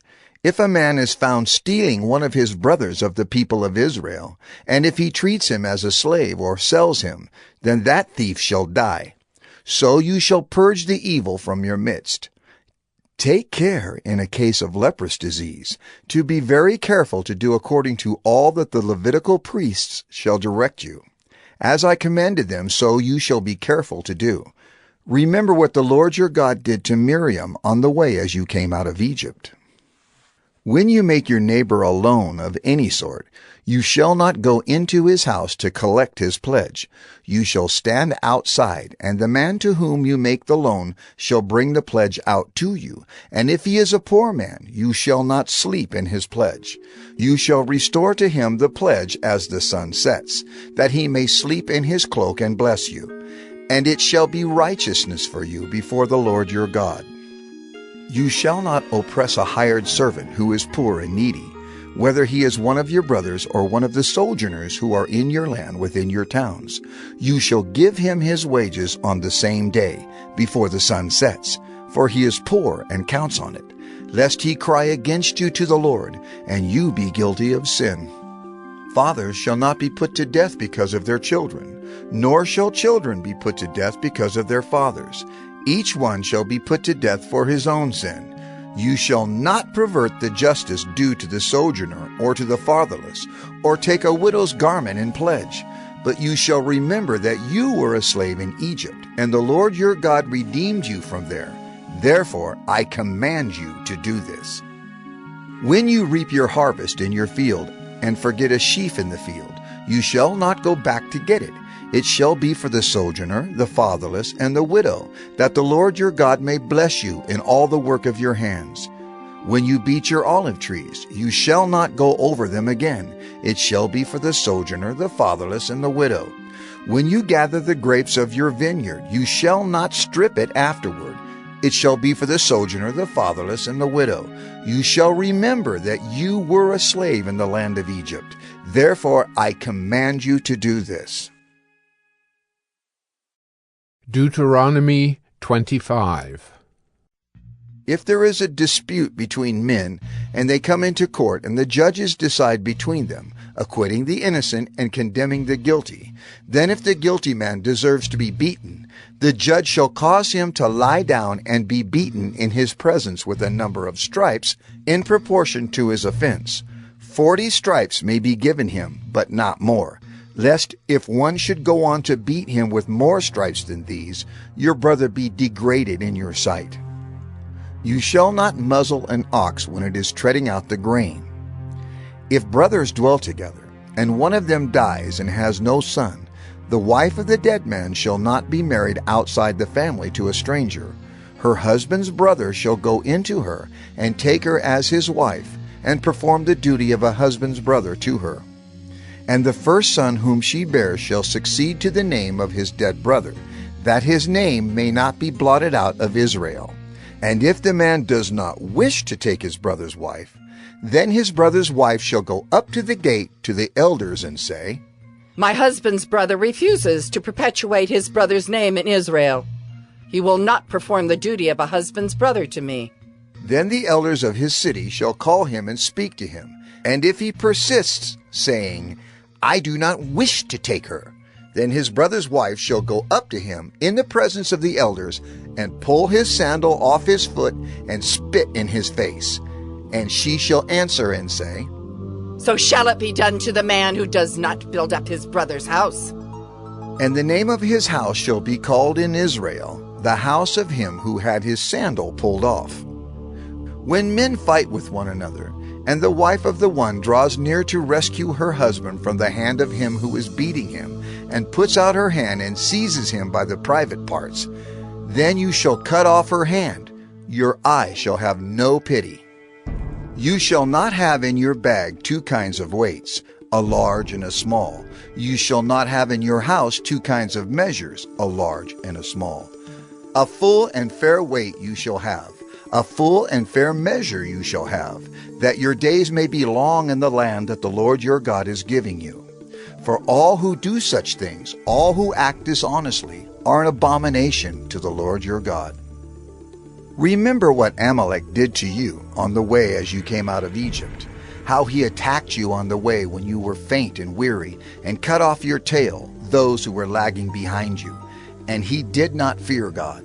Therefore, when the Lord your God has given you rest from all your enemies around you, in the land that the Lord your God has given you for an inheritance to possess, you shall blot out the memory of Amalek from under heaven. You shall not forget. Deuteronomy 26. When you come into the land that the Lord your God is giving you for an inheritance, and have taken possession of it and live in it, you shall take some of the first of all the fruit of the ground, which you harvest from your land that the Lord your God is giving you, and you shall put it in a basket, and you shall go to the place that the Lord your God will choose to make his name to dwell there. And you shall go to the priest who is in office at that time, and say to him, I declare today to the Lord your God that I have come into the land that the Lord swore to our fathers to give us. Then the priest shall take the basket from your hand and set it down before the altar of the Lord your God. and you shall make response before the Lord your God. A wandering Aramean was my father, and he went down into Egypt and sojourned there, few in number, and there he became a nation, great, mighty, and populous. And the Egyptians treated us harshly and humiliated us and laid on us hard labor. Then we cried to the Lord, the God of our fathers, and the Lord heard our voice and saw our affliction, our toil, and our oppression. And the Lord brought us out of Egypt with a mighty hand and an outstretched arm, with great deeds of terror, with signs and wonders. And he brought us into this place and gave us this land, a land flowing with milk and honey. And behold, now I bring the first of the fruit of the ground, which you, O Lord, have given me. And you shall set it down before the Lord your God, and worship before the Lord your God. And you shall rejoice in all the good that the Lord your God has given to you, and to your house, you and the Levite and the sojourner who is among you. When you have finished paying all the tithe of your produce in the 3rd year, which is the year of tithing, giving it to the Levite, the sojourner, the fatherless, and the widow, so that they may eat within your towns and be filled, then you shall say before the Lord your God, I have removed the sacred portion out of my house, and moreover I have given it to the Levite, the sojourner, the fatherless, and the widow, according to all your commandment that you have commanded me. I have not transgressed any of your commandments, nor have I forgotten them. I have not eaten of the tithe while I was mourning, or removed any of it while I was unclean, or offered any of it to the dead. I have obeyed the voice of the Lord my God. I have done according to all that you have commanded me. Look down from your holy habitation, from heaven, and bless your people Israel and the ground that you have given us, as you swore to our fathers, a land flowing with milk and honey. This day the Lord your God commands you to do these statutes and rules. You shall therefore be careful to do them with all your heart and with all your soul. You have declared today that the Lord is your God, and that you will walk in his ways and keep his statutes and his commandments and his rules, and will obey his voice. And the Lord has declared today that you are a people for his treasured possession, as he has promised you, and that you are to keep all his commandments, and that he will set you in praise and in fame and in honor high above all nations that he has made, and that you shall be a people holy to the Lord your God, as he promised. Deuteronomy 27. Now Moses and the elders of Israel commanded the people, saying, Keep the whole commandment that I command you today. And on the day you cross over the Jordan to the land that the Lord your God is giving you, you shall set up large stones and plaster them with plaster. And you shall write on them all the words of this law when you cross over to enter the land that the Lord your God is giving you, a land flowing with milk and honey, as the Lord, the God of your fathers, has promised you. And when you have crossed over the Jordan, you shall set up these stones concerning which I command you today on Mount Ebal, and you shall plaster them with plaster. And there you shall build an altar to the Lord your God, an altar of stones. You shall wield no iron tool on them. You shall build an altar to the Lord your God of uncut stones, and you shall offer burnt offerings on it to the Lord your God. And you shall sacrifice peace offerings, and shall eat there. And you shall rejoice before the Lord your God. And you shall write on the stones all the words of this law very plainly. Then Moses and the Levitical priests said to all Israel, Keep silence and hear, O Israel. This day you have become the people of the Lord your God. You shall therefore obey the voice of the Lord your God, keeping his commandments and his statutes, which I command you today. That day Moses charged the people, saying, When you have crossed over the Jordan, these shall stand on Mount Gerizim to bless the people: Simeon, Levi, Judah, Issachar, Joseph, and Benjamin. And these shall stand on Mount Ebal for the curse: Reuben, Gad, Asher, Zebulun, Dan and Naphtali. And the Levites shall declare to all the men of Israel in a loud voice, Cursed be the man who makes a carved or cast metal image, an abomination to the Lord, a thing made by the hands of a craftsman, and sets it up in secret. And all the people shall answer and say, Amen. Cursed be anyone who dishonors his father or his mother. And all the people shall say, Amen. Cursed be anyone who moves his neighbor's landmark. And all the people shall say, Amen. Cursed be anyone who misleads a blind man on the road. And all the people shall say, Amen. Cursed be anyone who perverts the justice due to the sojourner, the fatherless, and the widow. And all the people shall say, Amen. Cursed be anyone who lies with his father's wife because he has uncovered his father's nakedness. And all the people shall say, Amen. Cursed be anyone who lies with any kind of animal. And all the people shall say, Amen. Cursed be anyone who lies with his sister, whether the daughter of his father or the daughter of his mother. And all the people shall say, Amen. Cursed be anyone who lies with his mother-in-law. And all the people shall say, Amen. Cursed be anyone who strikes down his neighbor in secret. And all the people shall say, Amen. Cursed be anyone who takes a bribe to shed innocent blood. And all the people shall say, Amen. Cursed be anyone who does not confirm the words of this law by doing them.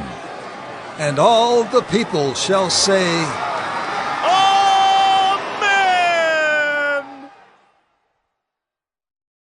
Deuteronomy 28. And if you faithfully obey the voice of the Lord your God, being careful to do all his commandments that I command you today, the Lord your God will set you high above all the nations of the earth, and all these blessings shall come upon you and overtake you, if you obey the voice of the Lord your God. Blessed shall you be in the city, and blessed shall you be in the field. Blessed shall be the fruit of your womb, and the fruit of your ground, and the fruit of your cattle, the increase of your herds, and the young of your flock. Blessed shall be your basket and your kneading bowl. Blessed shall you be when you come in, and blessed shall you be when you go out. The Lord will cause your enemies who rise against you to be defeated before you. They shall come out against you one way, and flee before you 7 ways. The Lord will command the blessing on you in your barns and in all that you undertake, and he will bless you in the land that the Lord your God is giving you. The Lord will establish you as a people, holy to himself, as he has sworn to you. If you keep the commandments of the Lord your God and walk in his ways, and all the peoples of the earth shall see that you are called by the name of the Lord, and they shall be afraid of you. And the Lord will make you abound in prosperity, in the fruit of your womb, and in the fruit of your livestock, and in the fruit of your ground, within the land that the Lord swore to your fathers to give you. The Lord will open to you his good treasury, the heavens, to give the rain to your land in its season, and to bless all the work of your hands. And you shall lend to many nations, but you shall not borrow. And the Lord will make you the head and not the tail, and you shall only go up and not down, if you obey the commandments of the Lord your God, which I command you today, being careful to do them. And if you do not turn aside from any of the words that I command you today, to the right hand or to the left, to go after other gods to serve them. But if you will not obey the voice of the Lord your God, or be careful to do all his commandments and his statutes that I command you today, then all these curses shall come upon you and overtake you. Cursed shall you be in the city, and cursed shall you be in the field. Cursed shall be your basket and your kneading bowl. Cursed shall be the fruit of your womb, and the fruit of your ground, the increase of your herds and the young of your flock. Cursed shall you be when you come in, and cursed shall you be when you go out. The Lord will send on you curses, confusion, and frustration in all that you undertake to do, until you are destroyed and perish quickly on account of the evil of your deeds, because you have forsaken me. The Lord will make the pestilence stick to you until he has consumed you off the land that you are entering to take possession of it. The Lord will strike you with wasting disease and with fever, inflammation, and fiery heat, and with drought, and with blight, and with mildew. They shall pursue you until you perish. And the heavens over your head shall be bronze, and the earth under you shall be iron.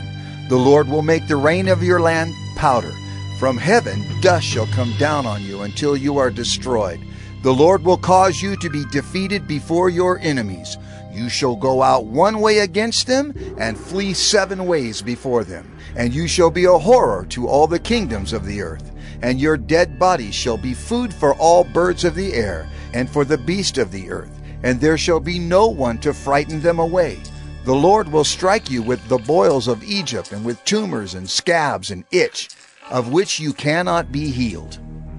The Lord will strike you with madness and blindness and confusion of mind, and you shall grope at noonday as the blind grope in darkness. And you shall not prosper in your ways, and you shall be only oppressed and robbed continually, and there shall be no one to help you.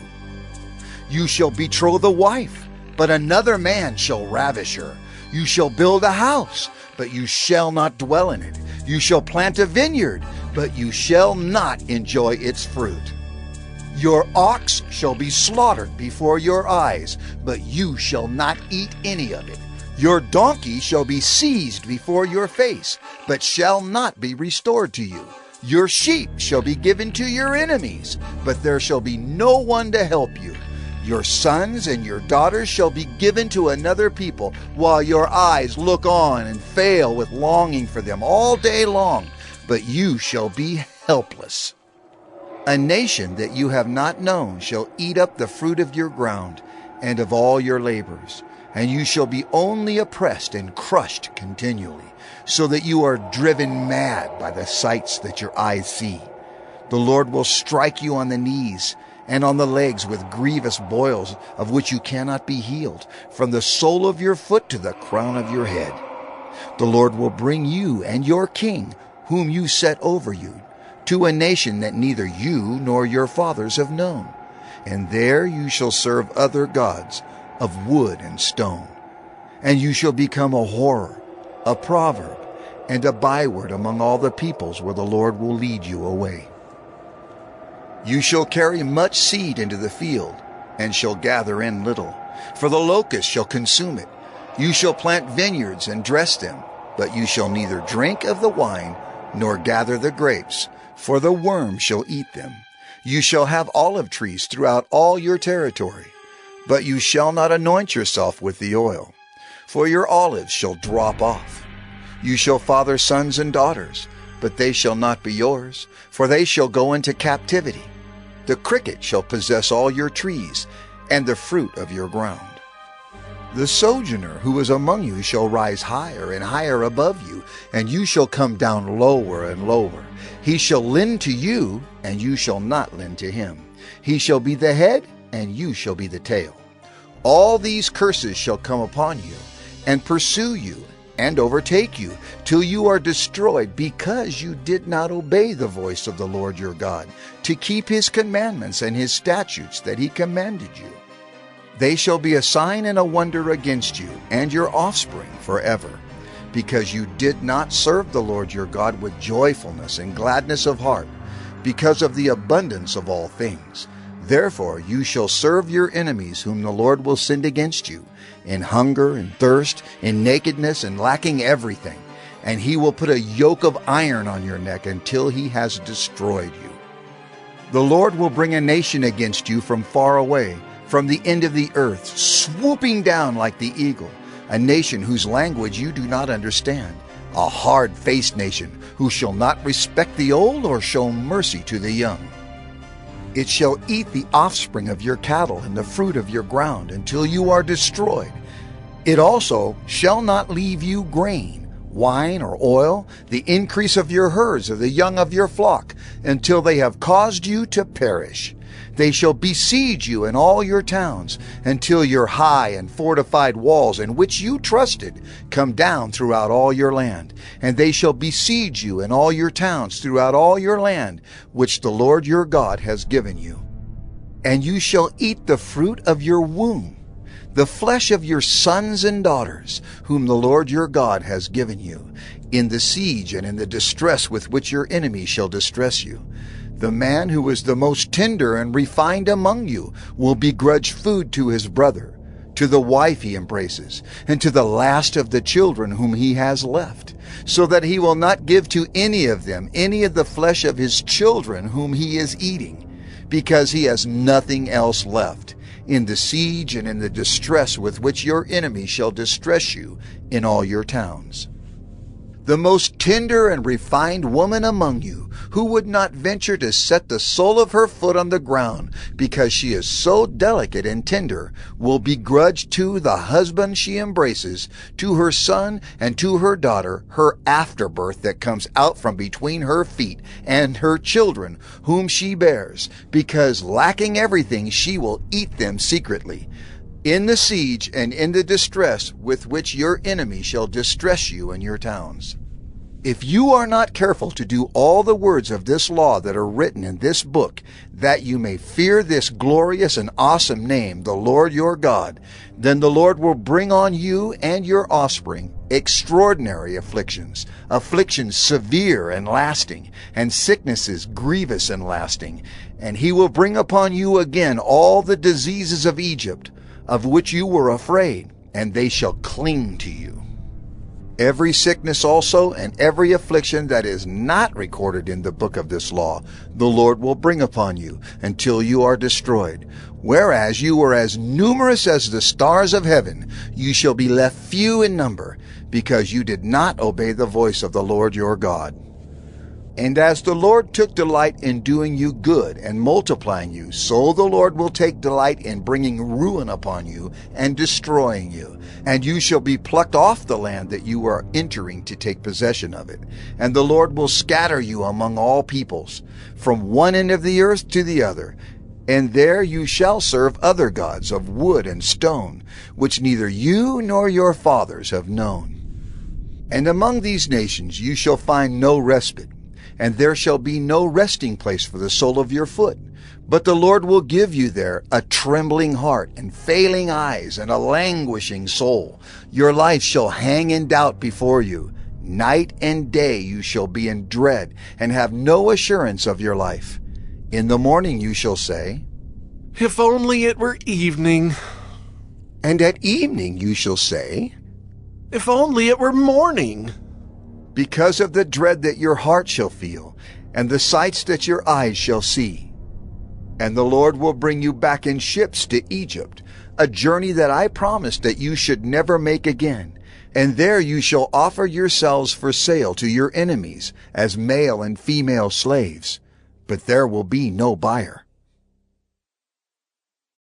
Deuteronomy 29. These are the words of the covenant that the Lord commanded Moses to make with the people of Israel in the land of Moab, besides the covenant that he had made with them at Horeb. And Moses summoned all Israel, and said to them, You have seen all that the Lord did before your eyes in the land of Egypt, to Pharaoh and to all his servants and to all his land, the great trials that your eyes saw, the signs and those great wonders. But to this day the Lord has not given you a heart to understand, or eyes to see, or ears to hear.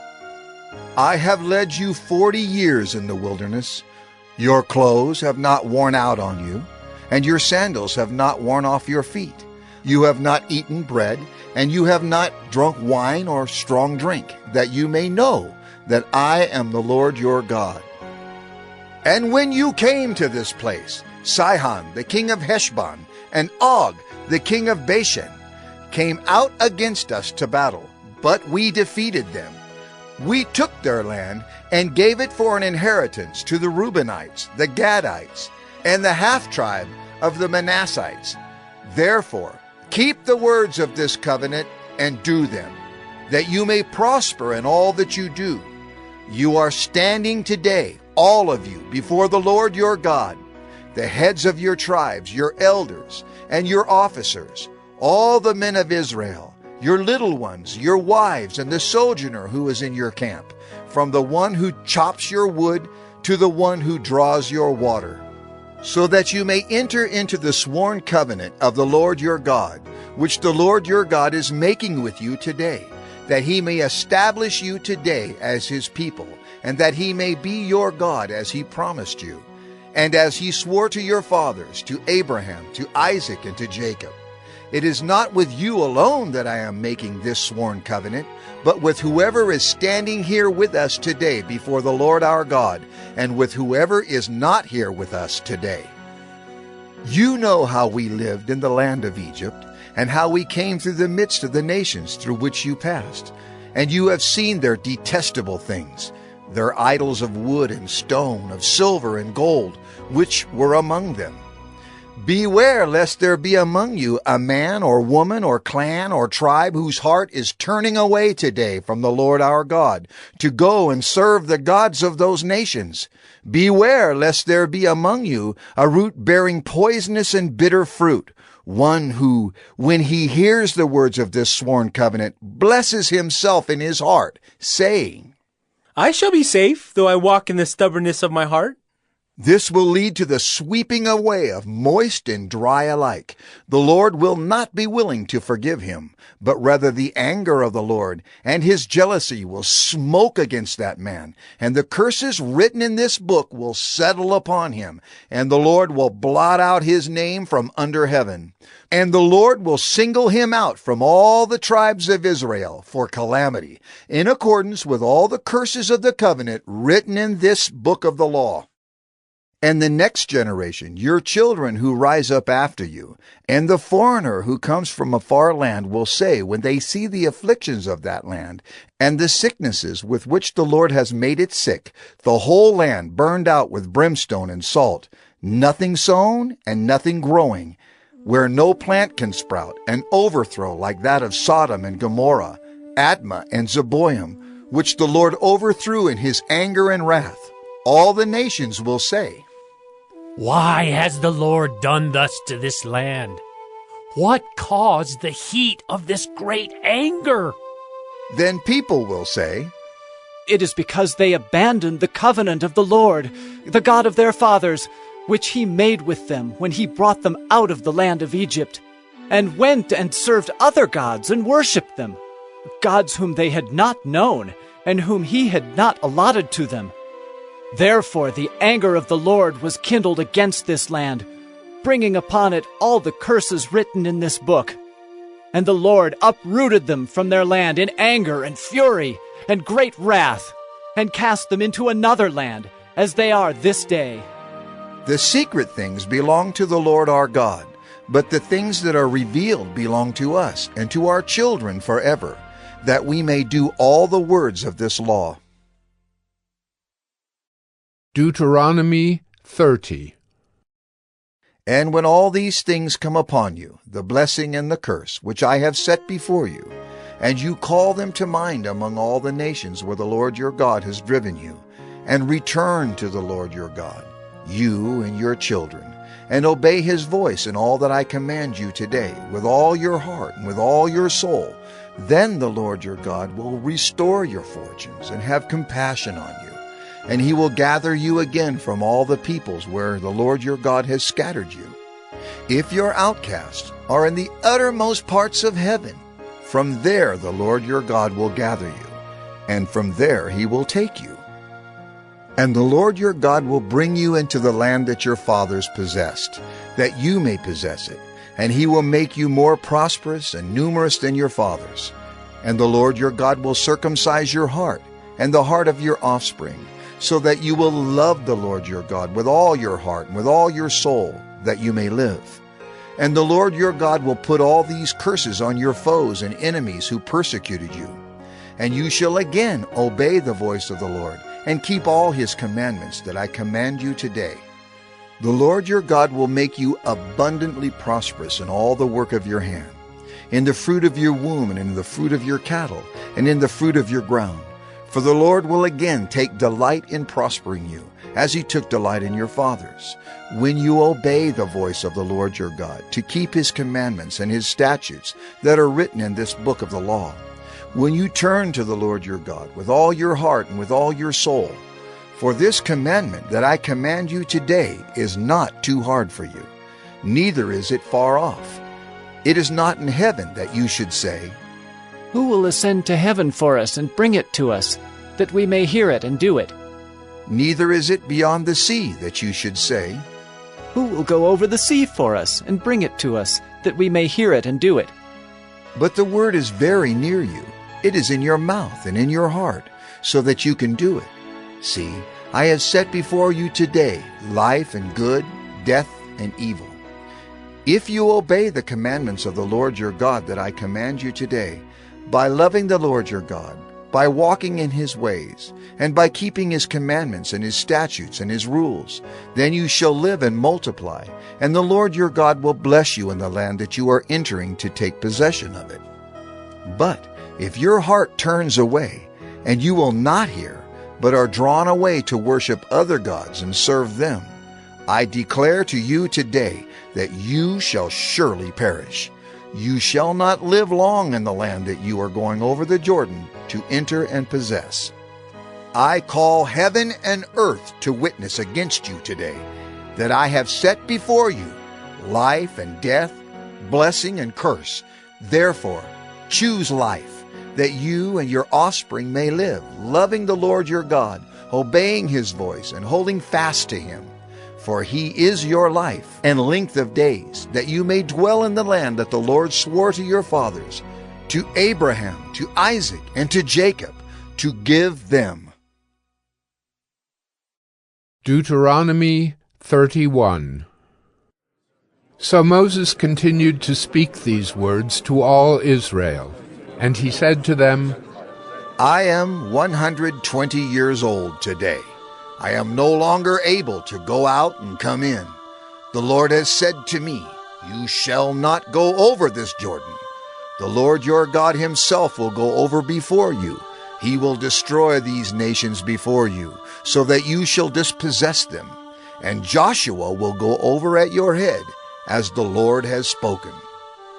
And the Lord will do to them as he did to Sihon and Og, the kings of the Amorites, and to their land when he destroyed them. And the Lord will give them over to you, and you shall do to them according to the whole commandment that I have commanded you. Be strong and courageous. Do not fear or be in dread of them, for it is the Lord your God who goes with you. He will not leave you or forsake you. Then Moses summoned Joshua, and said to him in the sight of all Israel, Be strong and courageous, for you shall go with this people into the land that the Lord has sworn to their fathers to give them, and you shall put them in possession of it. It is the Lord who goes before you. He will be with you. He will not leave you or forsake you. Do not fear or be dismayed. Then Moses wrote this law and gave it to the priests, the sons of Levi, who carried the ark of the covenant of the Lord, and to all the elders of Israel. And Moses commanded them, At the end of every 7 years, at the set time in the year of release, at the Feast of Booths, when all Israel comes to appear before the Lord your God at the place that he will choose, you shall read this law before all Israel in their hearing. Assemble the people, men, women, and little ones, and the sojourner within your towns, that they may hear and learn to fear the Lord your God, and be careful to do all the words of this law, and that their children who have not known it may hear and learn to fear the Lord your God, as long as you live in the land that you are going over the Jordan to possess. And the Lord said to Moses, Behold, the days approach when you must die. Call Joshua and present yourselves in the tent of meeting, that I may commission him. And Moses and Joshua went and presented themselves in the tent of meeting. And the Lord appeared in the tent in a pillar of cloud. And the pillar of cloud stood over the entrance of the tent. And the Lord said to Moses, Behold, you are about to lie down with your fathers. Then this people will rise and whore after the foreign gods among them in the land that they are entering. And they will forsake me and break my covenant that I have made with them. Then my anger will be kindled against them in that day, and I will forsake them and hide my face from them, and they will be devoured. And many evils and troubles will come upon them, so that they will say in that day, Have not these evils come upon us because our God is not among us? And I will surely hide my face in that day, because of all the evil that they have done, because they have turned to other gods. Now therefore write this song and teach it to the people of Israel. Put it in their mouths, that this song may be a witness for me against the people of Israel. For when I have brought them into the land flowing with milk and honey, which I swore to give to their fathers, and they have eaten and are full and grown fat, they will turn to other gods and serve them, and despise me and break my covenant. And when many evils and troubles have come upon them, this song shall confront them as a witness, for it will live unforgotten in the mouths of their offspring. For I know what they are inclined to do even today, before I have brought them into the land that I swore to give. So Moses wrote this song the same day, and taught it to the people of Israel. And the Lord commissioned Joshua the son of Nun, and said, Be strong and courageous, for you shall bring the people of Israel into the land that I swore to give them. I will be with you. When Moses had finished writing the words of this law in a book to the very end, Moses commanded the Levites who carried the ark of the covenant of the Lord, Take this book of the law, and put it by the side of the ark of the covenant of the Lord your God, that it may be there for a witness against you. For I know how rebellious and stubborn you are. Behold, even today, while I am yet alive with you, you have been rebellious against the Lord. How much more after my death? Assemble to me all the elders of your tribes and your officers, that I may speak these words in their ears, and call heaven and earth to witness against them. For I know that after my death you will surely act corruptly, and turn aside from the way that I have commanded you. And in the days to come, evil will befall you, because you will do what is evil in the sight of the Lord, provoking him to anger through the work of your hands. Then Moses spoke the words of this song until they were finished, in the ears of all the assembly of Israel. Deuteronomy 32. Give ear, O heavens, and I will speak, and let the earth hear the words of my mouth. May my teaching drop as the rain, my speech distill as the dew, like gentle rain upon the tender grass, and like showers upon the herb. For I will proclaim the name of the Lord, ascribe greatness to our God, the rock. His work is perfect, for all his ways are justice, a God of faithfulness and without iniquity. Just and upright is he. They have dealt corruptly with him. They are no longer his children, because they are blemished. They are a crooked and twisted generation. Do you thus repay the Lord, you foolish and senseless people? Is not he your father, who created you, who made you and established you? Remember the days of old. Consider the years of many generations. Ask your father, and he will show you, your elders, and they will tell you. When the Most High gave to the nations their inheritance, when he divided mankind, he fixed the borders of the peoples according to the number of the sons of God. But the Lord's portion is his people, Jacob his allotted heritage. He found him in a desert land, and in the howling waste of the wilderness he encircled him. He cared for him. He kept him as the apple of his eye, like an eagle that stirs up its nest, that flutters over its young, spreading out its wings, catching them, bearing them on its pinions. The Lord alone guided him. No foreign god was with him. He made him ride on the high places of the land, and he ate the produce of the field, and he suckled him with honey out of the rock, and oil out of the flinty rock, curds from the herd, and milk from the flock, with fat of lambs, rams of Bashan, and goats, with the very finest of the wheat. And you drank foaming wine made from the blood of the grape. But Jeshurun grew fat and kicked. You grew fat, stout, and sleek. Then he forsook God who made him and scoffed at the rock of his salvation. They stirred him to jealousy with strange gods. With abominations they provoked him to anger. They sacrificed to demons that were no gods, to gods they had never known, to new gods that had come recently, whom your fathers had never dreaded.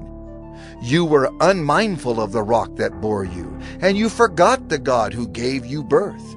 The Lord saw it and spurned them, because of the provocation of his sons and his daughters. And he said, I will hide my face from them. I will see what their end will be, for they are a perverse generation, children in whom is no faithfulness. They have made me jealous with what is no God. They have provoked me to anger with their idols. So I will make them jealous with those who are no people. I will provoke them to anger with a foolish nation. For a fire is kindled by my anger, and it burns to the depths of Sheol, devours the earth in its increase, and sets on fire the foundations of the mountains. And I will heap disasters upon them. I will spin my arrows on them. They shall be wasted with hunger and devoured by plague and poisonous pestilence. I will send the teeth of beasts against them, with the venom of things that crawl in the dust. Outdoors the sword shall be reaved, and indoors terror, for young man and woman alike, the nursing child with the man of gray hairs. I would have said, I will cut them to pieces, I will wipe them from human memory, had I not feared provocation by the enemy, lest their adversaries should misunderstand, lest they should say, our hand is triumphant. It was not the Lord who did all this. For they are a nation void of counsel, and there is no understanding in them. If they were wise, they would understand this. They would discern their latter end. How could one have chased 1,000, and two have put 10,000 to flight, unless their rock had sold them, and the Lord had given them up? For their rock is not as our rock. Our enemies are by themselves. For their vine comes from the vine of Sodom, and from the fields of Gomorrah. Their grapes are grapes of poison. Their clusters are bitter. Their wine is the poison of serpents, and the cruel venom of asps. Is not this laid up in store with me, sealed up in my treasuries? Vengeance is mine and recompense, for the time when their foot shall slip. For the day of their calamity is at hand, and their doom comes swiftly. For the Lord will vindicate his people and have compassion on his servants, when he sees that their power is gone and there is none remaining, bond or free. Then he will say, where are their gods, the rock in which they took refuge? Who ate the fat of their sacrifices and drank the wine of their drink offering? Let them rise up and help you. Let them be your protection. See now that I, even I, am he, and there is no God beside me. I kill and I make alive, I wound and I heal, and there is none that can deliver out of my hand. For I lift up my hand to heaven and swear, as I live forever, if I sharpen my flashing sword, and my hand takes hold on judgment, I will take vengeance on my adversaries, and will repay those who hate me.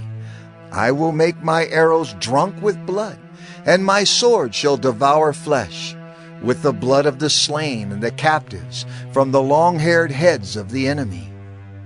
Rejoice with him, O heavens, bow down to him, all gods, for he avenges the blood of his children, and takes vengeance on his adversaries. He repays those who hate him, and cleanses his people's land.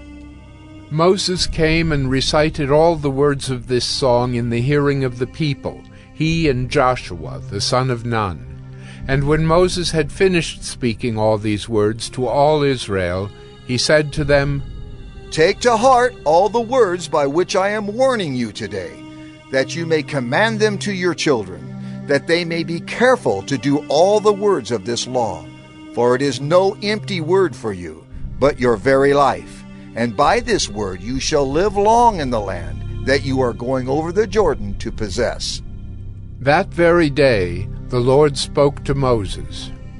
Go up this mountain of the Abiram, Mount Nebo, which is in the land of Moab opposite Jericho, and view the land of Canaan, which I am giving to the people of Israel for a possession. And die on the mountain which you go up, and be gathered to your people, as Aaron your brother died in Mount Hor, and was gathered to his people. Because you broke faith with me in the midst of the people of Israel, at the waters of Meribah Kadesh, in the wilderness of Zin, and because you did not treat me as holy in the midst of the people of Israel. For you shall see the land before you, but you shall not go there into the land that I am giving to the people of Israel. Deuteronomy 33. This is the blessing with which Moses the man of God blessed the people of Israel before his death. He said, The Lord came from Sinai and dawned from Seir upon us. He shone forth from Mount Paran. He came from the 10,000s of holy ones with flaming fire at his right hand. Yes, he loved his people. All his holy ones were in his hand. So they followed in your steps, receiving direction from you. When Moses commanded us a law as a possession for the assembly of Jacob, thus the Lord became king in Jeshurun. When the heads of the people were gathered, all the tribes of Israel together, let Reuben live and not die, but let his men be few. And this he said of Judah. Hear, O Lord, the voice of Judah, and bring him into his people. With your hands contend for him, and be a help against his adversaries. And of Levi he said, Give to Levi your Thummim and your Urim to the godly one, whom you tested at Massah, with whom you quarreled at the waters of Meribah, who said of his father and mother, I regard them not. He disowned his brothers and ignored his children, for they observed your word and kept your covenant. They shall teach Jacob your rules, and Israel your law. They shall put incense before you, and whole burnt offerings on your altar. Bless, O Lord, his substance, and accept the work of his hands. Crush the loins of his adversaries, of those who hate him, that they rise not again. Of Benjamin he said, The beloved of the Lord dwells in safety. The high God surrounds him all day long, and dwells between his shoulders. And of Joseph he said, Blessed by the Lord be his land, with the choicest gifts of heaven above and of the deep that crouches beneath, with the choicest fruits of the sun and the rich yield of the months, with the finest produce of the ancient mountains and the abundance of the everlasting hills, with the best gifts of the earth and its fullness and the favor of him who dwells in the bush. May these rest on the head of Joseph, on the pate of him who is prince among his brothers. A firstborn bull, he has majesty, and his horns are the horns of a wild ox. With them he shall gore the peoples, all of them, to the ends of the earth. They are the 10,000s of Ephraim, and they are the thousands of Manasseh. And of Zebulun he said, Rejoice, Zebulun, in your going out, and Issachar in your tents. They shall call peoples to their mountain. There they offer right sacrifices, for they draw from the abundance of the seas and the hidden treasures of the sand. And of Gad he said, Blessed be he who enlarges Gad. Gad crouches like a lion. He tears off arm and scalp. He chose the best of the land for himself, for there a commander's portion was reserved. And he came with the heads of the people, with Israel. He executed the justice of the Lord, and his judgments for Israel. And of Dan he said, Dan is a lion's cub that leaps from Bashan. And of Naphtali he said, O Naphtali, sated with favor, and full of the blessing of the Lord, possess the lake and the south. And of Asher he said, Most blessed of sons be Asher. Let him be the favorite of his brothers, and let him dip his foot in oil. Your bars shall be iron and bronze, and as your days, so shall your strength be. There is none like God, O Jeshurun, who rides through the heavens to your help, through the skies in his majesty. The eternal God is your dwelling place, and underneath are the everlasting arms. And he thrust out the enemy before you and said, Destroy. So Israel lived in safety. Jacob lived alone, in a land of grain and wine, whose heavens drop down dew. Happy are you, O Israel! Who is like you, a people saved by the Lord? The shield of your help, and the sword of your triumph. Your enemies shall come fawning to you, and you shall tread upon their backs. Deuteronomy 34. Then Moses went up from the plains of Moab to Mount Nebo, to the top of Pisgah, which is opposite Jericho. And the Lord showed him all the land, Gilead as far as Dan, all Naphtali, the land of Ephraim and Manasseh, all the land of Judah as far as the western sea, the Negeb and the plain, that is, the valley of Jericho, the city of palm trees, as far as Zoar.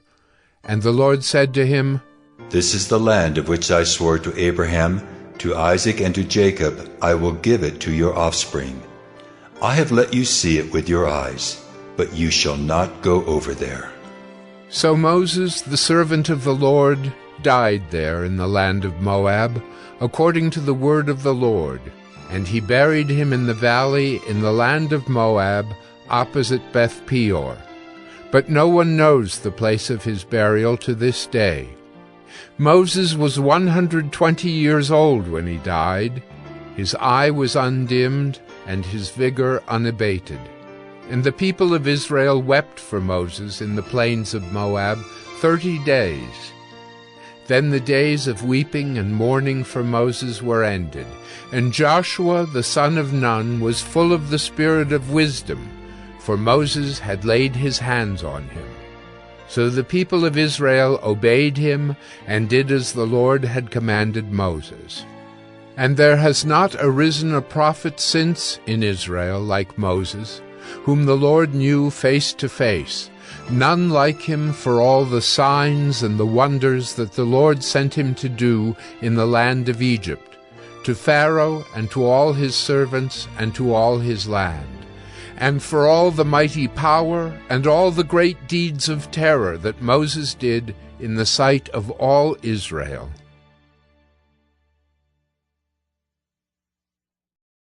The Revelation of St. John the Divine. Chapter 1. The revelation of Jesus Christ, which God gave unto him, to show unto his servants things which must shortly come to pass. And he sent and signified it by his angel unto his servant John, who bare record of the word of God, and of the testimony of Jesus Christ, and of all things that he saw. Blessed is he that readeth, and they that hear the words of this prophecy, and keep those things which are written therein, for the time is at hand. John, to the 7 churches which are in Asia.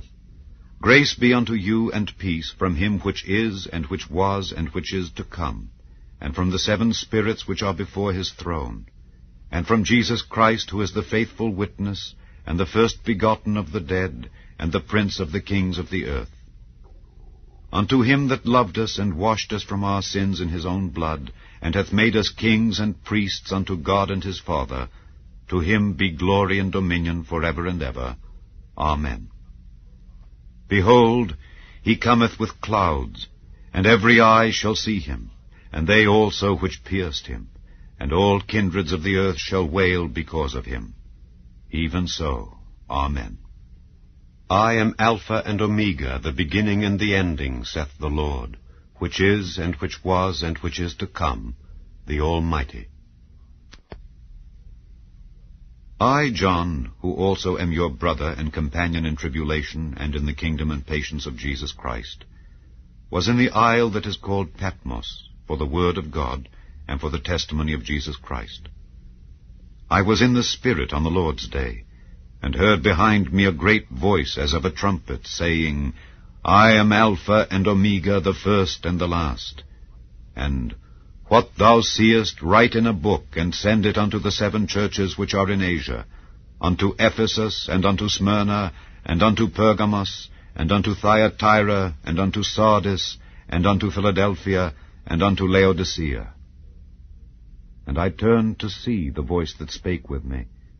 And being turned, I saw 7 golden candlesticks, and in the midst of the 7 candlesticks one like unto the Son of Man, clothed with a garment down to the foot, and girt about the paps with a golden girdle. His head and his hairs were white like wool, as white as snow, and his eyes were as a flame of fire, and his feet like unto fine brass, as if they burned in a furnace, and his voice as the sound of many waters. And he had in his right hand 7 stars, and out of his mouth went a sharp 2-edged sword, and his countenance was as the sun shineth in his strength. And when I saw him, I fell at his feet as dead. And he laid his right hand upon me, saying unto me, Fear not, I am the first and the last. I am he that liveth and was dead, and behold, I am alive for evermore. Amen. And have the keys of hell and of death. Write the things which thou hast seen, and the things which are, and the things which shall be hereafter. The mystery of the 7 stars which thou sawest in my right hand, and the 7 golden candlesticks. The 7 stars are the angels of the 7 churches, and the 7 candlesticks which thou sawest are the 7 churches. Chapter 2. Unto the angel of the church of Ephesus write, These things saith he that holdeth the 7 stars in his right hand, who walketh in the midst of the 7 golden candlesticks. I know thy works, and thy labor, and thy patience, and how thou canst not bear them which are evil. And thou hast tried them which say they are apostles, and are not, and hast found them liars, and hast borne, and hast patience, and for my name's sake hast labored, and hast not fainted. Nevertheless, I have somewhat against thee, because thou hast left thy first love. Remember therefore from whence thou art fallen, and repent, and do the first works. Or else I will come unto thee quickly, and will remove thy candlestick out of his place, except thou repent. But this thou hast, that thou hatest the deeds of the Nicolaitans, which I also hate. He that hath an ear, let him hear what the Spirit saith unto the churches. To him that overcometh will I give to eat of the tree of life, which is in the midst of the paradise of God. And unto the angel of the church in Smyrna write, These things saith the first and the last, which was dead and is alive. I know thy works and tribulation and poverty, but thou art rich. And I know the blasphemy of them which say they are Jews, and are not, but are the synagogue of Satan. Fear none of those things which thou shalt suffer. Behold, the devil shall cast some of you into prison, that ye may be tried, and ye shall have tribulation 10 days. Be thou faithful unto death, and I will give thee a crown of life. He that hath an ear, let him hear what the Spirit saith unto the churches. He that overcometh shall not be hurt of the second death. And to the angel of the church in Pergamos write, These things saith he which hath the sharp sword with two edges. I know thy works, and where thou dwellest, even where Satan's seat is. And thou holdest fast my name, and hast not denied my faith, even in those days wherein Antipas was my faithful martyr, who was slain among you where Satan dwelleth. But I have a few things against thee, because thou hast there them that hold the doctrine of Balaam, who taught Balak to cast a stumbling block before the children of Israel, to eat things sacrificed unto idols, and to commit fornication. So hast thou also them that hold the doctrine of the Nicolaitans, which thing I hate. Repent, or else I will come unto thee quickly, and will fight against them with the sword of my mouth. He that hath an ear, let him hear what the Spirit saith unto the churches. To him that overcometh will I give to eat of the hidden manna, and will give him a white stone, and in the stone a new name written, which no man knoweth, saving he that receiveth it. And unto the angel of the church in Thyatira write, These things saith the Son of God, who hath his eyes like unto a flame of fire, and his feet are like fine brass. I know thy works, and charity, and service, and faith, and thy patience, and thy works, and the last to be more than the first.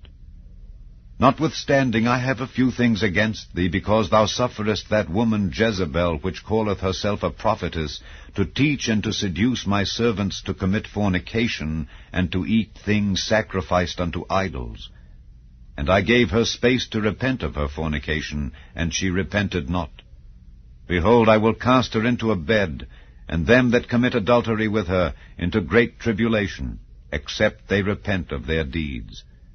And I will kill her children with death, and all the churches shall know that I am he which searcheth the reins and hearts, and I will give unto every one of you according to your works.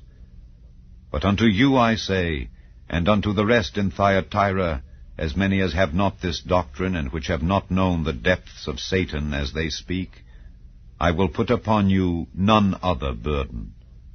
But that which ye have already, hold fast till I come. And he that overcometh and keepeth my works unto the end, to him will I give power over the nations, and he shall rule them with a rod of iron. As the vessels of a potter shall they be broken to shivers, even as I received of my Father. And I will give him the morning star. He that hath an ear, let him hear what the Spirit saith unto the churches. Chapter 3. And unto the angel of the church in Sardis write, These things saith he that hath the 7 spirits of God and the 7 stars. I know thy works, that thou hast a name that thou livest, and art dead. Be watchful, and strengthen the things which remain that are ready to die, for I have not found thy works perfect before God. Remember therefore how thou hast received and heard, and hold fast and repent. If therefore thou shalt not watch, I will come on thee as a thief, and thou shalt not know what hour I will come upon thee. Thou hast a few names even in Sardis, which have not defiled their garments, and they shall walk with me in white, for they are worthy. He that overcometh, the same shall be clothed in white raiment, and I will not blot out his name out of the book of life, but I will confess his name before my Father and before his angels. He that hath an ear, let him hear what the Spirit saith unto the churches. And to the angel of the church in Philadelphia write, These things saith he that is holy, he that is true, he that hath the key of David, he that openeth, and no man shutteth, and shutteth, and no man openeth. I know thy works. Behold, I have set before thee an open door, and no man can shut it. For thou hast a little strength, and hast kept my word, and hast not denied my name. Behold, I will make them of the synagogue of Satan, which say they are Jews, and are not, but do lie. Behold, I will make them to come and worship before thy feet, and to know that I have loved thee. Because thou hast kept the word of my patience, I also will keep thee from the hour of temptation, which shall come upon all the world, to try them that dwell upon the earth. Behold, I come quickly. Hold that fast which thou hast, that no man take thy crown. Him that overcometh will I make a pillar in the temple of my God, and he shall go no more out. And I will write upon him the name of my God, and the name of the city of my God, which is New Jerusalem, which cometh down out of heaven from my God. And I will write upon him my new name. He that hath an ear, let him hear what the Spirit saith unto the churches. And unto the angel of the church of the Laodiceans write, These things saith the Amen, the faithful and true witness, the beginning of the creation of God. I know thy works, that thou art neither cold nor hot. I would thou wert cold or hot. So then, because thou art lukewarm and neither cold nor hot, I will spew thee out of my mouth. Because thou sayest, I am rich, and increased with goods, and have need of nothing, and knowest not that thou art wretched and miserable, and poor, and blind, and naked, I counsel thee to buy of me gold tried in the fire, that thou mayest be rich, and white raiment, that thou mayest be clothed, and that the shame of thy nakedness do not appear. And anoint thine eyes with eye salve, that thou mayest see. As many as I love, I rebuke and chasten. Be zealous therefore, and repent. Behold, I stand at the door and knock. If any man hear my voice, and open the door, I will come in to him, and will sup with him, and he with me. To him that overcometh will I grant to sit with me in my throne, even as I also overcame, and am set down with my Father in his throne. He that hath an ear, let him hear what the Spirit saith unto the churches. Chapter 4. After this I looked, and behold, a door was opened in heaven. And the first voice which I heard was as it were of a trumpet talking with me, which said, Come up hither, and I will show thee things which must be hereafter. And immediately I was in the Spirit, and behold, a throne was set in heaven, and one sat on the throne.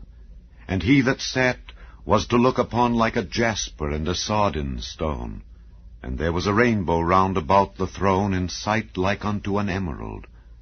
And round about the throne were 24 seats, and upon the seats I saw 24 elders sitting, clothed in white raiment, and they had on their heads crowns of gold. And out of the throne proceeded lightnings and thunderings and voices. And there were 7 lamps of fire burning before the throne, which are the 7 spirits of God. And before the throne there was a sea of glass, like unto crystal.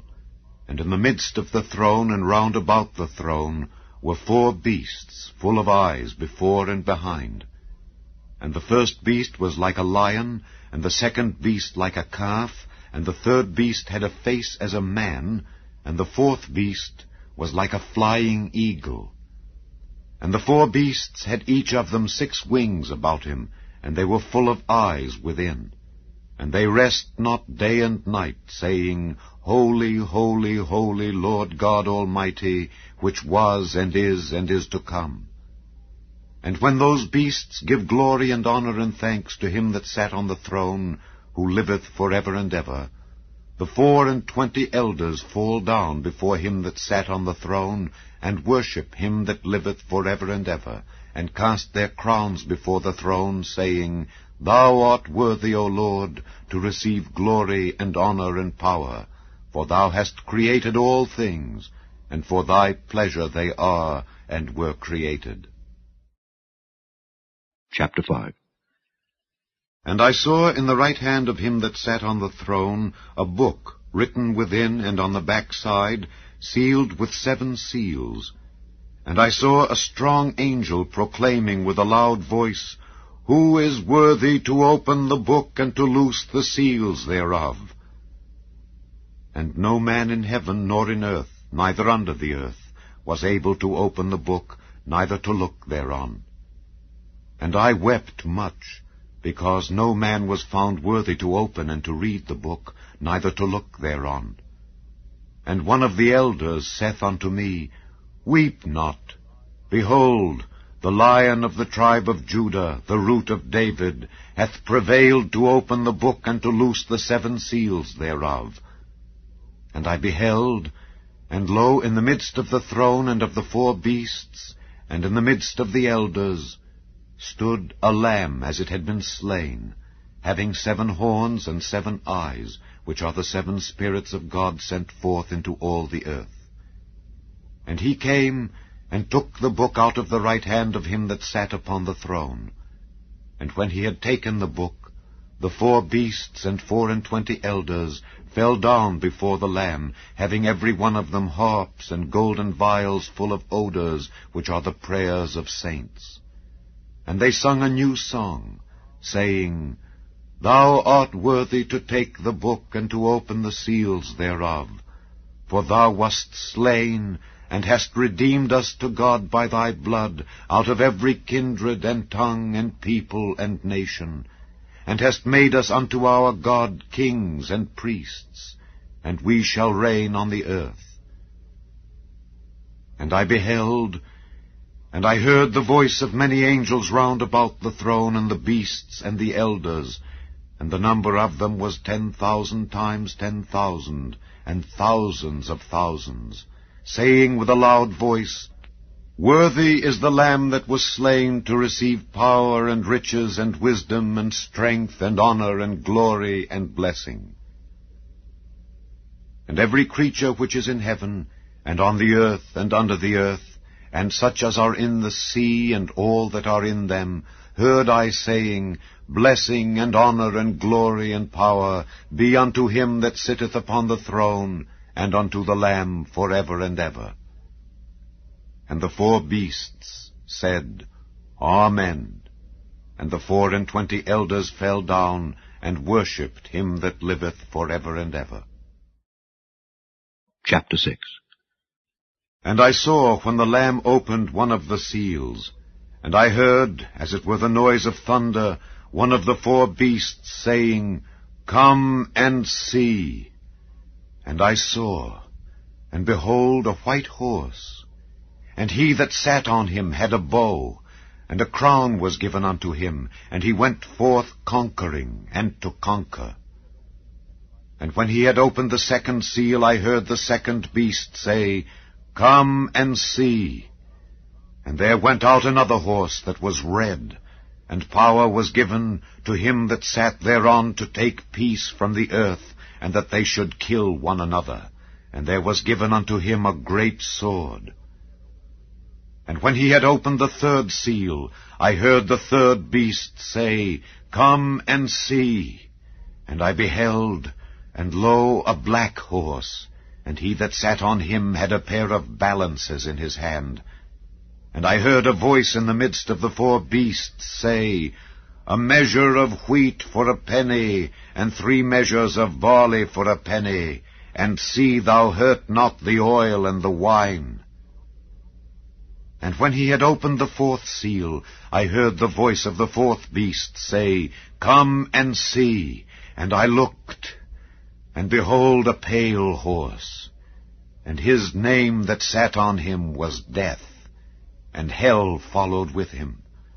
And power was given unto them over the 4th part of the earth, to kill with sword, and with hunger, and with death, and with the beasts of the earth. And when he had opened the 5th seal, I saw under the altar the souls of them that were slain for the word of God, and for the testimony which they held. And they cried with a loud voice, saying, How long, O Lord, holy and true, dost thou not judge and avenge our blood on them that dwell on the earth? And white robes were given unto every one of them. And it was said unto them that they should rest yet for a little season, until their fellow servants also and their brethren that should be killed as they were, should be fulfilled. And I beheld when he had opened the 6th seal, and lo, there was a great earthquake, and the sun became black as sackcloth of hair, and the moon became as blood. And the stars of heaven fell unto the earth, even as a fig tree casteth her untimely figs when she is shaken of a mighty wind. And the heaven departed as a scroll when it is rolled together, and every mountain and island were moved out of their places. And the kings of the earth, and the great men, and the rich men, and the chief captains, and the mighty men, and every bondman, and every free man, hid themselves in the dens and in the rocks of the mountains, and said to the mountains and rocks, Fall on us, and hide us from the face of him that sitteth on the throne, and from the wrath of the Lamb, for the great day of his wrath is come, and who shall be able to stand? Chapter 7. And after these things I saw 4 angels standing on the 4 corners of the earth, holding the 4 winds of the earth, that the wind should not blow on the earth, nor on the sea, nor on any tree. And I saw another angel ascending from the east, having the seal of the living God. And he cried with a loud voice to the 4 angels to whom it was given to hurt the earth and the sea, saying, Hurt not the earth, neither the sea nor the trees, till we have sealed the servants of our God in their foreheads. And I heard the number of them which were sealed, and there were sealed 144,000 of all the tribes of the children of Israel. Of the tribe of Judah were sealed 12,000. Of the tribe of Reuben were sealed 12,000. Of the tribe of Gad were sealed 12,000. Of the tribe of Aser were sealed 12,000. Of the tribe of Nephthalim were sealed 12,000. Of the tribe of Manasseh were sealed 12,000. Of the tribe of Simeon were sealed 12,000. Of the tribe of Levi were sealed 12,000. Of the tribe of Issachar were sealed